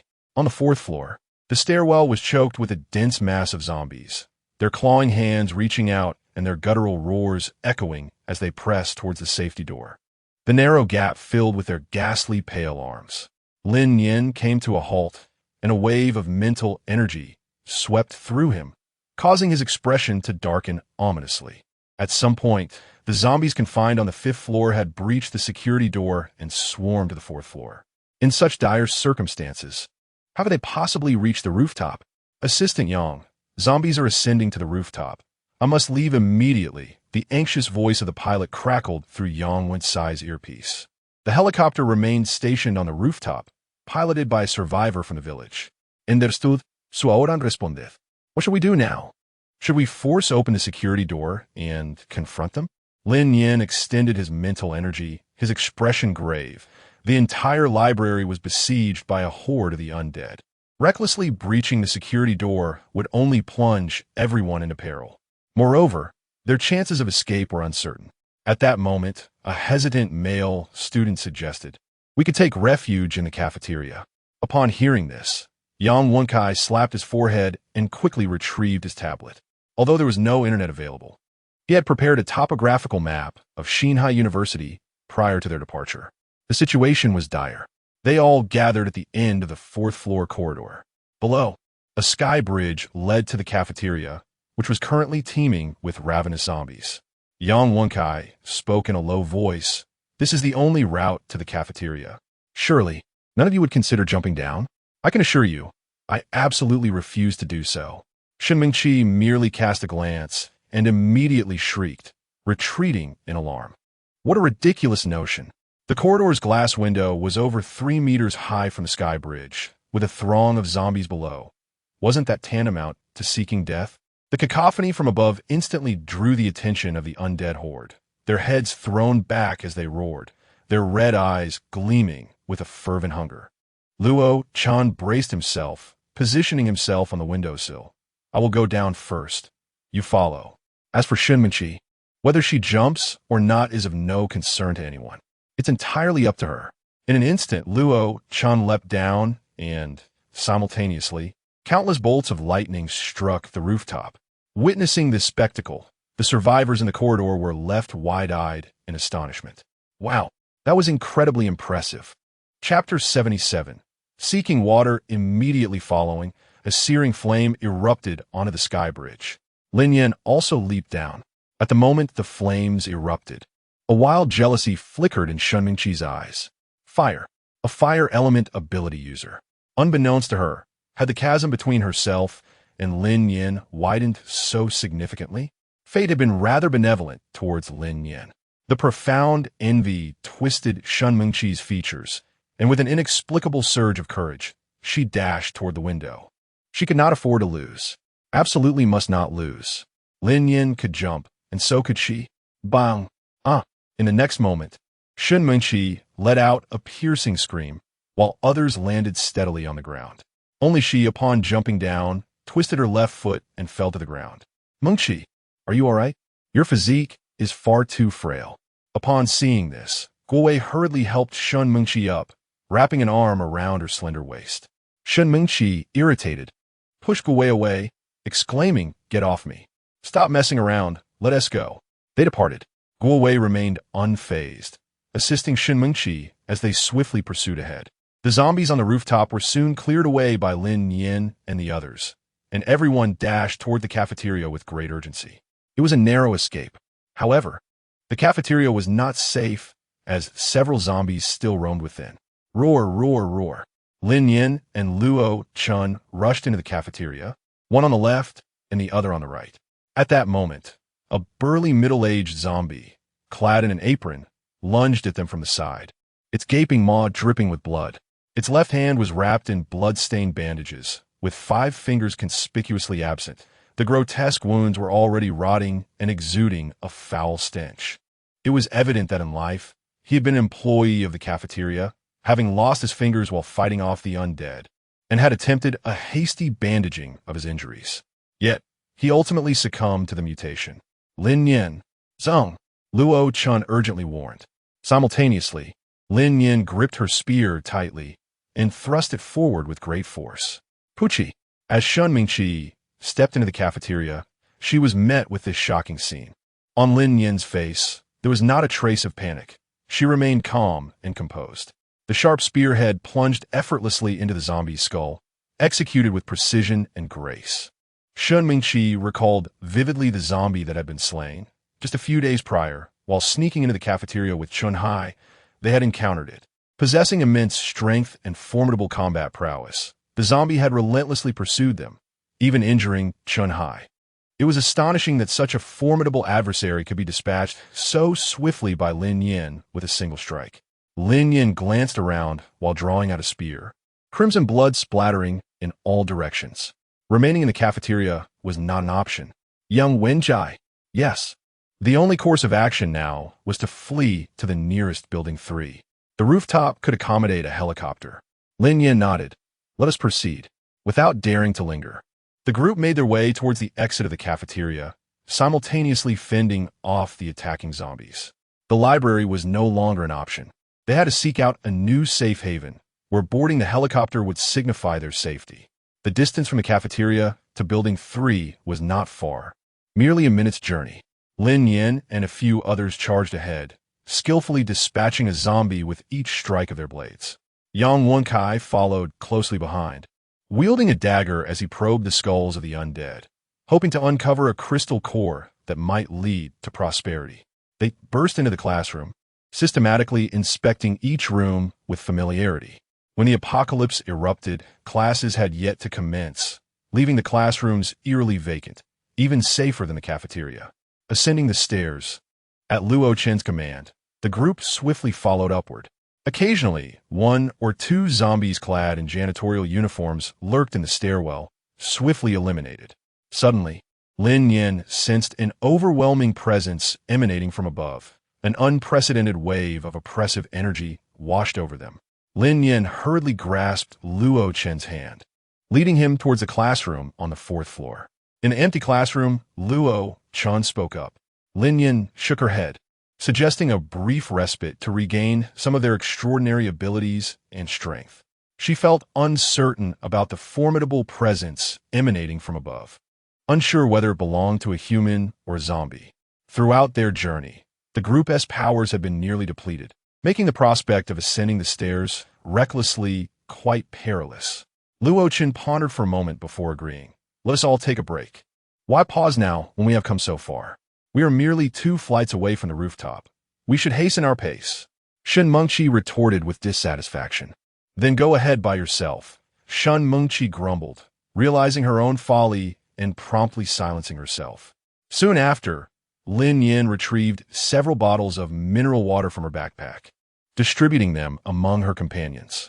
Guo Qianqian accepted a bottle and, upon twisting the cap, her expression turned to one of confusion. Lin Nian, this water? She asked cautiously. Wow, it's refreshingly sweet, incredibly thirst-quenching. Sister Nian, what kind of water is this? Su Haoran exclaimed, gulping down a generous mouthful with evident delight. He had never tasted such exquisite mineral water before. Hearing this, Guo Qianqian felt a twinge of doubt, but seeing the others partake, she decided to set aside her reservations. I am indeed parched. It's truly delightful, reminiscent of the spring water from my childhood. After savoring a sip that soothed her throat, Guo Qianqian praised it, tilting her head back for another few swallows. Lin Nian, these waters were drawn from the waterfall of the space, capable of swiftly replenishing both stamina and supernatural abilities. And they possess a delightful taste. Could we have a sip? Guo Wei licked his cracked lips and approached softly to inquire. The other individuals gazed eagerly, sharing the same yearning for water. Su Haoran, harboring no fondness for their actions, naturally refused to share his water. If they desired a drink, they could seek it out themselves. Su Haoran, what are you being so arrogant about? It's merely water, isn't it? There's plenty of it in the restroom. Tap water is perfectly drinkable, Shen Mengqi retorted, her face contorted in displeasure as she pulled Guo Wei out of the classroom. The remaining four exchanged glances, uncertain. In the restroom, the faucet sputtered forth a stream of foul-smelling, orange-red water. Bang! Shen Mengqi, exasperated, pounded the faucet, her eyes brimming with indignation. Mengqi, it's all right. It's likely that the faucet hasn't been used in ages and has rusted. This water is undrinkable, Guo Wei gently advised from the side. Leave me alone. It's all your fault. Even a sip of water is denied to me. Shen Mengqi forcefully pushed Guo Wei away, her voice choked with frustration. In an instant, Guo Wei's eyes dimmed. Before the apocalypse, Shen Mengqi was the campus belle, sweet and enchanting. With a prestigious background and serving as the vice president of the student council, she was indeed Guo Wei's dream goddess. However, the events following the apocalypse had left him utterly disheartened. Then I shall wait here. I'm leaving now, Guo Wei said weakly, turning to depart. Guo Wei, don't go. I'm sorry. It's my fault for being so angry. In the next moment, Shen Mengqi turned around and tightly embraced him. At this juncture, she could not allow Guo Wei to slip away. With the goddess taking the initiative to embrace him, Guo Wei's heart softened immediately. Mengqi, hold on a little longer. Don't be willful. Once we escape, I will definitely find you water. All right. Shen Mengqi nodded obediently, her eyes filled with warmth, creating an intimate atmosphere. The two were blissfully unaware of the impending danger. Chapter 78. The prison of space, a chilling gust of wind swept through, causing Shen Mengqi to shudder involuntarily. She felt an unsettling chill at the top of her head. In the next moment, she lifted her gaze, her eyes widening in terror. A female zombie clad in a white dress hung upside down from the ceiling like a bat, slowly parting her lips as two pale arms lunged swiftly toward Shen Mengqi's head. Shen Mengqi's heart raced. She wanted to scream, but found herself voiceless. With a swift motion, she shoved Guo Wei aside and darted out of the restroom, screaming as she ran. There's a zombie! Guo Wei, perplexed, turned his head. Meng-Chi. A piercing roar echoed.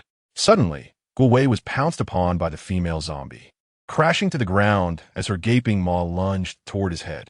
Crunch, crunch. The zombie's teeth were ensnared by a steel wire brace, and as she bit down, it ensnared tufts of black hair and bloody shreds of scalp. Help me.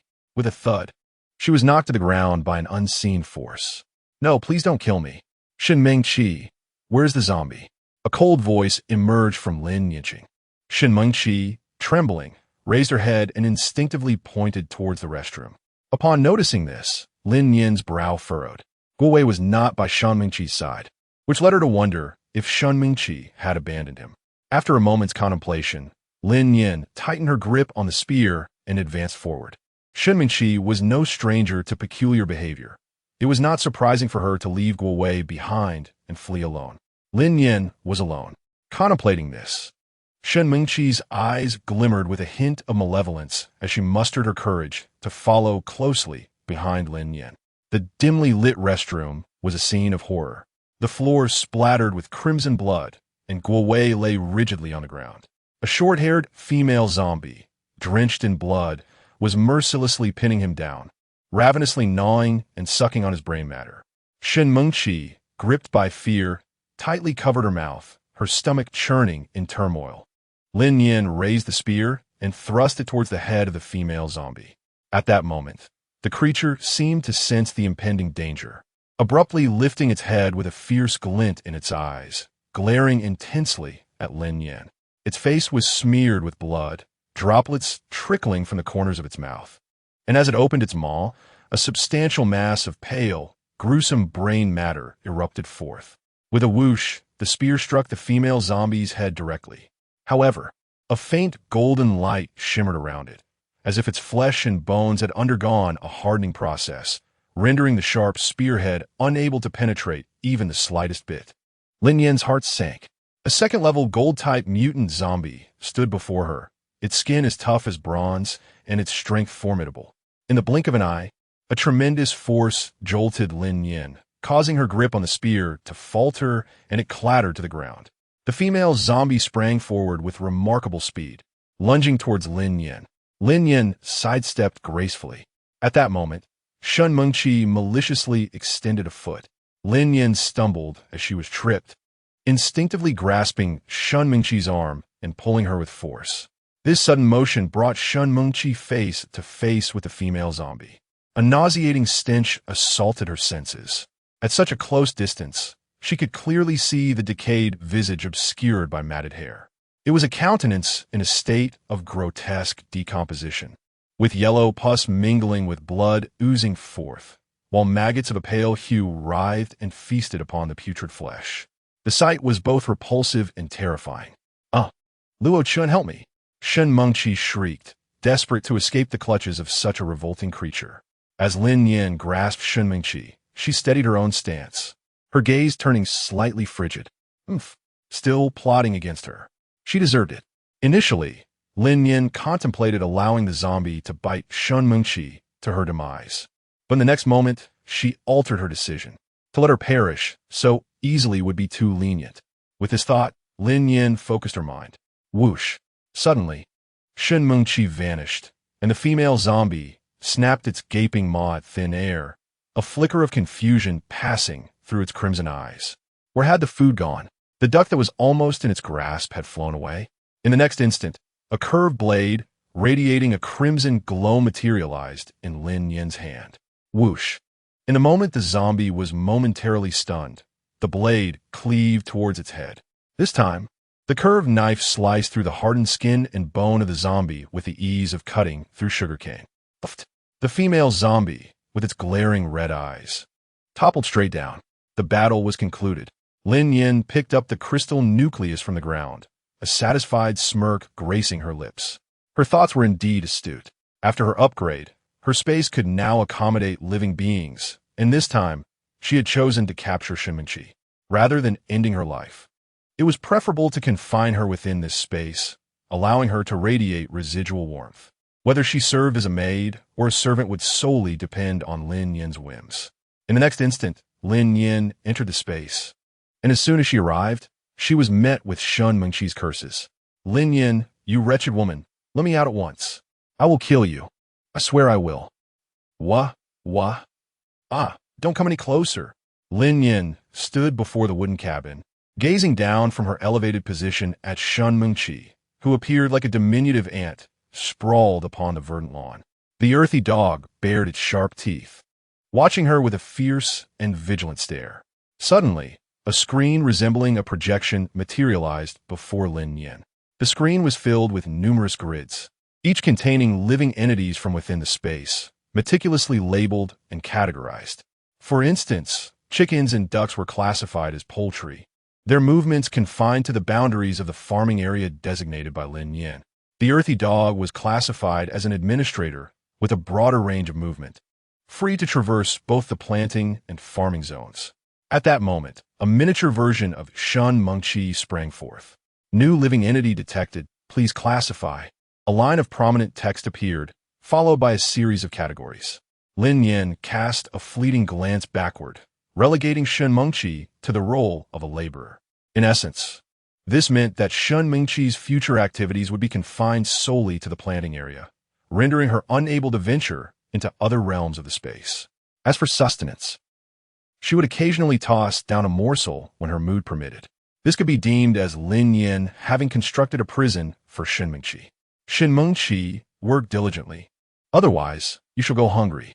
A whisper drifted across the horizon, causing Shen Mengqi to frantically scan her surroundings, shouting in desperation, Lin Nian, what on earth do you intend to do? Let me out. Lin Nian exited the space. As for Shen Mengqi within that realm, she would be gradually educated in due course. Having been confined within the space, Shen Mengqi would never again see the light of day in this lifetime. Just at that moment, a deafening roar erupted from above, causing the ground to tremble violently. Lin Nian's gaze sharpened, and she swiftly darted out of the restroom. With a resounding crash, the restroom on the 4th floor collapsed dramatically. All of this transpired in the blink of an eye. A cloud of dust billowed upward, and countless fragments fell, transforming the 4th floor restroom into a heap of rubble. Amidst the debris, a towering figure emerged. Chapter 79. Level 3 Zombie. A deafening roar erupted, accompanied by a sudden gust of wind that swept away the dust swirling around. A colossal zombie stood atop the ruins, its visage grotesque, with crimson eyes filled with ferocious wrath.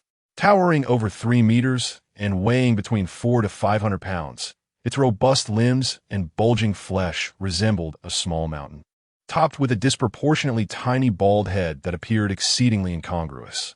An overwhelming aura of pressure emanated from its being. Lin Nian. Before her stood a colossal zombie, the embodiment of the danger she sensed. Remarkable. The giant zombie did not immediately attack the group. Instead, it lowered its gaze towards the female zombie, trapped beneath the rubble. A mournful roar erupted. The crowd. Has this giant zombie attained sentience? It seemed to be calling out to the female zombie. How peculiar. Wasn't it said that zombies were mindless creatures, devoid of awareness? How could this be? With a growl, it sniffed the air, its crimson eyes locking onto Lin Nian, a glimmer of resentment flickering within them. It longed to peel her skin, shatter her bones, and devour her brain. In an instant, the colossal zombie lunged towards Lin Nian, causing the ground to tremble and debris to scatter. This is bad, run. Su Haoran felt an unprecedented terror coursing through him and shouted as he turned to flee. Lin Nian gripped the curved dagger tightly, charging toward the colossal zombie rather than retreating. There was no escape. To reach the top floor, it was imperative to vanquish the enormous creature before her. Moreover, its earlier gaze had conveyed everything. It would not allow them to leave. With a swift motion, a flash of crimson light surged forth.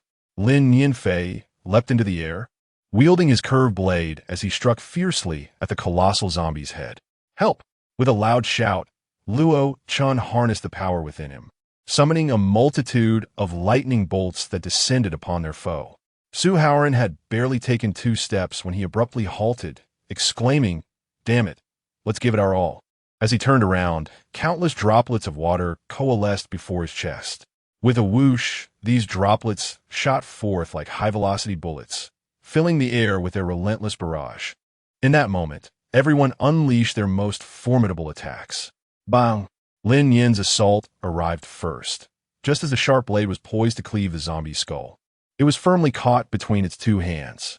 The edge of the knife halted before the creature's forehead, unable to advance even an inch.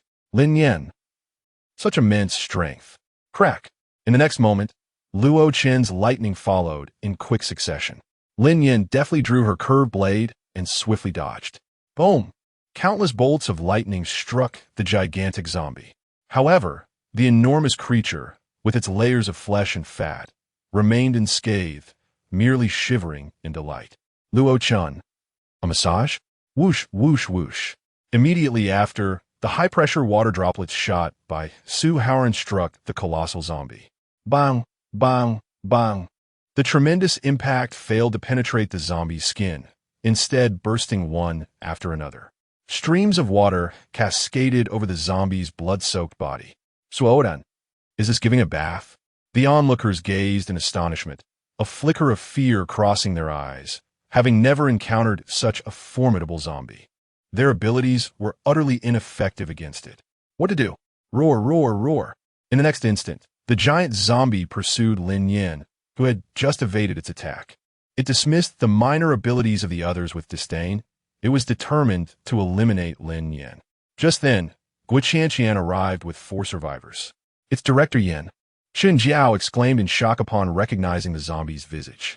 Another boy nodded in agreement. How did it end up here? Look, that's Xiao Nan. At this moment, another boy caught sight of the female zombie slain by Lin Nian, speaking in disbelief. Unable to contain his curiosity, Su Haoran asked, "Do you know each other?" The 4 exchanged glances. Rumors had circulated throughout the school, claiming they were a couple, yet Director Yin was already married. Bang! Meanwhile, the colossal zombie wreaked havoc, relentlessly pursuing Lin Nian. The walls on either side of the corridor were battered, pockmarked, and shattered. What time is it? Still having the leisure to gossip. Luo Chun scolded disapprovingly, brandishing his large machete and charging forward. Lin Nian was still struggling desperately, while Su Haoran seemed to have the leisure to gossip here. This truly is a devoted fan. Suddenly, a burst of crimson flames erupted, the searing heat only charring the skin of the colossal zombie. Abilities proved futile against the undead. Or rather, their power levels were too inadequate to inflict any damage upon the giant zombie. It was a level 3 mutated zombie. Lin Nian's expression subtly tightened. At that moment, Luo Chun wielded a massive machete, delivering a powerful strike to the back of the colossal zombie.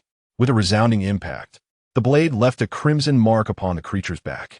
Luo Chun, taken aback, lifted his gaze. Its defenses were formidable. Such a blow could not penetrate its hide. Roaring with fury, the giant zombie turned its attention to Luo Chun, brandishing its razor-sharp claws in a menacing swipe. In the blink of an eye, a petite figure appeared before it. With a swift motion, Guqianqian gripped her dagger tightly and pierced the zombie's right eye with astonishing speed. A soft explosion ressonnetait, and an eruption of dark, crimson blood gushed forth. The giant zombie emitted a furious bellow, flailing its arms as if shooing away flies. The 2 swiftly evaded its wrath. Simultaneously, the colossal creature opened its mouth wide, releasing a noxious black liquid that spewed forth. The potent black fluid split into 2, hurtling toward the fleeing pair. The splattering ichor landed on the ground and walls, instantly rising in billowing clouds of white smoke. Its corrosive nature was undeniable. Observing this, Su Haoran quickly summoned 2 streams of water to counter the black spray. At the same time, Lin Nian leaped into action, gripping her curved blade tightly as she aimed a decisive strike at the back of the giant zombie's head. She must succeed. The blade, gleaming with a blood-red hue, cleaved into the creature's nape, embedding itself deeply within its flesh.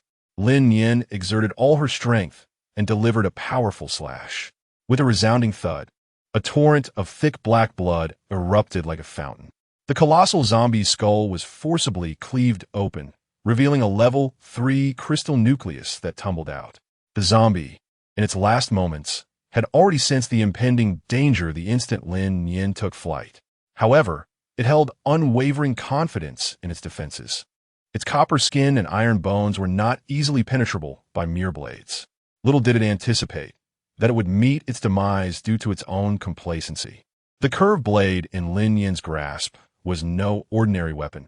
It was a superior quality armament, capable of slicing through iron as if it were mere clay, surpassing the quality of the spear by an entire grade. Moreover, this exquisite blade could channel the fire-based abilities residing within Lin Nian. Chapter 80. Upgrade of the control room. It was revealed that the weapons excavated from the space were categorized into 3 tiers: superior, medium, and inferior. The curved blade, snatched by Song Xiaowei, could only be classified as an inferior weapon. The spear allocated to Luo Chun and others, as well as the one wielded by Lin Nian, was deemed a medium-grade weapon. The superior weapon, like the radiant curved blade currently in Lin Nian's possession, was imbued with a luminous aura and capable of harnessing extraordinary powers. As for weapons of an even higher quality, Lin Nian had yet to unearth them. In summary, the victory in this battle was predominantly attributed to this superior weapon. With a resounding crash, the colossal zombie collapsed to the ground, lifeless. Chun Jiao's eyes widened in disbelief. What on earth was this monstrosity? The others were equally astonished, their eyes wide with shock as they beheld Lin Nian. This was a level 3 zombie, after more than a month of the apocalypse. One that had reached such a formidable stage could be considered among the most powerful of zombie kings. And yet, it was felled by a single strike. On another front, Su Haoran successfully diluted the corrosive black water with a torrent of flowing water. The battle had come to an end. This place was no longer safe. We must depart from here. Lin Nian sheathed her curved blade and retrieved the crystal core, tossing it into the spatial void. As the crystal core was absorbed, the mist within the space thickened considerably. Outside the library, the horde of zombies was in a frenzied uproar, filled with the cacophony of their pounding footsteps and blood-curdling shrieks. It would not be long before they breached the confines of the teaching building. Wait, where are Shun Mengqi and Guo Wei? At this moment, someone finally recalled Shun Mengqi. Shun Han's gaze darted around the ruins, desperately searching for her whereabouts. Lin Nian paused for a moment, then continued forward. Chun Han, let us go. They're surely dead. Chun Jiao, with a firm demeanor, tugged at Chun Han and strode ahead to catch up with the others. It was improbable for anyone to survive such a formidable giant zombie. Moreover, given Shun Mengqi's troublesome nature, her demise would be a blessing.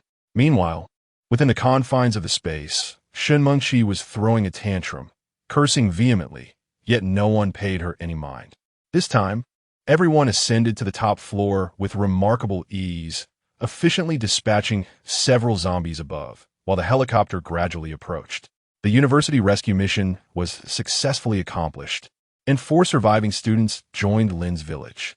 Upon returning to the village, Lin Nian first indulged in a much-needed sleep before entering the space. Shun Mengqi, having been reduced to a state of dizziness from hunger, resorted to gnawing on lettuce and nibbling on grass to sustain herself. Observing this, Lin Nian smiled wryly.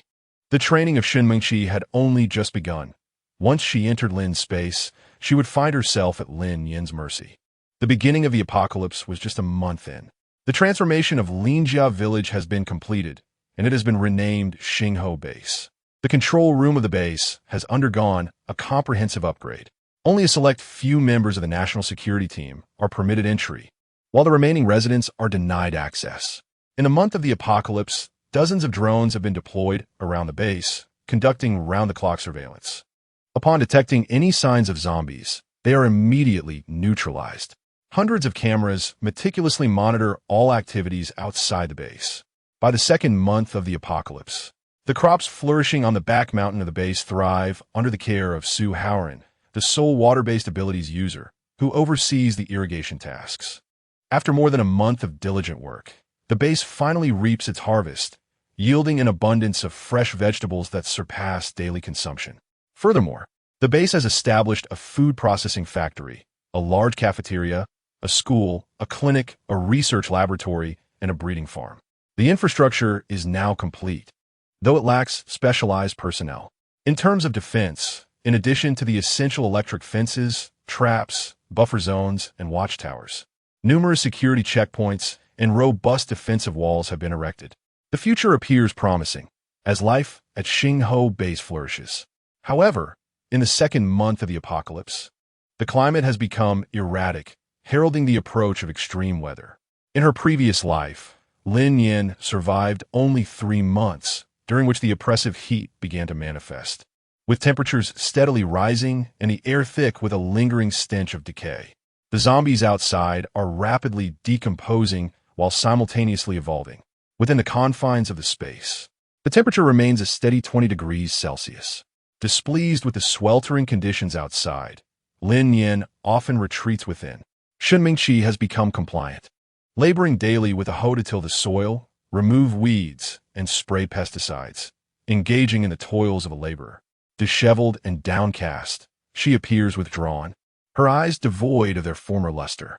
While 30 days pass outside, Nearly a year elapses within the space, and, aside from the designated planning area, she has no access to other locations. After several attempts to escape, she has learned to behave, opting instead to work in hopes of pleasing Lin Nian. Yet, even with her efforts, her sustenance remains precarious. Lin Nian leisurely sipped her tea, surveying everything within her domain. The management screen in the space was indeed impressive and quite convenient. Suddenly, Lin Nian halted her movements. The screen revealed that a wisp of black mist was concealed within the spiritual spring, lacking any discernible classification. Lin Nian. Dark energy? Could it be Yi Qianhao? How long has he been hiding in this space? The spiritual spring, that is where she bathes. Yi Dianhao. A furious roar. With a loud crash, the spiritual spring erupted, sending a spray of water several meters high as a robust figure leapt from the depths, soaring towards the wooden cabin. Yi Qianhao, his upper body bared, clad only in black trousers, was drenched, droplets cascading from his hair, gliding down his firm chest, flowing steadily downward. This scene was undeniably captivating. Lin Nian's gaze followed the droplets of water as they slowly descended. Suddenly, with a swift motion, her face flushed a deep crimson. What was she doing? Yi Qianhao, why are you here? Lin Nian blushed, lifting her gaze to question him with indignation, her eyes meeting a pair that sparkled like stars. In an instant, a unique fragrance enveloped her. Yi Qianhao's tall figure loomed with overwhelming dominance, pinning Lin Nian against the wall. The damp spring water swiftly soaked through her garments. Yi Qianhao lowered his gaze, fixating intently on Lin Nian, a faint smile gracing his lips as he uttered her name, Nian Nian. Lin Nian. My goodness, her gentle and melodious words tug at one's heartstrings. Imbued with 7 parts affection and 3 parts playful pout. Who could possibly withstand such a lure? Lin Nian yearned to confront Yi Qianhao, questioning why he had concealed himself in the spiritual spring, how he had entered her realm, and, most perplexingly, why he resided within her body. Yet, the multitude of inquiries swirling in her mind became a cacophony as Yi Qianhao spoke, leaving her in a state of disarray. At that moment, her sole desire was to escape from him. Let go of me. Keep your distance. Their gazes collided. With utmost seriousness, Yi Qianhao declared, I cannot be apart from you. The inexplicable words rendered Lin Nian nearly speechless. Almost immediately, a searing breath enveloped her face. Lin Nian's pupils widened instantaneously, her eyes brimming with disbelief. The warmth of soft lips, accompanied by a wave of fervent breath, penetrated her mouth. Lin Nian was stunned for several seconds. She had been kissed. Oh my! Chapter 81. Zhao's baser heart raced violently. Just as Lin Nian attempted to struggle, a wave of familiarity surged within her. The domineering and assertive kiss enveloped her completely, accompanied by a scent she recognized. She craved more. In an instant, Lin Nian's body went limp, her hands instinctively encircling Yi Qianhao's waist. Rationality urged her to resist, yet her body betrayed her. Time seemed to stretch indefinitely, and when Lin Nian felt she could scarcely breathe, Yi Qianhao finally released her. His eyes glimmered with deep desire, his slightly parted lips gazing tenderly at Lin Nian. Nian Nian, Lin Nian. Every time Yi Qianhao called her, her heart fluttered uncontrollably, leaving her utterly defenseless. She found it perplexing. To her, Yi Qianhao was undeniably a stranger. Why? Why did she experience such feelings of infatuation? Why did she have no power to resist him? Even the desire to speak harshly to him remained unvoiced. Upon encountering him, it felt as though she instantly lost her sense of self. What would be the reason for this? Suddenly, Lin Nian's gaze fell upon the left side of Yi Qianhao's face. Those markings. What were they? Lin Nian unconsciously raised her hand, gently caressing the dark patterns, her voice soft as she inquired. Strangely, a pang of sorrow flickered through her heart. Without these dark markings, he would undoubtedly be an extraordinarily handsome man. The cursed seal. Ye diano graspet, Lin Nian sidist, dedicate de kisink had fingertips. A wave of tingling sensations coursed through her body from her fingertips, causing her to tremble involuntarily. It was truly intoxicating. A half-naked gentleman, tender and affectionate.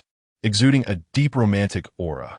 Continuing in this manner, she could hardly fathom what might transpire. Lin Nian blushed as she withdrew her hand. Why is there a curse mark on your face? Has something happened? And why are you in my body?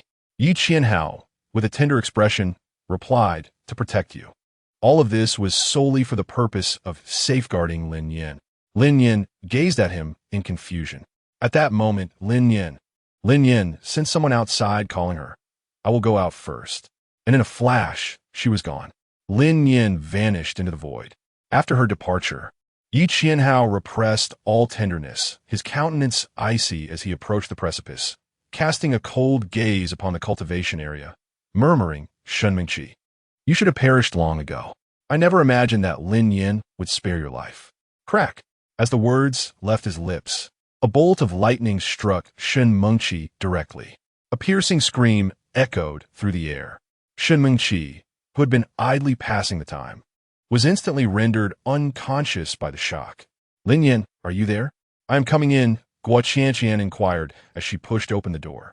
Lin Nian gracefully emerged from the spatial realm. Qianqian, what brings you here? Guo Qianqian's eyes sparkled with a hint of envy. Lin Nian, I truly envy you for possessing a space that can contain living beings. How is it? Is it refreshingly cool inside? Did you enter to escape the summer heat? Lin Nian nodded with a faint blush on her cheeks as she presented the freshly washed grapes to Guo Qianqian. Her rosy complexion was not due to being caught off guard by Guo Qianqian, but rather a result of being captivated by Yi Qianhao. That reminds me. After tasting a few grapes, Guo Qianqian suddenly recalled that Luo Chun had summoned them for a meeting. It is said that Yang Wenkai has taken on a bounty mission. At this moment, 2 months have elapsed since the outbreak of the apocalypse, and Xinhai City has established numerous bases. Communication between these bases has been facilitated through radio transmissions.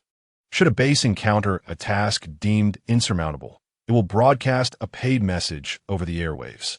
Any willing bases may register to assist. Gulme, Yang Wenkai clearly intends for us to remain active. Lin Nian sighed in resignation as she stepped out of the room and into the conference chamber. Nian Ye, you have arrived. We have been awaiting your presence, greeted Su Haoran with enthusiasm. The gathering was complete, yet Guo Qianqian shot Su Haoran a disapproving glare. Was she not a person? After all, she had entered alongside Lin Nian.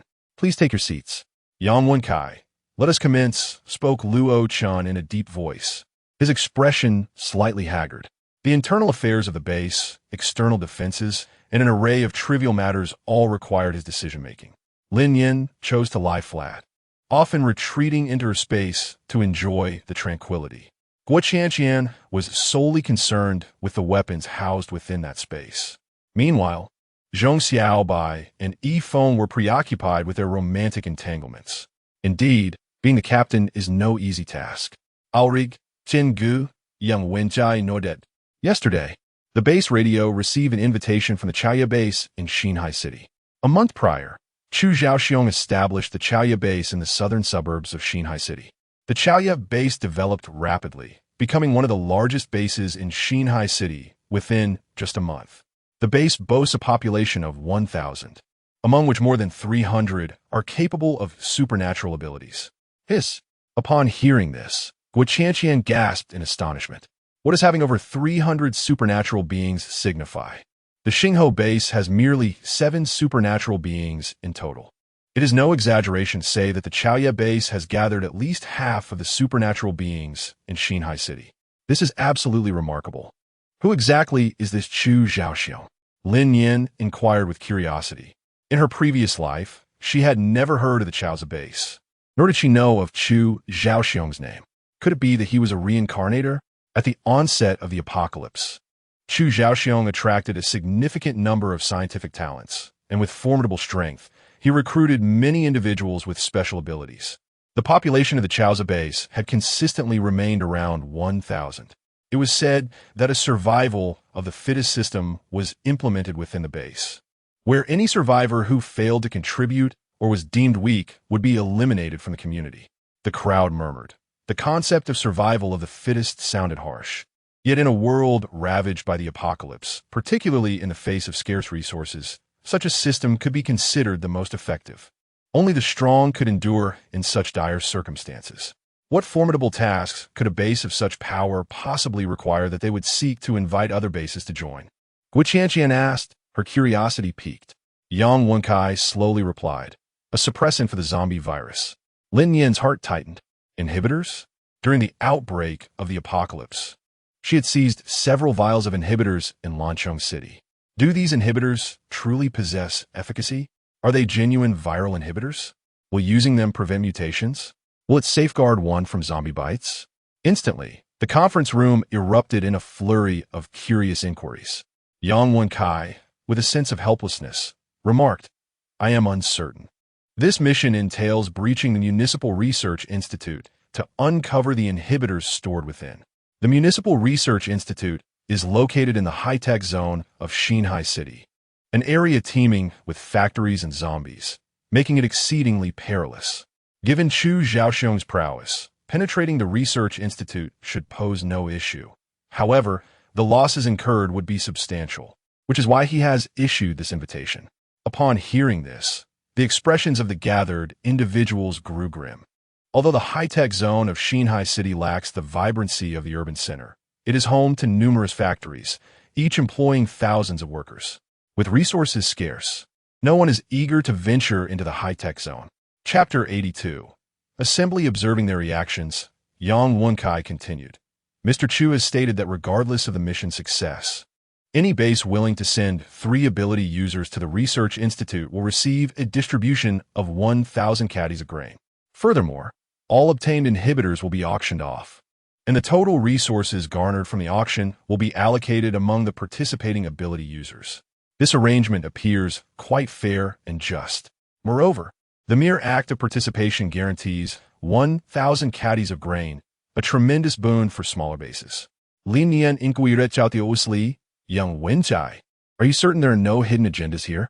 Yang Wenkai glanced at Lin Nian and replied, I merely noticed the benefits of this task were quite appealing, which is why I suggested we discuss it. Ultimately, the decision to proceed rests with you all. After all, as an ordinary individual, I would not receive any share of the provisions, even if I went. Luo Chun patted Yang Wenkai on the shoulder, assuring him, next time there are plant fragments, I will certainly share them with you. Yang Wenkai expressed his gratitude. Thank you, Brother Chun. Luo Chun nodded and turned to the group. What are your thoughts? Should we go or not? 1,000 pounds of provisions would indeed serve as a lifeline for a small base. However, Xingho Base is capable of cultivating food and does not lack for such resources. Guo Qianqian contemplated, perhaps we should send 3 individuals to investigate? Luo Chun shared this sentiment and nodded in agreement. Lin Nian, what do you think? Lin Nian was naturally eager to understand the suppressive fluid and readily agreed. Soon, the candidates for this mission were finalized. Luo Chun, Guo Qianqian, Lin Nian, and Yang Wenkai, given that Linjia village was not far from the southern outskirts. Luo Chun decided to set off early the next morning. In the space, Lin Nian discovered a refrigerated box containing the suppressive fluid, alongside a small chip. Holding the pale blue liquid in her hand, Lin Nian fell into deep contemplation. Was this truly effective? This substance seemed rather useless, merely a half-finished product. At that moment, Yi Qianhao emerged from the wooden cabin, carrying a plate of freshly boiled tender corn. Nian Nian, have some corn, he said, half squatting as he handed Lin Nian a peeled ear of corn, a smile gracing his eyes, their gaze as gentle as water. Lin Nian carefully stored away the suppressive serum, her displeasure evident as she inquired, Why have you come again? Yi Qianhao immediately lowered his gaze, a look of grievance crossing his features as he replied, Nian Nian, do you not like me? Lin Nian yearned to declare her disinterest. However, upon glimpsing Yi Qianhao, her resolve softened, rendering her unable to utter any words of cold-heartedness. Sigh, it is what it is. He can remain wherever he pleases. After all, she rarely frequents this space. Lin Nian shifted the topic, her gaze landing on the preservation box. Are these suppressants semi-finished products? How do you know? Yi Qianhao replied with a mysterious smile. In any case, they are of no use. They still lack something essential. Lin Nian was immediately intrigued. What is missing? The next moment, Yi Qianhao leaned closer to Lin Nian, gently placing his hand on the corner of her mouth. there is something on your face. Lin Nian was momentarily taken aback, responding with an answer that did not address the question. What did Yi Qianhao mean? Yi Qianhao's slender fingers grazed the corner of Lin Nian's lips, revealing a satisfied smile. Some scattered corn crumbs appeared at the tip of his index finger. All right, Lin Nian, in this world aside from you, no one can truly develop the serum of suppression. Do not let yourself be deceived, Yi Qianhao kindly cautioned. Lin Nian was utterly perplexed. What did this mean? Was she being asked to study the suppressive serum? That seemed unnecessary, for her constitution had long rendered her immune to the ravages of the zombie virus. After much interrogation, Yi Qianhao still refrained from disclosing what was lacking in the suppressive serum, instead teasing her, igniting a sense of longing within her. Lin Nian exited the space in a state of frustration. The following morning, an armored vehicle sped towards the southern outskirts of Xinhai City. Initially, Lin Nian and his companions could have taken a helicopter, but considering the numerous bases at this gathering, they opted for a more discreet approach. As fortune should not be flaunted, departing at 7 in the morning, they finally arrived at the Assembly Point Southern Suburb Park around 4 in the afternoon. Yang Wenkai could not help but complain. Taking a helicopter would have been much more enjoyable. Guo Qianqian teased in response, indeed, if you arrive by air, you will be the most striking figure here. Hearing this, Yang Wenkai's dark complexion suddenly flushed red. Guo Qianqian, can you not be so sharp-tongued? With several wives, it's hard enough to support one. Ha! The two laughed boisterously in the vehicle. Let us get out. At that moment, Luo Chen abruptly slammed on the brakes. Surrounding Southern Suburb Park, a large area had been cleared. Dozens of vehicles, large trucks, buses, police cars, pickups, sedans, and sports cars were parked in the open space, evidently taken from the roadside. Welcome, esteemed guests. As the Ford disembarked, a woman dressed in a jacket and white shirt, with delicate features, approached them warmly. I am Xiaoyu, the receptionist at the Chaoza base. Are you here to participate in the Research Institute's mission? Xiaoyu smiled lightly, revealing two charming dimples, her voice melodious as a nightingale, bringing a sense of serenity. Luo Chen surveyed the surroundings and nodded. Yes. Please fill out this form. After the forms were completed, she added, you'll receive 1,000 caddies of grain. Xiaoyu spoke gently, offering a sheet of paper, or if you prefer, I can help you fill it out. Which base are you from? What is the exact location of your base? How many people are in the base? What was your occupation before the apocalypse? Who is the base leader? Xiaoyu immediately began to read a series of questions from the form. Upon hearing this, Lin Nian cautiously tugged at Luo Chen's sleeve. The specific location of their base was not to be disclosed lightly. This was a fundamental principle of survival in the apocalypse. What does the Chaoza base intend to achieve? Let me fill out myself, Luo Chen replied nonchalantly, taking the form and scribbling down answers carelessly. It was evident that he was also being cautious. Very well, esteemed guests, please follow me. Xiaoyu checked the form and politely led the group towards the park. In the expansive square, bags of grain were piled high like mountains, and a crowd gathered around, unable to conceal their joyous expressions. Is it truly the case that we are to be allocated provisions? This Chaoza base seems exceedingly generous, does it not? Such an abundance of food. How splendid. The base has been salvaged. Many present here arrived with a mere spirit of experimentation, yet upon witnessing the sustenance, they are overwhelmed with exhilaration. Chapter 83. Departure before long. A procession of luxurious vehicles entered the park. The entire convoy was clad in black, presenting an imposing sight. Unmistakably the hallmark of affluence. It belonged to the Chaoza base. It is said that the Chu Corporation is the largest enterprise in Xinhai City, boasting over a dozen research institutes before the cataclysm, engaging in fields such as medicine, life engineering, and national defense research. This time, the suppressive agent stored in the research institute is a prize that Chu Chaoxiong is determined to seize. Surely, he will come in person, won't he? Undoubtedly.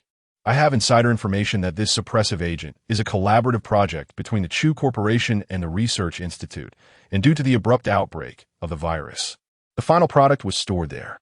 The convoy slowly advanced, as the crowd awaiting provisions whispered amongst themselves. With a sudden halt, the procession came to a stop before them. A total of 7 vehicles, from which descended 13 men clad in black suits. Leading them was a young man in his 20s, exuding charisma, adorned with dark sunglasses. His expression aloof, lips pressed tightly together. Is this Chu Chaoxiong?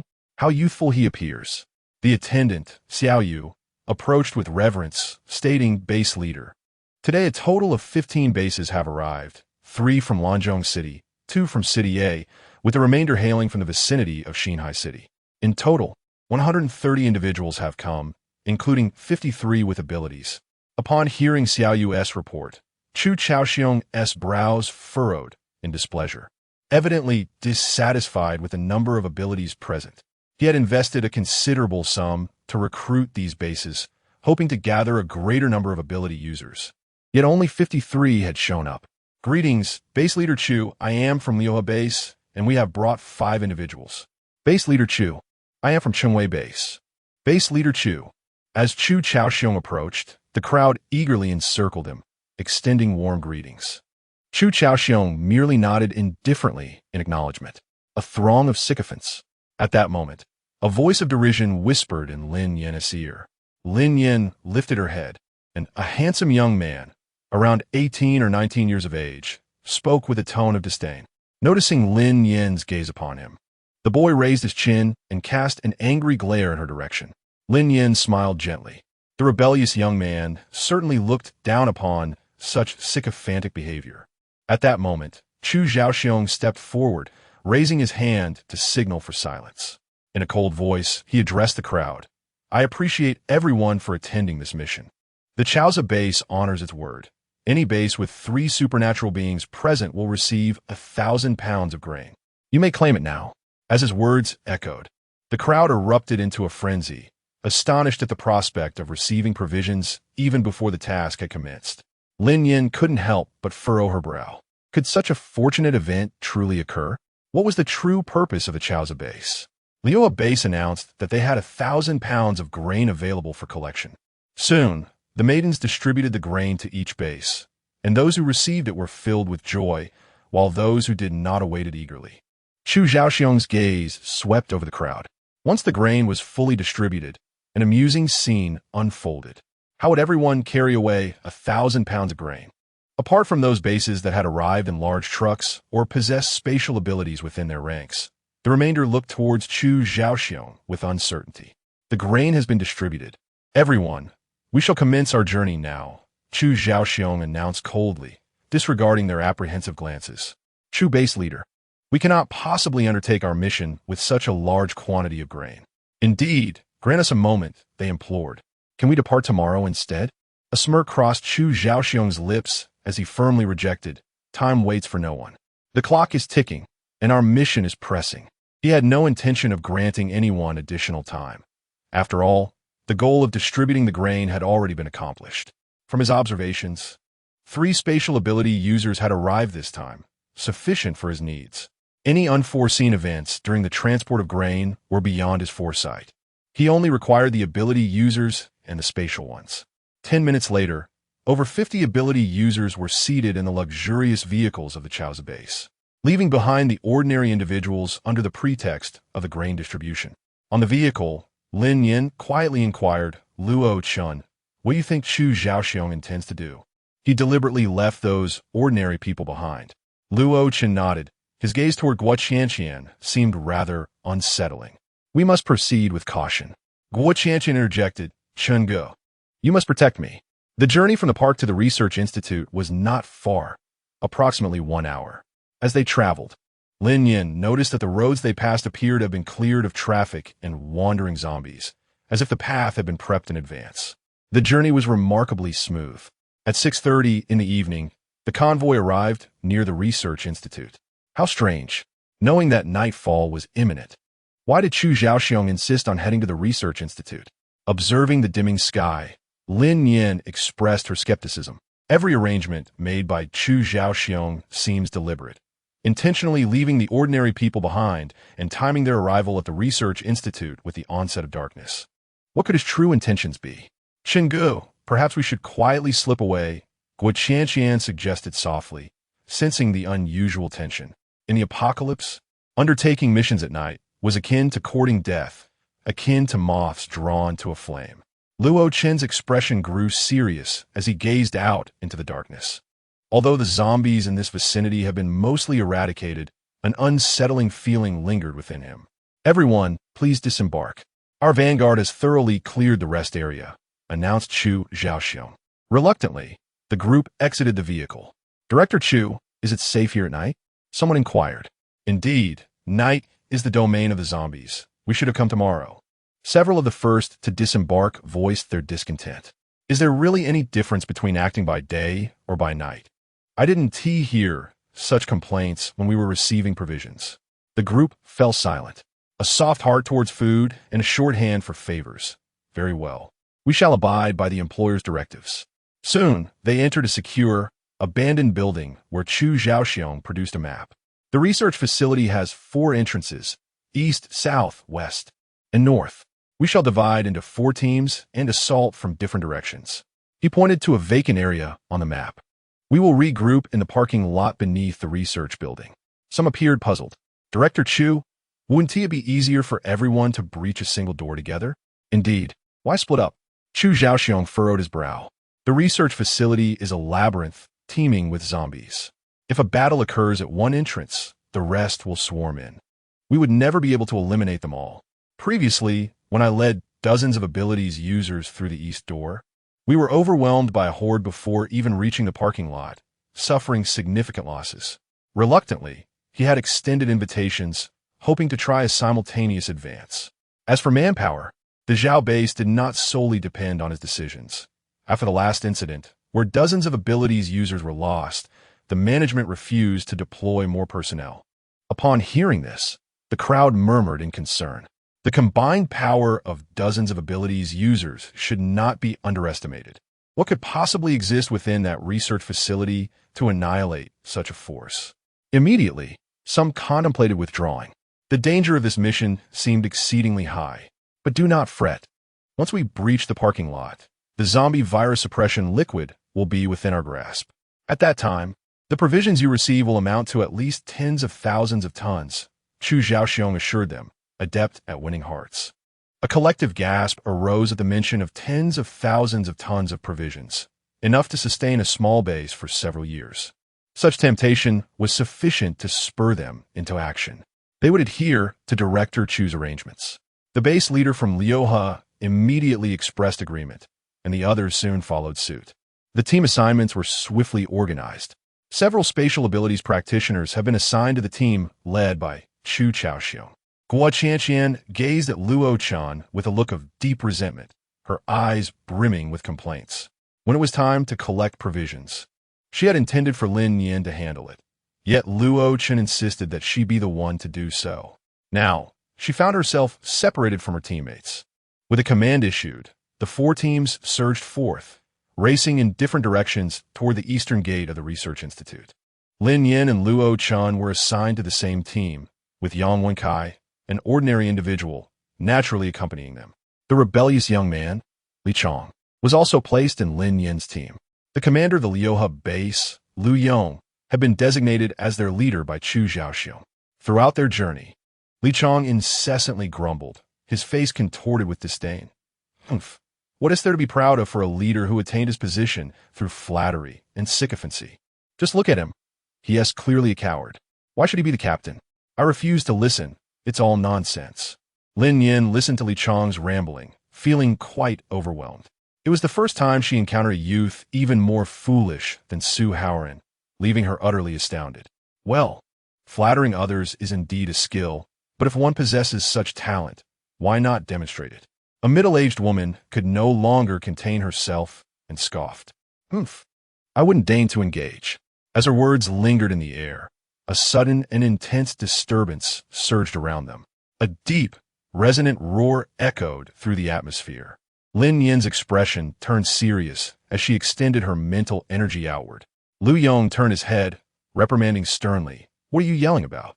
Do you want to track the zombies? You all need to move faster. We must reach the parking lot before nightfall." Li Chong, feeling indignant, let out a cold snort but restrained his tongue just in time. The massive iron gate on the east side of the research institute stood firmly closed, surrounded by towering walls, with two dilapidated and abandoned guard booths outside. Bang! Bang bang! As the group edged along the wall, they had scarcely approached the eastern gate when a cacophony of violent banging and crashing erupted from within. "There's zombies inside," a middle-aged woman whispered. The others nodded in perfunctory acknowledgement. It was rather obvious. They then turned to Lu Yong, inquiring, "How do we get in? Scale the wall or break down the gate?" Lu Yong pondered for a moment before pointing at the wall before them. With a swift motion, a gray luminescence coalesced in the palm of Lu Yong's hand, gradually enveloping the wall. An Earth-based ability user. No wonder he opted to breach the wall. Everyone held their breath, eyes fixed on the soil as fragments of rock and dirt began to tumble down. Boom! Moments later, a sizable hole appeared in the wall before Lu Yong, just wide enough for a person to pass through. Suddenly, a ghastly, decayed arm emerged from the opening. With a swift motion, an ability user beside Lu Yong swung a machete, severing the arm with a decisive stroke. Once the wall was breached, the situation inside became starkly apparent. 4 or 5 zombies were pressed tightly against the wall, jostling and shoving one another, all eager to squeeze through the opening. Behind the zombies lay a dark, enclosed passage, shrouded in shadows, devoid of any light. Lin Nian only knew that the passage before her was both spacious and oppressive, resembling a tunnel wide enough for vehicles to traverse. Therefore, prior to the apocalypse, entering the research institute required first passing through a guard booth, and upon entering the iron gate, there should be another checkpoint. It was only after successfully navigating this checkpoint that one could drive into the tunnel, ultimately reaching the parking lot of the research institute. With a rumble, at Lu Yong's command, several abilities users simultaneously sprang into action, swiftly eliminating the zombies lurking behind the wall. The group proceeded in an orderly fashion. Li Chong surveyed his surroundings. There doesn't seem to be any danger here. Could it be that Chu Zhaoxiong was merely trying to frighten us? Aside from a few zombies near the wall, there was no immediate threat at the entrance of the passage. Did everyone bring their flashlights? Lu Yong inquired as he activated his own, striding boldly into the tunnel. The passage was just as Lin Nian had envisioned, 5 meters high and 6 meters wide, with small lights affixed to both walls, ample for vehicular passage. Cautiously, the group advanced several hundred meters without encountering a single zombie. Li Chong let out a sigh of relief, lowering his guard. It seems this tunnel poses no danger at all. This mission is proving to be exceedingly simple. The others cast him exasperated glances. This chatterbox could hardly contain himself without speaking. At that moment, a middle-aged woman exclaimed, "Look, what is that?" Her flashlight beam flickered toward a shadowy corner of the wall. A disordered heap of white bones lay scattered in the dim light, their origin, animal or human, uncertain. Li Chong cast a quick glance and remarked, "These bones were not gnawed upon by zombies. There are no traces of blood or bits of flesh upon them. It is impossible for zombies to be that meticulous." Suddenly, as everyone's attention was drawn to the bones, Lin Nian heard a faint dragging sound, akin to branches scraping against the ground. "Be careful," she warned. Lin Nian warily grasped the shoulders of Yang Wankai and Luo Chun, swiftly retreating. With a thunderous crash, in the next moment, a myriad of thick vines erupted from the corner of the wall, shooting towards the crowd. Caught off guard, everyone momentarily froze. Fortunately, being all capable of extraordinary abilities, their reflexes and speed surpassed those of ordinary individuals, and they possessed the power to counteract. The oncoming vines did not inflict any harm upon them. Luo Chun, channeling his lightning-based powers, was poised to rush forward to offer assistance. Lin Nian, with an expression of peculiar intrigue, grasped him firmly and implored, "Do not go." It struck her as odd. She had distinctly perceived the sound of dragging and the friction of swift movement, yet the tendrils that had emerged made no such noise. Could it be that she had misheard? As Lin Nian was engulfed in confusion, the sound of friction grew increasingly pronounced. In the next moment, countless vines surged forth from the end of the passage, dense and overwhelming, akin to crashing waves, occupying the entirety of the corridor. Lin Nian let out a startled cry, gripping the two individuals tightly as they turned and fled down the corridor. The multitude of vines surrounding them hinted at the immense size of the mutated tree within. Suddenly, a vine snaked around the waist of one ability user, instantly ensnaring him and lifting him into the air, before he could utter a cry for help. Countless vines ensnared him completely. "Ah, help!" Boom! In an instant, the unfortunate individual was enveloped by the vines, followed by a sound akin to a crushing impact. He was mercilessly squeezed to death, a torrent of blood and mangled flesh raining down. His body was left in a state of utter disarray. The warm blood splattered upon the vines, which swiftly absorbed it. The onlookers gasped in horror. "This is utterly terrifying. Run. Damn it. We've been deceived by that scoundrel Chu Chaoxiong. What lurks within is not a zombie, but mutated plants." Li Chong shouted vehemently as he sprinted. Chapter 85. Entangled by vines. Mutated plants are far more formidable than zombies. Moreover, judging by the direction of the vine's assault, the source of the mutated flora lay within the parking lot. The notion of simultaneous advancement was sheer nonsense. Chu Chaoxiong intended to weaken them, dispersing the power of the mutated plants, pure cannon fodder. The group quickly grasped the situation. Indeed, there is no such thing as a free lunch. Tianyi. The data indicates that a millennium-old ginkgo tree has been cultivated within the research institute, Yang Wenkai remarked, glancing at the information on his tablet while running. "Why didn't you mention it sooner? I just found out myself. What should we do now, Lin Nian?" Luo Chun inquired urgently. "We must escape." Lin Nian spoke without hesitation.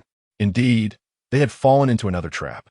Just as they were about to reach the exit of the passage, a horde of ravenous zombies surged in. In the dimly lit corridor, pairs of crimson eyes flickered, radiating a bloodthirsty glow. They found themselves encircled. The origins of these zombies remained shrouded in mystery. Lin Nian was acutely aware that if they ceased their fray, the myriad vines behind them would inevitably catch up. Yet, if they pressed on, in that moment, the group within the passage found themselves ensnared in a predicament. Boom! At that instant, a burst of flames illuminated the night, shooting towards the horde of zombies at the passage's entrance. The air was soon permeated with the acrid scent of charred flesh. Roar! Roar! Roar! In the flickering light, Lin Nian discerned the scene at the passage's mouth, and her complexion drained of color. Good heavens! The entrance was teeming with zombies, densely packed, nearly sealing off the entire passage. Moreover, outside the passage, more zombies were relentlessly pressing in. Their numbers rivaled those of the vines behind them. It seemed they were truly caught in a perilous sandwich. What could they possibly do? As Lin Nian ran, her mind raced with thoughts. Should she seek refuge in her space? But what about Luo Chun and Yang Wenkai? After accommodating Shunmingqi, her space could only contain a living being weighing around 100 gene at most. Both Luo Chun and Yang Wenkai far exceeded that weight, making it impossible to shelter either of them. Moreover, even if she managed to hide within her space, emerging would still place her back in this perilous situation. A fire-type ability user. How splendid. You handle the vines behind us. We shall deal with the zombies at the entrance. At that moment, a voice filled with excitement rang out from behind. Lu Yong. Lin Nian. I truly appreciate your help. Is she really going to confront the vines alone? Isn't that akin to courting death? Lin Nian, I shall accompany you. Luo Chen spoke softly. At present, there is no alternative. We must first resolve one of the threats, the vines or the zombies, before we can make our escape. Lin Nian shook her head resolutely. I do not trust them, Luo Chun. The horde of zombies is yours to contend with. I shall divert the vine.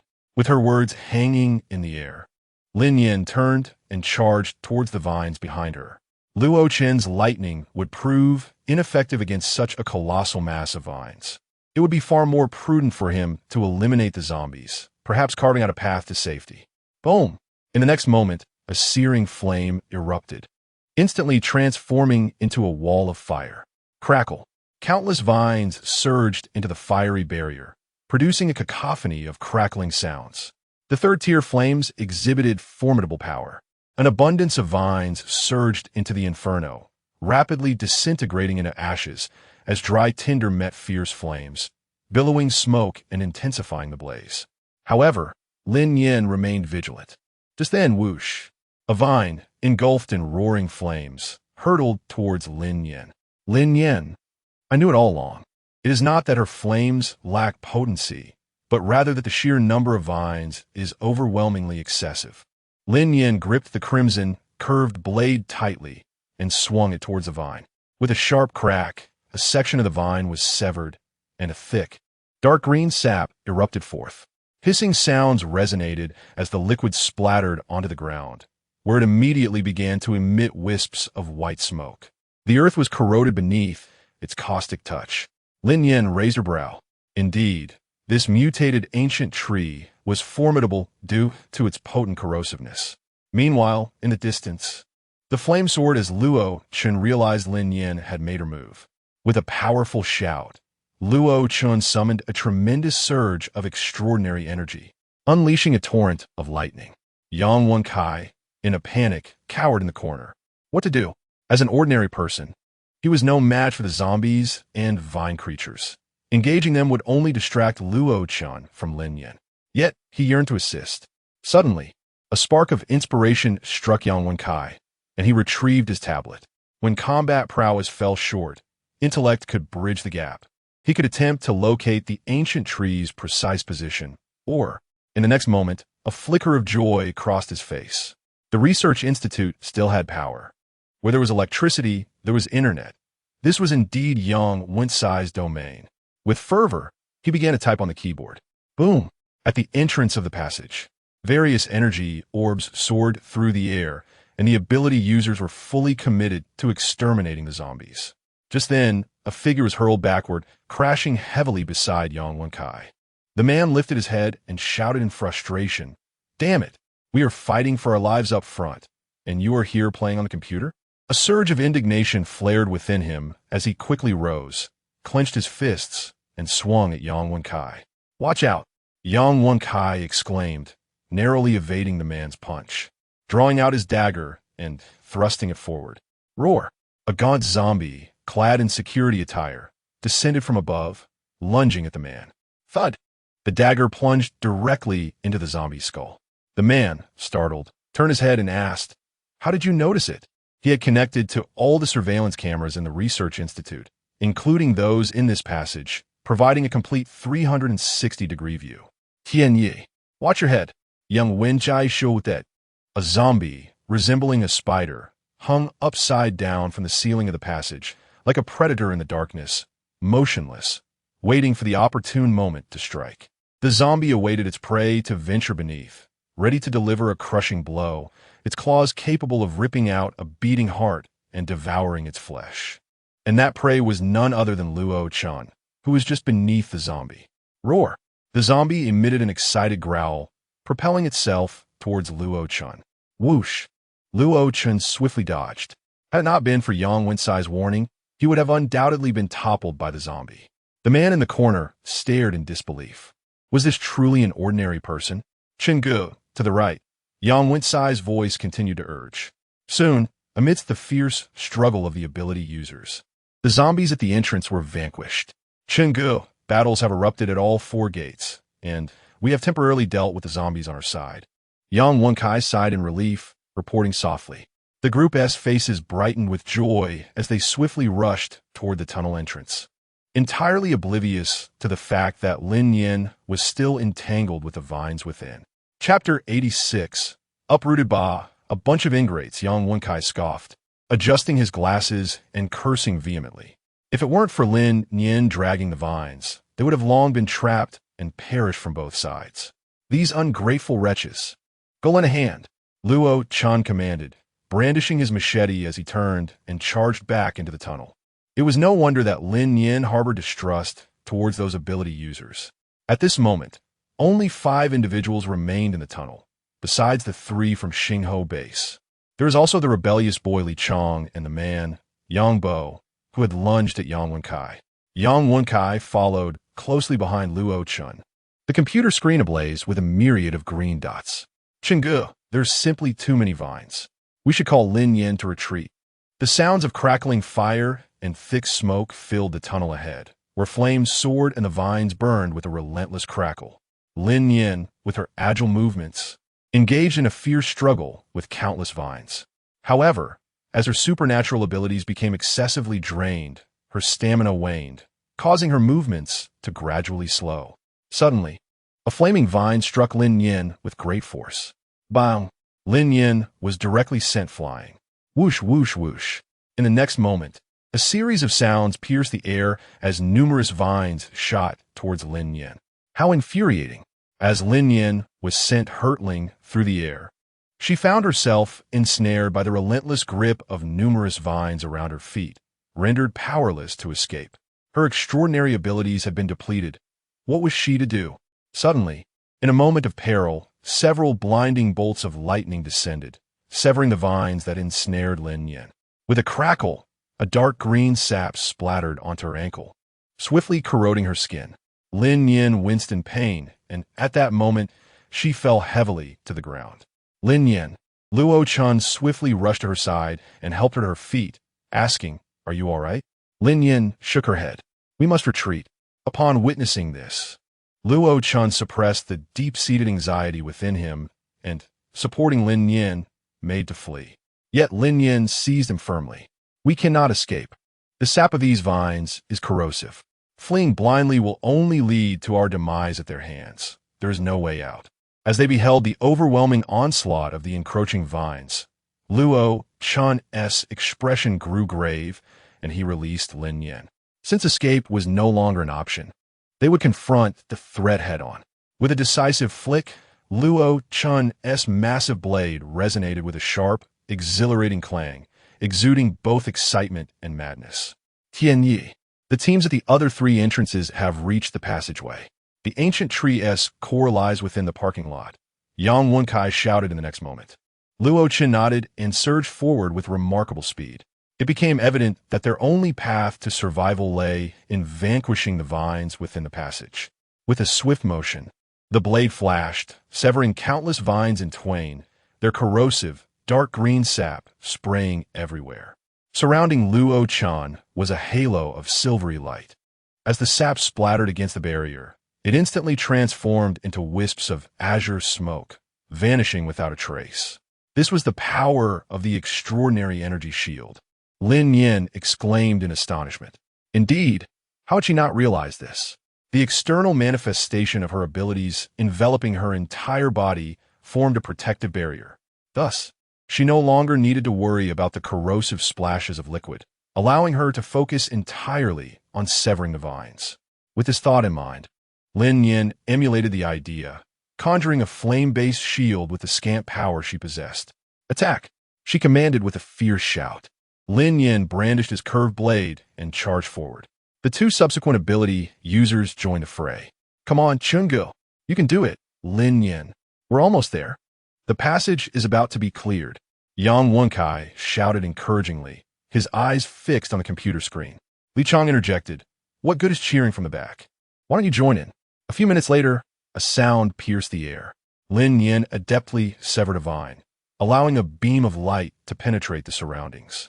Quickly, fire manipulators set it ablaze.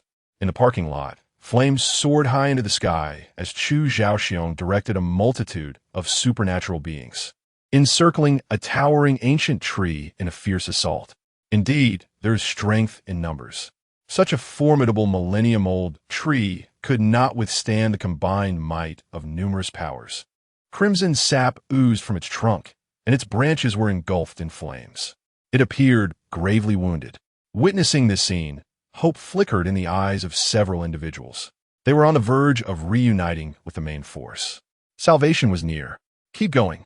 Whoosh, whoosh, whoosh. A minute later, the five emerged from the passage in disarray, arriving at the parking lot. In the center of the lot, around the ancient tree, stood dozens of supernatural beings. Aside from a few from Lin Nian's team who had managed to flee, the others had remained steadfast. Lin Nian habitually glanced around. The parking lot was quite expansive, with the majority of the spaces unoccupied, lending an air of emptiness. Her gaze traversed the ancient trees, and she spotted a 7-story building, its lights still aglow. This must be the research building, she thought. "Come on, let us go lend a hand," Luo Chan exclaimed eagerly as he surged forward, but Lin Nian quickly restrained him. "Let us have a drink first." Lin Nian, while speaking, handed a bottle of mineral water to Luo Chan. Luo Chun, taken aback, realized his recklessness. Had it not been for Lin Nian's reminder, he might not have reacted at all. At this moment, they found themselves exceedingly fatigued, paired with unfamiliar companions. Beautiful sister, may I have a sip as well? Li Chong and Yang Bo, having exited the passage, refrained from rushing forward impulsively.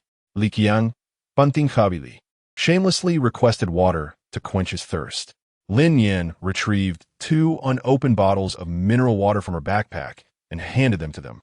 One must always be cautious. The spatial spring of water was her utmost secret, and she would never reveal it. What she provided to Li Chong and the others was merely ordinary mineral water. In the center of the parking lot, a fierce battle raged as Lin Nian and her companion strolled forward at a leisurely pace. With a thunderous roar, the mutated ancient tree was uprooted, and thick blood gushed forth like a fountain. Finally, the beast had been vanquished.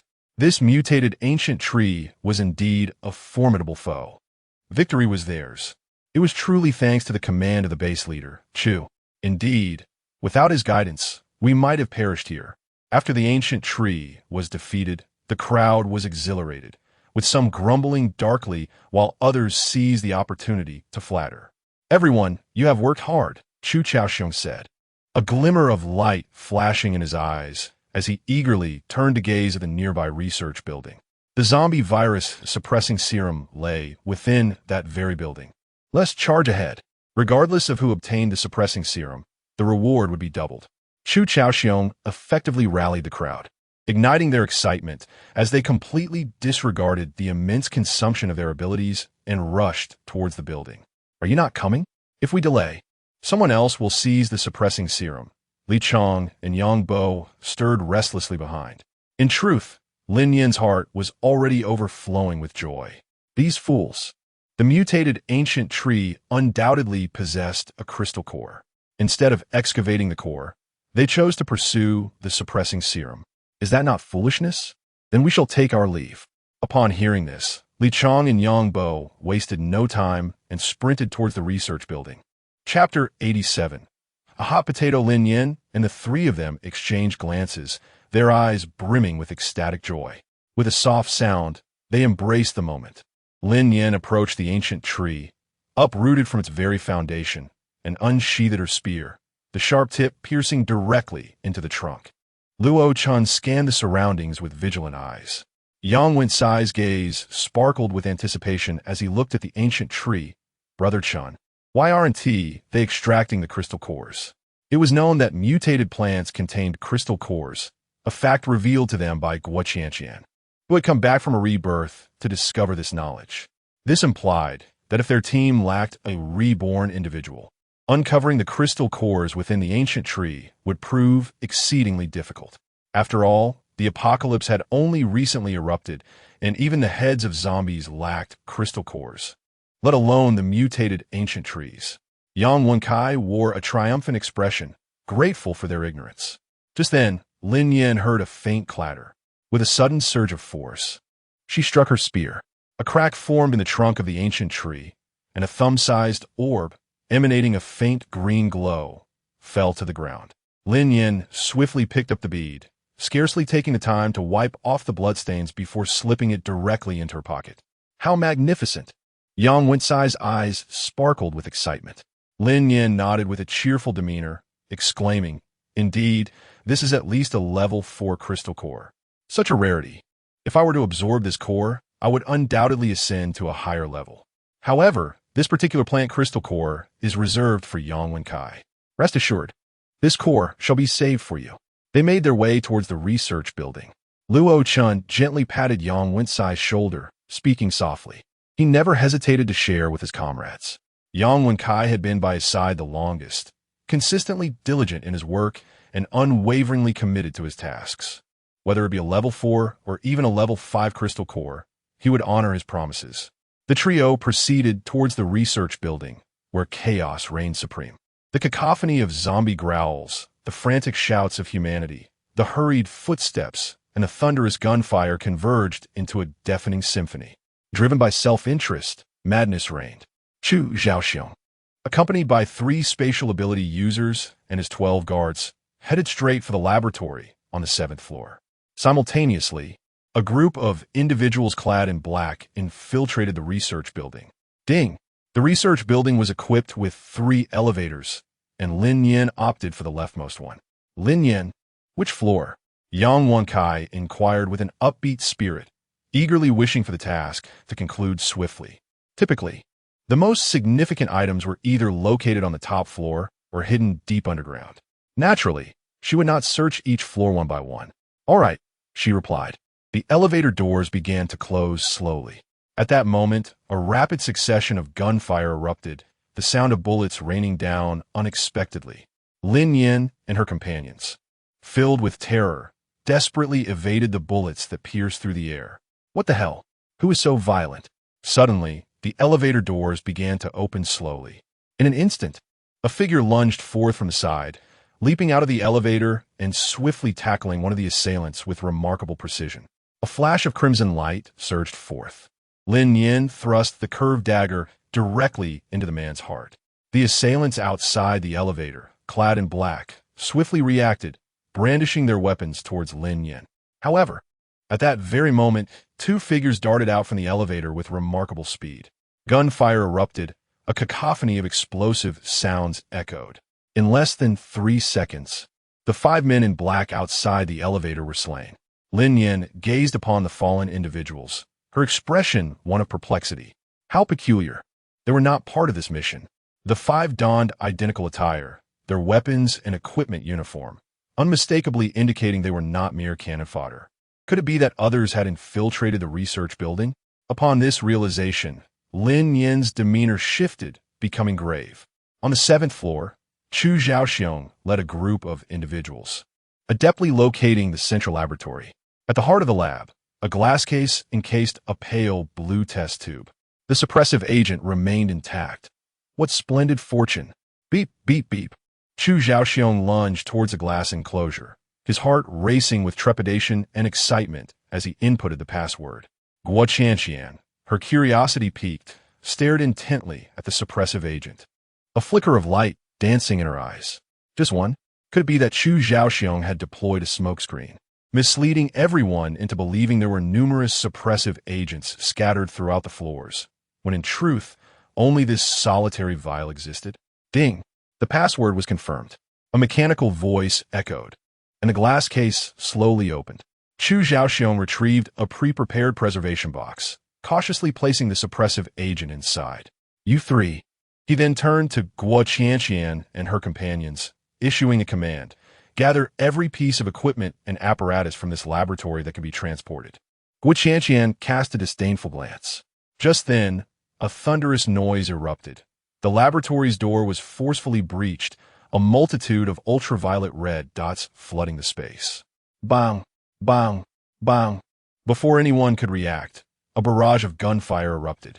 The laboratory was subjected to a relentless hail of bullets, sparks flying as shards of glass scattered in all directions. Help! Instinctively, Guo Qianqian crouched beneath the table. Tu head in the middle. Several slow-reacting individuals were struck by bullets, collapsing like a swarm of bees. "Seize the suppressive agent," came the command amidst the chaos. Guo Qianqian heard a cacophony of hurried footsteps. Just as she contemplated a swift escape, Chu Zhaoxiong crawled beneath the table beside her. "Big brother, I was here first. You're crowding me," she exclaimed. "Silence." Chu Zhaoxiong hissed fiercely, his hand clutching the pistol, trembling slightly.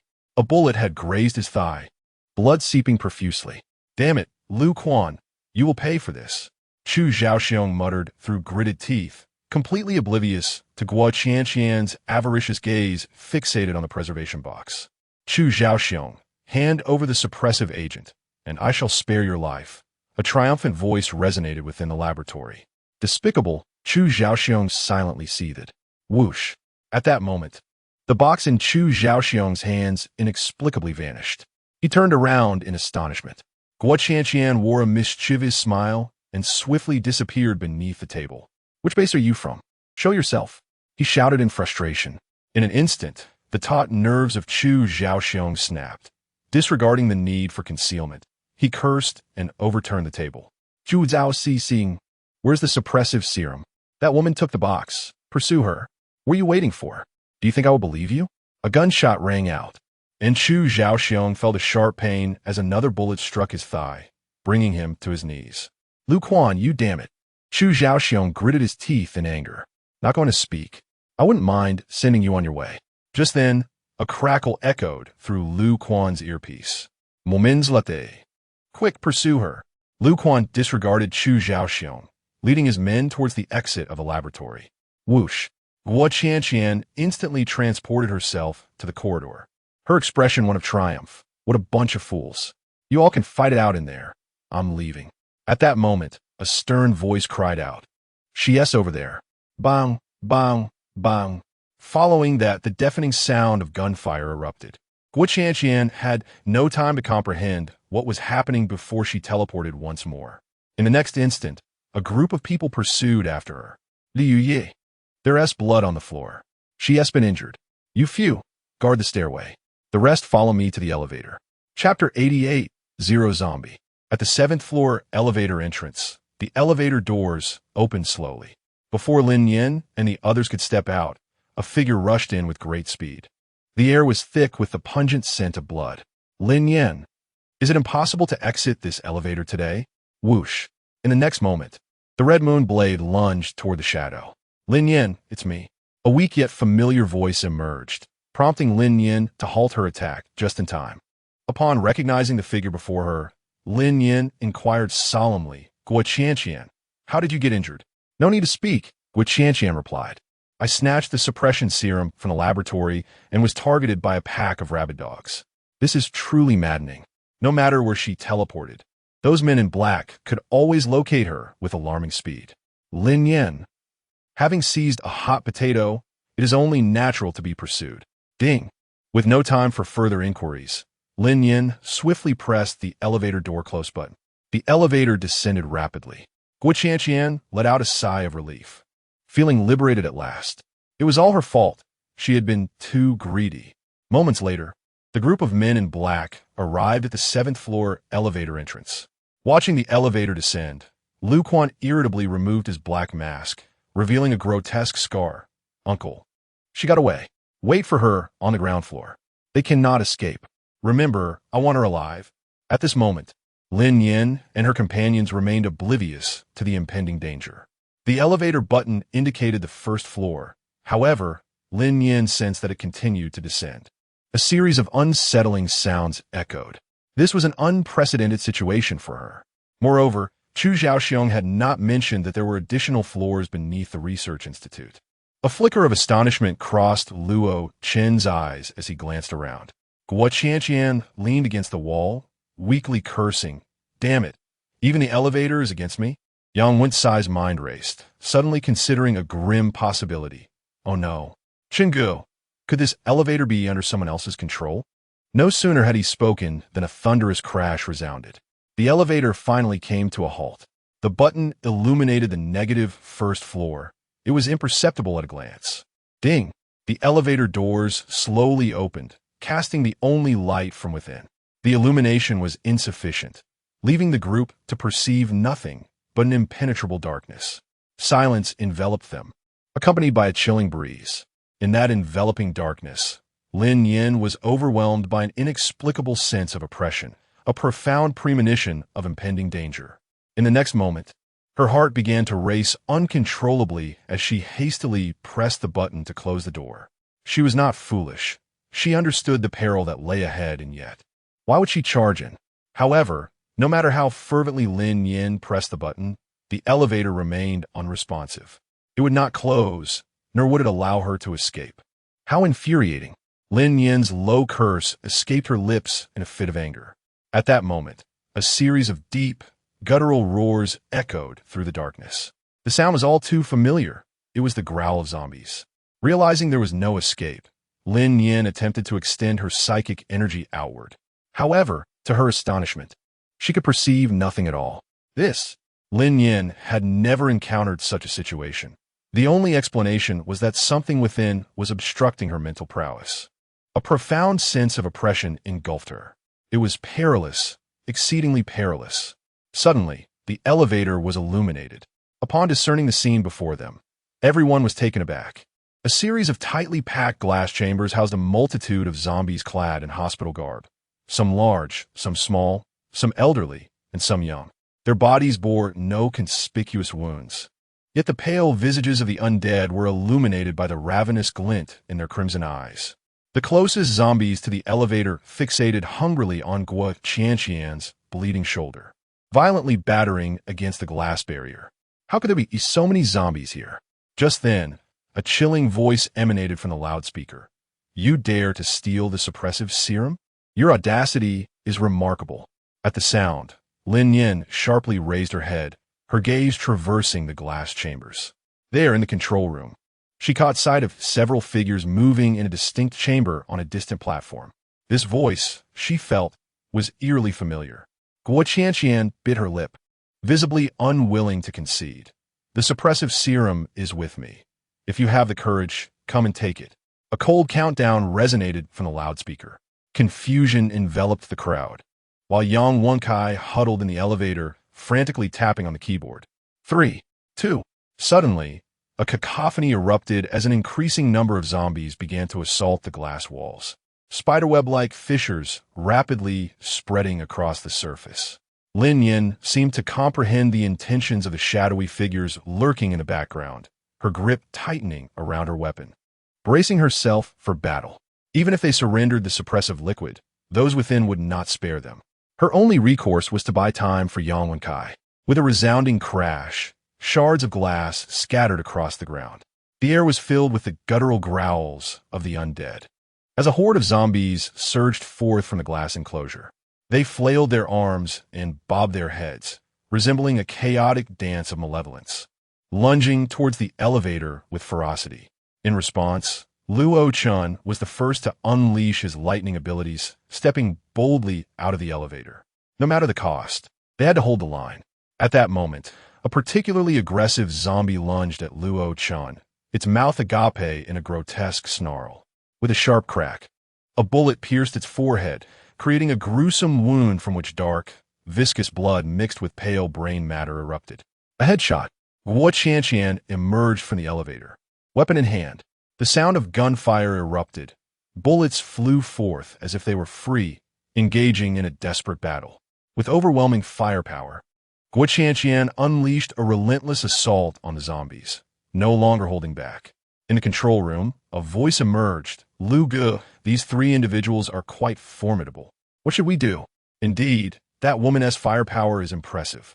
Despite the multitude of zombies, they remain unyielding in their defense. If we cannot exhaust them, what is our next move? None had anticipated that Guo Qianqian appeared to possess an inexhaustible supply of weapons and ammunition. As long as their firepower persisted, coupled with Lin Nian and Luo Chun's extraordinary abilities, the ordinary zombies in the basement could not breach their defenses. Release the zero zombie, Lu Quan uttered with a shadowy gaze, completely disregarding Lu Tingguang's orders. Upon hearing this, the faces of those in the control room turned pale with fear. In the next moment, a chilling roar echoed through the air. The ground in the center of the basement began to part slowly, revealing a square, airtight chamber forged from fine iron, which ascended gradually. Chapter 89. Luo Chun is bitten with a resounding thud. One side of the sealed chamber opened, and a figure darted out with blinding speed. Lu Quan's eyes fixated on the scene before him, a flicker of fervor and obsession crossing his gaze. The Zero Zombie was the Lu Corporation's most prized creation, possessing astonishing combat prowess and formidable strength. Most importantly, it was the progenitor of the zombie virus, from which the virus itself was extracted. A deafening roar reverberated through the air. Lu Quan suddenly felt a prickling sensation on his scalp, as if he had plunged into an icy abyss. Amidst the throng of the undead, a pair of crimson eyes cast a fleeting glance in his direction. Lu Quan pondered. Could it be that he was mistaken? In those scarlet orbs, he discerned a blend of disdain and exhilaration. It was inconceivable. Although the alpha zombie served as the progenitor, it lacked consciousness, merely functioning as a relentless instrument of slaughter. How could such a gaze reflect disdain? On the other side, Lin Nian suddenly felt a surge of anxiety, an unsettling intuition that within the densely packed throng of zombies lay an unknown peril.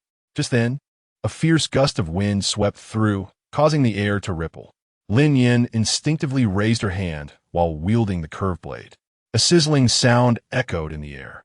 In the next moment, 5 glimmers of cold light seized the blade, and a figure materialized out of thin air. Bang! Lin Nian infused the fire-based ability into the curved blade, and in an instant, a crimson radiance surged forth, enveloping the blade in a layer of scarlet flames. A piercing scream echoed through the air. The figure, in a state of panic, hastily released its grip and stumbled backward in alarm. Lin Nian raised her gaze. The assailant was a remarkably beautiful young female zombie. She appeared to be in her 20s, with cascading, raven-black hair and a pallid complexion. Her figure was striking, clad in tattered patient attire that revealed her fair, smooth skin. Her crimson eyes sparkled with a lively glimmer. Lin Nian's expression was grave as he tightly gripped his curved blade. The female zombie before him bore an uncanny resemblance to a human rather than a mere undead creature. Moreover, it possessed the ability to teleport, marking it as a mutated zombie king of considerable rank. An aura of oppression emanated from its very being. Crackling with energy, Lin Nian and Luo Chun gasped in unison, channeling multiple bolts of lightning towards the female zombie. When had this creature breached their defenses? Why had he sensed nothing? With a gleeful smirk, the female zombie evaded the descending lightning with a swift movement and charged towards Lin Nian at an astonishing speed. Lin Nian. She did not misjudge. The female zombie indeed smiled with a hint of personification. Ding! Lin Nian's curved blade successfully deflected the onslaught of the female zombie. At such a close range, she could distinctly sense the emotions radiating from her adversary, excitement and arrogance. Lin Nian could not comprehend what it was so pleased about.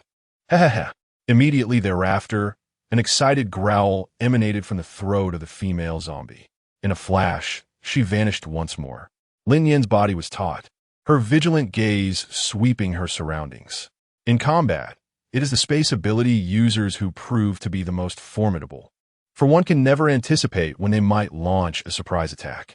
The mere thought of this sent a tremor through Lin Nian, her pupils dilating as she slowly turned her head.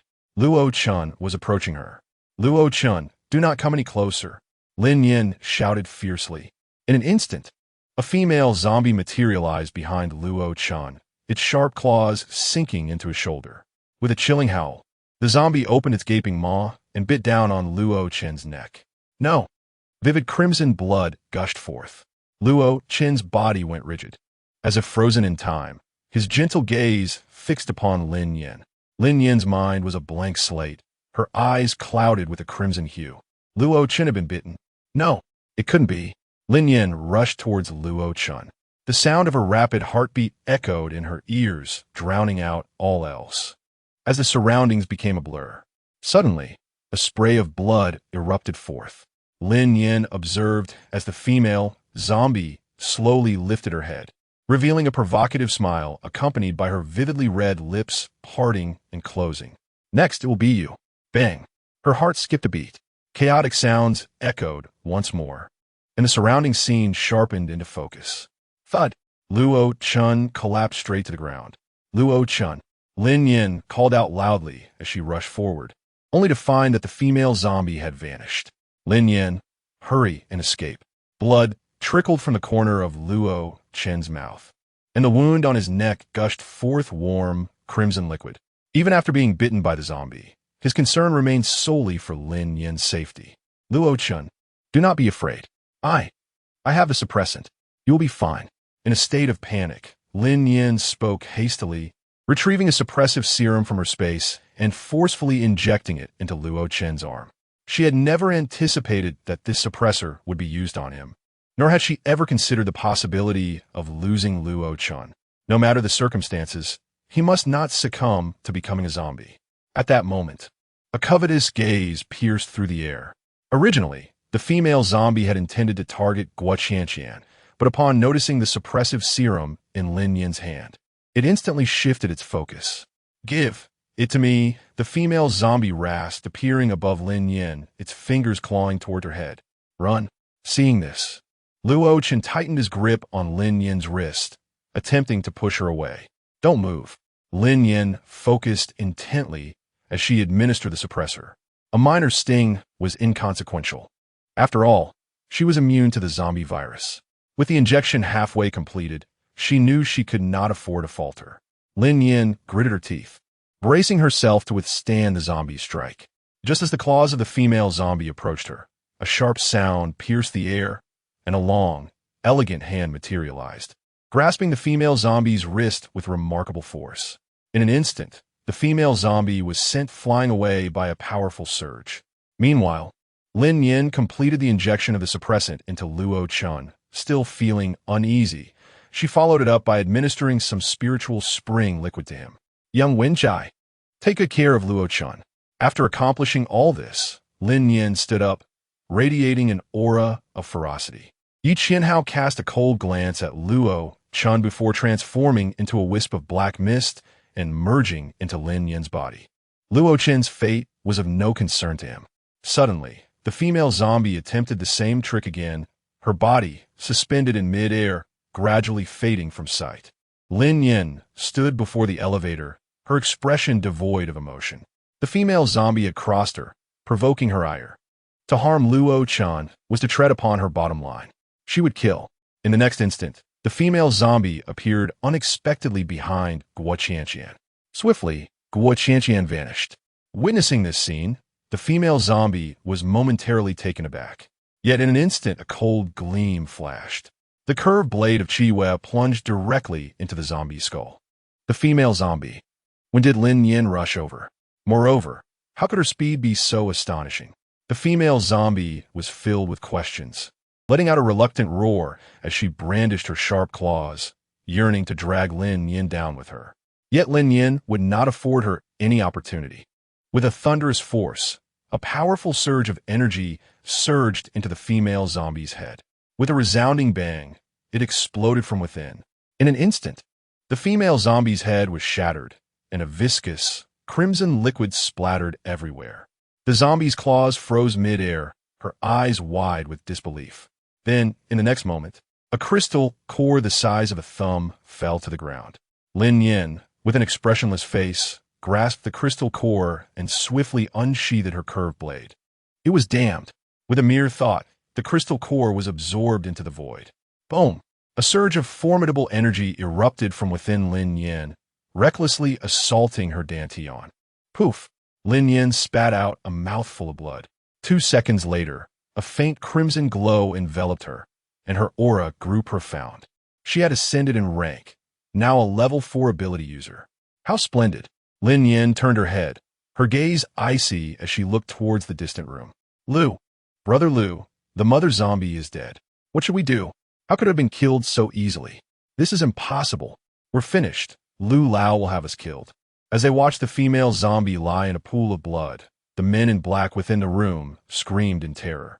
The mother zombie's blood could not only refine the zombie virus, but also extract the virus suppression fluid. Their true objective this time was to leave with a mother zombie. This was a disaster. Everyone shut up. Lu Quan shouted in frustration, his hands clenched tightly. Not only had they failed to eliminate Lin Nian, but they had also lost the mother zombie. This was truly a case of losing both the lady and the soldiers. What should they do? At that moment, a loud bang resonated through the room, shaking it violently, with shards of glass scattering everywhere. Lu Quan, Lin Nian swiftly appeared in the room, a flicker of astonishment crossing her eyes. She could hardly fathom that it was Lu Quan orchestrating events behind the scenes. How fortuitous, she thought. To facilitate your reunion with Shen Mingqi, Lin Nian spoke coldly. In an instant, the men in black in the room raised their weapons, aiming directly at her. Liu Guan, with a dark expression, shouted, "What have you done to Mingqi?" Lin Nian's lips curled into a slight smile. "You will soon find out." With that, she swiftly dashed forward. Bang! Bang! Bang! The black-clad assailants opened fire, unleashing a chaotic barrage. Boom! Boom! Boom! Yet, every bullet fired was repelled by the crimson shield surrounding her. The onlookers gasped in disbelief. What on earth is happening? Bullets cannot harm her. Who is she, truly? Lu Quan retreated a few steps, his expression darkening, surrounded by a faint golden glow. He too possessed extraordinary abilities, waiting for Lin Nian to approach before launching a surprise attack. However, at that moment, boom! Lin Nian resembled a streak of fiery light, and in the blink of an eye, she collided with Lu Quan. With a resounding impact, Lu Quan spewed forth a mouthful of blood and was sent flying. At the very moment he was airborne, Lin Nian raised her hand to grasp. Lu Quan, suspended in midair, mysteriously vanished without a trace. Lin Nian chuckled softly.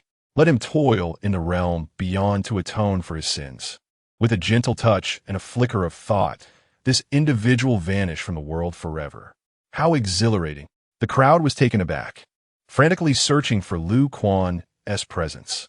Lin Nian initially sought to eliminate Lu Quan, unaware that a delightful surprise awaited her. With Lu Quan gone, she suddenly felt a remarkable surge in her mental strength. In an instant, a torrent of formidable psychic energy erupted forth. Ah, the pain in my head is unbearable. It feels as though it might explode. Everyone in the room clutched their heads, crying out in agony. Observing their reactions, Lin Nian was perplexed. A level 4 ability user's psychic power could not be this potent unless she were a psychic-type ability user, which she clearly was not. Just then, Guo Qianqian burst through the door, rushing in with a throng of ravenous zombies trailing behind her.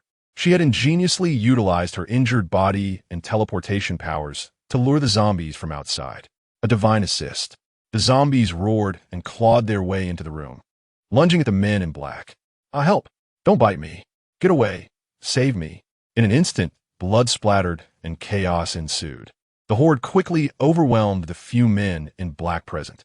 "Let us go!" Seeing this, Lin Nian grasped with Qianqian and leaped out of the window.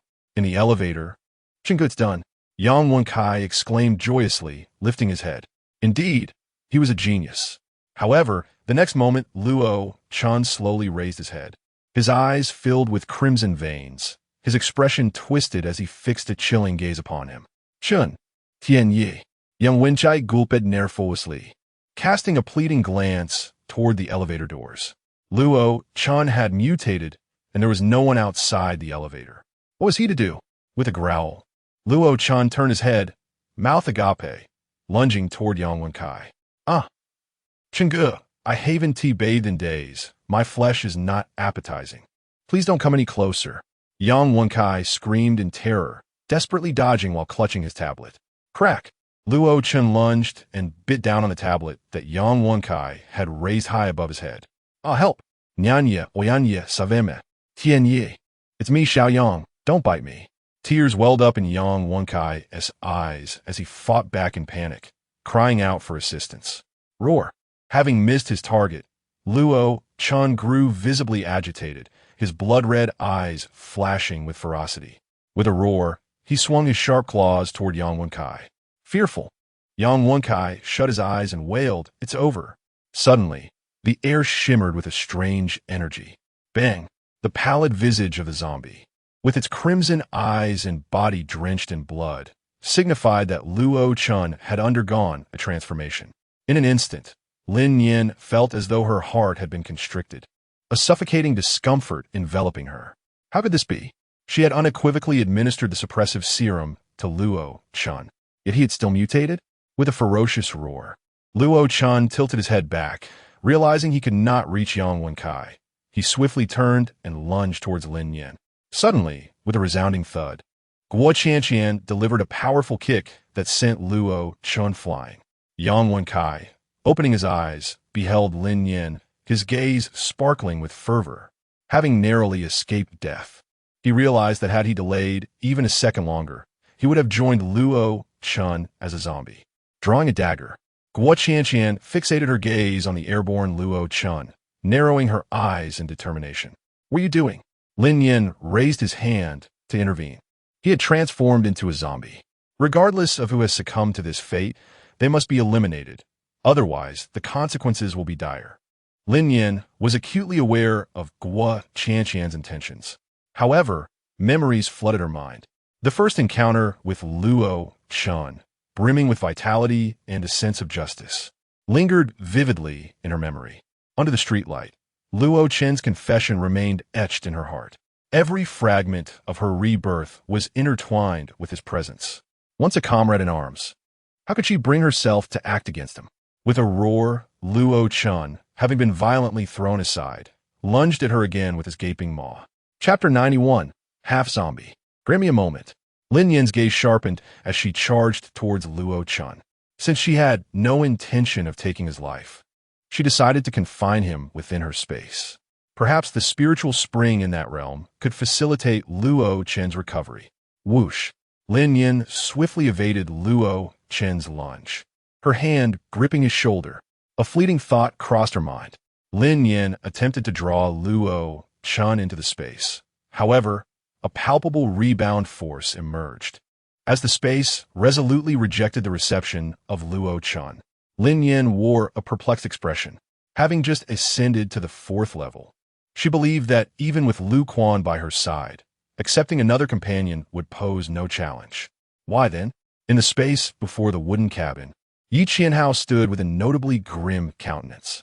The prospect of allowing that young man to enter was out of the question. In the midst of Lin Nian's momentary distraction, Luo Chen, with his mouth agape, lunged towards her fair neck and bit down. Lin Nian, Guo Qianqian cried out, her eyes flashing with a hint of panic. The thought of Lin Nian transforming into a zombie was unbearable. At that moment, Luo Chen's head was buried against her neck, emitting a series of low growls. Lin Nian, run. The fragmented words emerged. Luo Chen regained a fragment of his sanity, refraining from tearing into Lin Nian, instead struggling to suppress the bloodthirsty urges within him.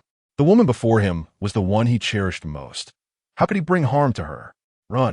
A deafening roar erupted as Luo Chen forcefully pushed Lin Nian away and turned to charge into the oncoming horde of zombies. Luo Chen, in a moment of extreme reversal. No one anticipated that the mutated Luo Chen still retained his reason. Even in his transformed state, his thoughts remained focused on protecting Lin Nian. Sister Nian, hurry and flee. Lin Nian, determined to pursue, was abruptly halted by Yang Wensai's trembling grip. The elevator is operational now. We must depart from this place. Casting a desperate glance at Luo Chen, who valiantly fought against the relentless zombies, Lin Nian bit her lip, turning towards the elevator. What good would it do to chase after him? It was futile. In the end, Guo Qianqian would ensure his demise. Ding! The elevator doors slowly glided shut, and Lin Nian bit her lip harder, her eyes glistening with unshed tears as she gazed outside. Luo Chen, you must survive. Even if you become a zombie, you must strive to endure. One day, I will discover the antidote for the zombie virus. With a rumble, the elevator ascended gradually, and Yang Wensai's voice quivered. Will we never see Brother Chen again? Lin Nian clenched her hands in anguish. If only she had been stronger. She could have prevented Luo Chen from being bitten by the zombie. If she had possessed even a bit more strength, she could have safeguarded those she wished to protect. It was all her fault for being so weak. Lin Nian, do you have any idea how perilous that situation was? How could you allow Luo Chen to come so close to you? Guo Qianqian glared at Lin Nian's neck, reprimanding her with indignation. She could not comprehend why Luo Chen had not attacked Lin Nian, yet she recognized that such behavior was undeniably dangerous and potentially fatal. Lin Nian should have resolved Luo Chen with a single stroke. Enough is enough, Lin Nian shouted, unwilling to continue the debate with Guo Qianqian on how to resolve the situation with Luo Chen. Ding! The elevator arrived at the 1st floor of the Research Institute. As the doors opened, a blood-soaked man suddenly lunged inside. Zombies! There's zombies! Bang! Guo Qianqian kicked the man aside and swiftly dashed out of the elevator. Yang Wenkai, while running, monitored the surveillance footage on the computer. Sister Nian, without the pressure from the mutated ancient tree, the zombies outside the Research Institute have all surged in. Guo Qianqian inquired, didn't Tichu Zhaoxiong clean out all the zombies outside? No. They merely lured the surrounding zombies away. What do we do now? Damn it, what a useless bunch. Guo Qianqian cursed vehemently. Lin Nian gazed at the tide of approaching zombies, her brow furrowed in concern. To her surprise, despite rushing to the 1st floor, the danger still lingered. Yang Wenkai, find a path with fewer zombies. We must break through. Lin Nian urgently commanded. We cannot wait any longer. We must escape while the zombie horde has not yet encircled the research institute. Yang Wenkai nodded in agreement, swiftly scanning the surveillance footage. Sister Nian to the left, strike. Upon hearing this, Lin Nian tightened her grip on the curved blade and charged towards the left corridor. A piercing sound followed. Lin Nian appeared as if possessed by a warrior spirit, dispatching a zombie with a single, swift stroke of his blade. His movements were precise and efficient. Help us! At that moment, at the entrance of another corridor, a large crowd caught sight of Lin Nian and his companions, crying out for assistance. Lin Nian, indifferent to their pleas, swiftly retreated down the corridor. How despicable! That woman, utterly heartless, intended to abandon us without a second thought? Absolutely not. If it comes to it, we shall all perish together. Witnessing Lin Nian's unwavering resolve, a man cursed vehemently, raising his firearm and aiming it at her. Bang! The shot rang out. He snarled, revealing his grotesque visage. Yet in the next instant, he was rendered speechless, astonished. The bullet, propelled through the air, halted mere inches behind Lin Nian, thwarted by the crimson flames enveloping her. The man exclaimed, "Impossible!" Clutching his gun, he wondered who could possibly intercept a bullet. Bang! Bang! Bang! Still in disbelief, he fired several more shots, yet the bullets remained powerless to approach Lin Nian. Foolish wretch! Lin cursed under her breath, her footsteps unwavering. No one could hinder her escape. Meanwhile, the resounding gunfire attracted more zombies, and the individuals at the entrance were successively overpowered. Just as Lin dashed into the corridor, she heard a thunderous explosion. A superpowered individual had self-detonated. The fate of others was of no concern to her. Moments later, Lin managed to flee just before the massive tide of zombies surged towards the research institute, driving away from the chaos. On the other side, old Lu, it's terrible. The research institute has fallen. A man in a tailored suit rushed into the spacious and brightly lit office. Where's Lu Quan? What has happened to him? Lu Tianguang slowly turned around, his face etched with worry. Lu Guhi, the assistant stammered. What is it? Speak quickly. He is missing. Everyone he took has been bitten. I checked the surveillance, and Lu Gu is nowhere to be found. Lu Tianguang's expression darkened. To the surveillance room now. In the surveillance room, an elderly man in a white lab coat exclaimed with unrestrained joy, Old Lu, you've finally arrived. Look, that zombie possesses consciousness. Our experiment has succeeded. Just as Lu Tianguang entered the room, the elderly scientist continued, a half-zombie. It has become real. A flicker of surprise crossed Lu Tianguang's murky eyes. He disregarded the search for Lu Quan and eagerly approached the computer screen. Where is it? Where's the half-zombie? Look, it's him. He fought fiercely against the zombies to protect his teammates, and he possesses lightning abilities. It has truly succeeded. The old man's voice resonated with excitement and fervor.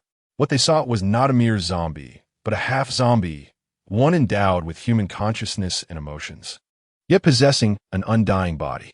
The wounds healed rapidly. Even with a heart extracted, it could survive. This was precisely what they desired.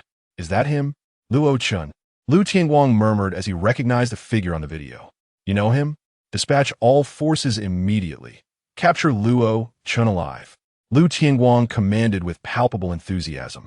Chapter 92. No turning back, an unexpected gain. Immortality had long been Lu Tianguang's fervent aspiration. To pursue this dream, he spared no expense, establishing dozens of research institutes and hiring the foremost experts in the field of life sciences to unravel the mysteries of eternal life. The subject was a zombie. The researchers were elated to discover that within her lay an unknown virus. This virus possesses the remarkable ability to induce rapid cellular growth and division, akin to a form of immortality. Should its secrets be unraveled, it would mark a pivotal moment in human history. Alas, the immortality bestowed by this virus renders humanity into a state of zombification, a condition that eludes control. Lu Tianguang yearns for eternal life without succumbing to monstrosity. Thus he seeks a compromise, a semi-zombie state. He aspires to maintain human consciousness and emotions while inhabiting an immortal body. This, indeed, is his vision of longevity.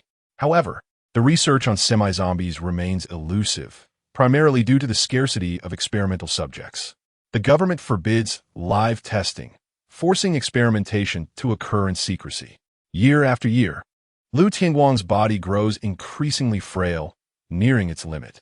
Consequently, a bold idea takes root in his mind to transform the entire world into his experimental subjects, hoping for the emergence of a semi-zombie. Fortune favors me. The semi-zombie has finally manifested. Chen Lao, I desire his blood. I want every drop of it. Are the blood transfusion instruments ready? Lu Tianguang cries out in a seemingly deranged fervor. Chen Lao, with a shadowed gaze, adjust his glasses. Rest assured, Director Lu, everything is prepared. At the Xingho base, regardless of the circumstances, one must persevere and live with resilience. With Luo Chen gone, all responsibilities at the base fall onto Lin Nian's shoulders. Yang Wenkai, having absorbed a level 4 plant crystal core, awakens his psychic abilities and assists Lin Nian in managing the base. Ultimately, he feels indebted to their father-son duo. Plunder. The abilities of those with powers who are confined within the spatial realm are siphoned away, subsequently entering Lin Nian's body.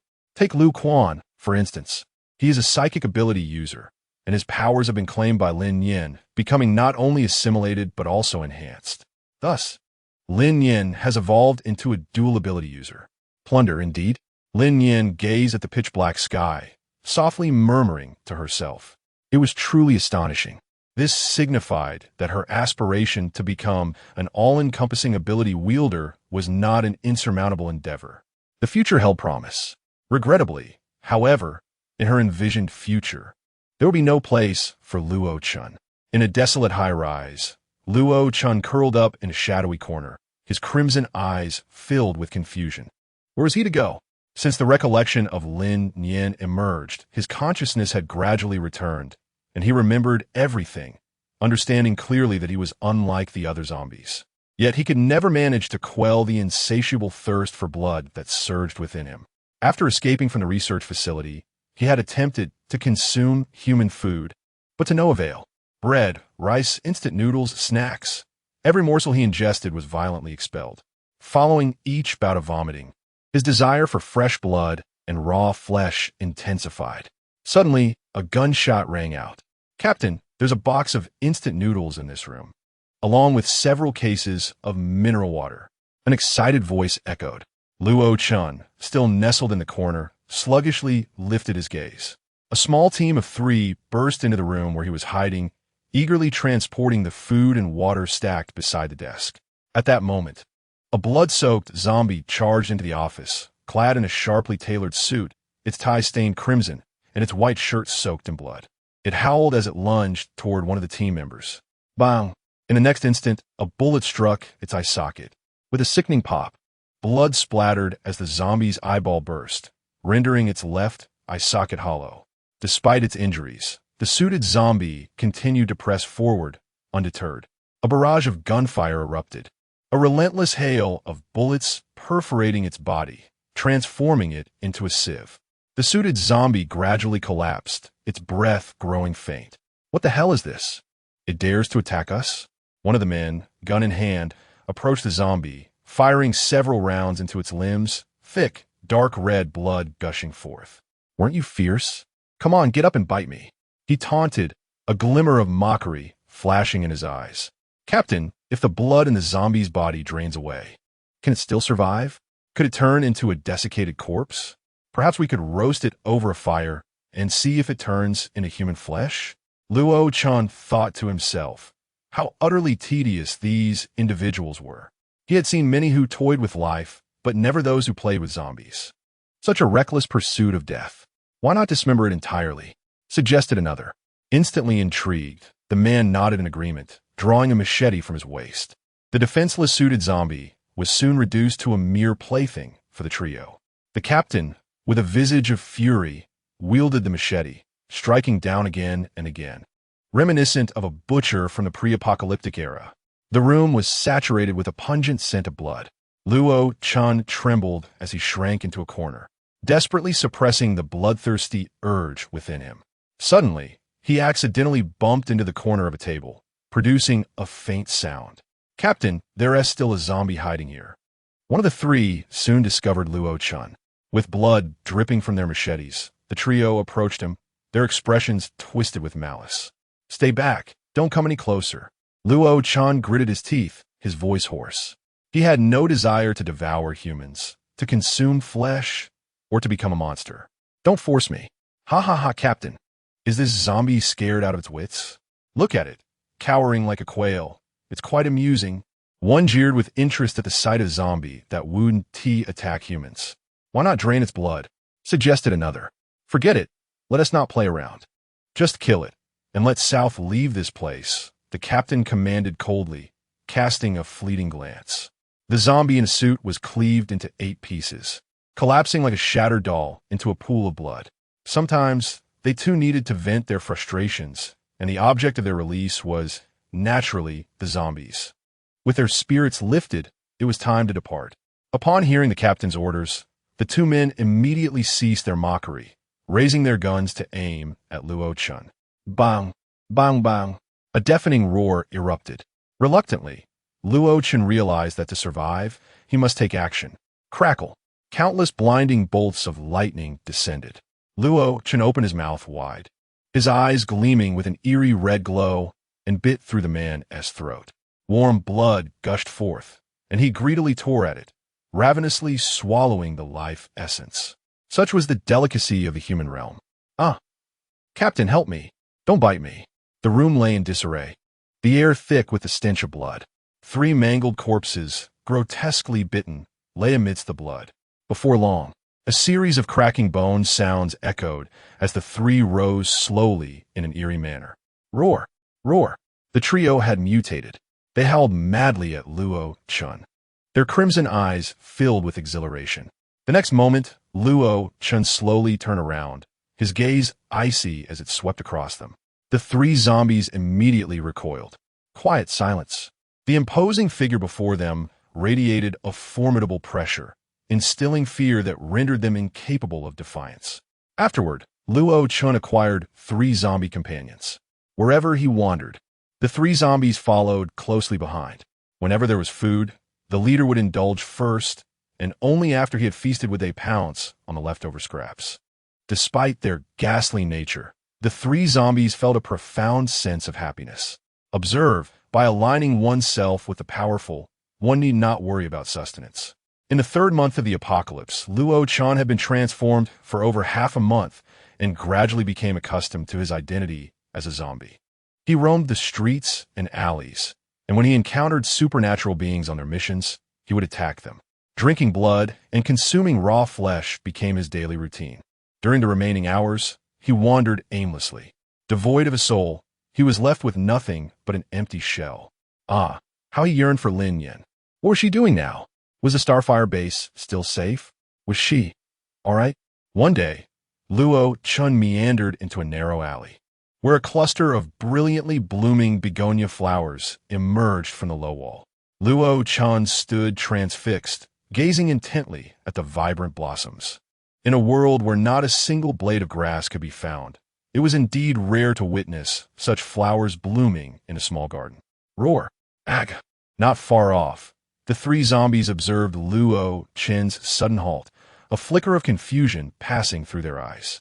In the next moment, one of the zombies forcefully pushed open the garden gate and dashed inside. Moments later, that zombie emerged, cradling a bouquet of begonia flowers, a smirk adorning its face as it presented them to Luo Chun. Boss, these flowers are stunning. You should give them to your little sweetheart. I noticed a rather striking female zombie with an explosive hairstyle at the street corner. Though her looks are lacking, her figure is exceptional. Luo Chun was momentarily taken aback, slowly accepting the flowers. Xiao Jia, thank you.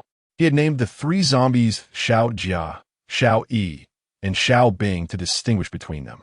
Upon hearing this, the other 2 zombies looked on with disdain. Sycophant, gazing at the lush and vibrant flowers in his hands, Luo Chun's once dormant heart began to beat with life again. Would Lin Nian like them? Since he longed for her, perhaps he should go and see her. When Lin Nian did not seek him out, he took the initiative to find her. Such a simple notion, Why had it eluded him? In the next moment, Luo Chun dashed forward with fervor. Having transformed into a zombie, he shed all responsibilities and burdens, feeling unencumbered and liberated to live his days as he pleased. As nightfall descended, 4 dark figures stealthily approached Lin family village. With a low growl, Luo Chun turned his head, commanding, "You all wait here." "Boss!" The 3 zombies expressed their reluctance, yet dared not defy him. Luo Chun possessed an intimate knowledge of the village's surveillance, defenses, and the intricate layout of traps. With a swift motion, he vanished into the night. Inside a room, Lin Nian sat cross-legged, her consciousness entering a realm of her own. She entrusted the management of this space to Yi Qianhao, for with him present, she felt no concern over Lu Quan and Shun Mingqi's potential rebellion. Lu Quan had been assigned to the breeding farm, where his daily task was to care for the poultry. Meanwhile, Yi Qianhao deliberately kept Shun Mingqi and Lu Quan apart, with neither aware of the other's existence. "Xiao Yi, you have done remarkably well," she acknowledged. Lin Nian savored her egg while sipping honey water, enjoying the delightful company of an attractive gentleman. Life was indeed quite pleasant. By the way, I have noticed that Shun Mingqi seems to have aged considerably. It is only natural for her to age more rapidly, having spent so much time in that confined space. Lin Nian nodded and remarked, "Does that mean my free labor will soon be replaced? If you do not wish for her to wither away, you might consider administering the essence of the spring." Upon hearing this, Lin Nian raised an eyebrow. Is it true that the essence from the space can grant immortality and eternal youth? Lin Nian. It was evident that Yi Qianhao possessed a far greater familiarity with everything within the space. At that moment, a line of text appeared in the heavens. "Random mission. Please proceed to Chengxin Pharmaceutical Factory and eliminate 10,000 zombies. Upon completion of the task, the reward shall be an elevation of 1 level in psychic abilities, along with a full set of defensive armor." Lin Nian stared blankly ahead. This was the first time the space had proactively issued a task. How extraordinary! To level up by eliminating 10,000 zombies? And a complete set of battle armor as a reward? What a delightful incentive. It is worth noting that Lin Nian had just reached level 4, and to ascend to level 5, one must defeat at least 1 level 5 zombie. However, only 3 months had passed since the apocalypse, and the evolution of zombies was not so rapid. A level 4 zombie was already akin to a zombie king. The space has issued a task. Are you not going? Yi Qianhao fixed his gaze upon the sky and inquired softly. "I must go." In the next moment, a glimmer of light flashed in Yi Qianhao's eyes as he cautioned, "Nian Nian, it's been 3 months since the apocalypse. Be sure to exercise utmost caution while undertaking the task." Lin Nian. Upon hearing Yi Qianhao's reminder, Lin Nian recalled that in her previous life, it was during the 3rd month of the apocalypse that Shun Mingqi had pushed her off the rooftop. March 21st. Only 10 days remain. In this life, she is determined to survive, even if March 21st is destined to be her day of calamity. Rest assured. Just then, Lin Nian suddenly sensed a familiar aura approaching her from the outside. "I shall step out for a moment." Lin Nian briefly explained and exited the space. "Nian Nian, the timelines are about to converge. I have finally awaited your arrival." Yi Qianhao murmured with deep affection as he turned, only to find Lin Nian had already departed. Yi Qianhao. Well, that was a waste of expression. In the room, Lin Nian slowly opened her eyes. On the table lay a vibrant bouquet of begonia flowers, and the air was infused with a delicate fragrance. It was pleasing to the eye and refreshing to the spirit. In the next moment, Lin Nian scanned her surroundings warily. Who is here? The flowers were exquisite, and she adored them. Yet, who had sent them? The door to her room had remained closed, and yet the flowers had appeared within. This implied that someone had intruded into her sanctuary. However, Lin Nian sensed no trace of presence. Lin Nian. At that moment, a figure emerged from the shadows. Luo Chun. Upon recognizing the person before her, Lin Nian's eyes widened in surprise. The voice she had just heard belonged to Luo Chun. He had called her name. This. Lin Nian pondered in astonishment.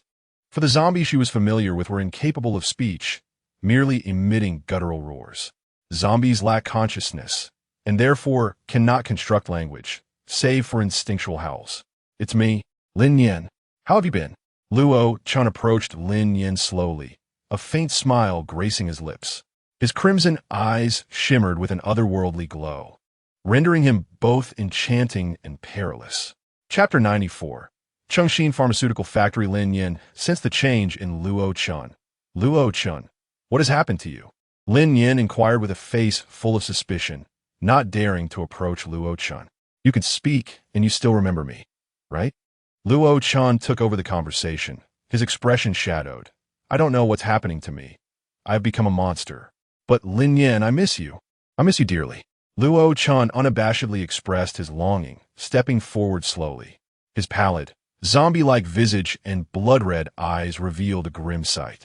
Lin Nian even noticed a streak of dried blood at the corner of his mouth. Upon witnessing this, Lin Nian's heart was a tumult of emotions. Luo Chun, hold on a little longer. I will surely find the antidote to save you. Luo Chun was taken aback, realizing that Lin Nian had been thinking of him as well. This journey had not been in vain. Lin Nian, I believe that this moment is quite wonderful. I feel free. I am unbound, able to do whatever I wish. Luo Chun said excitedly, yearning to take Lin Nian away with him. He spoke without reservation, unencumbered by the thoughts that had long weighed upon him, disregarding any consequences. Only by fully liberating oneself could one truly relish happiness. Leave? Where to? Anywhere is fine, as long as it is just the two of us, supporting each other and sharing our lives together. The thought of spending a lifetime with Lin Nian illuminated Luo Chun's eyes with anticipation. Lin Nian, are you out of your mind? She sensed that Luo Chun was acting strangely. There were certain matters that Lin Nian felt compelled to clarify. Luo Chun, I believe you're mistaken. We are comrades bound by life and death. Regardless of what happens to you, I will exert every effort to save you. Lin Nian does not harbor feelings for Luo Chun. They can be teammates, brothers, or the most trusted individuals, but they shall never become lovers. This is because, in the presence of Luo Chun, Lin Nian feels no flutter of the heart. She has never contemplated a future intertwined with him, cooking for him or bearing his children. Do you not love me? Luo Chun asked softly, his gaze lowered, desperately suppressing the fury within. Lin Nian calmly replied, of course. She had never professed her love for Luo Chun. During that confession, she felt a flicker of emotion, yet it was interrupted by Yi Qianhao. In the days that followed, she observed the kindness Luo Chun showed her. However, suddenly, the figure of Yi Qianhao emerged in Lin Nian's mind. Lin Nian quickly shook her head. How would she think of Yi Qianhao? A deafening roar erupted. Luo Chun's crimson eyes were filled with madness. I love you so deeply. How can you not love me? If you do not love me, why do you allow me to recall our memories together? If you do not love me, why do you seek a cure for me? If you do not love me, why do you not end my life? Luo Chun screamed in anguish, and after transforming into a zombie, his senses seemed to have magnified several times. He could no longer control his emotions. Lin Nian felt somewhat bewildered. She had never witnessed such a tempestuous side of Luo Chun. In the next moment, Luo Chun opened his mouth wide and lunged towards Lin Nian. If she did not love him, then perhaps it was better for her to perish.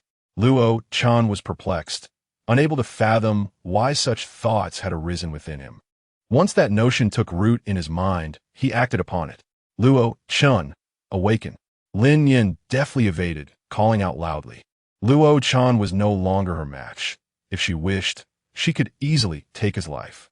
The transformation he underwent was likely linked to the virus coursing through his veins.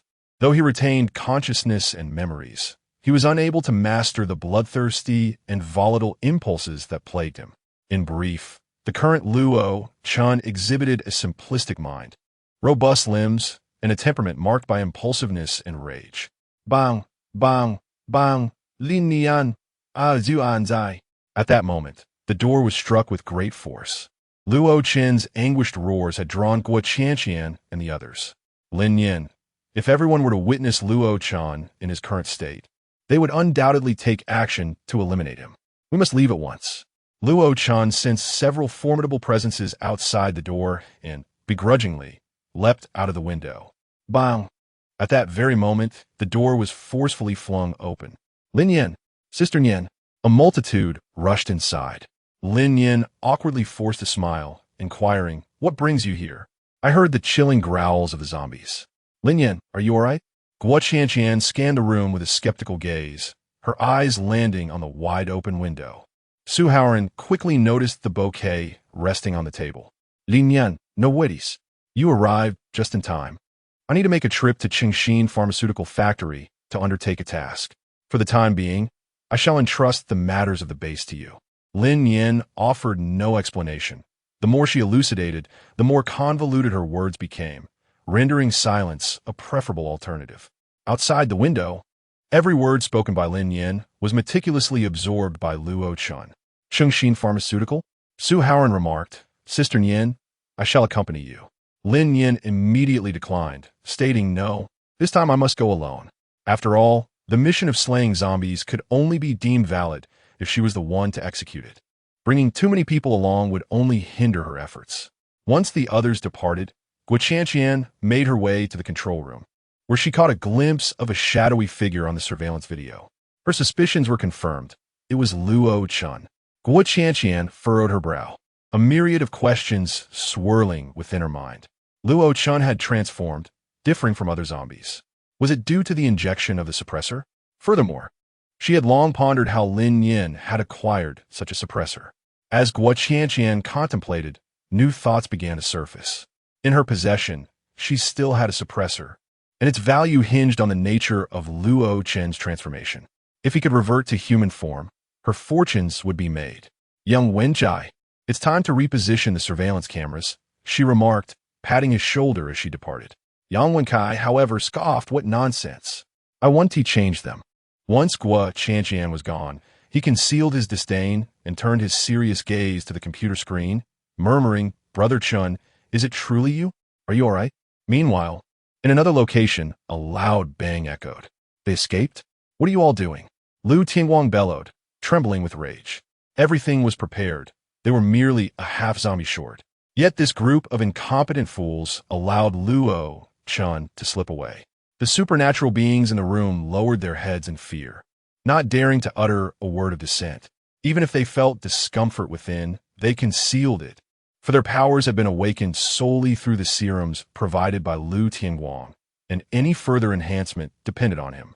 "Director Lu, take a look at this, Doctor," Chen announced as he entered with a laptop in hand. "I discovered that during Luo Chen's mutation, Lin Nian administered a suppressor to him. Interestingly, she also gave him water." Lu Tingguang was perplexed. "Water? What is wrong with that?" Dr. Chun pressed on. "Who would offer water to a zombie at such a critical moment of mutation? Unless the water in Lin Nian's possession possesses the ability to hinder Luo Chen's transformation, making it essential for him to drink." Chapter 95, Group Assault Doctor. Chun spoke with conviction. His deductions were indeed astute. The water in Lin Nian's hands was extraordinary. "So what do you intend to do?" Lu Tingguang inquired. "Capture her, Doctor," Chen replied, his expression darkening. "Director Lu, we have injected suppressors into mutated zombies before, yet they could not withstand it. They either exploded or succumbed to madness. I believe that Luo Chen's transformation into a half-zombie is not a mere coincidence." Lu Tingguang pondered and remarked, "Are you suggesting it is related to the water produced by Lin Nian?" "Indeed," came the response. Lu Tingguang sighed. "Very well. Having reached this point, we cannot overlook any clues, no matter how subtle." The others immediately wore expressions of distress. "You say to bring it along, and we simply comply?" They had already reviewed the surveillance footage from the Research Institute. Lin Nian effortlessly vanquished the mother zombie with a single strike, unperturbed even by the bullets. "Are you not going to act?" A group of idlers. Seeing that no one moved, Lu Tingguang admonished with ire. "Yes." The crowd hurriedly complied, respectfully retreating. "Lu, do you believe these individuals are capable?" Dr. Chun inquired, a look of skepticism crossing his face. "Rest assured, I have further arrangements. Relying on those inept individuals, how could they possibly capture Lin Nian?" Lu Tingguang narrowed his eyes and spoke in a low tone. "Are you suggesting we unleash our ultimate weapon?" Upon hearing this, Lu Tingguang's lips curled into a smirk, offering no denial. "That is reassuring." Dr. Chen nodded. "Finally at ease. I shall proceed to organize the research project then. Chengxin Pharmaceutical.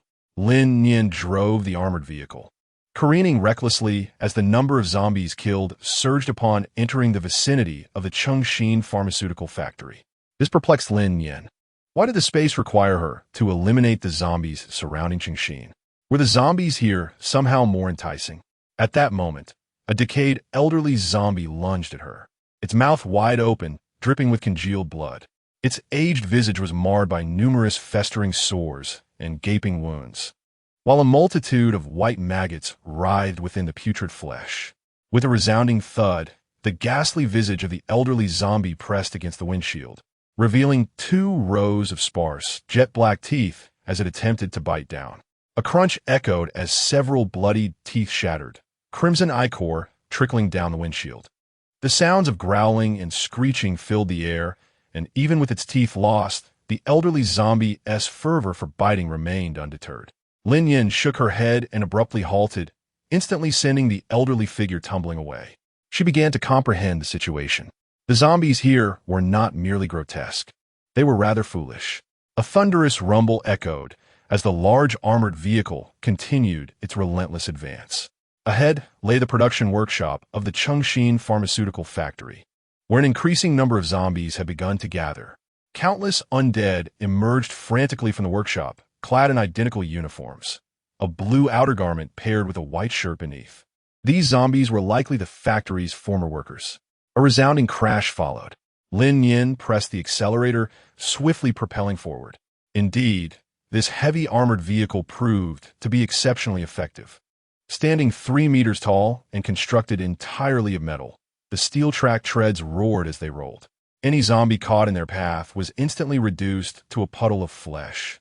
This state-of-the-art armored vehicle, a marvel of national invention and manufacturing, boasted unparalleled quality.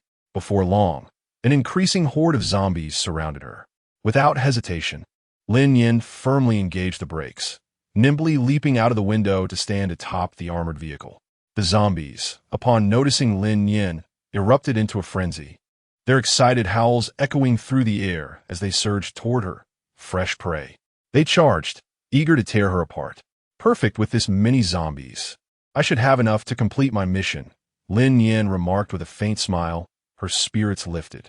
She had deliberately utilized the clamor of the armored vehicle to lure the zombies from the vicinity of the factory. Slaying 10,000 zombies one by one was simply too time-consuming. At that moment, a diminutive zombie sprinted toward her, leaping several meters into the air as it approached the armored vehicle. Its face, grotesquely mangled, bore countless pits, and its cavernous maw revealed rows of sharp teeth as it lunged at Lin Nian, hungry for food. Suddenly, a tremendous blaze erupted into the sky. As the frail zombie landed atop the armored vehicle, countless fiery droplets began to rain down from above. The surrounding temperature surged, enveloping the scene in an inferno. The searing fire rained down like a torrential downpour, igniting any zombie that came into contact with it. In an instant, the pharmaceutical factory was engulfed in flames. With zombies flailing and colliding chaotically, Lin Nian unsheathed the crimson crescent blade and lunged at the frail zombie advancing towards her, plunging the weapon into its skull. The sound of the blade piercing flesh echoed in the air. A wild gleam danced in Lin Nian's eyes. This was precisely how it should be. The exhilaration of vanquishing zombies in such a manner was unparalleled. The thrill of mass slaughter always surpassed the satisfaction of methodically slaying monsters one by one. In the atmosphere, the count of slain zombies surged to 9,100. With merely 900 zombies remaining, Lin Nian would accomplish a random quest. Yi Qianhao gazed at the number suspended in midair, a smile gracing his lips, and a soft light flickered in his eyes. In her relentless pursuit to accomplish her mission, Lin Nian exerted herself to the utmost. The crackling sounds echoed through the air. 3 minutes later, the sharp snaps of burning timber intermittently resounded. A persistent, acrid scent of charred remains lingered in the atmosphere. Scattered across the ground lay numerous charred corpses. Lin Nian gasped for breath, beads of cold sweat trickling down her forehead as she sank down onto the ground. The exhilaration of annihilating several thousand zombies was invigorating, yet drained her abilities significantly. In the next moment, Lin Nian retrieved a bottle of mineral water from her spatial pocket, gulping it down eagerly. Without the aid of the spatial spring water, she would never dare to be so reckless. In this post-apocalyptic world, one must always keep a reserve of cards and strength for oneself. I'll help. Bang! The ground trembled slightly, causing the mineral water in Lin Nian's hand to quiver incessantly. Two disheveled figures sprinted down from the rear mountain of the Chengxin pharmaceutical factory. Boom! Boom! From the mountainside, dust billowed, and the thunderous echoes sent shivers down one's spine. A formidable pressure permeated the air. Lin Nian raised her gaze and was nearly choked with disbelief. What on earth is that? Goodness, don't come this way. Chapter 96. The guardian beast of the mountain in the forest, a colossal and menacing blood-red head suddenly emerged, its size comparable to 4 or 5 basketballs amalgamated into one.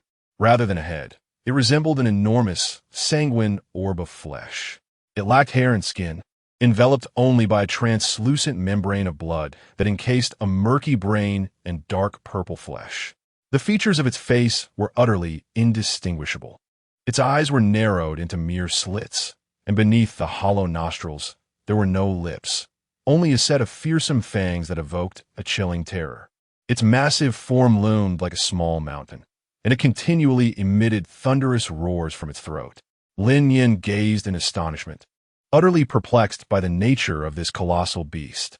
In the next moment, the creature leaped with great force, descending from the mountainside and landing heavily within the confines of the Chengxin pharmaceutical factory.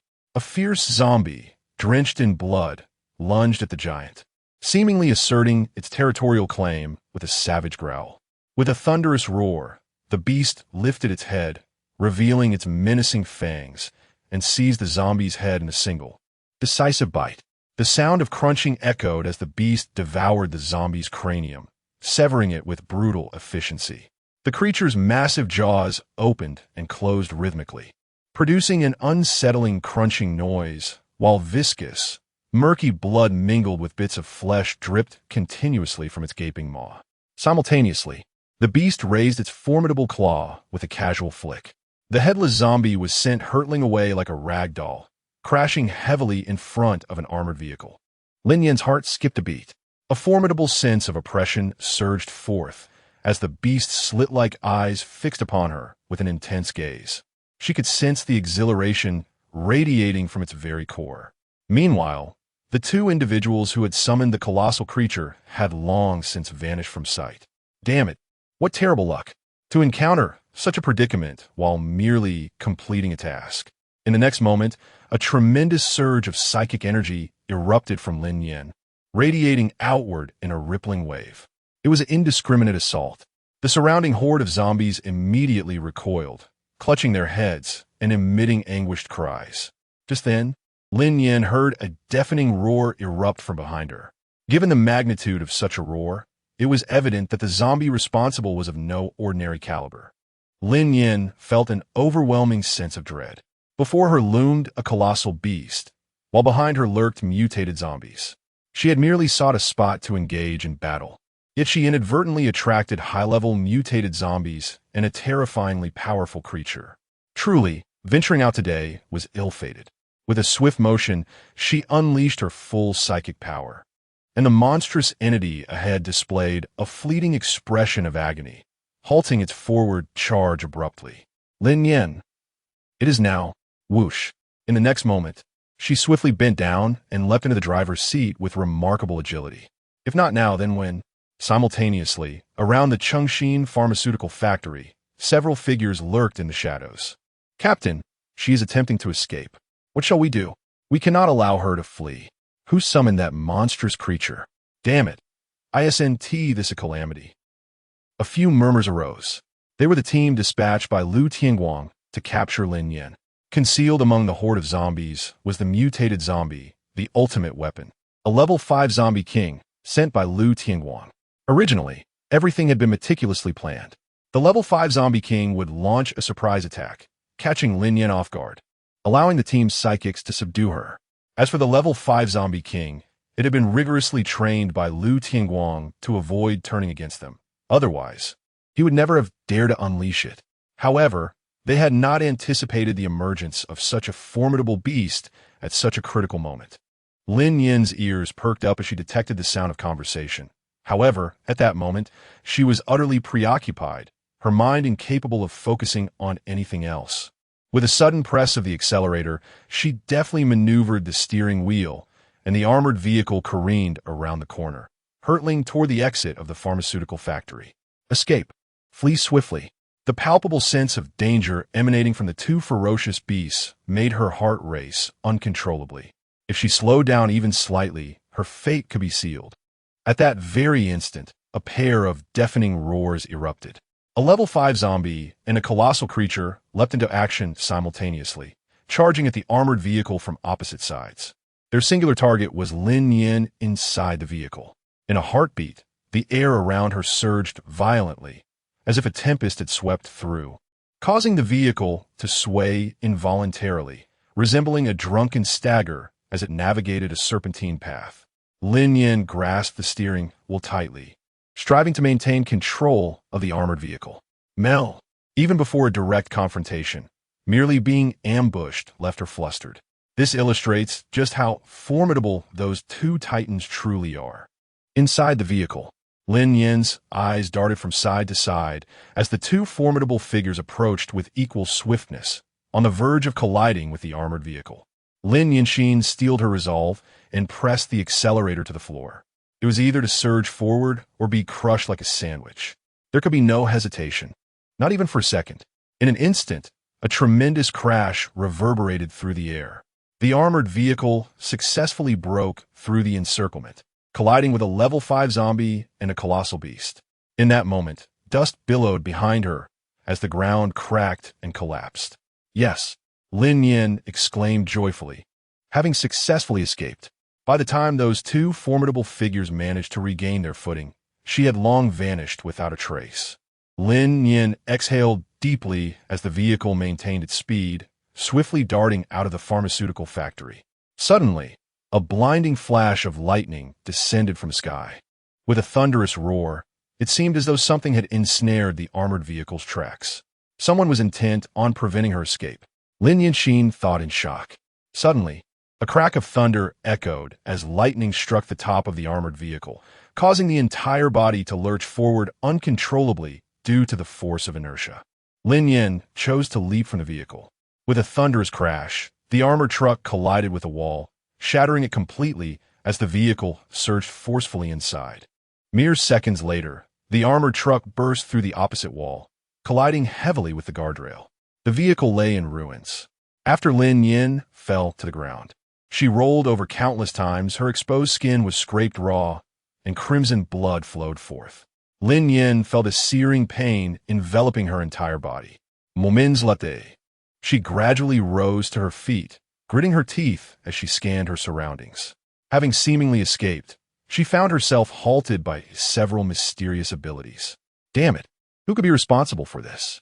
Meanwhile, a colossal beast and a 5th-tier zombie king were locked in a fierce confrontation, engaging in a primal struggle marked by biting and clawing. The atmosphere was charged with intensity as the two formidable entities wrestled with one another.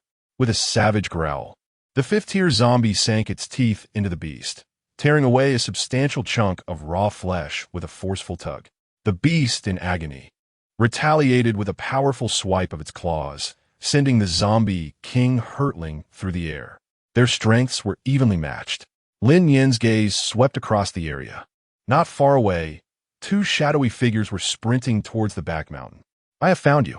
Lin Nian uttered her words with a tone of resentment, swiftly pursuing her target. The attempt on her life had nearly cost her dearly, and vengeance was imperative. Captain, what shall we do? Follow her. But without a level 5 zombie, we are no match for her. Then what? Chapter 97. Descending into the underground palace Pungu. That mountain guardian beast is truly formidable. It nearly claimed our lives. Are you certain the underground palace is nearby? Ahead, two figures raced forward, and the woman inquired. Of course, he replied. He was an Earth-type ability user and a reincarnated individual who had, in his previous life, participated in the construction of the underground palace. Legend has it that this palace was erected by the Emperor Qianhao as his tomb. where all his amassed wealth was interred. Initially, Peng Qianan had merely intended to scout the area to uncover the unique attributes of the back mountain of the Chengxin pharmaceutical factory that had drawn a powerful figure to select it as a burial site. To his astonishment, he detected the presence of the underground palace. The timeline, however, did not align. The palace was constructed a year after the apocalypse, but now, merely 3 months into the apocalypse, it already existed. It was perplexing indeed. After several reconnaissance missions, and having confirmed his suspicions, he brought the tomb raiding expert, Xuelon, to this location, determined to investigate further. Unexpectedly, they unearthed a ferocious mountain guardian beast. Indeed, the colossal creature had been excavated from the depths of the earth. Xiao Lang, you saw it too. There truly is an underground palace below. Peng Qianan reassured her in a hushed tone. Xuelon nodded, yes. I'm just concerned that if we open the palace, we might unleash a horde of monsters. Fortune favors the bold, Peng Qianan responded, his expression shadowed with certainty. In his previous life, he had constructed the underground palace in this very back mountain. Regardless, he felt compelled to enter and ascertain its secrets. Suddenly, a searing flame shot forth from behind the pair. The surrounding air surged in temperature. Sensing the impending danger, Peng Qianan grasped Xuelan's arm and vanished in an instant. Boom! The intense flames struck a large tree, the tremendous force shattering the trunk, sending sparks flying and igniting the underbrush in an instant. Lin Nian's gaze sharpened. Suddenly, a powerful force erupted, and Lin Nian clenched his fist, striking the ground with tremendous force. Crack! Instantly, a winding fissure appeared on the surface, stretching relentlessly to the left. With a thunderous roar, 2 disheveled figures were blasted from the earth. Who are you? Peng Qianan fell heavily to the ground, his face covered in dirt as he glared up, questioning fiercely. In the next moment, a chilling glint flashed by as a gleaming curved blade was pressed against his throat. Peng Qianan's eyes widened in terror. So swift, a fair-skinned beauty stood with 1 foot on his back, regarding him with an enigmatic smile. She was strikingly beautiful, exuding an aura of profound strength. Yet, Peng Qianan did not recognize her, nor could he fathom how he had wronged her. Just moments ago, he had been ambushed, and now it seemed she had already forgotten? Lin Nian spoke in a cold tone, a flicker of doubt crossing her mind. Something felt amiss. The ambush she had just endured was perpetrated by abilities of the lightning and wood elements. This man was evidently an earth element practitioner, which did not add up. Could it be that he possessed dual elemental powers? What are you talking about? We have not conspired against you, Peng Qianan exclaimed, utterly bewildered and protesting his innocence. Release him. At that moment, Xuelon, who had fallen to the ground, rose and aimed her gun at Lin Nian. Lin Nian's previously softened expression suddenly turned icy. Indeed, you have accomplices. In the next moment, a crimson flame enveloped Lin Nian, who waved his hand, sending a torrent of fire directly towards the woman. Ah! With a startled cry, the woman pulled the trigger, and the bullet shot forth, colliding with the flames. A deafening roar ensued. The tremendous explosion caused the ground to tremble, further loosening the already cracked earth.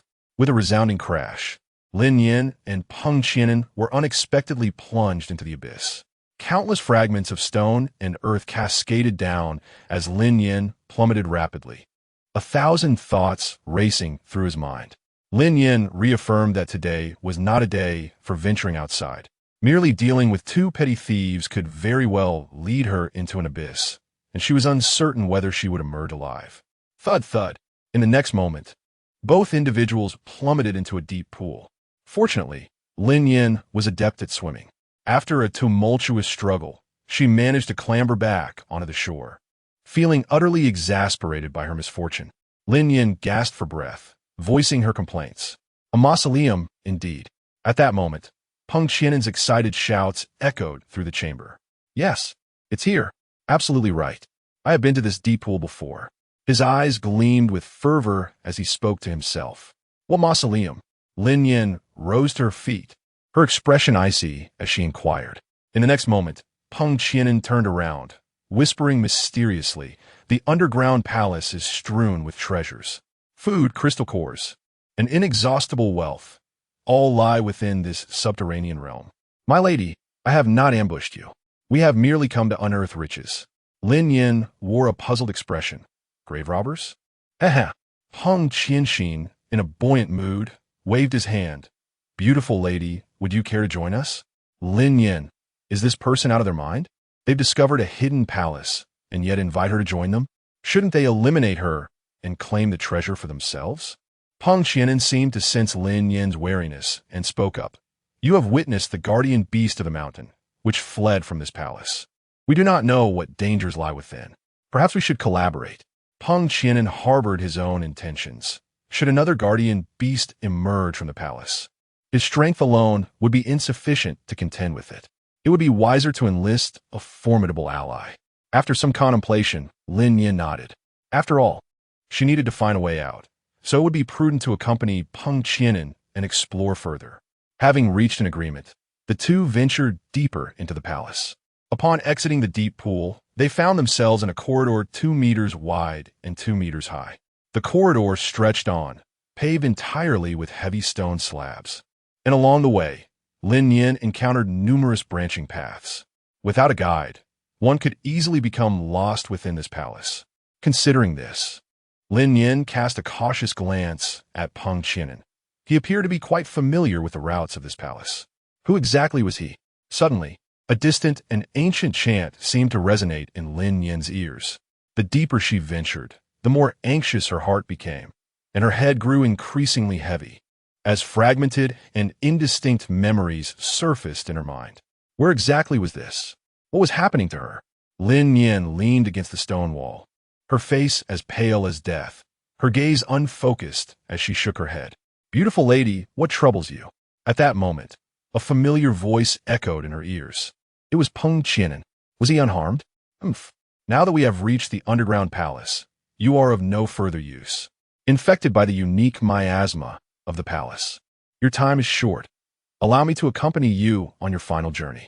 Observing Lin Nian's condition, a sinister smile crept across Peng Qianan's lips as he tightened his grip on his weapon, advancing step by step towards her. Suddenly, a sense of crisis washed over her, and a glint of cold light flashed in her eyes. Lin Nian forcibly summoned her powers, wildly waving her hands to conjure small fireballs. How careless of me. Chapter 98. The Truth of Rebirth. Meanwhile, hidden in the shadows, several individuals had subdued Shuelon and were interrogating her about the conditions within the underground palace. Captain, this matter is of great importance. Perhaps we should call Mr. Liu. Indeed, Lin Nian has fallen. We do not know if she is alive or dead. We should inquire. A report call was made. Soon, Liu Tianguang arrived by helicopter, landing directly on the mountainside. A bunch of useless fools. Where's Lin Nian? Liu Tianguang stormed out of the helicopter, shouting in anger. Everything is ready. We are only missing Lin Nian. How can I not be furious when she has encountered trouble? She has fallen. This pit is bottomless. Everyone, descend and search. What a bunch of inept fools. At that moment, a figure leaped swiftly into the abyss. Liu Tianguang exclaimed, Who is that? Is he out his mind? It was Luo Chun. Quick, pursue him. In the next instant, Liu Tianguang realized and shouted, his heart racing with excitement. Wonderful! A half-zombie has appeared. Not far away, 3 figures concealed themselves in the grass, their crimson pupils filled with conflict. Xiao Jia. Xiao, did the boss jump down? Xiao Bing.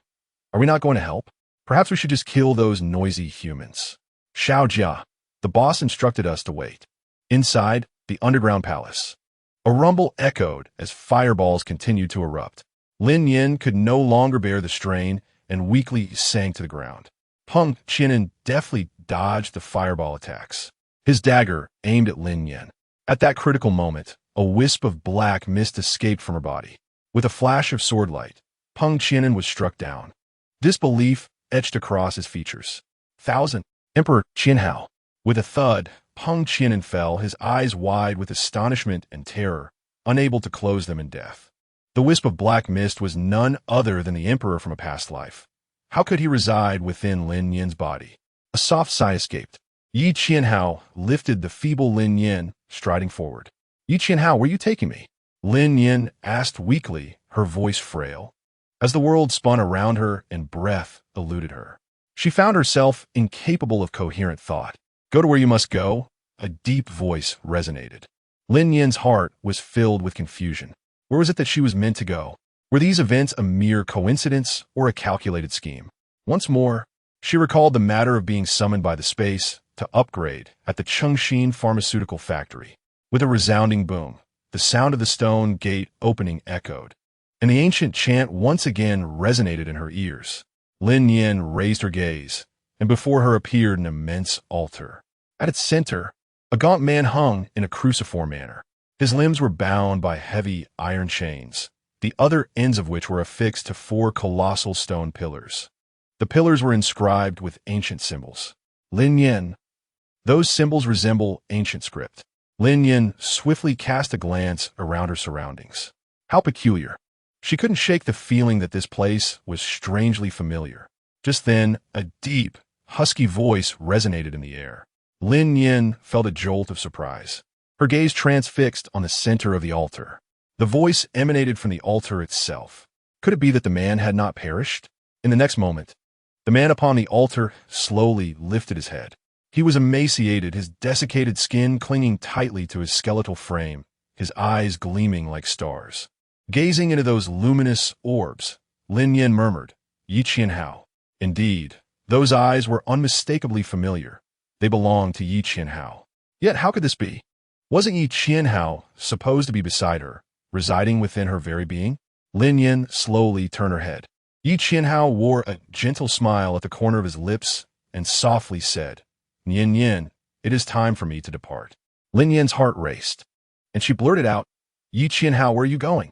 In the next instant, Yi Qianhao transformed into a wisp of dark mist, soaring directly towards the altar. Yi Lianhao. Lin Nian was oblivious to the unfolding events, her voice laced with panic. She witnessed with her own eyes as a wisp of dark mist infiltrated the frail man's body. With a thunderous sound, a gem resembling an eye gradually ascended from the crown of his head. Lin Nian. Phoenix, the eye of the phoenix. To be precise, is another eye of the phoenix. But how could it be within a man's body? Nian Nian, have you forgotten? The man seemed to be aware of Lin Nian's thoughts, his voice gentle as he inquired. Lin Nian felt as though her head had exploded, an excruciating pain overwhelming her. Countless fragments of memories began to piece themselves together in her mind.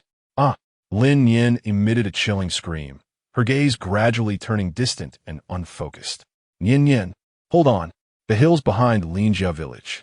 Lin Nian's petite figure dangled precariously at the edge of the cliff, a frail arm gripping him tightly. Yi Qianhao exerted every ounce of strength, yet he could not pull Lin Nian up. Yi Qianhao, help me. Do not be afraid. At last, Yi Qianhao could bear it no longer, and they plummeted down the cliff together.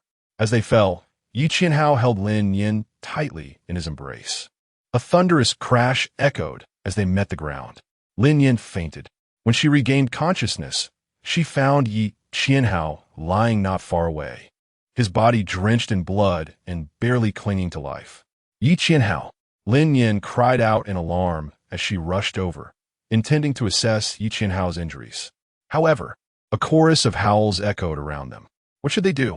The blood on Yi Qianhao's body would surely attract nearby wild beasts, and if they were surrounded, both of them would meet a grim fate. The 6-year-old Lin Nian, in a state of utter panic, scanned her surroundings and suddenly spotted a cave. Lin Nian assisted Yi Qianhao, taking measured steps as they ventured deeper into the cave. Fearful of being pursued by wild beasts, Lin Nian dared not pause, navigating through the darkness with cautious determination. Eventually, they arrived at this place. Lin Nian. No wonder she felt a sense of familiarity. It turns out that they had visited this place in their childhood, the same location at the center of the altar where Yi Qianhao had perished. He had died at the tender age of 6. As this thought crossed her mind, an icy chill enveloped Lin Nian. Who, then, was the person on that altar? Fragments of memories began to piece together in her mind once more. Lin Nian wept bitterly, her heart shattered. Suddenly, a thought struck her. She swiftly tore the necklace from her neck and placed it upon Yi Qianhao's chest. Lin Nian. Is the Eye of the Phoenix what she bestowed upon Yi Qianhao? Lin Nian, you saved my life, and in return, I shall protect you for eternity. At that moment, a hoarse voice resonated. Absorbing the dark energy, Yi Qianhao's skin gradually took on a sheen. Although he remained gaunt, he appeared less fearsome than before. Have you come back to life? She could only recall that when the Eye of the Phoenix was placed upon Yi Qianhao's chest, a formidable force had knocked her unconscious.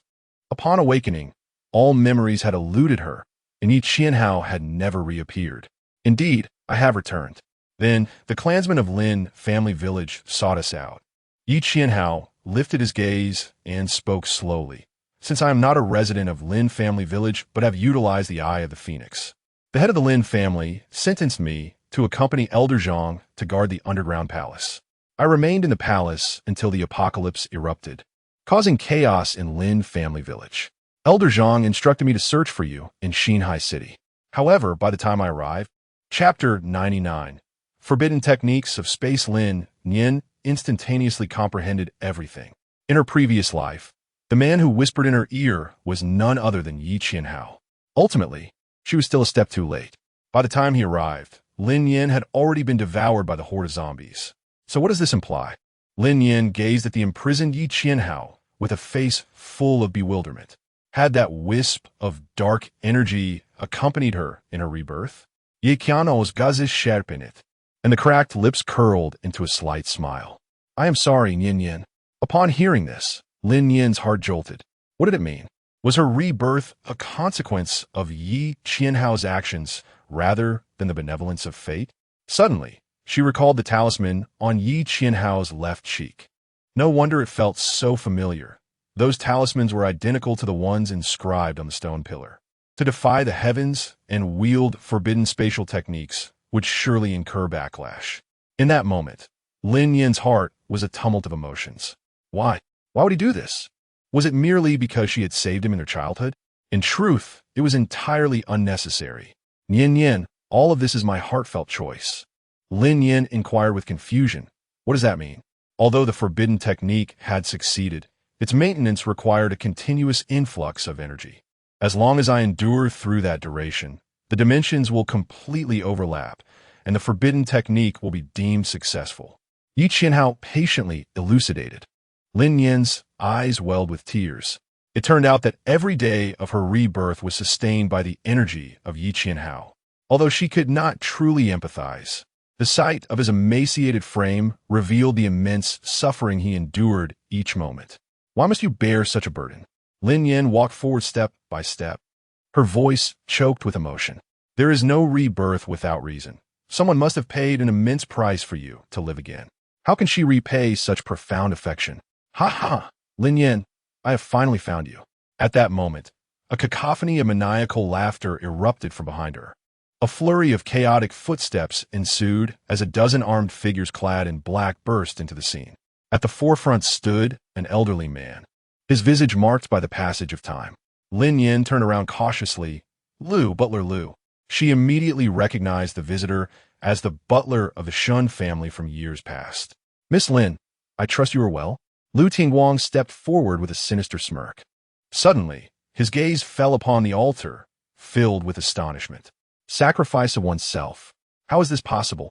Who exactly are you?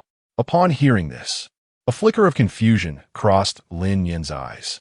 Sacrifice of oneself. Could it be that Lu Tingguang is aware of the forbidden technique employed by Yi Qianhao? So that is it. The right eye of the phoenix resides within you, does it not? Ha ha, a pair of phoenix eyes has indeed manifested. This is splendid. In the next moment, as if a revelation had dawned upon him, Lu Tingguang threw his head back in uncontrollable laughter, his murky eyes brimming with greed. After decades of scheming, all for that pair of phoenix eyes. Unfortunately, the matriarch of the Lin family was not easily deceived and had concealed the left eye of the phoenix. Left with no choice, Lu Tingguang had to turn his attention to unraveling the secrets of immortality. How do you come to know of the phoenix eyes? Lin Nian coldly inquired. The eye of the phoenix is the greatest secret of the Lin family. When Li Guowei became aware of it, she was already filled with suspicion. Unexpectedly, Lu Tingguang also knew, and he had come for the phoenix eye. Rebirth through nirvana. Lin Nian, I possess knowledge far beyond your comprehension. Surrender the phoenix, and I shall spare your life, Lu Tianguang said urgently. Lin Nian let out a cold snort and swiftly surged forward. She intended to employ the same strategy she had used against Lu Quan to confront Lu Tianguang, aiming to send the entire Lu family into the void for reunion, thus silencing Lu Tianguang's incessant boasting. Yin Yin, don't go. At that moment, Yi Qianhao, standing atop the altar, shouted anxiously. Boom! As his words fell, several powerful auras erupted behind Lu Tianguang. Among his entourage, there were unexpectedly 3 4th-level ability wielders. 1 against 3. Lin Nian had no chance of victory whatsoever, especially with several armed men in black standing beside Lu Tianguang. With a thunderous roar, the 4th-level Earth Elemental ability user launched the first strike. The ground beneath Lin Nian trembled violently. In swift succession, dozens of sharp earthen spikes emerged from the soil, hurtling towards Lin Nian with alarming proximity. Lin Nian had no time to retaliate. She could only leap high into the air to evade the assault of the earthen spikes. Just as she ascended, a bolt of lightning descended from the heavens without warning. It seemed as though the lightning had anticipated her movements, leaving no opportunity for Lin Nian to escape. With a crackling sound, the lightning struck her directly.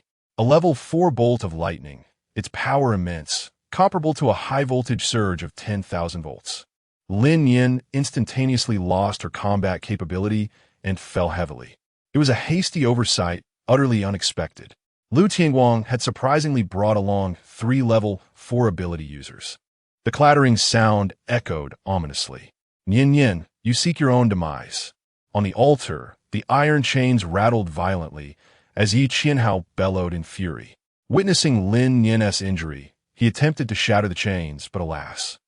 The chains that bound him were forged by his own hands and could not be broken. How infuriating!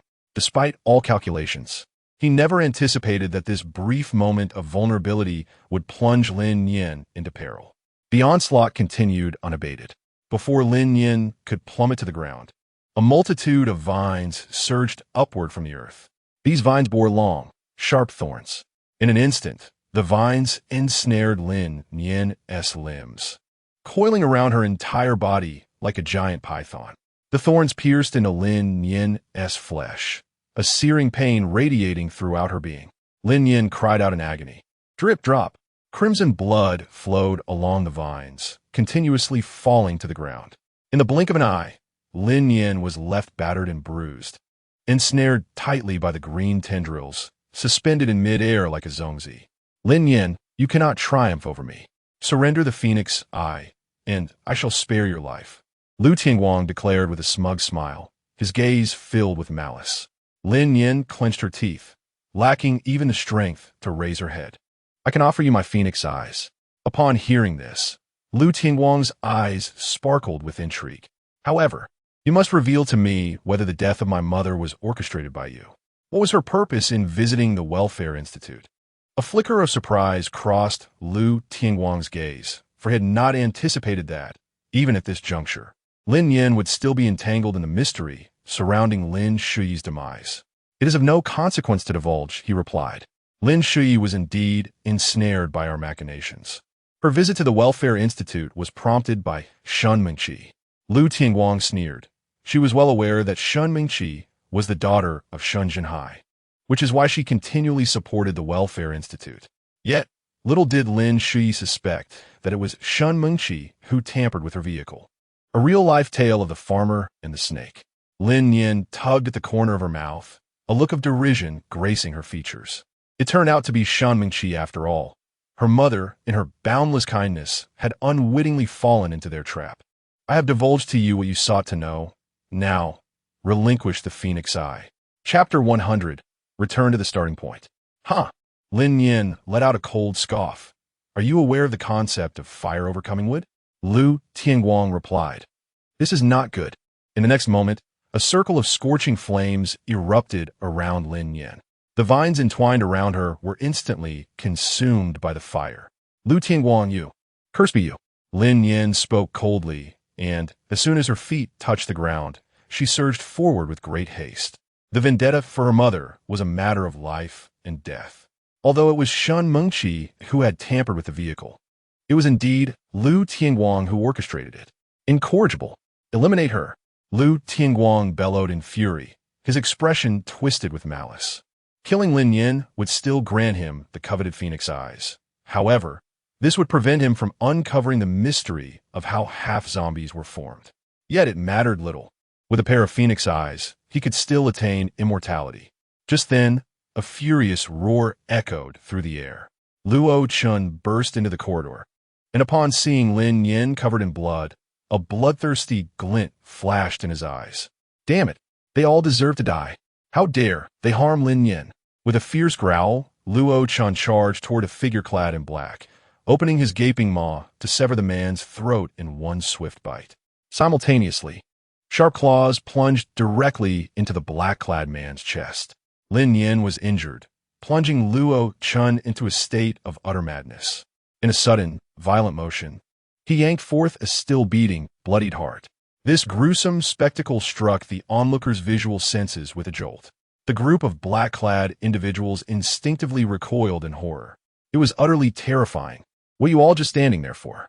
Kill him. Lu Tianguang, his expression fraught with panic, barked his orders. At that moment, he had no mind for half-zombies. All he desired was for the ferocious Luo Chun to vanish. Lin Nian's sister Nian. Just then, members of the national security team burst in. Concerned by Lin Nian's prolonged absence, Yang Wenkai activated the locator, pinpointing her location, and the team hurriedly made their way there. Boom, a chaotic melee ensued. Though Lu Tianguang had brought 3 level 4 ability users, they were no match for the sheer numbers on Lin Nian's side. Bang, bang, bang. Within the altar, orbs of supernatural energy flew about as gunfire and roars echoed relentlessly. Lu Tianguang, lurking in a corner with a cold gaze, then shifted his attention towards the altar. Unable to contend with Lin Nian, he resolved to eliminate the man on the altar first, hoping to seize the eye of the phoenix thereafter. With that thought, Lu Tianguang unsheathed his dagger and crept slowly toward the altar. Knight Xianhao's focus remained solely on Lin Nian, completely oblivious to Lu Tianguang stealthily scaling the altar. Danger loomed near. Whoosh! A glint of cold light flashed. The sharp dagger lunged directly towards Knight Xianhao's head. Clang, clang, clang. Taken by surprise, Knight Xianhao dodged, the dagger grazing his shoulder. You dare? Knight Xianhao threatened coldly, his eyes brimming with malice. This wretched scoundrel had the audacity to launch a sneak attack against him. Failing to land his strike, Lu Tianguang was momentarily paralyzed by Knight Xianhao's chilling glare, rooted to the spot. What manner of person is he? Lu Tianguang murmured. Give me the phoenix eye. Under ordinary circumstances, he would have fled in terror. Yet, with the forbidden technique nearing completion, all would perish. Thus, he must eliminate Knight Xianhao. A loud shout erupted from him. Summoning his courage, Lu Tianguang lunged forward with the dagger once more. Thrust! No boom! In the next instant, a tremendous wave of mental energy surged towards the altar. Lu Tianguang, with a fierce expression, withdrew his dagger, preparing to strike again when a sudden, piercing pain shot through his head. Gripping his skull in agony, he gasped, psychic ability. How could she be a dual ability user? Whoosh! The next moment, Lin Nian broke free from the entanglement of the lightning ability user and swiftly darted towards the altar. For reasons unknown, a sense of panic gripped her heart upon witnessing Yi Qianhao's injury. She could not allow anything to befall him. The sound of dripping echoed ominously. Having sustained a grave blow, Yi Qianhao's already frail body grew even weaker. Blood continued to drip, his strength rapidly waning. No, he thought, clenching his teeth in determination. In this final moment, he could not let his efforts go to waste. Yi Qianhao, how are you? Lin Nian exclaimed as she rushed to the altar, kicking Lu Tianguang aside in her anxiousness. Just then, a crackling sound erupted as a lightning elemental user ascended the altar. Concern for Yi Qianhao's safety rendered Lin Nian hesitant in battle. With a resounding impact, she was swiftly brought down by the lightning wielder. What a pity, echoed the sentiment. A sphere of elemental energy hurtled towards the fallen Lin Nian. It was a battle of equals, The lightning user held a certain admiration for her. Yet loyalty to their respective masters prevailed. As the glowing sphere approached with alarming speed, Lin Nian gritted her teeth. There was no escaping this. Damn it. She resolved to endure it. As long as it did not kill her, she would ensure their demise. Boom, boom, boom. Simultaneously, the sound of snapping chains reverberated through the air. Suddenly, a tremendous surge of energy erupted from the altar, engulfing the lightning elemental sphere and annihilating it instantly. Followed by two anguished cries. Amidst the blinding white light, Lu Tianguang and the fourth-tier elemental user on the altar were transformed into nothingness. Lin Nian. Such formidable power. Lu Tianguang is dead? Whoosh. In the next moment, Lin Nian found herself enveloped in a frail embrace. Nian Nian. The soft murmur of Yi Qianhao echoed in her ears. Lin Nian's expression brightened with joy. The appearance of Yi Qianhao here signified the success of the forbidden technique. He had escaped his predicament. How wonderful! Lin Nian was about to raise her head when Yi Qianhao pressed down on it. He wished to shield her from witnessing his current disheveled appearance. Nian Nian, it is time for the rightful owner to reclaim what belongs to her. Lin Nian was momentarily taken aback, then inquired aloud, Yi Qianhao, what are you talking about? Clearly, the forbidden technique had succeeded, and he had freed himself. The forbidden technique had failed. Yi Qianhao's voice resonated once more. Lin Nian's mind was a blank slate. Had they failed? What would become of Qianhao that night? What would their rebirth entail? How could they have faltered? At that moment, the ancient chant resonated once more within Lin Nian's thoughts. Lin Nian suddenly felt an excruciating headache, a searing pain radiating throughout her entire being. This sensation was all too familiar to her. It was the agony of being devoured by a horde of zombies. Lin Nian let out a heart-wrenching cry. The forbidden technique had failed. Roars echoed. A mournful howl. Everything before him began to blur. And once again, Lin Nian beheld Shunmingqi. A mocking smile played at the corners of her lips, her gaze cold and menacing, looking down upon him with an air of superiority. Lin Nian. Chapter 101. The Grand Conclusion. Reluctance. Truly, it is a sense of reluctance. Lin Nian's heart roared with fury. Had she not experienced rebirth, she would not be so resentful. Why? Why must the heavens treat her this way? She merely wished to survive. Shield. Just as Lin Nian slowly closed her eyes, a deafening cry reverberated through her mind. Lin Nian felt as though something was surging forth from within her, and the temperature around her suddenly soared. It was as if she were submerged in molten lava. The heat was unbearable. Since acquiring her fire-based abilities, she had never experienced such intense warmth. Resurrected from death, Yi Qianhao had been taken away by Zhang Bo and resided in the underground palace. During the day, he was subjected to Zhang Bo's brutal training. Yet at night, he would often sneak out of the palace, gazing at Lin Nian from afar or sitting atop the roof, silently safeguarding her as she slept. Lin Nian. So it turns out, he has always been there, silently safeguarding her all along. And Yi Qianhao's memories are entirely filled with thoughts of Lin Nian. Nian Nian, may all things return to their rightful place. Through rebirth and renewal, in the future, though I may not be by your side, you must take good care of yourself. Live on, no matter how arduous the journey may be, strive to persevere. Yi Qianhao's voice gradually resonated. Where are you going? Yi Vianho. Lin Nian was fervently seeking Yi Qianhao, yet he remained elusive. Anxiously, she lost track of time until, with a sudden jolt, Lin Nian opened her eyes. Lin Nian, you are awake? Zhong Xiaobai exclaimed with excitement. Where am I? Lin Nian felt dazed, her eyes wandering restlessly as she surveyed her surroundings. This place seemed so familiar. It was Lin Family Village, her own room.